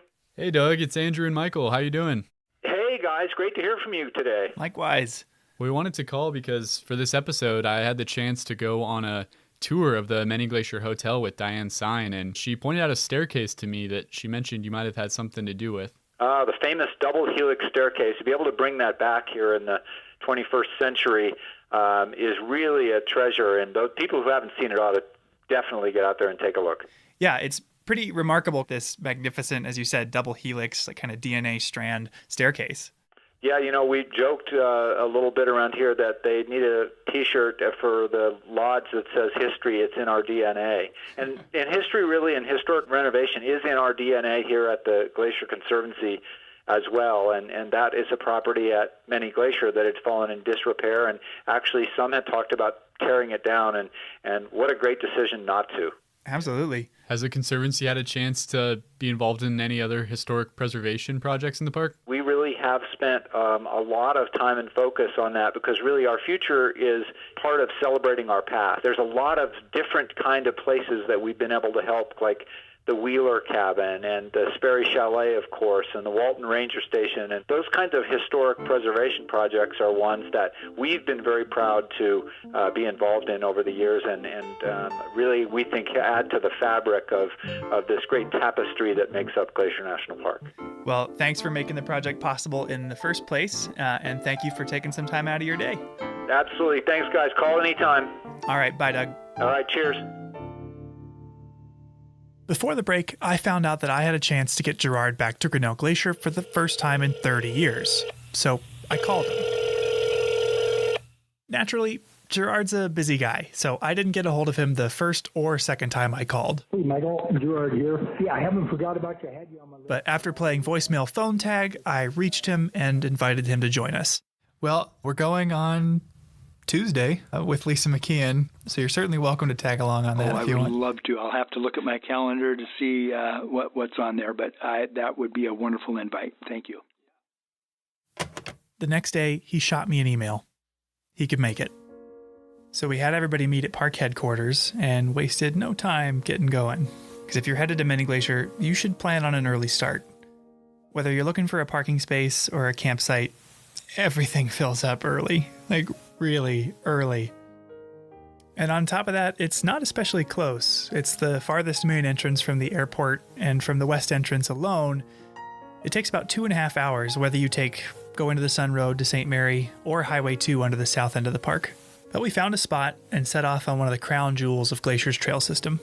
Now, the trail is popular not just because of its destination, but because of the scenery along the way. If you're not looking at wildlife, you're looking at towering snow-capped mountains or crystal clear lakes. Round trip, it's 11 miles and you gain 2,600 feet of elevation, so it's not an easy hike. In fact, one of the fan favorite ways to do this trail is to actually skip the first few miles entirely. The Glacier Park Boat Company offers historic wooden boat tours, and some of their tours include a hike to the glacier. And taking that boat shuttle shaves off nearly 4 miles of the hike, but none of the elevation. If you're interested in boat tours at Many Glacier or anywhere else in the park, it pays to plan ahead. We didn't catch a boat, though. We just hiked. And you don't have to hike too far before you stumble into one of the most famous views in the whole park, a bright blue Grinnell Lake tucked into the mountains. And if you've ever seen a poster of the park, odds are it was a picture of Grinnell Lake. In fact, Lisa McKeon told us she had a poster of the view in her college dorm room. Yeah.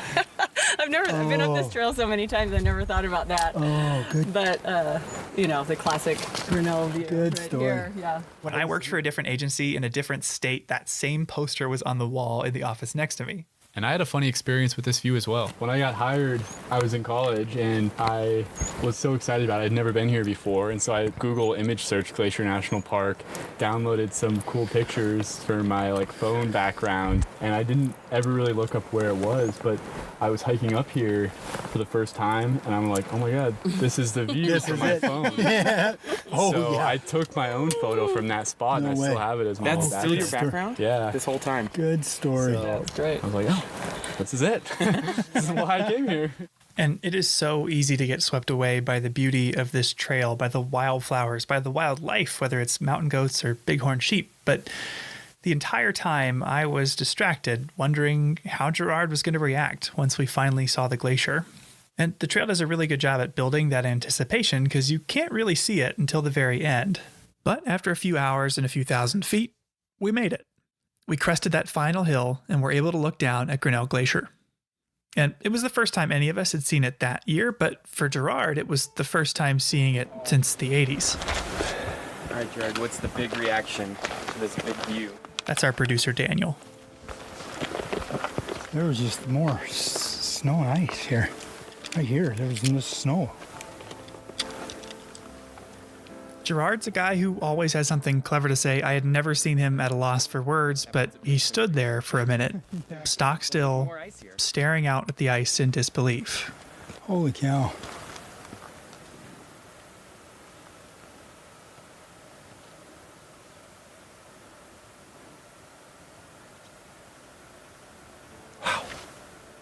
felt pretty fortunate to be there in that moment with Gerard. It left him totally speechless, and experiences like his are as powerful as they are rare. In the grand scheme of things, most people are lucky to see a place like Grinnell Glacier once in a lifetime, let alone have the chance to revisit it. I mean, growing up in Ohio, I could have driven in any direction for several days and never seen anything quite like it.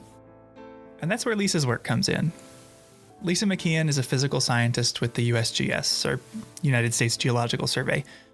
And over the course of her career, she's taken experiences like Gerard's and made them a lot more accessible. No, I agree. I mean, we've got, area change data, we've got some volume estimates, we've got mass balance, we have a lot of quantitative data looking at change.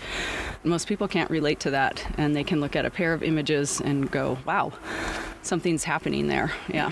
The USGS's Repeat Photography Project is an effort to visualize glacial change not with graphs or charts, but with pictures.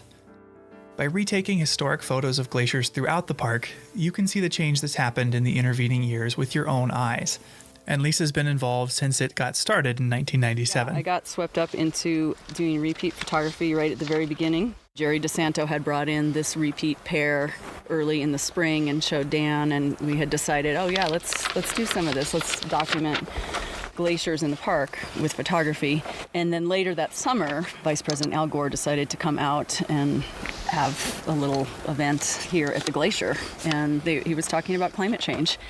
Like right then at 1997, the media came out and we had taken a few repeat photos and they couldn't get enough of them. It was some of the first really visual evidence that people could relate to with this idea of climate change. But it struck a chord like as soon as you started. Because they're so easy to... Yeah, they answer themselves. Yeah. You don't really need any text, nothing. It's just... And it's not... A picture really is worth 1,000 words.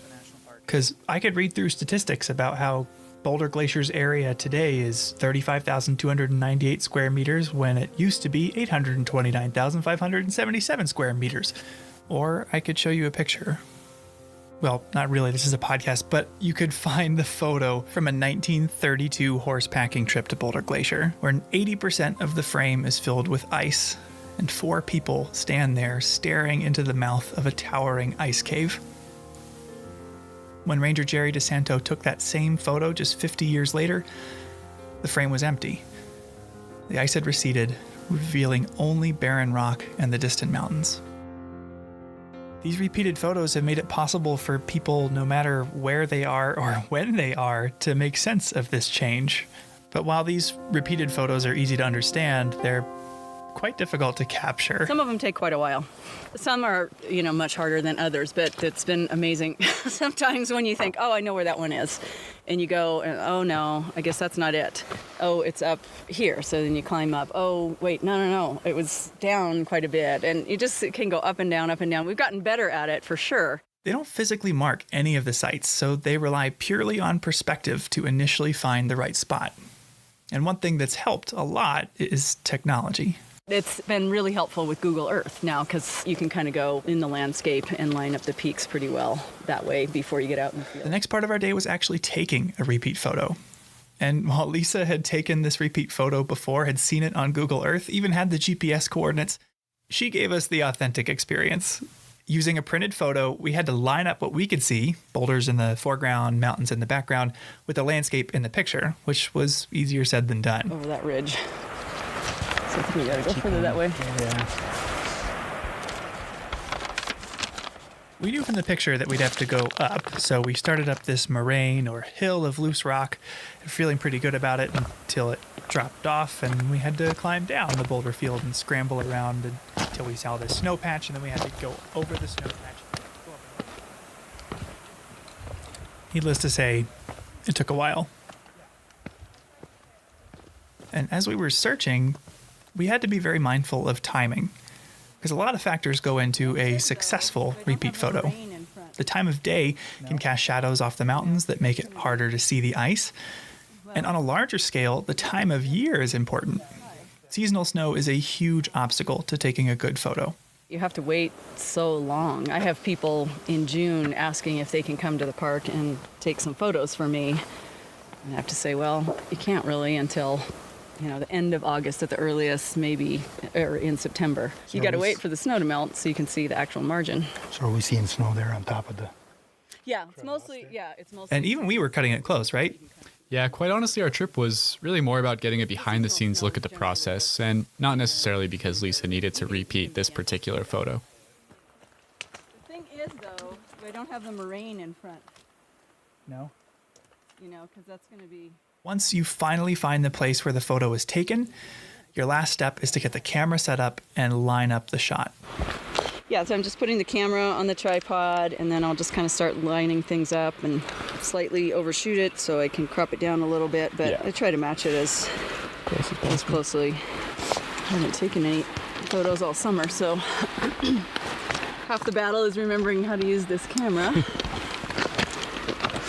No pressure, you just got... Yeah, right, yeah. you now. I'm not even, paying attention to that. You should be. Yeah. Once it's all said and done, you've got the photo. If it's good enough, Lisa will line it up next to its historic reference photo back at the office and upload it onto the Repeat Photography Project webpage, where you can access all of them. And at the time of this recording, at least 80 photos have been repeated of 20 different glaciers throughout the park. But after spending the day playing research assistant to Lisa, we wanted to take a repeat photo that had never been done before, one that had her in it. In the summer of 1988, the year before Gerard returned to the glacier with his wife, a teenage Lisa McKeon had hiked with her parents up to Grinnell Glacier. When they got to the top, Lisa posed for a photo. With a white tank top, yellow shorts, and some very 80s sunglasses, Lisa stepped out onto Grinnell Glacier for a picture. With a grimacing smile that screamed, "Mom, please don't make me take another photo," Lisa unwittingly created the perfect opportunity for a future repeat picture. So, Michael, when I pulled out that photo of Lisa up at Grinnell Glacier, that was your first time seeing it, right? Yeah, no, it was. And it took me a second to even figure out what the photo was of, let alone who was in it. Do you recognize Lisa in them? Would you have known that was her? I don't think so, no. You'd have been like, who are these people? Look at this lovely picture. What if Gerard was in the background? That's right, wouldn't that be cool? He's down below us, Yeah, somewhere in the cave, cave. going... I tried to find the spot for Lisa to stand and recreate her vacation photo, but I ran into a problem. The lake. Spent the last 10 minutes or so trying to find this other spot that we have from one of Lisa's photos from the 80s. And I keep coming further down this way, and I still think we've got to go a lot further that way to get to the spot. I think where you were standing is in the lake at this point. Yeah, I would guess. So I don't think we're going to be able to get you back to that spot. Yeah, I know, right? Finding the nearest dry spot to where she had stood in 1988, Lisa replicated the pose and grimacing smile. Daniel started to wonder if these photos might be used someday too. What about the next 20 years and the photos that you're in? Do you think that people working for USGS in the 2050s will be using photos of you as a teenager and repeating those? I have not submitted these to the archives yet. Who was that babe? We'll see. I'd probably rather have those submitted than now. But certainly, it's really exciting thinking the photos I'm taking now will certainly, be used in decades to come. This place has meant a lot to Lisa. Some of her best memories are here in this glacier basin. I've been lucky enough to come up as a youth, and I've brought both of my daughters here because I think it's a really special place, and I want them to see the beauty and to see the change. I want them to have their own memories of what it was, and then be able to see how it's changing. Mm-hmm. And my husband proposed to me here too, so I have a lot of great memories associated with this place. Where was that? I think it was right down on some of these rocks here, actually. I don't even remember. Straight around the corner. Exactly, the spot, yeah. Beautiful piece of slick rock like this. Over a lifetime of visits, she has seen so much change. Not just to the glacier, but to people's understanding of it, and to our understanding of the changing climate. Well, our glaciers are going. They're on a track to disappear now, but I think what we've done is helping the world understand the connection between climate change and what's happening on the landscape. Yeah, a little piece of that. This happens to be a really visible piece, but there's so many other ways that climate change is impacting this park that are not as visible as a glacier melting away. They get people thinking about climate change, and I love that maybe it begs the question of, wow, what else is happening in this park?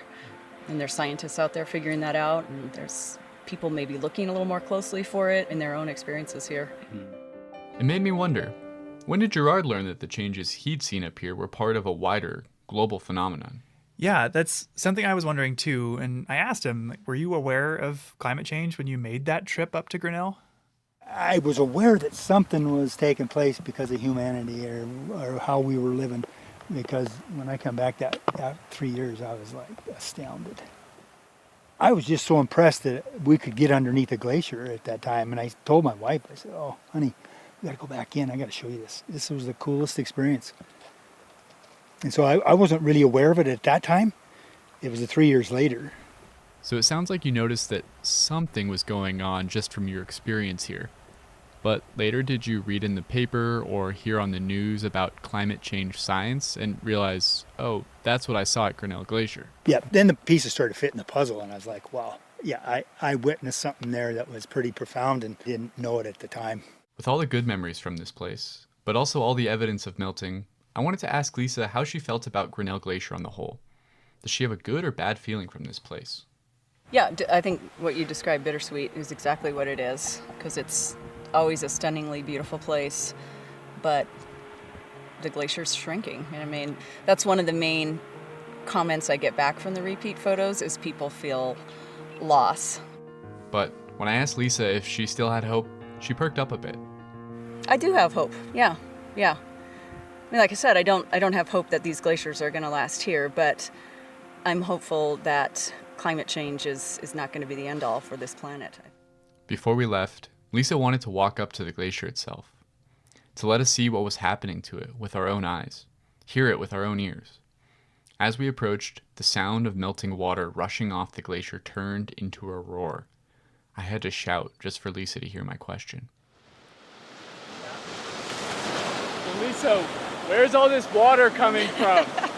It's coming from the glacier, every bit of it. It's melting off the glacier. It's quite a torrent today. It's a hot day in the Glacier Basin and things are cranking. As we stepped onto the glacier, we reflected on what made this change so meaningful. The Earth has always been changing, and glaciers have advanced and retreated many times. But something about this felt different. Yeah, I guess the fact that these changes that maybe historically happened on like geologic timescales are now happening on human timescales makes it really dramatic. Yeah. Very poignant. Yeah. Yeah. And I think that's where the repeat photography comes into play.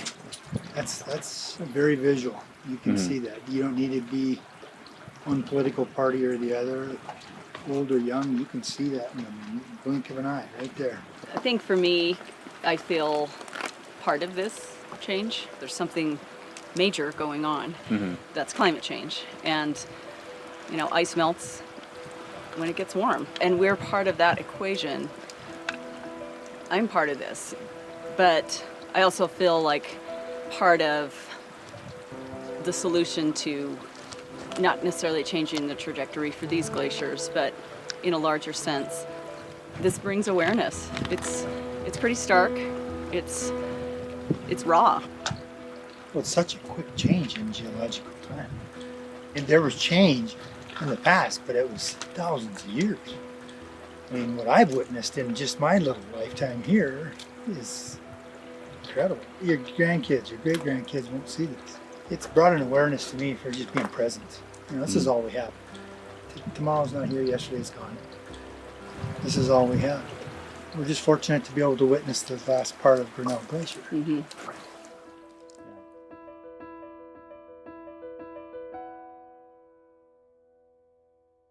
That's our show. If you're interested in learning more about the USGS Repeat Photography Project, climate change, or interested in getting to Grinnell Glacier yourself, we put links in the show notes for more info. Thanks for listening. Headwaters is a production of Glacier National Park with support from the Glacier National Park Conservancy. the show was written and recorded on traditional native lands. Andrew Smith and Michael Feist produced, edited, and hosted the show. Ben Cosgrove wrote and performed our music. Alex Stilson provided tech support. Quinn Feller designed our art. Renata Harrison researched the show. And narrated the credits. Lacey Kowalski was always there for us. And Daniel Lombardi and Bill Hayden were the executive directors. Support for this show comes from the Glacier National Park Conservancy. The Conservancy works to preserve and protect the park for future generations. We couldn't do it without them, and they couldn't do it without support from thousands of generous donors. If you want to learn more about how to support this podcast or other awesome Conservancy projects, please go to their website at glacier.org. Of course, you can always help support the show by sharing it with everyone you know, your friends, your family, your dog, and also leave us a review online. Special thanks this episode to Gerard Bird, Diane Sine, Bob Adams, and Lisa McKeon.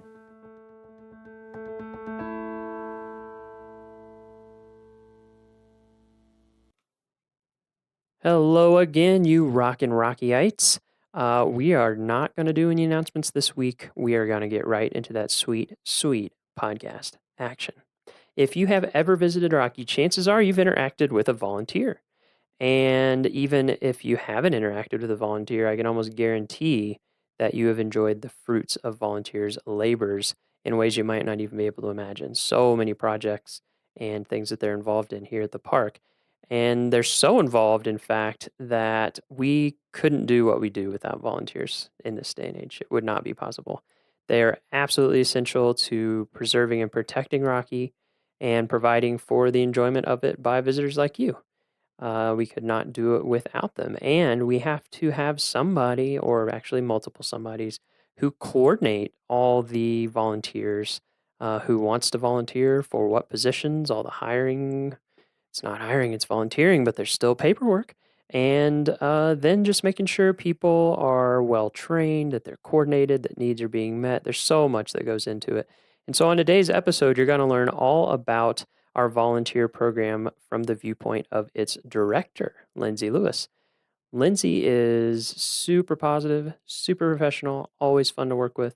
And I cannot help but wonder if it's because she knows the importance and the impact of her work with volunteers and the way that it impacts their lives and the joy it brings them, and also the absolutely essential things and services that they provide for us. We hope you enjoy this episode and that it inspires you to become a volunteer yourself. Let's rock.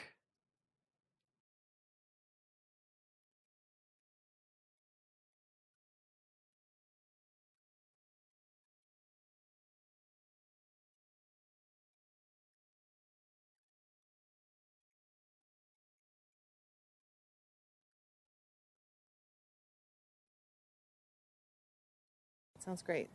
Okay, so we're here at Sprague Lake on we a are. beautiful summer day. Not a cloud. Oh, there's There's some very, clouds. very few but nice clouds in the sky, and it is super warm. Like we're sitting in the shade without a jacket on, which is, Pretty nice. yeah. We'll enjoy it while it lasts. So we'll start with your name and what you do. So what's your name? Sure. I am Lindsay Lewis. Lindsay Lewis. And what do you do at the park, Lindsay? Yeah, I am the volunteer program manager here at Rocky Mountain National Park. Volunteer program manager. That's correct. So we'll start broad and then we'll see where the conversation takes us. So what are the broad brush strokes of our volunteer program at Rocky? Like how Sure. many volunteers, volunteer hours, just that kind of overview. Yep. So in 2016, we had 2,706 volunteers. Wow. Here at Rocky Mountain That's National Park. amazing. It So, is like, amazing. Almost 10 times as many staff. That's right. Yeah, absolutely. Yeah. That's true. Yeah. And collectively they served 116,000 hours, or a little over that, which is the equivalent of about 56 full-time year-round employees, which is huge. Oh, yeah. So it makes us the 9th largest volunteer program in the whole park service. Wow. Yep. Okay. Yeah. So we have a few volunteers. We have at just a Rocky, couple. Yeah. volunteering Keep me busy. a bit of time. Yeah. And so you are in charge of that whole program? Yep. Okay. So thankfully, I don't directly supervise. Yeah, that would be impossible. 2,700 people, because I would lose my mind. Yeah. Yeah, that's a lot of folks. Yeah. But here in the park, we have about 30 or so volunteer supervisors Mm-hmm. that oversee different volunteer groups who do a variety of work in the park.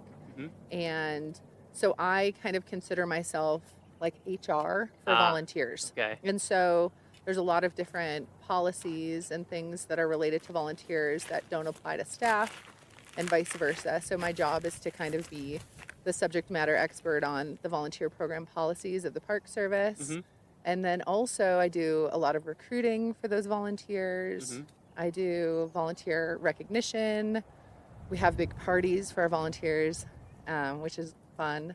And then I'm in charge of volunteer training and making sure our volunteers are properly uniformed, that kind of stuff. Yeah. It's actually really fun. It sounds kind of boring. Actually, now that I just said it, but it's actually a really fun job because I get to be out in the field and then also just supporting at my desk people that just really love this park, love this place, and really want to be here. You know, when you're working in That's HR, pretty nice. when you're supporting staff with, making sure that they're getting paid and filling out all of their paperwork properly, it's not super fun. But when you're working with people who just want to do this because they love this place, it makes it a lot more fun to do that kind of work. Yeah, that makes sense. Yeah.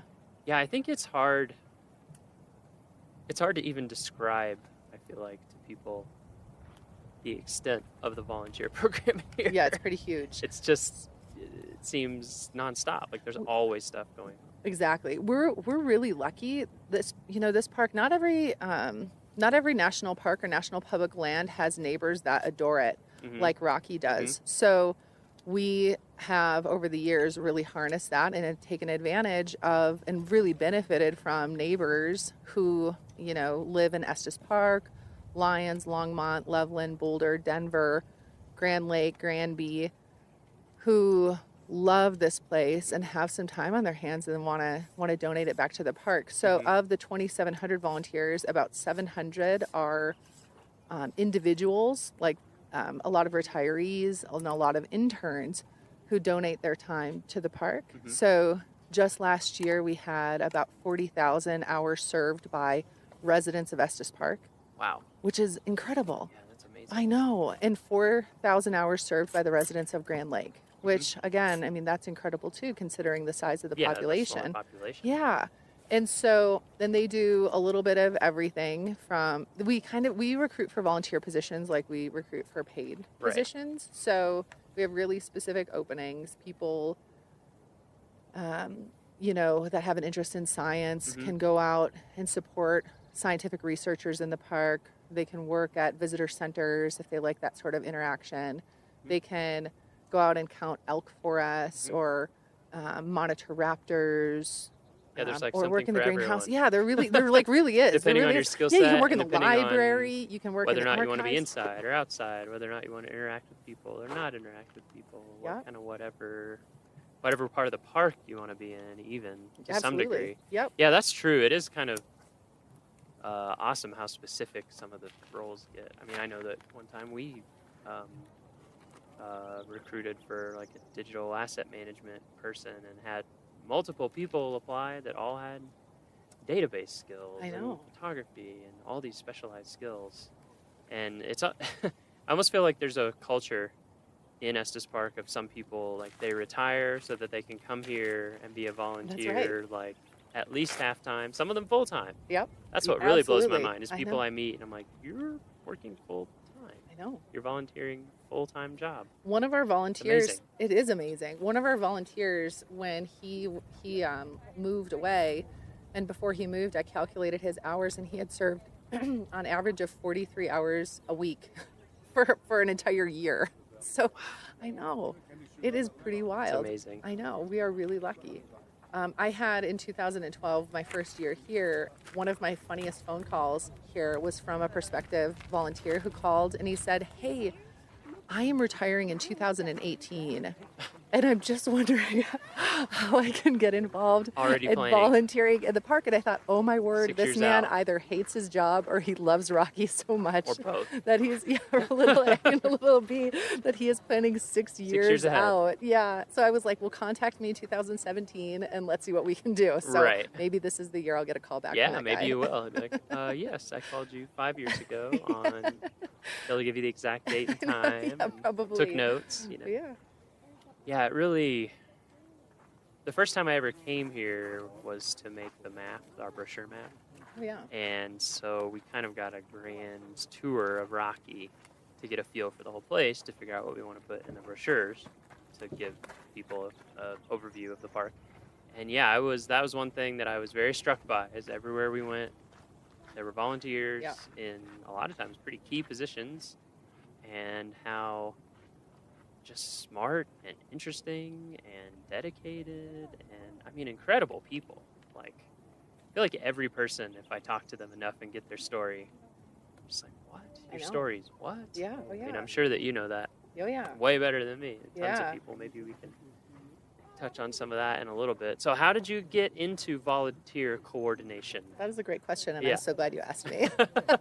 Yeah, what was your path to coordinate actually, volunteers? yeah, so I actually started, like a lot of the rangers here, I started as an intern myself. So when I was in school, I was in college studying geology in Wisconsin, in one of the flattest parts of the state of Wisconsin. Yeah, where? What school? At University of Wisconsin at Oshkosh. Okay. So, and I went there for a couple of years, 2 years, and I had finished, 2 years. I'd finished my second year, and I thought, oh my word, is this really what I want to do? Do I really want to do geology?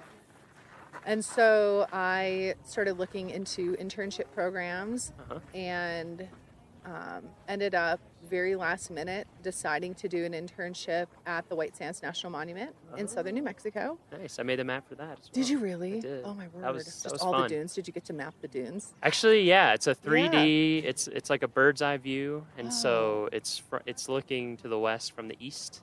Yeah. And maps are very interesting. You kind of tell you have to move past the truth to get at the truth. So when you're looking from the view that we have, because I did all of White Sands, including it's outside like the park where it's a 275 missile square miles. range. Oh, yeah. Yeah, Oh, so my that word. whole valley. Oh, yeah. And so you're so zoomed out that the actual dunes themselves would be so small that you couldn't see anything.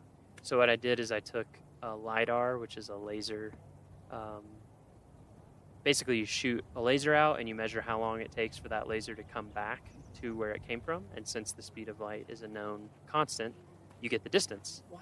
And so they had done LiDAR on this strip of dunes, and they were doing a repeated study to see how they moved over time at Yeah. a very fine level of detail. Oh, my word. Anyway, I took their data, exported it brought it into a 3D imaging program, got the right angle of the dunes at much bigger than they should have been, and then went into Photoshop and pasted those in and painted it all in. But anyway, Oh, that was a my fun one. So you were at White gosh, Sands. That is really interesting. Yeah, it was fun. Does it still have the exposure It does. for the Oryx? It does. Yeah, there's the nature.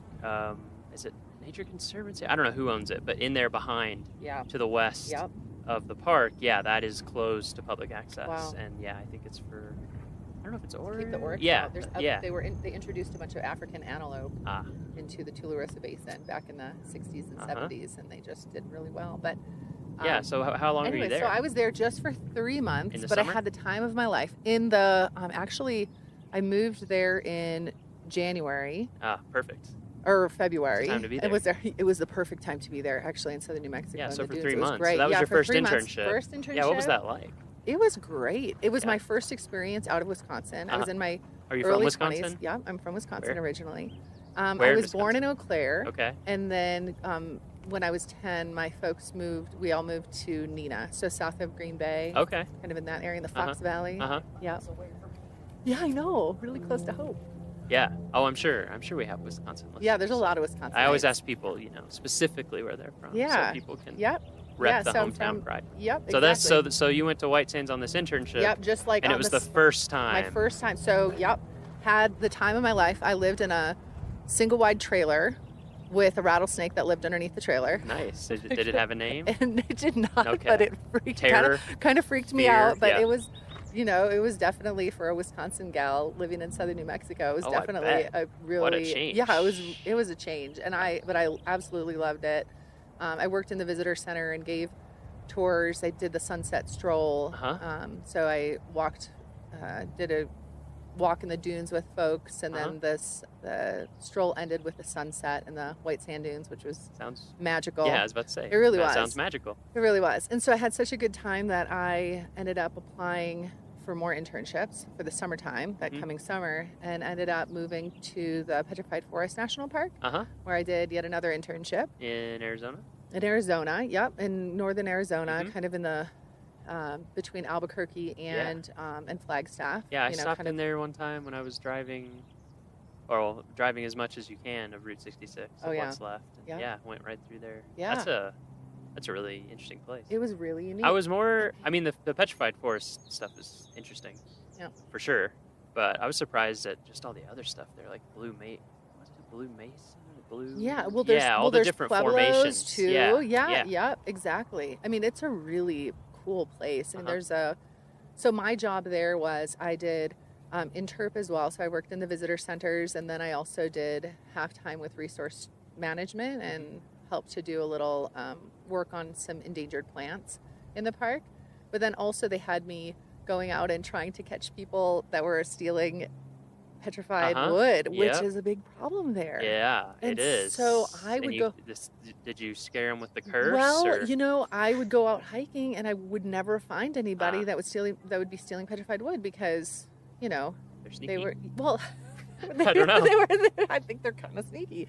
And then one day, some of my coworkers were laughing at me, saying, you know, you're probably just going out and hiking. You know, you're not really trying. And I was like, no, I'm really trying to catch people. And so one day I was like, I'm going to sit out by this rock and hide on this trail until I find somebody. I'm just kidding. Yeah. So I had some good binos and I sat at a rock and I just sat and I watched and I scoped. Yep. And there, sure enough, from a distance, I saw somebody who bent over, picked up a rock, looked at it, showed it to their friend, and put it in their pocket. And then I radioed it in, and law enforcement met them at the trailhead, and I felt kind of terrible and guilty, but it was also they learned the lesson, and they knew when they went into the park that they can't be taking that stuff. So anyway, so that was my internship at the Petrified Forest. I enjoyed when I visited at the visitor center. The case they had that was like notes from people with the curse. Yes. And people would write letters, and they're like, ever since I stole this petrified wood, everything is going wrong in my life. Yeah. Please take it back. Please make it stop. Yeah. And so basically. so people feel guilty eventually, which is nice. So like their conscience gets to them. And then they mail these pieces of wood back, and the park can't put them back because they don't know where they came from. And so in the visitor center too, there's this big log that somebody had sent back. Oh, that's right. That thing's huge. It must weigh like hundreds of pounds. I know. And so, so anyway, and then I ended up doing another internship where I recruited possible interns through the Student Conservation Association. I toured around to college campuses to tell them about my internship. So you were an you were an internship doing recruiting for interns. Exactly. For SCA, for the Student Conservation That's Association, right. for listeners who don't know about that organization. So I toured around in Illinois, Indiana, and Ohio for a month, driving a little red pickup truck, going from college campus to college campus. Though. It was a blast. Yeah. And such a great organization. It was. And then we went out to Massachusetts and recruited. I went out to D.C. to recruit for a few weeks in the D.C. area. On the road constantly. Universities. It was fun. And then one of the internships that I was recruiting for was to work on Capitol Hill. It was a partnership between the Student Conservation Association and Unilever, and they were sponsoring internships 5 months in Washington, D.C. on Capitol Hill, and then 3 months out in a national park. And so I was recruiting for it, and I was like, well, this sounds pretty good. I'm going to apply. And I applied, and I ended up getting the internship and interned out in D.C. working for Congressman Ron Kind of Wisconsin, the 3rd District of Wisconsin. Really great guy. And then the second half of my internship was out in Yosemite, and I did backcountry patrol. Oh, wow. Which was really fun. And just kind of a little bit of everything. What was the idea behind that program? Was it like see how it works on the the bureaucratic technical level and then go in the field, or what? Yeah, they wanted to, Unilever wanted to sponsor interns that were doing something good for the environment and doing good for resources. And so they placed us in congressional offices where the congressman sat on the either the resources committee or the agriculture committee. And so that's how I landed in Congressman Kine's office. And then, and I think it was just their way of giving back. It was just, it was, philanthropy. What would you do there in his So office? I opened some mail. Yeah. I answered some phone calls. Yep. I responded to some constituents. Yep. And then I was his intern for the House Resources Committee. Okay. And so I would go through prior to committee meetings and come up with bullet points on various issues that were going to be Give brought them a summary, up. basically. Yeah, to give them a summary. I did some tours of the U.S. Capitol building to constituents. It was really fun. Yeah. And just a wild experience. It's a great experience, I feel like. I mean, I certainly didn't spend 5 months, but I was in the Goal Academy thing that the Park Service does, and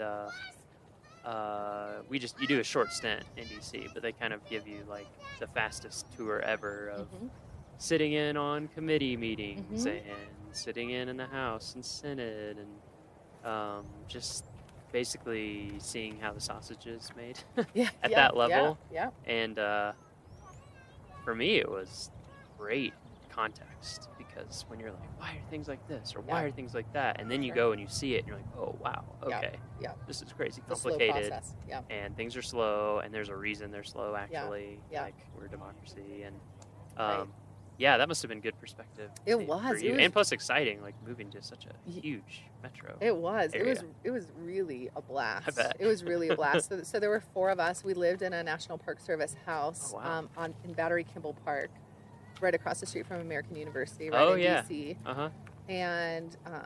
And it was just a blast. So we got to go to a bunch of, all of the different lobby groups invited us to parties and gatherings right on Capitol Hill. So we got to go to those. So we definitely stayed busy over those 5 months. And then you went to Yosemite. That must have made your head spin. It did, like, but I city wanted to it to. backcountry. Yeah, and so then they asked me what I wanted to do in Yosemite, and I said, honestly, I just want to hike. Yeah. I said, I've been in the city. Sure. I want to just get out and hike, and so I got to do wilderness patrols while I was in Yosemite. And so what's that entail for? So I went out on listeners? like one of my favorite patrols is I did the Grand Canyon of the Tuolumne on a patrol, which was 2 nights out, 3 days, 2 night hike, and I just got to hike and make contact with visitors, and I was wearing my volunteer uniform and just letting folks know that I was out there, and it was really wild. I think hindsight, looking back, I was by myself, hiking. I think it's like 36 miles. Yep. I did a few like that too, yeah. Yeah. When I was in SCA twice, and one of them was in Yellowstone at the Tower Roosevelt Junction at the Tower that ranger station.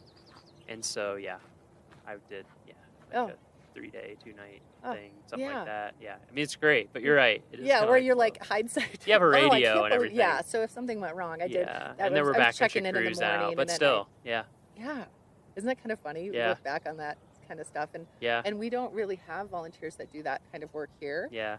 Just because of our backcountry travel policies Right. at Rocky, but I had the time of my life, and so I took in all it was 1.5 years off of college, and ended up going back. Changed my degree to geography because I was really interested in why people lived where they lived. I was interested in cartography and all of that. Yeah, map making. It's interesting. I kind of ended up going in that direction. Yeah, you did. For grad school. Yeah. Because undergrad I did music composition and English. Oh, no kidding. And then I finished up and started working. One summer in between years, I worked in Yellowstone. For Zantero, making beds. Yeah. But I was just like, wait, you can get paid to live here? Like, it's amazing. Okay. Anyway, and so I started doing some SCA internships, and so that's how you got into. SCA, Student Conservation Association. I did one in Yellowstone that next summer, and then I did one at Black Canyon and Gunnison in the winter, which was awesome. Oh, that's awesome! What a neat place. Yeah, that led to some other stuff, but So then but that happened to me too. I went back to grad school, and I was like, I did environmental studies, but I ended up focusing on geography and cartography. I just think geography kind of encompasses, if you're a general interest kind of person. Totally. Yeah, so Absolutely. you went back for that. So it totally changed my degree, and totally changed my school. I finished at University of Wisconsin at Eau Claire. Yep, totally changed my life. And had you finished your degree? I finished my degree. So there's a good story for parents out there if you're yes, worried I did. about yes, your I kid. did. You know? If they take a year and a half off and do internships, as long as they're doing something, finding their focus. Exactly. Yep, exactly. Nothing wrong with that. Yeah. No, it was. I would not. I had no regrets. Yeah. Yeah, that's for sure. Yeah. So that's how I kind of got my foot in the door of the Park Service, was doing those internships, because eventually down the road, between here and there, I did some other wild, fun jobs, and then I ended up getting my first Park Service job. Was a permanent year-round job as a volunteer program assistant at Yosemite, and I loved Yosemite. My time when I was there for those 3 months or 4 months in the summertime back in 2002, and then always wanted to go back, and so just totally lucked out with a job there in 2009, and I was there for 3 years. I was there as the volunteer program assistant for 2 years, supporting their program, and they have a massive program. I was about to say, what's massive. Theirs is huge too, right? Yeah, 10,000 volunteers a year and like 170,000 hours. Wow. Something like that. Just, it's absolutely huge. Yeah. I've heard group is really big there too, like the group program, corporations and companies absolutely. bringing people out for kind of service. Or we have that here too. Yeah. Those corporate groups love to come out and volunteer, and it's really, it's a win-win, because they, can give back, and promote that they're giving back to the park, and we give them a really neat experience, hands-on experience, and they do some team building and all of that. I bet it's really. Yeah, I bet. Yeah, it's also just really good for them. Like, a good bonding experience. Yeah, brings people a little closer. Exactly. So what are those? Are those usually day or multi-day, or it just totally depends on what people Totally need? Depends on what they want. So most of the corporate projects are just one day. So they'll drive in. We'll hook them up with a campsite for that night.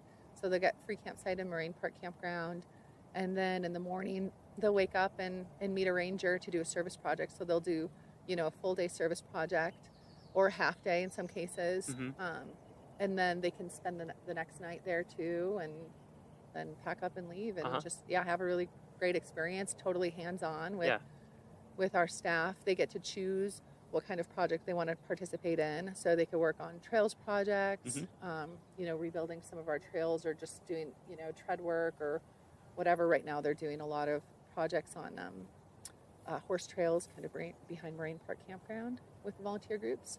And then we're also doing a lot of vegetation work with volunteer groups, so they can choose those kinds of projects. So they put in a big water line. There's a big, massive water line project that happened in the park, as you know. Still happening. Yeah, Moraine Park Road has delays on it. Yep. And so last summer, they cut a big swath of, that was huge. It was huge. It was, a couple of miles by 60 feet, I think. Yeah. And so we're using a lot of volunteers to actually re-veg that area, which is pretty neat. Yeah.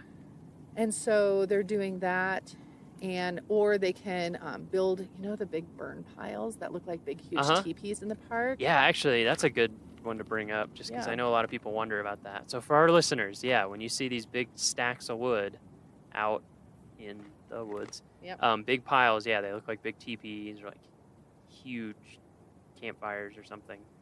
Those are burn piles where we go in, remove fuel from the forest, stack it, and then at a safe time we burn it. And what we're trying to do is create like defensible lines, things that would keep a fire from growing out of hand or crossing certain areas. So they help with that. Yep, exactly. They do. And so that's hard I know. work. Yeah, it is. And so the firefighters will go out and they'll take down the trees, like a lot of the standing dead trees that are pine beetle killed. They'll take them down, and then they'll buck them and limb them into pieces that can be easily carried by volunteers, and then the volunteers run around and make burn piles. Wow. Yeah, it's really pretty incredible. Yeah. Because I don't have the stat with me, but I mean, hundreds of burn piles are built by volunteers every year. Yeah. And just a couple of winters ago, they burned, under the right conditions. They wait for the snow, there to be snow on the ground and no wind. Right. And then they'll burn the piles. And just a couple of winters ago, they burned like 5,200 piles here in the park. 5,200. Yeah. Wow. That's amazing. which is a lot in That's one a winter. lot. That's yeah. a lot. Yeah. Anyway, so volunteers Yeah. get to do that too. Yeah. So for those projects, how do people go about setting those up? Do they So approach you? Do you already have Yeah. a list of needs? We How does that do. go? We have a catalog, actually, Catalog. Miles. Yes, we do. I've We seen have a that We have a catalog. catalog. Yes, you have seen the catalog. Yeah. You've helped us with it. Yeah. So it's on our website, so people can, just find us on the web. And Yeah, like if you search for Rocky Mountain National Mountain Park volunteer Exactly. program. You'll find our Or webpage. here's a special Yeah. shortcut for our listeners. We're giving you the inside knowledge. Every park has a 4-letter code that we use for shorthand. So if you ever want to shorthand to search about your favorite park, like Rockies is Romo, Rocky Mountain, ROMO. So if you search Romo volunteer program, that will also come up. Isn't that nice? Either way. Yeah. So that'll take to the Shortcut. volunteer page. Yeah, so it'll take you to the volunteer page, and you can, if you're an individual person who wants to volunteer here in the park, you can search for opportunities just for individuals, or you can search for opportunities for volunteer groups. Uh-huh. And so that's one way to do it. Another way is to just give us a call, and we can walk you through the process and tell you what we have available. But yeah, we have a lot of projects that we're still recruiting for, actually, for this summer, for late in the season especially. Oh, So nice. if anybody's out there and wants to come out and volunteer with us, Yeah. we can hook you up. Yeah, you can with a volunteer become opportunity. a VIP. Yes, you sure can. Volunteers in parks. That's right. So clever. Yes, I know, it's pretty slick. It is pretty And good. actually, if you guys, if those who are listening come out, sometime during the summertime, pick up a copy of the paper, and we advertise for a very cool drop-in program that is just 1 hour long. It's on Tuesdays, Thursdays, Fridays, and Saturdays in the summertime. There's no minimum age requirement, so you can bring young ones or, whoever wants to come out and volunteer with us. We'll tell you a little bit about the volunteer program. We'll tell you a little bit about Leave No Trace and the importance of leaving this place pristine and as you found it. And then we get you signed up as a volunteer, and you go out and do a litter cleanup with us. Oh, nice. And then afterwards, we weigh the litter. Uh-huh. And whoever has the guesses, they win the bag of trash. No, I'm just kidding. I'm just kidding. Get to take this home That's with what you. That's what we say. Yeah.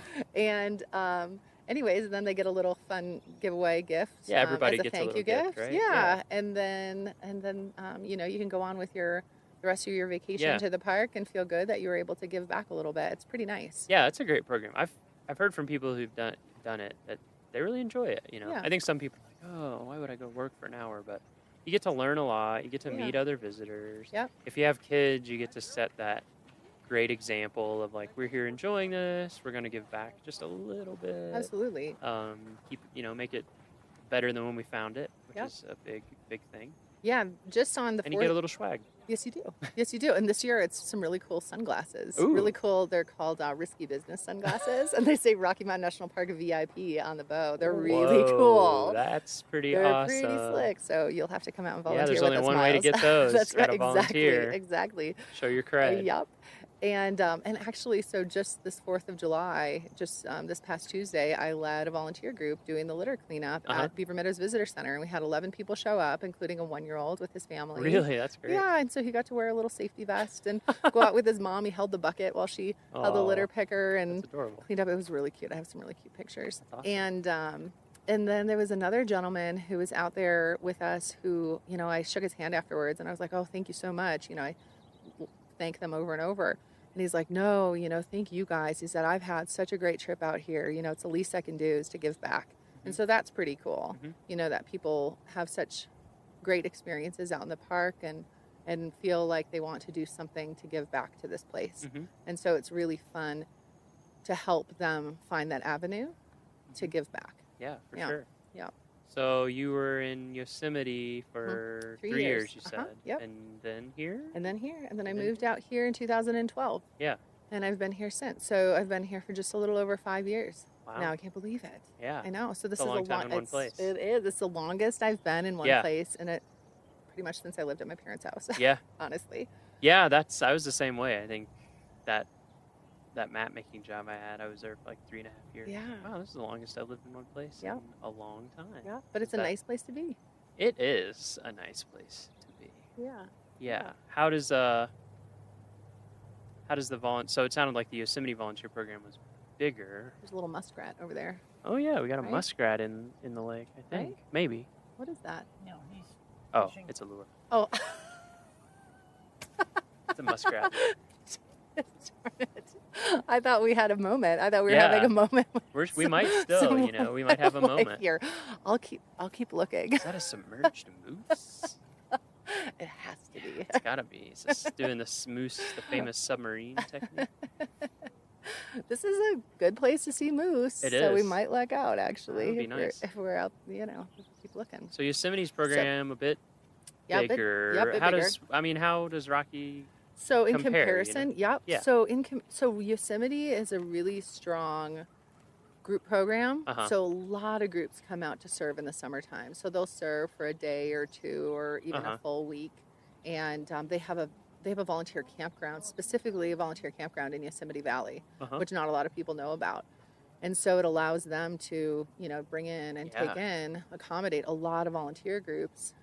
So they have a really busy group program. And then additionally, they partner with the Yosemite Conservancy and who also has a really neat volunteer program. And all of those volunteers are considered Park Service volunteers as well. And then Nature Bridge, which used to be the Yosemite Institute, they bring kids out on service projects too. Yeah, I met some people that did Nature Bridge stuff in Golden Gate National Recreation Area, like just north of Golden Gate Bridge. They have a camp out there. Yeah, they do. Yeah, that was a neat program.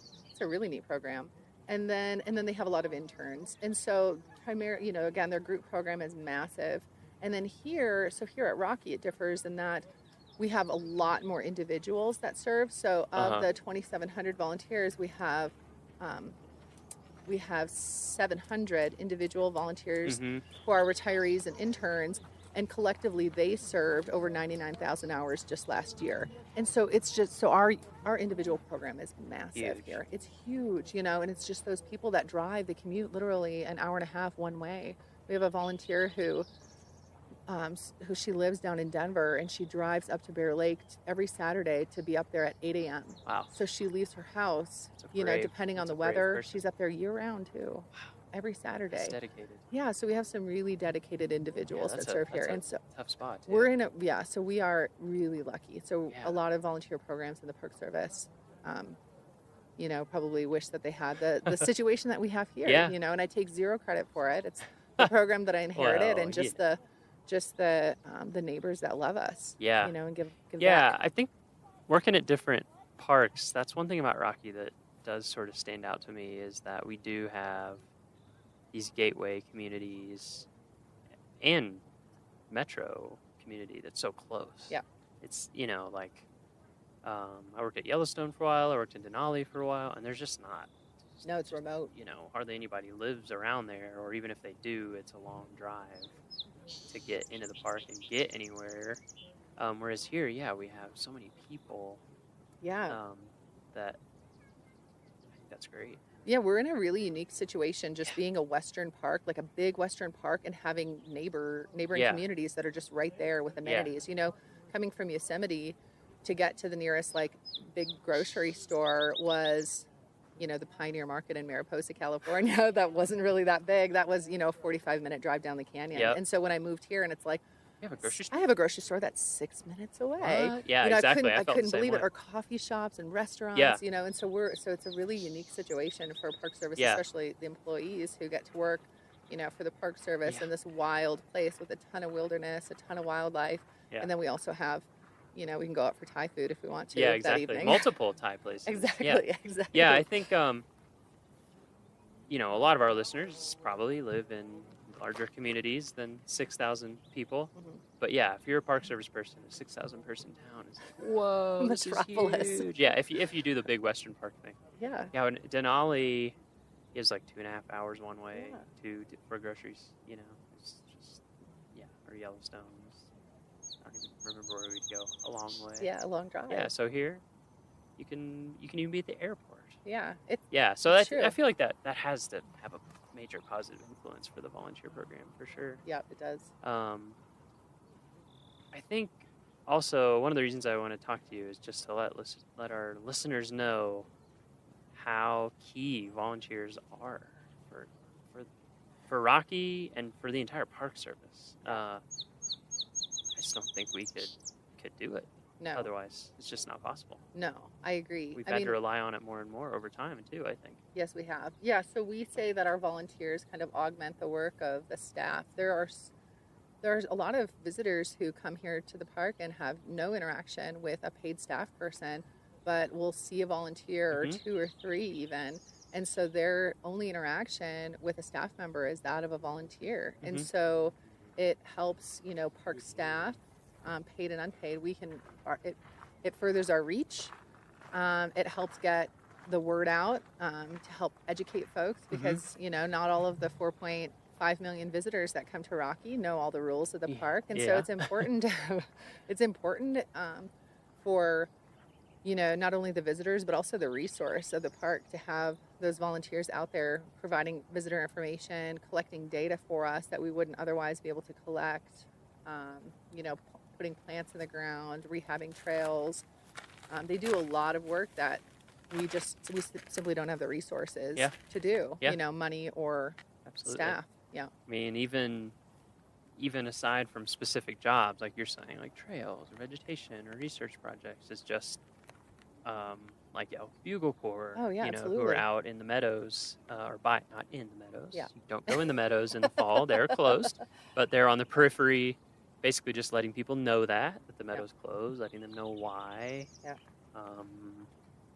Keeping them a safe distance from elk. Or we have the same thing at Sheep Lakes. We have volunteers there. Tundra Guardians up on Trail Ridge Road, again doing kind of the same thing because we just don't have the staff to be out there like we would like to be talking to everyone and educating people, because that's a lot of what it is. We're not out there to like scold people. We get that people are in a totally new environment, totally different animals, totally different experiences that they have maybe never had before. That's why they're here. Yeah, exactly. And so you just don't know certain stuff about different animals and how they behave, and how dangerous they may or may not be. So that's one of the things that I think is great is being able to have people out there to just do the kind of general rangering of just being able to answer your questions, talk to you, and help make sure you're having the best experience possible. Exactly. And a lot of what they do too is preventative search and rescue. Oh, that's true. Oh my word. Yeah, preventative search and rescue. Yes, at the trailheads especially. They visit with folks, and visitors might not, they might be very well aware and have their whole trip planned out and be like very dialed in to what they need to do to get to the top of certain peaks.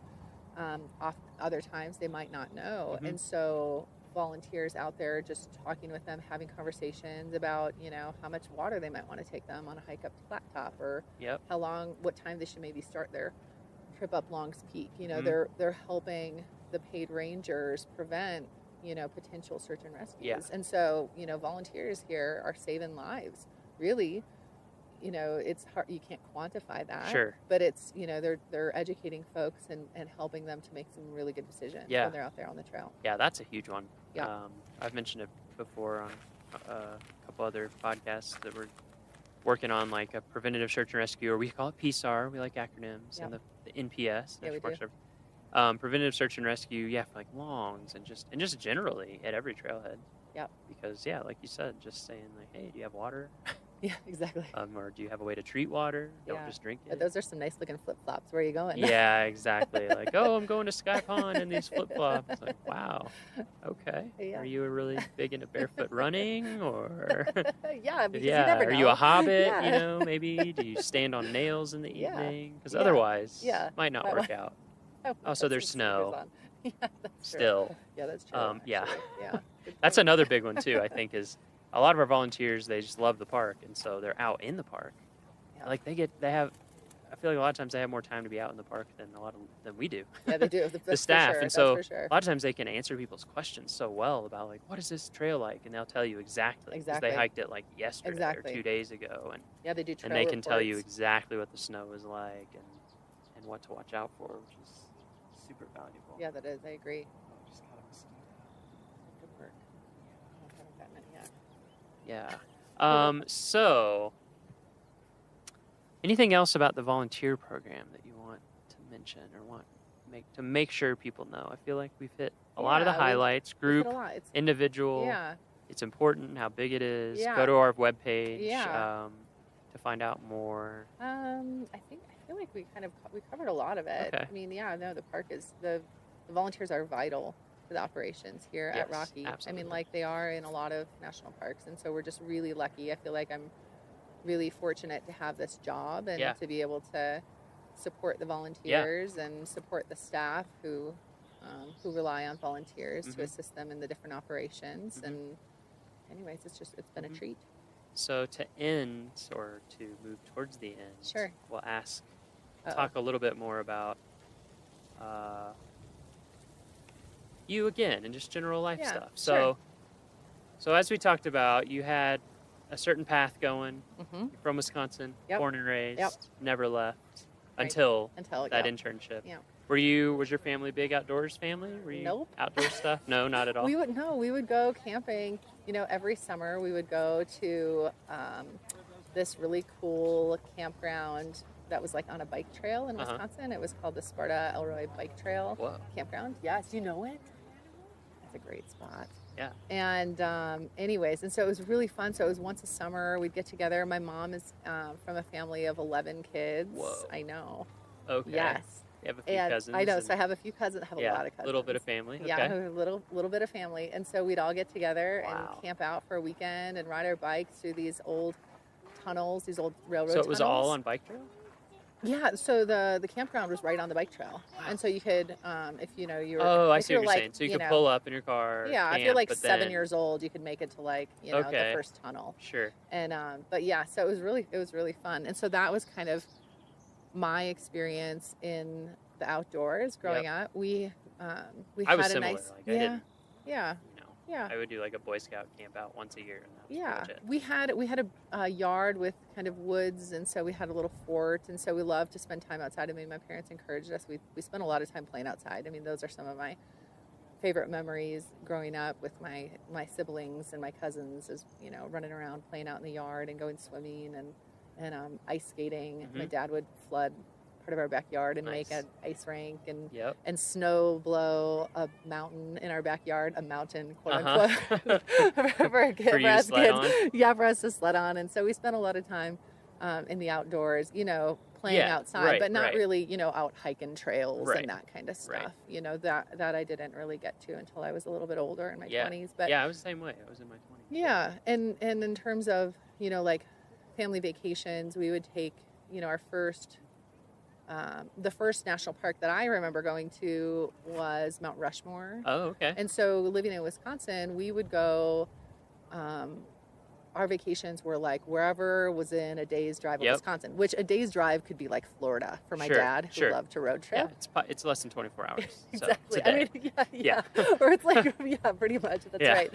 And so, so that was, my first kind of introduction to the Park Service was going to Mount Rushmore, and we'd go out It's to a good DC. introduction. It was a great introduction. Black yeah, Hills it really are was. really yeah, amazing. the Black Hill. This They're is Black Hills. they're a Gold. bizarre I place. got when I Oh, was little. nice. Yeah.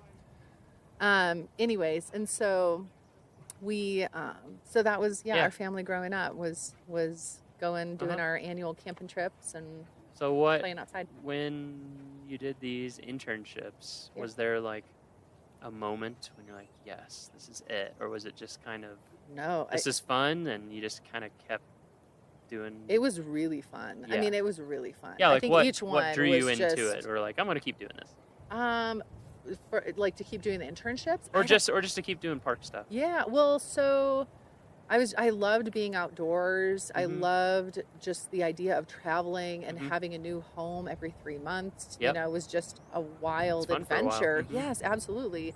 And at that point, I realized that I could live basically anywhere for 3 months. I really Sure. could. I could live in a Oh, sure. in a single wide trailer in the middle of the desert with a Yeah, there rattlesnake you go. living under it, for 3 months, or had a, I lived at the Petrified Forest with a giant desert centipede Or you in said my you bathroom. did cruise stuff in Alaska, Yeah, right? I did. Yeah. So when I graduated from college, I finished and I had my degree and I had this really cool experience, and I was just trying to figure out what I wanted to do with it.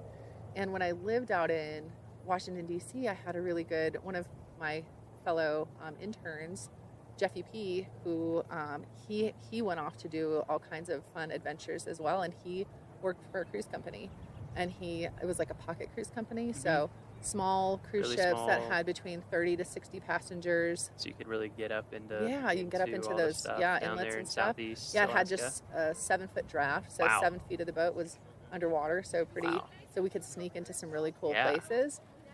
And anyways, and so he told me about that job. I applied for it and got it, and graduated in December, and moved out to Seattle for training with this boat company in February, and worked on the Columbia River in the spring and also in the fall, and that following fall as a guide, as a kayaking guide, as a naturalist on board this boat. And then in the summertime, we spent our time up in Southeast Alaska, Yeah. ducking into some really cool passages. We got to go to Kenai Fjords and That's so Admiralty cool. Island and Glacier Bay every week. I never got down to Southeast. I worked in Denali. Amazing. And people are like, oh, you go to Southeast Alaska? And I was like, well, it's really far away. Yeah, And I work all summer, but I would love to. Yes. Because it just looks incredible and totally Yeah. different. And it's funny, when we were walking over the lake, we realized that, that you want somebody that I worked with in Alaska in Denali, who's like one of my best friends, you worked with in Southeast I know, Alaska. it's a small world. Like, yeah, that we both know him really well. So Eric, if Yeah. you're out there, Eric Tucson. We both know you. We both know you. Now you're hearing our voices. We won't give away your Hello. personal information. Yeah. Yeah, it is So- amazing how small. It's a it small really world. is. It really is. And so I had that experience, and it was wonderful. And and that was just a season that I worked for the company, and then I worked for the Southeast Alaska Guidance Association, which is a nonprofit that supported volunteers and interns. It was an AmeriCorps program for the state of Alaska. So I moved back to Alaska the next year, and I lived in Juneau for a few months, and then I spent the summer in Girdwood, Alaska. Yep. You know, Girdwood, Oh, yeah. which was awesome. Yep, You know, I that know was Girdwood. that was a great place to live. And supported 70 AmeriCorps members building trails Wow. in the interior of Alaska. Wow. Which was really fun. Very cool. And so I did that for a season. Yeah. And then ended up, and just keeping with my seasonal, spirit and jobs, I ended up lucking out, and I was a relief naturalist for a boat company out of the Virgin Islands. And so I got to be a snorkeling guide on board a small, another pocket cruise ship in the U.S. and British Virgin Islands. So I did that for a short stint. It was not bad, Yeah, not sounds too tolerable. shabby to go Yeah. from Alaska, to the Virgin Islands was pretty Yeah, it nice. must have felt nice. Yeah, it I was feel like really after about great. my third summer in Alaska, I was kind of like, I sort of miss summer. Yeah. Oh, it felt really You great, know, like being actually. able to swim. Or, Oh, yeah. I know. I was like, maybe I'm bored. Because I thought for a while, I was like, oh, Alaska's it for me. And then when Yeah. I went down, I was only in the Virgin Islands for like 6 weeks, maybe, Uh-huh. like 2 months tops. Made you wonder, like, And I was like, hmm. maybe I'm more of an island gal. but I haven't been back to the Virgin Islands. Yeah, since. now you live at Been to 8,000 Belize a feet, couple of so times. who knows? Yeah, yeah, yeah. Keep So- being drawn back to the mountains. I know. And then in the winter, I'm like, maybe I should move back to the islands again. I don't know. You're a Wisconsin gal. I know, It's that's hard. true. That's It's true. hard when you grow up with real winters. I know, I sure do. Did you like winter when you were in growing up? Wisconsin? Yeah, or were you just kind of like, it just was? This was the only option. Yep, this is what it is. It is what It's it just is. interesting meeting Exactly. people, because I lived in the South growing up, like Kentucky, Tennessee, Mississippi, and then we moved from Mississippi to Iowa, and it was Southeast Iowa. So it's still, it's not Wisconsin length winter, but it's still, it got cold. And the Rocky Mountain winter is pretty serious. It is. It is pretty serious. Up here I mean, in it's Estes. gonna start snowing again in about a month. I just want you to know this, Miles. Oh Just yeah. just reminder. Oh yeah. Oh, I know. Yeah, so we have to harness this. The thing that good gets me weather. up here is the wind. I know. It's so brutal. Nobody tells you about it. Well, I or didn't they get the memo. do, but you just don't even. I remember when I was moving here, a couple people they're like, "Yeah, the wind, is pretty rough." And I was like, I've lived in windy places, whatever. I've lived in lots of different mountains. Yeah. No, it's nothing. Yeah, it's pretty next level here. I've heard East Glacier is worse Oh, than here, okay. but it's a similar setup. You're just right up against the mountains on the east side, and the wind just blasts. Oh, my word. Yes. Because I don't know about you, but like, I would gladly take like a 0 degree calm Wisconsin Yeah. type of winter day over Oh, like easily. 35 Easily. and knock you over. Yeah, wind. 100-mile-an-hour gusts or 80-mile-an-hour gusts. Yeah. There was one day in my first winter here where I would, because I live in the park, so I would have like a 2-minute walk to work, which is that's pretty nice. Sweet. And so I was walking to work, and it was just one of those days where it was the temperature was really cold and the wind was really blowing, and I thought, oh my word, I should have driven to work. You know, it's it was that bad. Yeah, so I should have driven to work, and I thought, oh my goodness, we have this volunteer group called the Road Hogs, and they are just this super dedicated group of volunteers that do a lot of the roadside work in the park every single Monday, year round. Wow. You know, except for on holidays and when the weather's really terrible. Yeah. And I thought, oh my gosh, it's Monday. I sure hope that they called off the Road Hogs because this is just way too cold to be working. And I get to work and I called the supervisor and I said, you know, hey, just checking, you know, making sure that this group was called off. And he's like, yeah, we definitely called them off, but we still had 3 people that showed up. So they still, like, despite dedication. Absolutely. Dedicated volunteers. It was very dedicated. Yeah, they were very dedicated. So anyways, that was kind of a funny, you know, experience with our volunteers and just showing up you know, I mean, it was one of those. Oh yeah. Like, you just feel violated the moment you step outside. Oh gosh, it was terrible. There's nowhere like, to hide. Doesn't matter how much. Doesn't matter if you have on goggles, a face mask. It doesn't. No. Doesn't really matter. Yeah. You're gonna take it. Yeah. Yeah. There's no option. Or you're just gonna dream of when you can find some shelter. Exactly. Of some kind. Yeah. Okay, so we'll end with. This is a hard question, but we've asked it to everyone so far. No. So, what does Rocky mean to you? Oh my word! Because you've been here for 5 years now. You have a family here. Yes, I do. You have your job. What is it? You know, from all these other experiences you're talking about, obviously, internships and working in parks change the course of your life very seriously, as it does to many people. I think that's a story that people are going to hear come up again and again in this podcast. So you had all those experiences, but now you're here. So how does it? Yeah. Rocky has become our home. You know, it's become my home. I feel like I'm very fortunate to get to not only work here, but also to live here in the park and have this wild place as my backyard.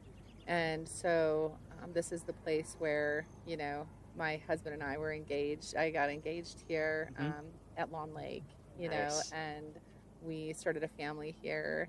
And it's so, of all of the places that I've been, this is the longest that I've lived anywhere, you know, as I mentioned before. And so I just feel really lucky and really fortunate to be able to call this place my home. So. And I can tell that you love your job. I do. Yeah, I like my job. I do. Like I you really said, do. it's invigorating. Yeah. It's uplifting to be able to interact with people who every day are like giving of their time for no material benefit, just because they believe in it and they want to give back. Yeah, it's inspiring. I mean, it really is inspiring. These people are just awesome, and they love to share, you know, little bits of their life with me, and I get these fun little emails, you know, from volunteers, and I feel like I've made a lot of really fun connections with a lot of them as well. And so, yeah, it's just been a real privilege to have this job in this amazing national park. Well, we're glad you're here. Thanks, Miles. We're glad that you're coordinating our volunteers, and I'm glad to be here. And there's always, to me, I feel like you just get a really positive vibe when you're out in the field and see people. So. Yeah, you do, for sure. Thanks for all the work you do to make it happen. Hey, thanks, Miles. Thanks for all you do. My pleasure.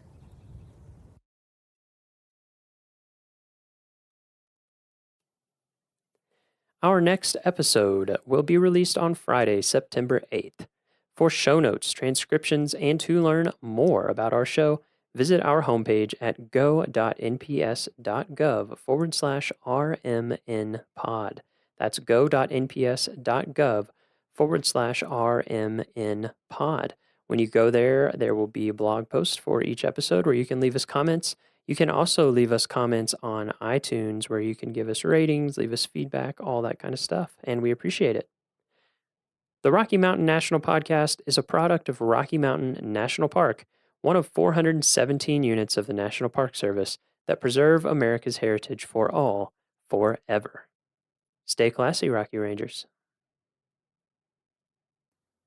What's up, Rocky Podcast listeners? This is the Rocky Mountain National Podcast. It is Friday, June 30th, the last day of June. So happy early July to everybody. We appreciate you coming along for the ride. This week's episode is super cool. We have Cynthia Langeth. She is the ranger, the lead interpretive ranger up at the Alpine Visitor Center. So we're going to learn all about things alpine, from the flowers to the animals to the weather and things to watch out for, all sorts of stuff like that. So definitely stay tuned. Before we get started, we wanted to give you a couple of pieces of news. First of all, Old Fall River Road is open. It just opened up like while we were recording this. So Old Fall River Road is now open for your driving, walking, or whatever pleasure. It is one way up only. If you don't know that, it's one way from the bottom to the top. And we have had some times where it's been super busy last year and we've had to shut down traffic in the middle of the day. So if you're planning on coming, as with everything, arrive early or come later in the evening. It's a beautiful road. So if you've never done that before, check it out. And it leads up to the Alpine Visitor Center, where Cynthia and all of our Alpine Rangers are that we're going to talk about today on the podcast. Another thing with roads, we do have road construction going on if you're coming to the park. So Moraine Park Campground Road, there's some construction there.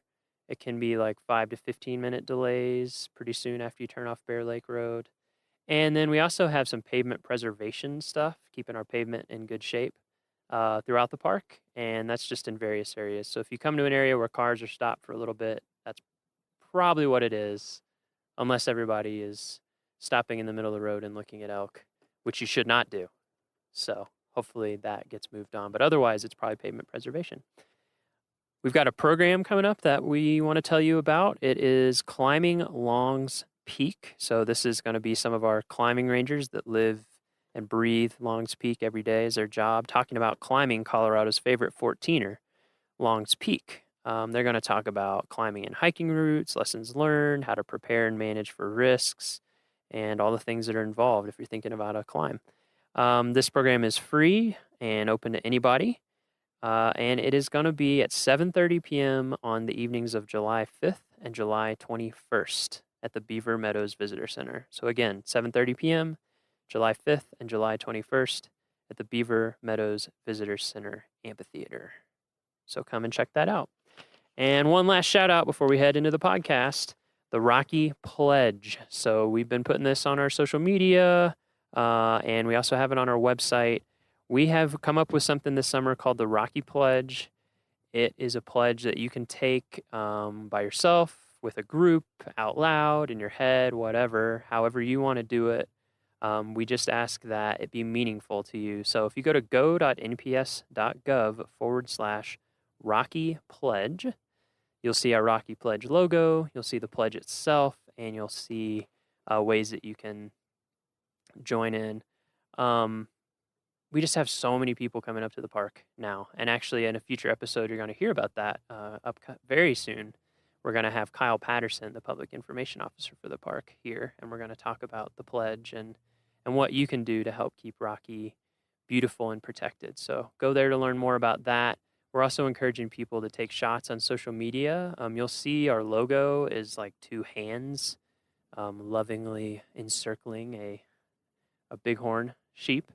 So if you want to go out in the park and take pictures with your hands encircling stuff or any creative ideas, anything like that, just tag them with a hashtag Rocky Pledge.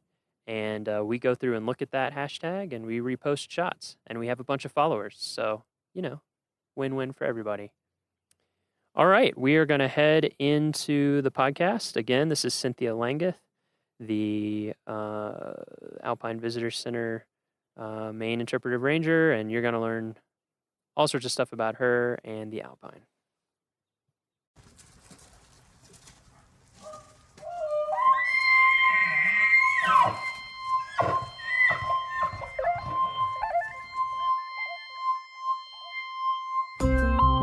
Need a Britney Spears mic. Yeah. That'd be awesome. Here, everyone put on these Britney Spears mics. Okay, so I will give you a little intro before the beginning of the podcast, so we won't have to go through your full name and everything. So we will start out. Yeah. Then you can monitor, listen in, to hear myself talk. I hear voices in my head, and it's mine. I hear my own voice in my head. I don't have an exact outline. That's okay. We just kind of freewheel. We can wing it. So we'll start with Cynthia. What do you do here at Rocky Mountain National Park? Like, what's your official title? So my official title is Park Ranger, Interpretation, and EMT, which is kind of an interesting combination. Yes. But I primarily spend my time in the summers in the alpine tundra of the park and manage the Alpine Visitor Center operation. What about in the winter? So in the winter, there's a lot of catch up from summer. Yeah. After hosting 3.5 million of your closest friends, it Yeah. takes a little cleanup time. So in the winter, we do a lot of preparation for the summer, and I also get to lead snowshoe walks and full moon hikes in the nice. winter, which is pretty awesome. Cool. Yeah. Well, maybe we'll come back and talk about that in a little bit. So, Alpine Visitor Center. Rocky's pretty famous for its alpine tundra. It is. Is it not? On the way driving up here, we saw lots and lots of people eager to see it. So I thought we'd start by just talking about alpine tundra, what it is, what makes it what it is. Nature, it is, because of what it is. Yeah, so I guess first we could talk about tundra in general. So what is tundra in general? Yeah, so tundra is, I guess, a slightly more generic term that just describes ground that is free of trees. And kind of historically, it's also been defined as, a lot of permanently frozen ground. That certainly, I don't think, is necessarily the case from a scientific standpoint today. But when tundra was kind of initially used, it was to describe an area free of trees that had a lot of permanently frozen ground. And then that either, occurs where you are at a, really far north latitude in the Northern Hemisphere, or you're at a really high elevation, which is, of course, what we have here in the park. Right. Okay, so tundra, place without trees, that's due to temperature, I guess, instead of dryness, sort of. Alpine tundra is because of alpine being high elevation, right? So it's due to versus the elevation. Arctic tundra, which would be Due to the latitude-based. Yeah. Yeah, so if you want to find tundra due to latitude, you have to go very far north. You or do. If you want to find tundra somewhere like Colorado, you just have to go up to, in Rocky, where does tundra begin, generally speaking? What's the range? So generally speaking, it occurs around 11,000, 11,400 feet in elevation in Rocky and kind of in the this region of the southern Rocky Mountains. Certainly as you go further south, tundra is found at higher elevations. As you go further north, it's found at lower elevations. I mean, there's alpine tundra at the equator, if mountains are high enough. If it's tall enough. Exactly. Yeah, I worked in Denali National Park for a while, and I think their south-facing slopes was around 2,400 feet, and north-facing was around 1,800 or something like that. And yeah, you just keep going north, and eventually it's sea level. Yeah, you takes a while. Don't have trees even at sea level. Yeah, which is exactly. Pretty amazing. So at that 11,000 foot mark here, approximately, in Rocky, what is it about that elevation that makes it so there are no trees? So, certainly there's a lot of factors that influence tree line, but the primary driver is temperature. Trees need a long enough period during the summer to basically grow into trees. They need to have enough time to put on new growth and grow upwards. And if the average warmest temperature during the summer months is below 50 degrees, then you pretty much don't have trees anymore. So that 50-degree isotherm, as it's called, is the determining factor for tree line. So yeah, it's just too cold. Trees don't have enough time to grow up into trees. Right. It is too cold and harsh for any tree to make it. Yes, we definitely get the little kind of shrubby trees we call krumholtz, which technically are the same tree species you find down in the big, majestic forest, but they're a little stunted up here. Yeah, Krumholtz. That's an interesting word. Isn't that a great name? Yeah, it's a German word, right? Yes. Crooked wood. Crooked Wood. Yeah, you see it. I'm trying to think of some places visitors go. They're really good to see it, like Rainbow Curve or... Yeah, Rainbow Curve is definitely approaching that Yeah, kind of close. transition zone between the forest and the alpine tundra. Uh-huh. Yeah, and even even at pull-offs like Forest Canyon, Medicine Bow Curve, you can see examples of crumholtz. Yeah, it's really amazing. It's almost like natural bonsai or something. They just grow super close to the ground, It's really definitely gnarled. They just Mother creep Nature's along in little pruning. pockets. Yeah. Yeah. Anywhere where they can find a little bit of shelter from the wind, even from themselves. It's amazing how thick it can grow in places too. Okay, so alpine tundra. Rocky has a lot of alpine tundra, right? About a third of the park. About a third of the park. And the park is just under 250,000 acres, so a lot of areas of alpine tundra. And I think one of the things that makes Rocky so cool and unique is that we have this road that takes you right up into alpine tundra. It's paved. You can see it in the summer when the road is open. And so when people are driving up, that's what they're seeing. One thing that I want to make sure we talk about, so we'll talk about it now with the alpine tundra. So no trees can grow up here, but other stuff can grow up here. What other kind of things grow on the alpine tundra, and when do they grow? Yeah, so surprisingly, I think to a lot of visitors and even staff when they first start working here is how diverse the alpine tundra is. 35 miles an hour in your car can kind of look like a lawn. But when you stop and really spend some time taking a closer look, there's actually over 300 plant species that make their home in the alpine tundra here in the park. Yeah. Some of those are endemic to high elevations in this area. So they're only found? They're only found kind of in the southern Rocky Mountains. And then some of them are circumpolar. You'll find them in tundra up above the Arctic Circle. You'll find them in other mountain regions in the world. So it's a pretty cool mix of plant species, a lot of flowering plants, which certainly is what draws a lot of people that come here up into the high elevations in the summers to see the wildflowers. Yeah. And then it's just amazing how tiny and slow growing they can be. The growing season here is kind of short compared to what most people are used to in their gardens. And about how long is it? Well, it depends. It depends. Right. If you're in a really sunny, windswept area where you're snow-free for a longer period of time, you might have a really posh growing season of like 90 days. Ooh, 90 days. Yeah. We're talking like, living the life. And then other plant communities, other areas in the tundra where there's really late-lying snow may only have a 35 or 40-day growing season. Wow. So you don't have a lot of time to do business as a plant. So you kind of have to have some, tricks up your sleeve in order to start growing at lower temperatures and put your flowers out into the world a little earlier than a lot of lower elevation plants. So it's pretty interesting. Yeah, what are some of the tricks? Well, certainly being able to photosynthesize at much lower temperatures than your counterparts down low. So a lot of alpine plants will start growing when temperatures are still, 32, 34 degrees Fahrenheit, just above freezing, really. Yeah.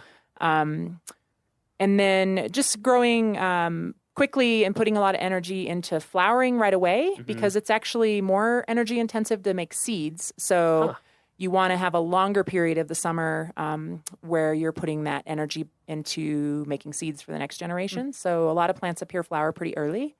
And then they have, hair and that's red one that I think is really pigments and waxy coatings and just all kinds of different adaptations depending on which plant you're talking about. Yeah. And it's just really cool to get to know the alpine plants a little more and, just really be surprised and I think impressed by how uniquely adapted life is up here. I mean, they've done studies where they've taken high elevation plants down to greenhouses and they drop dead.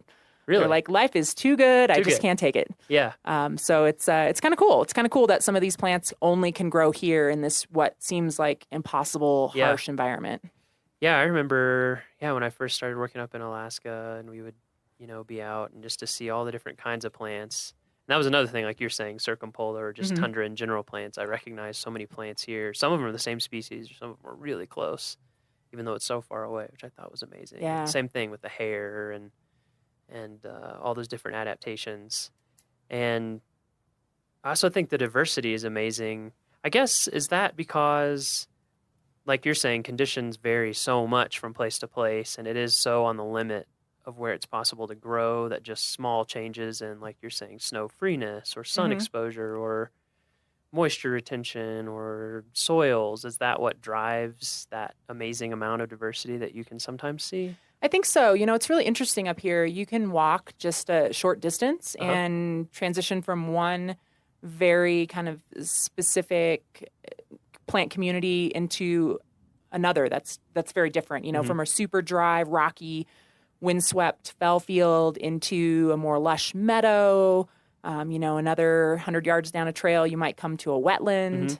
So it really is, it's like a big city that's got all these really unique neighborhoods, ethnically and architecturally and, economically. It's just, it's the same thing, but it's, the natural world doing that on a smaller scale. And I think the point that you made is really, really good, is that I think this happens too a lot of times in desert parks or just anywhere where the conditions are difficult, is that when you're driving through, even at 35 or 25 miles an hour, it kind of looks like, there's not that much going on out there.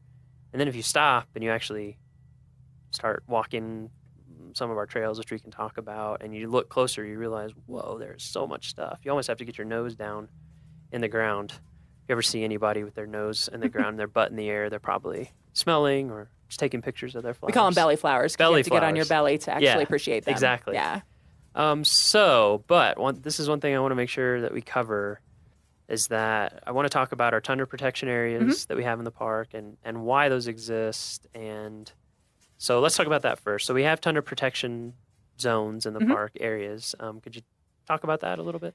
Yeah. So I think one of the things that I really kind of admire about the alpine tundra is its incredible ability to adapt and overcome this really harsh environmental conditions, but at the same time, because of the harsh environmental conditions, it's also really fragile. So because plants grow so slowly up here, a few careless, footprints can wipe out decades worth of growth for some of these species. So we learned from a lot of research that was done back in the 1960s that tundra is really slow to recover from trampling. And because we get so many visitors and we have kind of, localized the impacts up here with our major viewpoints and parking areas in those particular spots, it's just not feasible to let folks kind of wander around on the tundra itself, right? Because there's too many feet and they're going to cause long-term damage that is going to take, 50 plus years to recover if no one continues to step on it. Right. So so in those areas, we've created tundra protection zones where you actually are required by park regulation to stay on paved trails or in parking areas. And that's simply to limit the impacts of thousands of people, daily during our peak visitation months, from really causing, almost irreversible damage to the tundra plant communities in those areas. So it's really important in those high visitation areas that folks are staying on those paved trails and really allowing the tundra to thrive. Yeah, I think that's something that surprises tons of people. Is like it takes a really long time for these tiny plants to grow. And when they get trampled, it can take so long for them to grow back. And there's species that put on like 3 leaves in a year. Yeah, that's amazing. And then next year they put on 3 more leaves, or they're like a dinner plate sized plant when they're, 50 years old. So you can wipe out quite a bit of growth just by accidentally grinding your foot when you're walking across the tundra. Yeah, that's amazing. So if people do want to be able to see and kind of walk through the tundra, get close to a lot of flowers, but not trample it and ruin it for the next 50 years and keep it beautiful for everybody, where are some places that you like to send people here to look and see everything up close firsthand? Yeah, well, there's definitely a lot of smaller pull-offs along Trail Ridge Road up above tree line where 2 or 3 cars can stop and people can get out, and then it's totally fine to walk on the tundra. It's resilient enough that it can handle being stepped on, a handful of times in a span of a few days. And in those areas, if folks are real careful and they walk on bare spots and rocks when they can and walk softly on the plants when they are stepping on them, it's really not going to cause long-term damage. And in fact, it's a great way to get to know the tundra a little bit more. So really any of those smaller pull-offs where we don't have, large parking areas and signs that indicate you need to stay on a paved trail. Okay. It's fine to go out on the tundra. And it's interesting, a lot of visitors don't realize that you can walk on the tundra outside those tundra protection areas. And another great way to experience the alpine tundra and get to walk, off trail and really get down on your belly and check out the flowers is to go with one of our tundra nature walks, which are offered daily through the summer at 9:30 a.m. And we definitely take folks off trail on those hikes. And so it's 9:30 a.m. every morning at the Alpine Visitor Center. Visitor Center. Go out with a ranger. Through early August. Oh, that's awesome. Our last podcast, if anyone missed it, you can tune in. We talked with Kathy Brazelton a lot about ranger programs in general and all the stuff that's going on. So that's a really good one. Up here, what are some other ranger programs at Alpine Visitor Center that people might be into? So in addition to the Tundra Nature Walks, which we offer every day, we have a talk about the human history of the area, kind of specifically around the roads and routes people have taken through the mountains over time. We call that Road to the Top, and that one's offered twice weekly. And then we also offer all about lightning talks 3 times a week, and that one is really good just to learn a little bit more about how to be safe in the park, not only above tree line, but just when you're out exploring and adventuring in general. But certainly, big reason behind the All About Lightning talk is lightning is one of our environmental hazards in the summertime. So we like to educate folks as best we can about how to plan ahead and how to, make good decisions when they're in the park so that we don't have anyone injured or killed by lightning. Mm-hmm. Yeah, lightning is a big one up here, Yeah. I think. I mean, everyone knows Colorado gets a lot of lightning, but when you're up here above tree line and there's no trees, the tallest thing around is often you. Could you talk a little bit about, just some of those really general tips for folks as they're coming to visit? 'Cause I think it's something that people just, the Alpine is so different, Alpine tundra, from what most of us live in or experience on a daily basis. And that's one of the things that I think people just don't think about until you're seeing it and it's too late and it's scary. Yeah, I think the Alpine tundra is kind of otherworldly to a lot of our visitors for a multitude of reasons. And one is, the weather up here. You come up from Denver, it's, 95 degrees, and then you step out of your car up here, and the wind is blowing, and the wind chill's, 42 degrees, and you're still wearing flip-flops and a tank top. Yeah. So that kind of throws people for a loop. Even right now, I don't know what it is in Denver today. I think it's in the 90s. Yeah, it's supposed to be real hot today. And right now, it's in the low 60s up here. With a breeze. I'm glad I have on a wind jacket. I've got on a vest. And this is a hot day. Yeah, this is a really nice, This is a really warm day. up here. So yeah, definitely. That's a great tip. Yeah, and then I think too, when it comes to thunderstorms and lightning, so many of our visitors, and myself included, growing up, you watch storms build from a distance, and then they are, they're coming your way or they're moving away from you. But you kind of have this this almost like theater experience when it comes to weather a lot of times. And when you're in the high mountains, the weather often builds right where you are. So you don't see it coming. You are in it as it's developing. And so I think it takes people by surprise sometimes. It happens so fast. It really You'll does. see something off in the distance. And like you said, when you're like, oh, look at that storm. It's coming. And then... Or those puffy clouds are getting a little darker at the bottom. It's there in minutes. Yeah. Sometimes. So I think it does take people by surprise. And then, I think a lot of visitors just don't take lightning as seriously as they should here in the park as far as a real risk, a real hazard. So, definitely just getting out and playing in the high elevations early in the morning when there's less likely to be thunderstorms is always a good idea. Check the weather forecast ahead of time because we certainly can have thunderstorms develop in the morning. We've had thunder and lightning at 10 a.m. It's not always, noon or 1 o'clock. And then, just make sure you have kind of an escape plan. Don't push yourself. If you think the weather is changing, turn around. The only safe place to be in a lightning storm is in a substantial building or in a, hard-topped vehicle. Even outdoors, if you get below tree line, if you get into the forest, you're still not as safe as you would be inside. So I think it's really just about making good decisions ahead of time and choosing wisely about how you're going to recreate and how you're going to spend your time in the park, so that you don't put yourself in one of those situations that can become dangerous really quickly.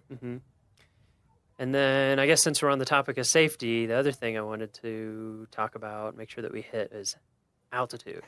So yes, we're at Alpine Visitor Center right now. We're at what altitude? So we're at 11,796 feet, so almost 11,800 feet in elevation. Okay. And Trail Ridge Road goes a bit over 12,000 feet does. in elevation. So I'll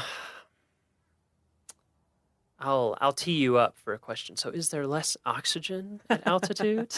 There is not There less is not. oxygen percentage-wise as far as the amount of oxygen in our atmosphere. However, there's less available oxygen to you because the molecules are more spread out. So if you kind of think about a box of air at sea level and a box of air at elevation, the percentage of oxygen is still the same inside that box, but there's less oxygen molecules at elevation. So you're getting less oxygen as you breathe. Yeah, for sure. Significantly less. Yes. So your body is working a lot harder to get the oxygen it needs. And, a lot of people think like, oh, I'll be acclimated after being here a couple days. And for a lot of visitors, they do feel better after they're here for a few days, especially if they're taking care of themselves, they're getting sleep, they're eating probably more than they're used to eating. They're drinking a lot of water. Caffeinated beverages do not qualify as fluids when you're coming to altitude. So those are all things that help. They help. Eat some, eat a little bit more food, get some more rest. You'll drink find some you're more probably water. a little hungrier than you normally are. You need to drink more water because one, the environment here is very dry. And then two, your body's just working harder to get what it needs. So you're using up more energy, more, liquid in your system. So those things can help. They definitely can help. But you don't fully acclimate until about 3 months, right? Which is the bad news, right? Because your red blood cells have about a 3-month life cycle. So you don't get rid of the old low elevation red blood cells, all of them, until the 3-month mark, and create those nice new red blood cells that carry more oxygen. So while most people will often feel better after being here for a few days or a week, physiologically, you're not going to be acclimated for quite some time. And how does it make people feel? What are some of the some of the basic symptoms? So, for a lot of people, they feel short of breath, a little lightheaded, a little fuzzy. Folks will often get a mild headache. Just kind of feeling blah. Yeah, you just feel kind of. Yeah, just kind of run down. And that's honestly pretty normal for most folks. Yeah. But what will happen is a lot of times it freaks you out, right? Like, why can't I catch my breath? I just did a short walk across the parking lot. So now I'm freaking out because I can't catch my breath. So now I can't catch my breath more. Right. And so I'm freaking out even more. And now I'm getting a little dizzy. And, it's kind of it's a, it's like a self-fulfilling prophecy. I hadn't thought about that. So just that feeling stresses people out. Yeah, it totally stresses people out. It compounds causes anxiety. Itself. Okay. So, so if people are coming up, especially, I know people. I did this when I first came here. I flew in from D.C. area, drove up to Estes Park. Oh, we have a few hours before dinner. Let's drive up to Alpine Visitor Center. So you're basically going from sea level to almost 12,000 feet in no time. Yeah. And just standing around, you can feel dizzy, even if you're a perfectly healthy person. So one thing is, to just recognize that those are some normal symptoms. And then what if you're up here and that they do start to get, like if your headache starts to get really acute, bad, or it starts hurting, or you're just feeling crappy. Really bad headache. You can't catch your breath no matter what you do, no matter how long you rest. Dizzy enough that you have to sit down or you're going to fall down. Those are definitely more concerning symptoms. And all of the rangers that work here at the Alpine Visitor Center are emergency medical technicians. Oh, okay. Everybody. And everybody. It's a requirement of the job here. And we have a medical clinic attached to the visitor center where we can certainly treat visitors who are having a more serious reaction to altitude or something else. A lot of people with pre-existing medical conditions will find that when they come to altitude, it really aggravates their condition, and something that they might have had relatively good control over at home now is manifesting itself as a more serious medical emergency. So we certainly take those things very seriously and are happy to help folks that are having a more serious reaction to the altitude. So folks shouldn't hesitate to come on into the Alpine Visitor Center and talk to a ranger if they aren't sure if what they're feeling is, quote, normal or not. Right. Good. That's great. And then even if you're having mild symptoms, the best cure is? The only cure is to go down. The best and only cure. Yes. Go down in elevation. Yes. You'll be getting more oxygen. You will feel better. Descend. Yes, descend. Good. I think those are a lot of the safety things that I just wanted to make sure that we covered from the get-go. So we'll come back to Alpine stuff, Alpine Visitor Center, Alpine everything. But let's talk about you. Are you excited? I'm excited. I can tell how excited you are. So Cynthia, where are you from originally? So I grew up in Missouri. Missouri. Where in So Missouri? Midwest. For our Missouri listeners. So kind of the west central part of the state. Okay. Small town near Warrensburg, Missouri. Uh-huh. And when you were growing up, were you guys big national parks travelers? We were. Mountain folks went out to the mountains, yeah? Yeah, my dad was pretty opposed to going east of our home. Yeah. So we always went west and we visited national parks. That's just kind of what we did. We had family that lived near Yellowstone and Grand Teton National Park, near the Redwoods in California. So about every summer we took some sort of family road trip for a week or two and hit national parks. So, that was just kind of normal for me growing up. That's where we went on vacation. Yeah. We were definitely, though, the park visitor that stopped at the visitor center and got a map and then stopped at the overlooks and took pictures, walked the little nature trail, and then moved on to the next national park. Okay. We weren't hikers. We weren't campers. We never went to a ranger-led program, which I find kind of ironic since I turned into a ranger that leads programs. Yeah. And I knew I wanted to be a park ranger by the time I was about 12, even though I Really? had no clue what they did. I just knew How they did you had know? to. Well, because they got to live and work in places like this, and that was good enough for me at that age. So, the older I got, I kind of figured out what park rangers actually did, Right. and But it at still first, sounded it was cool. just you went to a lot of parks And I wanted to and you thought, be wow, there that is cool. all the time. I want to be there more. Yeah, I think it was really the landscapes, the the aesthetics of Western landscapes that really hooked me, and that kind of spoke to me on a level even as a preteen and teenager that was really meaningful, and I knew I need to be in these places. So, Do you have any siblings? I do have an older brother. Does he feel like that? He Or was he definitely. more like, oh, this is fun, but whatever? Well, he actually does outdoor Okay. photography and videography. So we both kind of ended up in fields that could have been somewhat predicted by our upbringing. And why do you think your parents were so into the national park thing? Was it because you said you did it ever since you were little? Had they done that with their parents? My dad did. Okay. He grew up, well, kind of, to a certain extent. They traveled a lot to Florida, so he grew up going to the beach in the winter months. He lived in Michigan. And then my mom grew up on a farm in Nebraska, so kind of wide open spaces have always been special to her.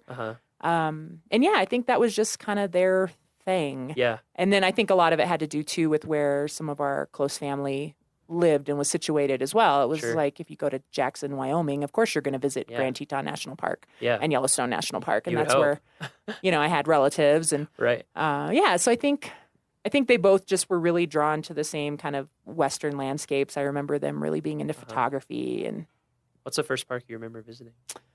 The first park I remember visiting is probably the Redwoods in California. And I remember the big trees, and then I also remember falling in the ocean and thinking I was going to get sucked out to sea. And then my mom having to shake out my little pink pants in the parking lot and sitting in my underwear in the back seat of the car was very embarrassing. So, okay, so that sealed it. That did. That's a very vivid memory Yeah. for me as a child. Were there any smaller parks or like less well-known parks that you remember going to that stick in your head? I remember Craters of the Moon. Oh, okay. In Idaho? Yeah, that one was really cool as a kid. The whole, lava fields, but then ice caves, was just really, really interesting. I remember kind of, skating in my tennis shoes in the ice caves, in early June when it was pretty warm outside. Yeah, so hot. it was that was a really interesting. It's kind of site. southeast Idaho, is that correct? Yeah, southeast, south central. Yeah, Craters of the Moon. Yep. For folks who don't know about that, we're trying to I'm asking people these things because I'm trying to highlight some of the units that people might not know about other than Rocky. Yeah. And that's a really amazing, like you said, just bizarre place. Yeah, super just cool. Fields of volcanic rock and Mhm. ice caves, and it's pretty remote. Really interesting. Yeah. That's a cool one. That's definitely one I remember. And then I remember as a teenager visiting Fort Laramie. Oh yeah, that's National Historic Park, and I really liked that park. I was kind of into history at the time. Yeah. And just found kind of Western history really fascinating. And yeah, I thought Fort Laramie was really cool. Yeah, so that's down in southeast Wyoming, past Guernsey, which I'm sure many of our listeners are familiar with Guernsey. Just look it up, Fort Laramie. It's really neat how it's been as different buildings restored to different time periods, and they've done a lot of work restoring it. And unlike Rocky, which is a very busy park, it is not a super busy park. So you really have a lot of things to yourself. Yeah. And at Guernsey State Park near there's a visitor center created by the CCC with exhibits from the WPA, and it is like in original condition. Wow. Yeah, so all the exhibits you can go in there and see, and they're all hand calligraphy, painted. It's really incredible. It's almost like cool. it's almost like a WPA museum. And it's kind of, it's just in this little park, and the building is very park rustic type architecture, huge stones and timbers. Guernsey State Park. Yeah, Guernsey State Park. Yeah, shout out. We didn't hit that on our family a lot of people road don't know trip, about so- it. I don't know if they want me telling people about it or not, but now they know. Now they know. It's really worth seeing. So you knew you wanted to be a park ranger when you were 12. Mm-hmm. How did you go about making that dream a reality? So when I was looking into where to go to college, I definitely looked for programs that, were known in the kind of parks field, had parks and recreation majors, tourism majors, those sorts of things. So I, quickly kind of narrowed it down to just a handful of universities. And of course, dreamed big about going out of state, but then financial reality set in, and I ended up going to the University of Missouri, which has a good parks, recreation, and tourism program.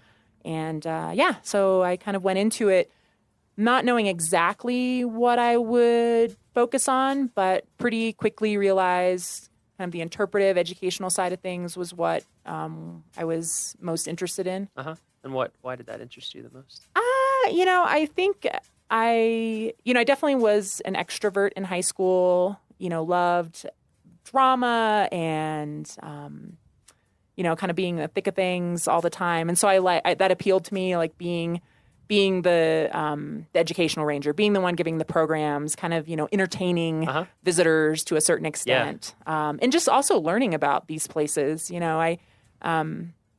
I grew up in a rural area, and I just, I always loved just exploring the creeks and forests near where I grew up and trying to figure out how things in nature worked. So I think that was appealing too. Like that was my job, figuring out how things in nature worked and then explaining that to park visitors. So, yeah. Yeah, it was kind of similar. It's like, I get to learn about all sorts of stuff and entertain people. Exactly. Be the center of attention. This Sign is me up. This is awesome. fun. And you get to learn about so Exactly. many different things, which I think is And you're is really, always really learning, cool. because there's You have to. you never are going to know everything. Yeah, So it's like constant. this constant, like, oh wow, that's really interesting. Yeah. So you went there. What was your first park? It didn't have to be park service, but park job of some kind. Did you do like internship? I did. So I actually worked at a state historic site in Missouri one summer, giving tours of a lodge, a historic home. Bothwell Lodge State Historic Site near Sedalia, Missouri. Bothwell. Yeah. So Look that it up. was Look it up, that was a cool experience. Yeah. And then I actually got an internship in the National Park Service because I always knew that, growing up in Missouri, I wanted to move out west. So I don't think my family or my friends ever expected me to stay in Missouri. So I was pretty excited when I got a internship at Rocky Mountain National Park between my junior and senior That was year your first in college. internship. Was here. It was here, which is funny because this wasn't one of the parks we visited a lot as a kid. I think I'd come here once with my parents when I was maybe like 13 or 14. Yeah.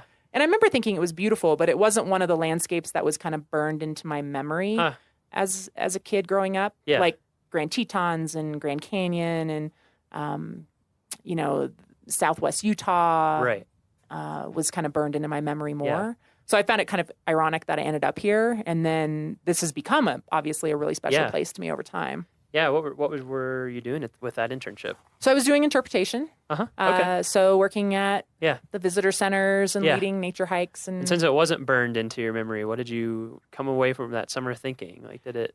Well, I think because I didn't grow up hiking and camping and doing those sorts of things, I started to dabble with that in college, kind of just locally where I went to school. And so this was the first like big Western landscape that I lived in and got to know more intimately as a hiker. I climbed Long's Peak that first summer, which was, at the time, like the hardest thing I had physically ever done. Sure. Kind of blew my mind. Yeah. And just kind of, I think, built a lot of confidence in myself as an outdoors person, being capable of hiking and camping. Like I planned a backpacking trip to the Grand Canyon after working here that summer for a bunch of my friends who none of us had ever backpacked before. So it was kind of an epic fail in some ways, but also really awesome. That's how you learn. Exactly. Yeah, it was kind of the same way. I grew up, I was in Boy Scouts, but didn't do like backpacking or that kind of stuff. And then, I had an internship in Yellowstone one summer and just got after it, started backpacking and hiking and learning through great success and great failure, shivering nights, and where you forgot something important, or those things like a sleeping pad. Like a sleeping pad. Oh, it turns out they're not just to pad you; they're to keep you from being freezing cold. Yes. Yeah. That's interesting. That this is the first place that you came. Yeah. So, what about after that? What was your first Park Service job? Did it take actually, a while? Or? It didn't. Okay. The next summer after I graduated from college, I actually got a job back at Rocky Mountain National Park working at the entrance stations, collecting fees and selling passes. So that was my first, paid job in the park ranger uniform. And it was a great summer. It was super fun. I was fresh out of college, working with a lot of other folks fresh out of college. So it was kind of like summer camp. And it was, it was a really good experience. And then I was able to transition into more of an interpretive position the following summer here at Rocky Mountain National Park. And then I started popping around a little bit more to other national parks, which was kind of one of my goals when I was a seasonal park ranger. So I worked a summer in Olympic National Park. I love Olympic. Oh, man, talk about an amazing backcountry park. Yeah, that's a crazy place. Just ocean to glaciers in no time. Yeah, Rainforest. 12 feet of rain to 12 inches of rain. Yeah, exactly. A year. Yeah, really cool park. Yeah. And then I worked winters in Death Valley for 3 years, which I Also love amazing. the desert. Your comment earlier about the desert and the alpine kind of having some similarities. Yeah. I definitely have always Tons. seen that and felt that. And I think it's one of the reasons I'm drawn to both environments, both landscapes. Yeah. But Death Valley was incredible. Talk about just, I don't know, just such a vast place that just, I guess for me, the desert, you either love it or you don't. Yeah, that seems to be the case. There's not a lot of in between, and I absolutely love the desert. So that was a really cool experience. Yeah, I do spending too. winters there. And I found that too because I also love alpine. I mean, that's one of the reasons why I was up in Alaska for a while, and I went to Death Valley, I guess a little bit before I started working here, so a few years back, and to make their new map. And so we got to go all over the park for 8 days. I mean, we didn't get to go back on all the dirt roads because we didn't have time to ride on washboard for 4 hours, 8 hours on a day, And change 2 flat tires. Yeah, exactly. Yeah. But I agree. I feel like there are a lot of similarities. Same with the plants, like we were talking about earlier. Yeah. Just lots of hidden treasures. It's an amazing place. I feel like a lot of people end up just driving through there. You kind of live in Southern California, like on the way to Vegas or somewhere. Yeah, it's what you travel through to get from point and A the to speed point limits B. are kind of high, and you kind of blow through there. And in the summer, it is brutal. Ridiculously hot. At least down in the lowlands. Up high, it's nice. But yeah, an amazing place. And that's the largest National Park Service unit in the lower 48, right? It is. Yeah, it's around 3 million acres. So it's huge. 1.5 times the size of Yellowstone. I think a lot of people don't realize that either. Yeah. And it has an amazing map. I'm just kidding. It is a pretty cool map, but that was a really fun one to make. It's a pretty cool place. I believe it has a pretty cool Yeah, it is. It is a really cool place. And then what about after that? And then I came back here for several seasons. I actually worked as a seasonal park ranger at the Alpine Visitor Center, which was really fun.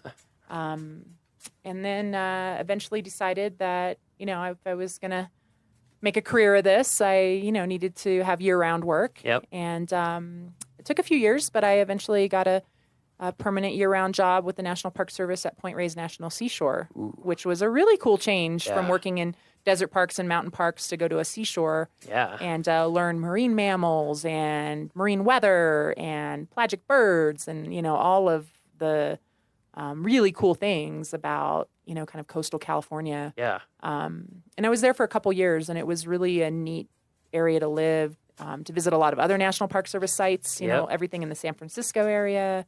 It's amazing how close it is to San Francisco. Yeah. So much stuff. Yeah. Did you work out at it was the really lighthouse cool. ever? I did. Did you live out there? I did not. Okay. No. That always seemed hardcore to me, the people. Yeah, the wind. It's like the Alpine. The wind is it's pretty just brutal. nonstop. Yeah. And fog comes through there too, right? A little bit. Not too much. A little bit. Yeah, Point Reyes is awesome. Yeah. So I worked there, and then Joshua Tree National Park. Ooh, man. In Southern California, and then back here at Rocky. So you've hit a lot of great places. Yeah, I'm kind of picky. I have to, I have to be in a place that kind of feeds my soul. Yeah, it speaks to you, right? I like to visit a lot of, everything in the National Park Service. I feel is, valuable and important and inspirational and really cool to visit, but not all of the National Park Service sites are places I would want to work just because I need to be really personally kind of excited about. Yeah, I think that's the place I important. When I was doing that job where I was making maps, I traveled to all kinds of sites from big parks like this down to tiny little Revolutionary War battlefields and everything in between. And it's the people that were at those sites were excited about those sites. So I think Which is great. Yeah, it's like there's niches for lots of different people. And in fact, I think a lot of people end up in these little subcultures of the NPS, which is what I've kind of learned. Like I remember when I was down at some Civil War parks in the South, they were like, yeah, the Cannonball Circuit, it's like people who just, they love the Civil War. And I feel like especially in interpretation, like you have to love. We have to love the stories you're telling. Yeah, you have to. Yeah. If you don't love it, you'll either get bored of it or whatever, and then it shows for the visitors. You're not going to be as effective at actually doing your job. Yeah, that's great that you're able to be in so many places that work for you. And so since you've been back at Rocky, have you always been at the Alpine Visitor Center? The first couple years I was back here, I was not up at the Alpine Visitor Center. Yeah. I was down on the east side of the park, helping run the Sheep Lakes operation, which is another really cool place in Rocky. A lot of great people that dedicate their time to working there and helping protect the bighorn sheep and tell that story to the visitors. Yeah, so that's down in Horseshoe Park. Fastest way is from Fall River entrance, right? Yeah. Yep. Just, for our visitors, look it up on our website, Fall River entrance, Sheep Lakes information. So you did that for a little bit. I did. But, honestly, one of my dreams in coming back to Rocky Mountain National Park was to work at the Alpine Visitor Center and to kind of manage this part of the park from an interpretive standpoint. I just love the high elevation. It's really for me what makes Rocky really special. Yeah. It's the part of the park that I love the most. So when I was able to come back up here and start, managing the Alpine Visitor Center and recruiting volunteers and park staff that were also really excited about this environment. It's been awesome. It's going to be hard to leave. Yeah, man. It's hard to top this, no pun intended. It is the highest elevation visitor center in the National Park Service, for those who might not know. Yeah. Surprisingly, the second highest elevation visitor center, I'm pretty sure, is in Hawaii. Really? Yeah. I think it's on Haleakala. Yeah. That makes sense. I never thought about that. But a lot of people would not expect that. Yeah, I hadn't thought about that. I remember one winter I almost took an internship there in Haleakala, and they were like, yeah, by the way, it's real cold up here and remote. It is very high I think their visitor center is at like 10,000 feet. Yeah, it's really high up there. Like it gets below freezing a lot. Why it is an amazing place. So you've been up here running the Alpine Visitor Center for a while. What are some of the, I'm sure there are many, challenges of running the Alpine Visitor Center? Because it's such a crazy place to build anything. It is. And that's honestly what I tell my staff, my new staff in the spring, before we can even get up here because the road is still closed. Yeah, when can you usually get up here? Usually late May. We shoot for Memorial Day weekend, but that more times than not doesn't happen. It's so usually, you don't have long between when you can get here when No. it opens to the public? No. Okay. So yeah, it's kind of honestly a ridiculous place to have a building. Yeah. In the grand scheme of things, it's a little over the top. So I think just the location is kind of ridiculous. We don't have running water for the first few weeks that we're open in the spring, and for the last 3 or 4 weeks that we're open in the fall, which is not a big hardship or anything, but it surprises a lot of visitors. Yeah. They're not prepared for it. Absolutely. They don't understand why they can't have a flush toilet. Yep. So little things like that make it kind of challenging sometimes. The weather is totally squirrely, especially in the early season and late season. We can have blizzards blow in, 60, 70 mile an hour wind gusts. Yeah. Lightning. I mean, our building has been struck by lightning before. Yeah. When it's really kind of dicey, you step outside and you can hear our lightning rod on the roof humming. Ooh. And that's always a sign to go That's an right back interesting feeling, inside yeah. and tell people to put their umbrellas away. So yeah, when people drive up, they'll see, or if they look at pictures online, these huge logs on the roof. That's for snow load, I assume. It's to hold the roof on in the winter To so it hold the doesn't roof blow on off. from the wind. Yeah. Okay, yeah. because the wind up here is crazy. Yeah, insane. 100 mile an hour plus in the winter. And then, all the lightning, rods sticking up. Yeah. So there you go. Yep. So yeah, the building tells its story pretty well. Yeah. But yeah, it's just, and then, people, like I mentioned earlier, it's kind of otherworldly for a lot of visitors. Mhm. They pop above tree line and it's like no other place they've ever been. Yeah. And the road doesn't have guardrails and their heart's pounding a little faster and they can't quite catch their breath and the road doesn't have guardrails and they're freaking out and they pull into the parking lot and they're having a full-on panic attack. And, we calmly and confidently reassure them that the road is just as wide here as it is in Kansas. And, it can be really scary though. Yeah, and it does scare a lot of people, understandably. So just the kind of the visitor dynamic, people coming in not feeling well, people coming in freaked out about the road. Yeah. People coming in just super, blissed out because this is a pretty incredible environment. So Yeah. you get the full gamut. So you never quite know what your day is going to bring, Right. which is one of the reasons I love it. Mhm. But yeah, it can be an interesting place to work for sure. Yeah. What is it about the Alpine for you that speaks to you? I mean, I certainly can relate to that because I find the same thing. The first time that I went above tree line, I guess probably was in Yellowstone, and I was just like, this is it. This is it for me. I just immediately loved it. And I think as many people as there are who are kind of freaked out by it, there's a lot of people who have that feeling. But what is it for you that keeps the magic going? I kind of think it's a combination of the just the visual landscape, the incredible views, the fact that you can see mountain ranges that are, 40, 50 miles away, that it's such this wide open expanse of a landscape.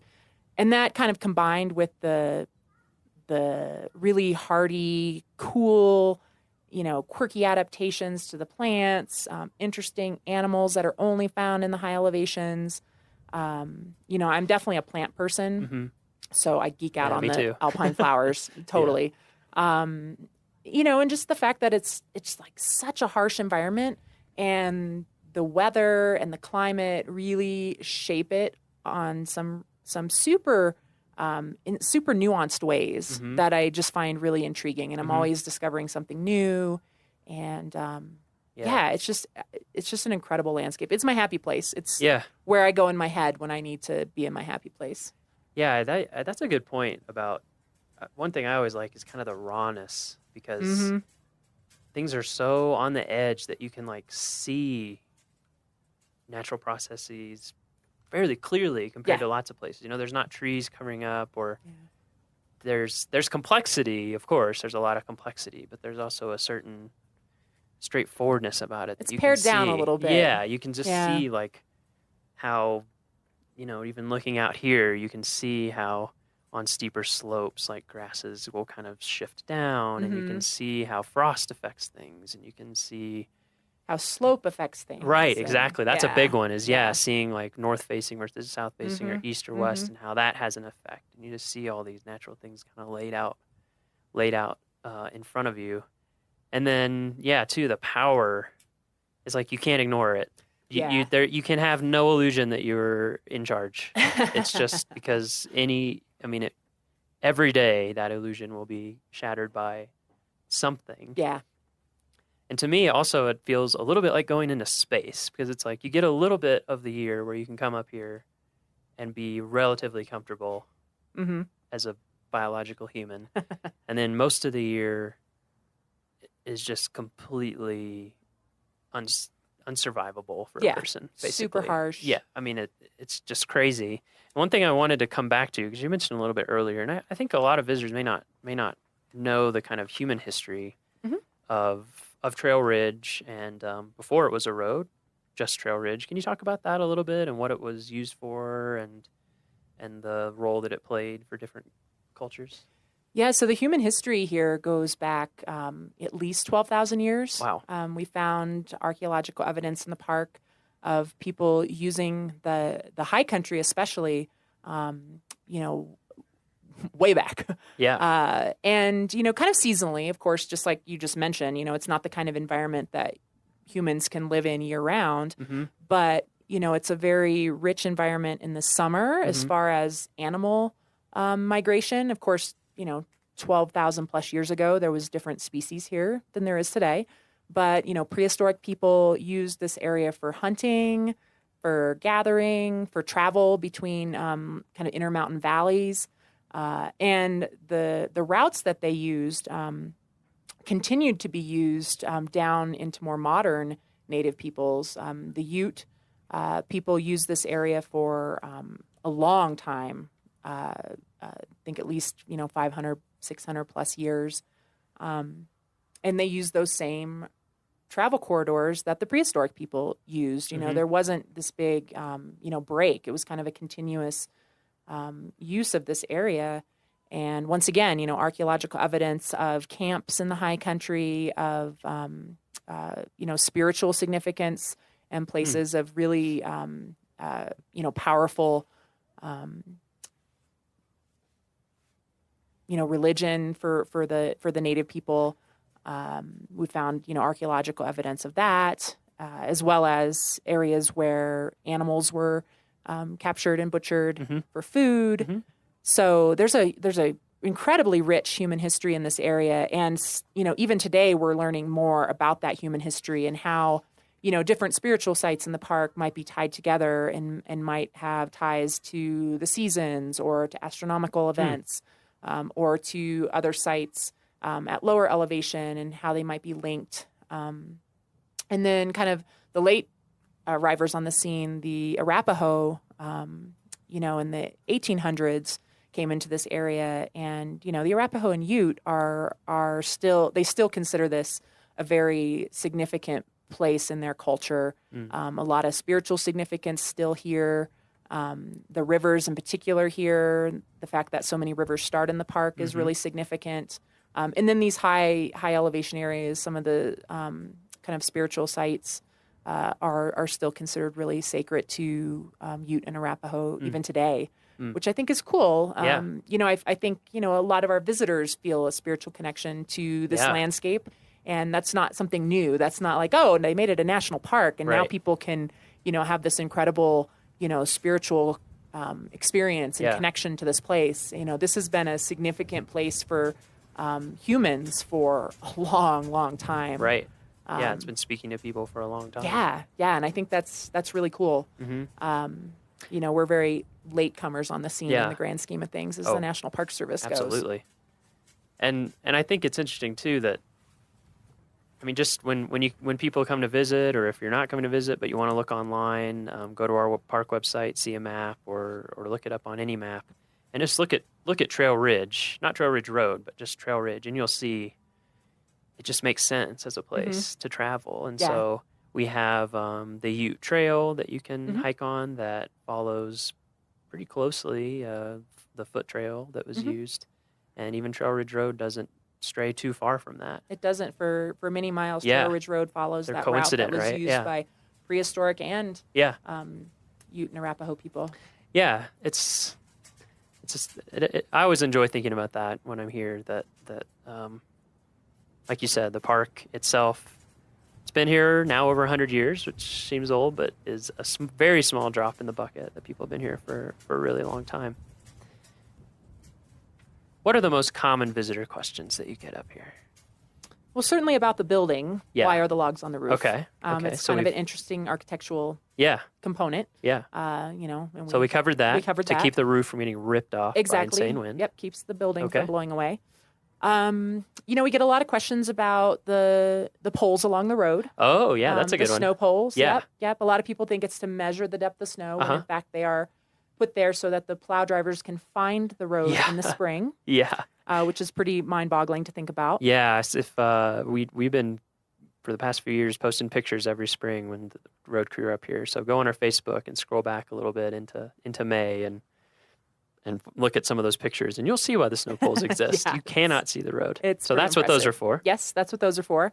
We get a lot of questions just about hikes and, the wildlife up here sometimes is new for folks. Marmots and pika and some of the bird species like the white-tailed ptarmigan are unique to high mountain areas. So we get a lot of questions about that.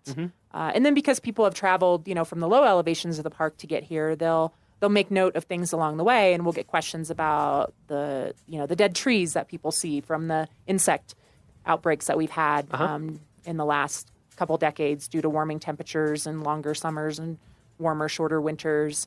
So we definitely get questions about that. Yeah. And and just people wondering where they can go to explore more. Right. Folks, they are intrigued with this landscape, and being on a mountaintop is a pretty awesome experience. And so we get a lot of, what's a good peak to hike, or where can I, get out and explore the tundra a little bit more. And what about critters?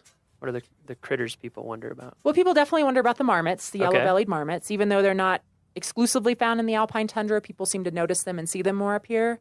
So people wonder, what was that animal? Was it a beaver? They'll wonder what it was doing. Yeah. And then the pika, of course, the American pika, which is, at least in this part of the world, pretty much a high elevation animal. Yeah.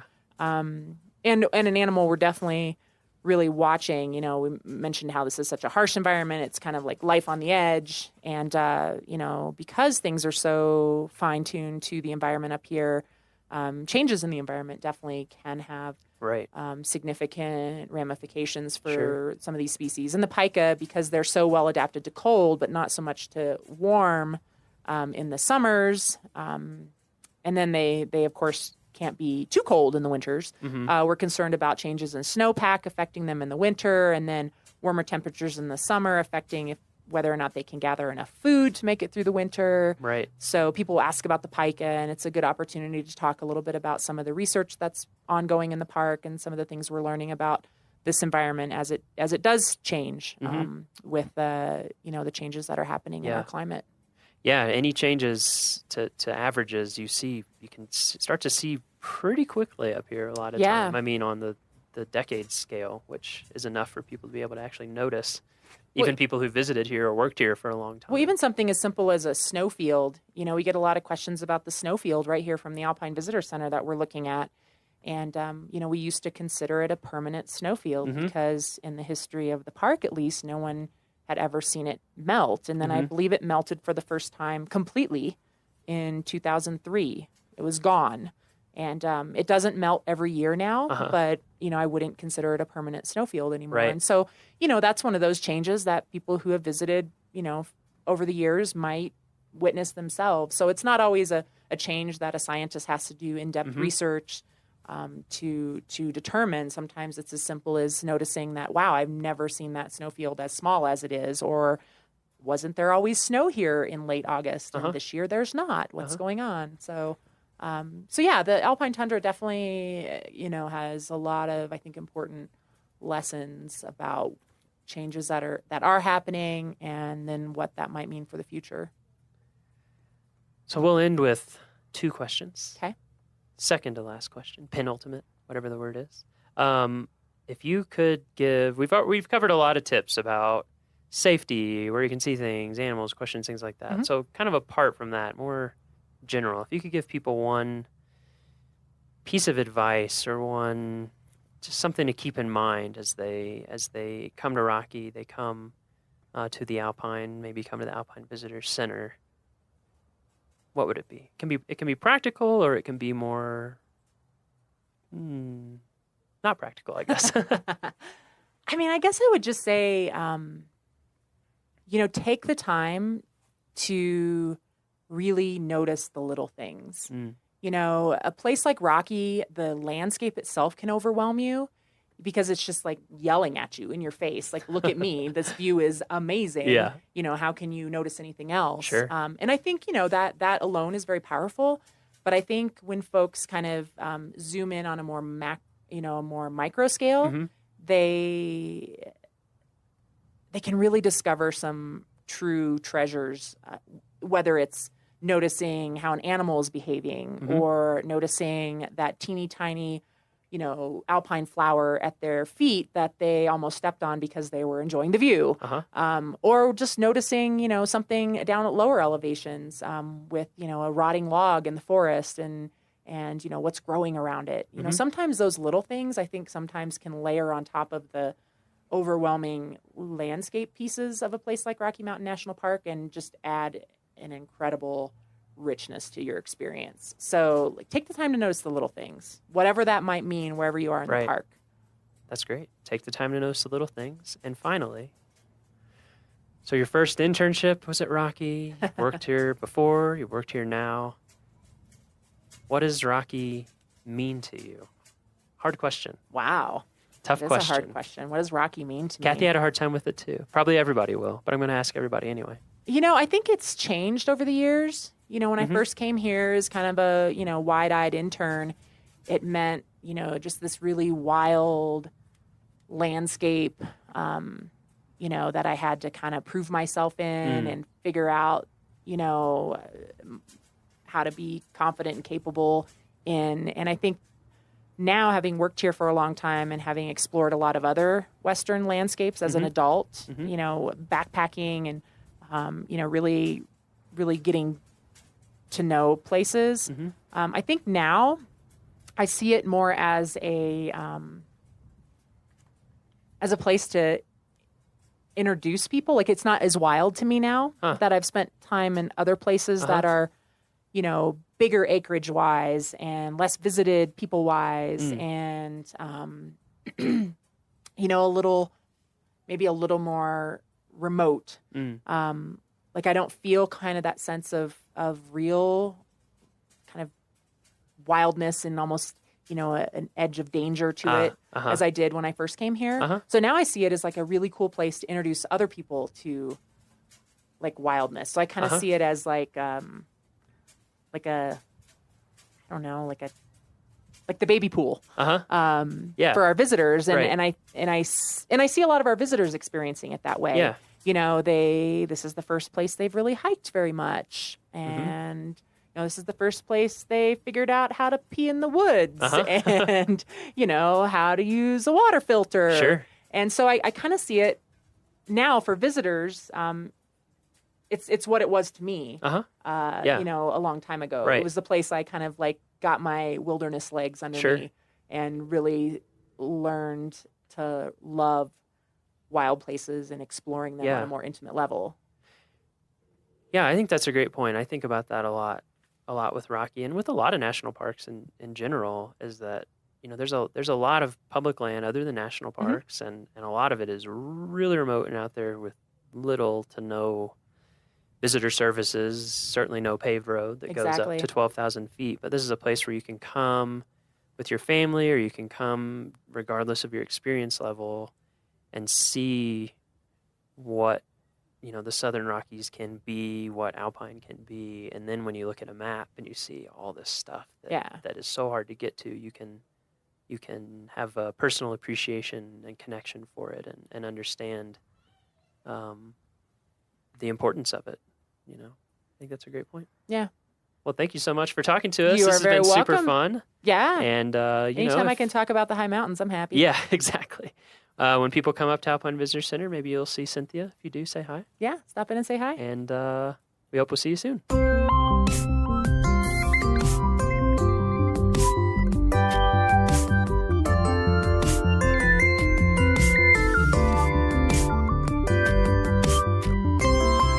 And that's our show. Thank you for joining us on this second episode of the Rocky Mountain National Podcast.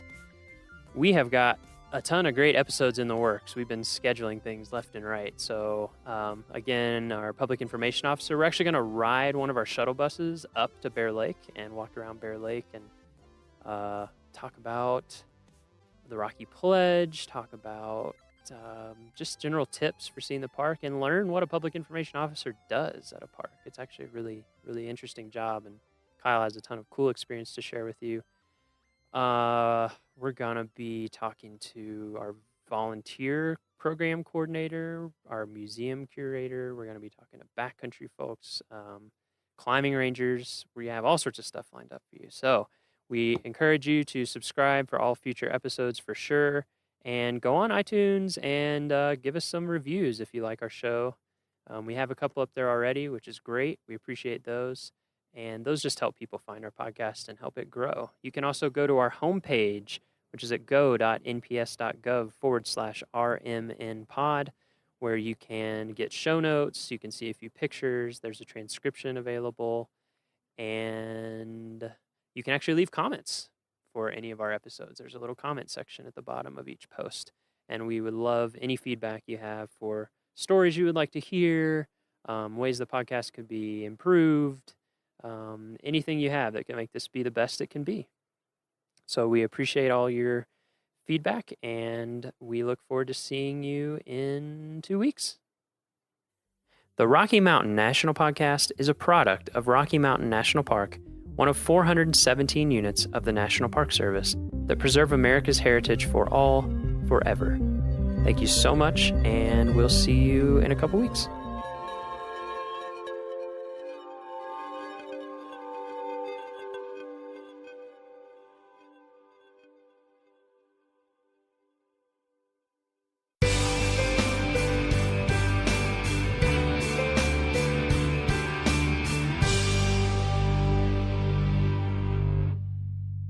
Located at a prominent bend on the Going to the Sun Road, the Sai Bend shuttle stop marks the transition point between higher elevation subalpine vegetation and the forests of the east side.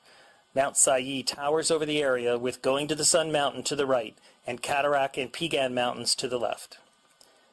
Two popular day hikes depart from this location, Piegan Pass and Sai Pass. A portion of the trail over Piegan Pass to Mini Glacier is visible from the road. This long, 12.8-mile but rewarding hike passes through many ecological communities and has fantastic panoramic views, including spectacular mountain summits, Piegan Glacier, and Morning Eagle Falls.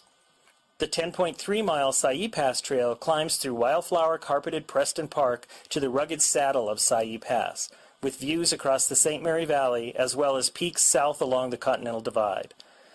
The descent into the valley of Bering Creek begins with views of Sexton Glacier and winds through grassy slopes and stands of Douglas fir. The trail ends at Sunriff Gorge and another shuttle stop. While hard to appreciate while standing next to the Going to the Sun Road today, this area presented a real challenge to the builders of the road. A massive amount of material was required to bridge the gulch between Piegan and Going to the Sun Mountains and support the road. Far beneath the fill, a 10-foot by 10-foot culvert accented by masonry work and a 16-foot headwall channels Sai Creek under the road.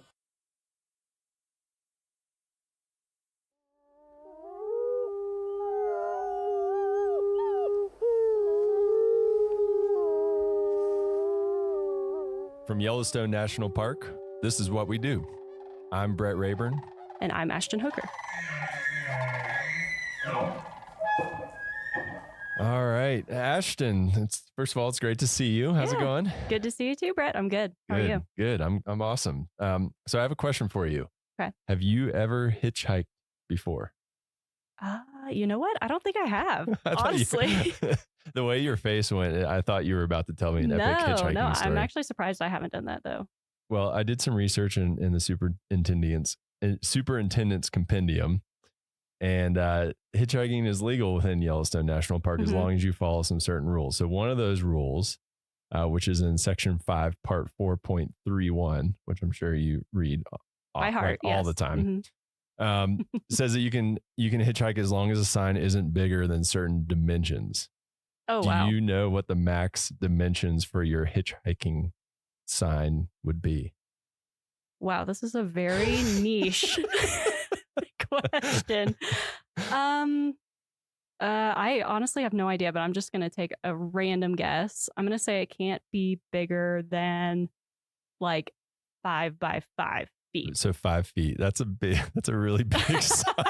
I was trying to, that's you know, like go sign a little spinner. bigger than I thought. That's huge. It's 2 feet by 2 feet. So you're going to have to trim. That's a more like usual size of sign. Yeah. So next time you're recruiting someone to pick you up for hitchhiking, it just needs to be under that 2 feet by 2 feet. Okay, and you should interesting. Be good. Interesting. If you want to hold a 5-foot sign, those sign spinners, that might be your go-to. So our next guest probably knows section, or is a lot more likely than we are to know section 5, part 4.3 of the Superintendent's Compendium by heart, because she's a law enforcement specialist here at Yellowstone National Park. So, Katie Anderson, have you ever cited someone for hitchhiking with a sign? Like if Ashton gave them their 5 foot by 5 foot sign, have you ever cited someone for that? No, but I would have definitely stopped and taled to her if she had a 5 by 5 sign. I would want her life story. That catch your attention. Her. Yeah, I feel like you don't even need to know the compendium to know that, like, that's probably someone you want to talk to. Exactly. Well, there's always a first time for everything. So I'm guessing you see a lot of things, something different every day as a law enforcement specialist. But I want to backtrack a little bit first before we get to your current position and talk about where and when you got your start in the National Park Service. Yeah. So thanks so much for having me. My where and when. So my career with the National Park Service began in 2001 as a GS3 park guide at Assateague Island National Seashore in Maryland, living with those wild ponies, which was pretty much a childhood dream being fulfilled right out of the gate. Yeah, that's pretty awesome. So was it the wild ponies that got you to that job, or how did you hear about the Park Service? Well, so the Park Service goes way back for me. I'll have to go many decades back from that. It pretty much goes back to about the late 1950s when my grandparents jumped on the Ranger 3, which is a vessel that takes visitors from the mainland of Michigan and takes them out to an archipelago of islands in Lake Superior called Isle Royale. And the island, as it's sort of lovingly called by all of us who sort of grew up there or grew up going there, along with my family, were super instrumental in my formative years in instilling a strong conservation ethic and just in turn inherently me knowing that my life work was going to end up being working on preserving wild and public lands like Isle Royale. So did you grow up near Isle Royale then, or just vacation there? Yeah, I grew up in northern Minnesota. And so that was, we always kind of came from that Grand Portage side out to the island. But the island has always been a huge part of my life. That's a big bucket list park for me. I've never been there. Oh, it's incredible. Have you been there, Ashton? No, actually, I just visited northern Minnesota last fall, but we were there just after the boat, like the ferries went out to Isle Royale. So we have to make another trip next time. Yeah. Definitely bucket list. Yeah. Yeah. So you kind of started out with that background of the conservation ethics kind of being instilled in you from a young age. And then you got that job at Assateague. How did you, as soon as you got that job, were you like, this is what I want to do? This is where I belong. Yeah, it is. I mean, I knew it, like growing up, there was no question that this is what I was going to do. The National Park Service. It was just really refining what part of the Park Service I was going to be part of. And so how did you get from playing with wild ponies to where you are now? What are the steps and iterations of jobs and units that you've worked at? Yeah, so that is, there are such interesting journeys for us in the National Park Service, for a lot of us. What's neat about the National Park Service is that you can really experience the entire country on a deep level by working in the national parks, really from coast to coast. And that's pretty much what I did for those first 15 years with the Park Service. Right after I finished my season at Assateague, I made my way into the heart of DC to work for the Wilderness Society. And I was interning for them and really just getting amazing exposure to the Hill and really understanding how important the work of the nonprofit world was, but also how it coincided with the federal government agencies and, decisions being made on the Capitol. And so spent a good chunk of time there, really kind of digging into how do I get on permanently with the National Park Service. After I finished up my DC work, I ended up going up to Acadia National Park in Maine and spent a fall up there counting raptors. That was another big part of my life growing up in northern Minnesota. We had big flight migration routes. And so was an intern up there, a volunteer up there as well, just really kind of starting to build my resume and figure out how I could get my foot in the door full time.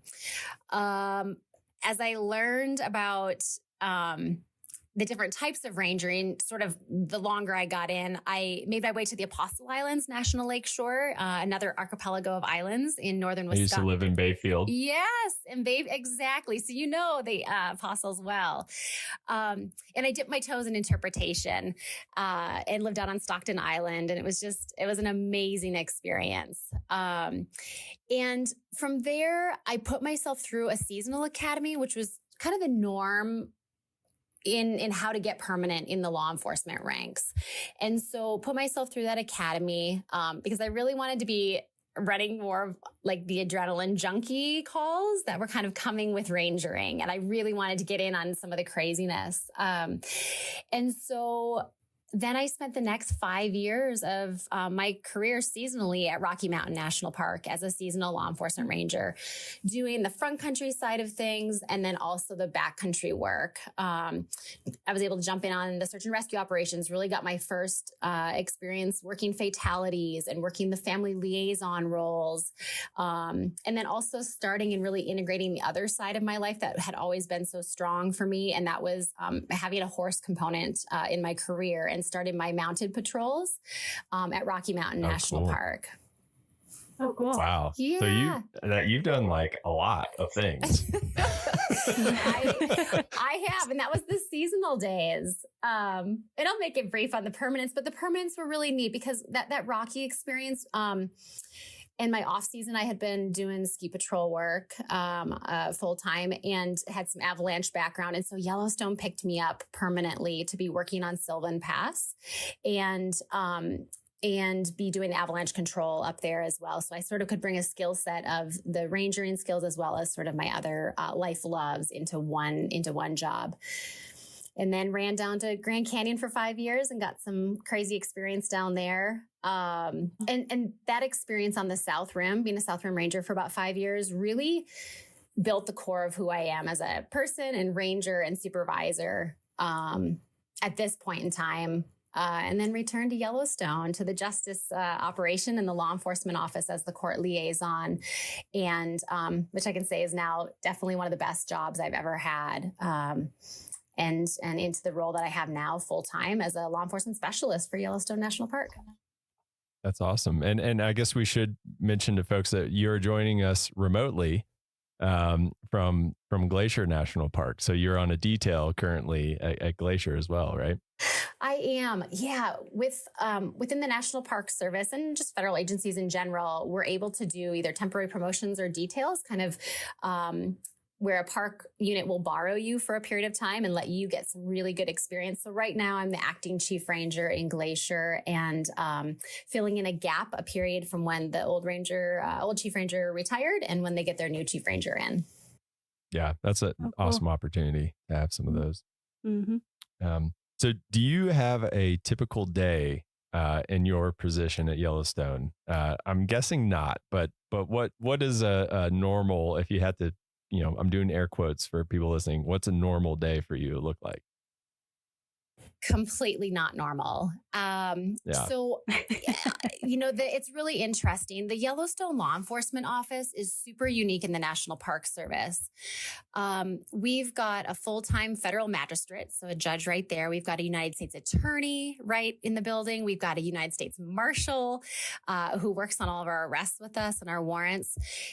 And Yellowstone cases are all prosecuted in-house, and our sole purpose in my operation is in support of the field staff, so the field rangers who are doing all the patrols and the response to emergency stuff, and really our office provides subject matter expertise.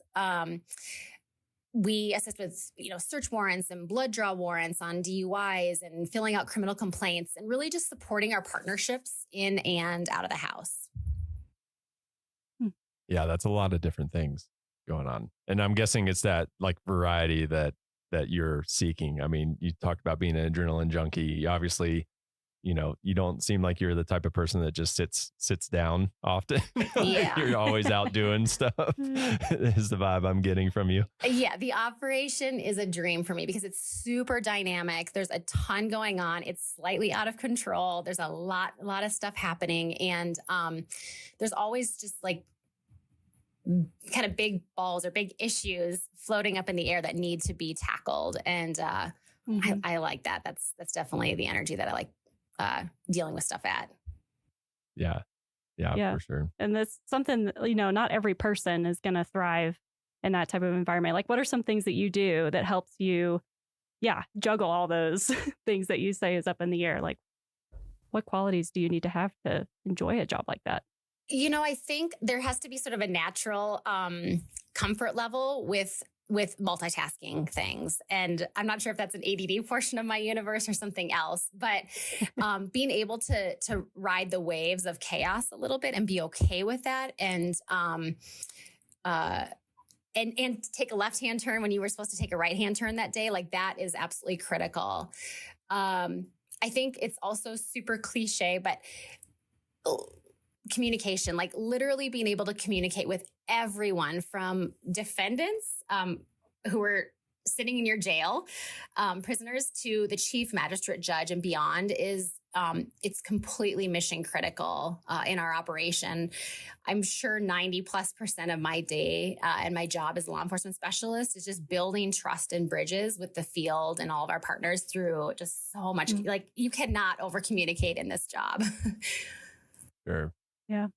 That makes a lot. I mean, and like communication can make the difference between like de-escalating somebody and escalating somebody. I mean, that can make a huge difference in what your day ends up being like. Absolutely. So is that your favorite part of the job, that variety, that you just never know what's going to happen doing a lot of different things, or is there something else? That is a huge part of what makes me love my job. I think if I was really going to be pinned down on having to say what my favorite part of my job is, sort of in the last decade of my career here, I would say, whether we like it or not, the National Park Service is like a giant family and it needs tending to very similarly. My favorite part of the job, I think, is probably having really meaningful connections with my team and my peers, and those many levels above me. And being at a point in my career right now that I'm given some creative liberty to create the type of work environment that fosters those connections. I think it's so interesting, because I think that adrenaline junkie is like your younger years, and the older you get, it's just life is short, and the relationships that you have at work, which is where we spend most of our time, and at home are just so critically important. Yeah, and that's been that's come up a few times in our conversations with people, especially those that have like lived in the interior of the park or like remote areas. It's like that community is so important, because that's who you have. Yes. And so you do a lot with those people. You work with them, and you have them over to dinner and all those things. And I think that's part of what is so special about the National Park Service experience that you just don't get in other jobs. Yeah, it's not a lot of work environments where you work with your coworkers, and then you also go live in the same neighborhood as them. Yeah. Like they're literally your neighbors. Yeah. So that's a big I difference. know when Jake takes his recycling, Right. I can see what he's been eating for lunch if I wanted to.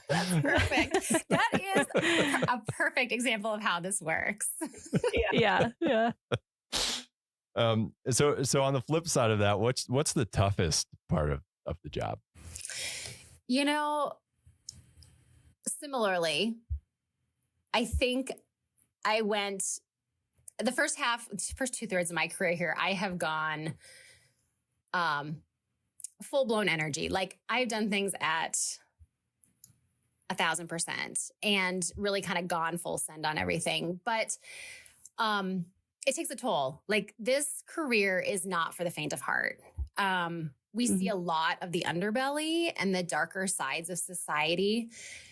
And to have to deal, and we have to deal with the aftermath of all of that. It is us. We are exclusive jurisdiction here. We don't have other agencies coming in to sort of take the case from us. It lays in our hands. Yellowstone sees up, 2 to 3 million people in a really condensed portion of the year in the summer there annually. And all of those visitors and those of us living in the park bring our issues and problems and addictions with them and with us. And so it's really critical at this stage in my career, and we've seen the aftermath of not sort of dealing with some of that stuff and talking about it, that we actively process the cumulative work stress and the trauma. And thankfully, Yellowstone National Park is at the forefront of supporting their team with the Yellowstone Resiliency Project. And the National Park Service is building out some exceptional peer support, mind-body wellness type programs to support us proactively for a fulfilling career, but more importantly, for our well-being the day we retire and beyond. And so we're still coming out whole. And that has been a huge culture shift that has accelerated, I would say, in the last 3 years. And so the toughest part of my job is like the loss that we see through trauma and, undealt with issues. But also just the light in that is that I've got the opportunity right now with my own career to, hyper focus on those things and be part of shifting a culture nationwide, really. Yeah, that's awesome to hear. I mean, especially, we all take our jobs home with us somewhat, but in your position, especially, I'd imagine that's like one of those things that's really hard to not take home. And I mean, that could really eat away at you if you don't take care of yourself when you're home with your family. Yeah, absolutely. Yeah, and you mentioned the Yellowstone Resiliency Project. I'm not sure, a lot of people might not know what that is. Do you mind just telling people a little bit about what that entails? Yeah, so the project came about in cooperation with the Yellowstone. I believe with Yellowstone Forever was where that partnership really came about after the Yellowstone flood and after the loss of some coworkers to suicide. And there was just some forward thinkers and support from the superintendent's office and the chiefs to move forward in that partnership to fund mental health resources in Yellowstone. I mean, one of the most amazing parts about living in Yellowstone is its remoteness and its disconnect from the rest of the chaos of the world that's happening around us. But the downside to that is we have a hard time with resources and getting them. And so the Yellowstone Resiliency Project has funded bringing in healthcare providers for counseling and touch bases and just connections. So we're not kind of going through these big life events and sort of suffering on our own. And there's, bigger conversations that are sort of happening on like where next, what next for these programs. But absolutely critical for every division in the park to have this resource to be tapping into and just normalizing the conversations around it. I mean, this is the human experience that we have right now, and nobody is alone in their suffering. We all go through it. And just the pressures of life, create environments that we need to take care of ourselves and one another. I mean, that's just the reality in the Park Service is we have to have to take care of one another. So this Yellowstone Resiliency Project is brilliant. The folks that are working on it have just done an incredible job implementing it. And we are so lucky to have that team working for us. Yeah, definitely forward thinking. That was the key point I think you brought up there. It's like one of those things that plays dividends. It's you're playing the long game when you're investing in people's mental well-being. And so that's awesome. I guess cycling back to kind of your career, it sounds like you've had a lot of moments that you could probably choose as a defining moment. Do you have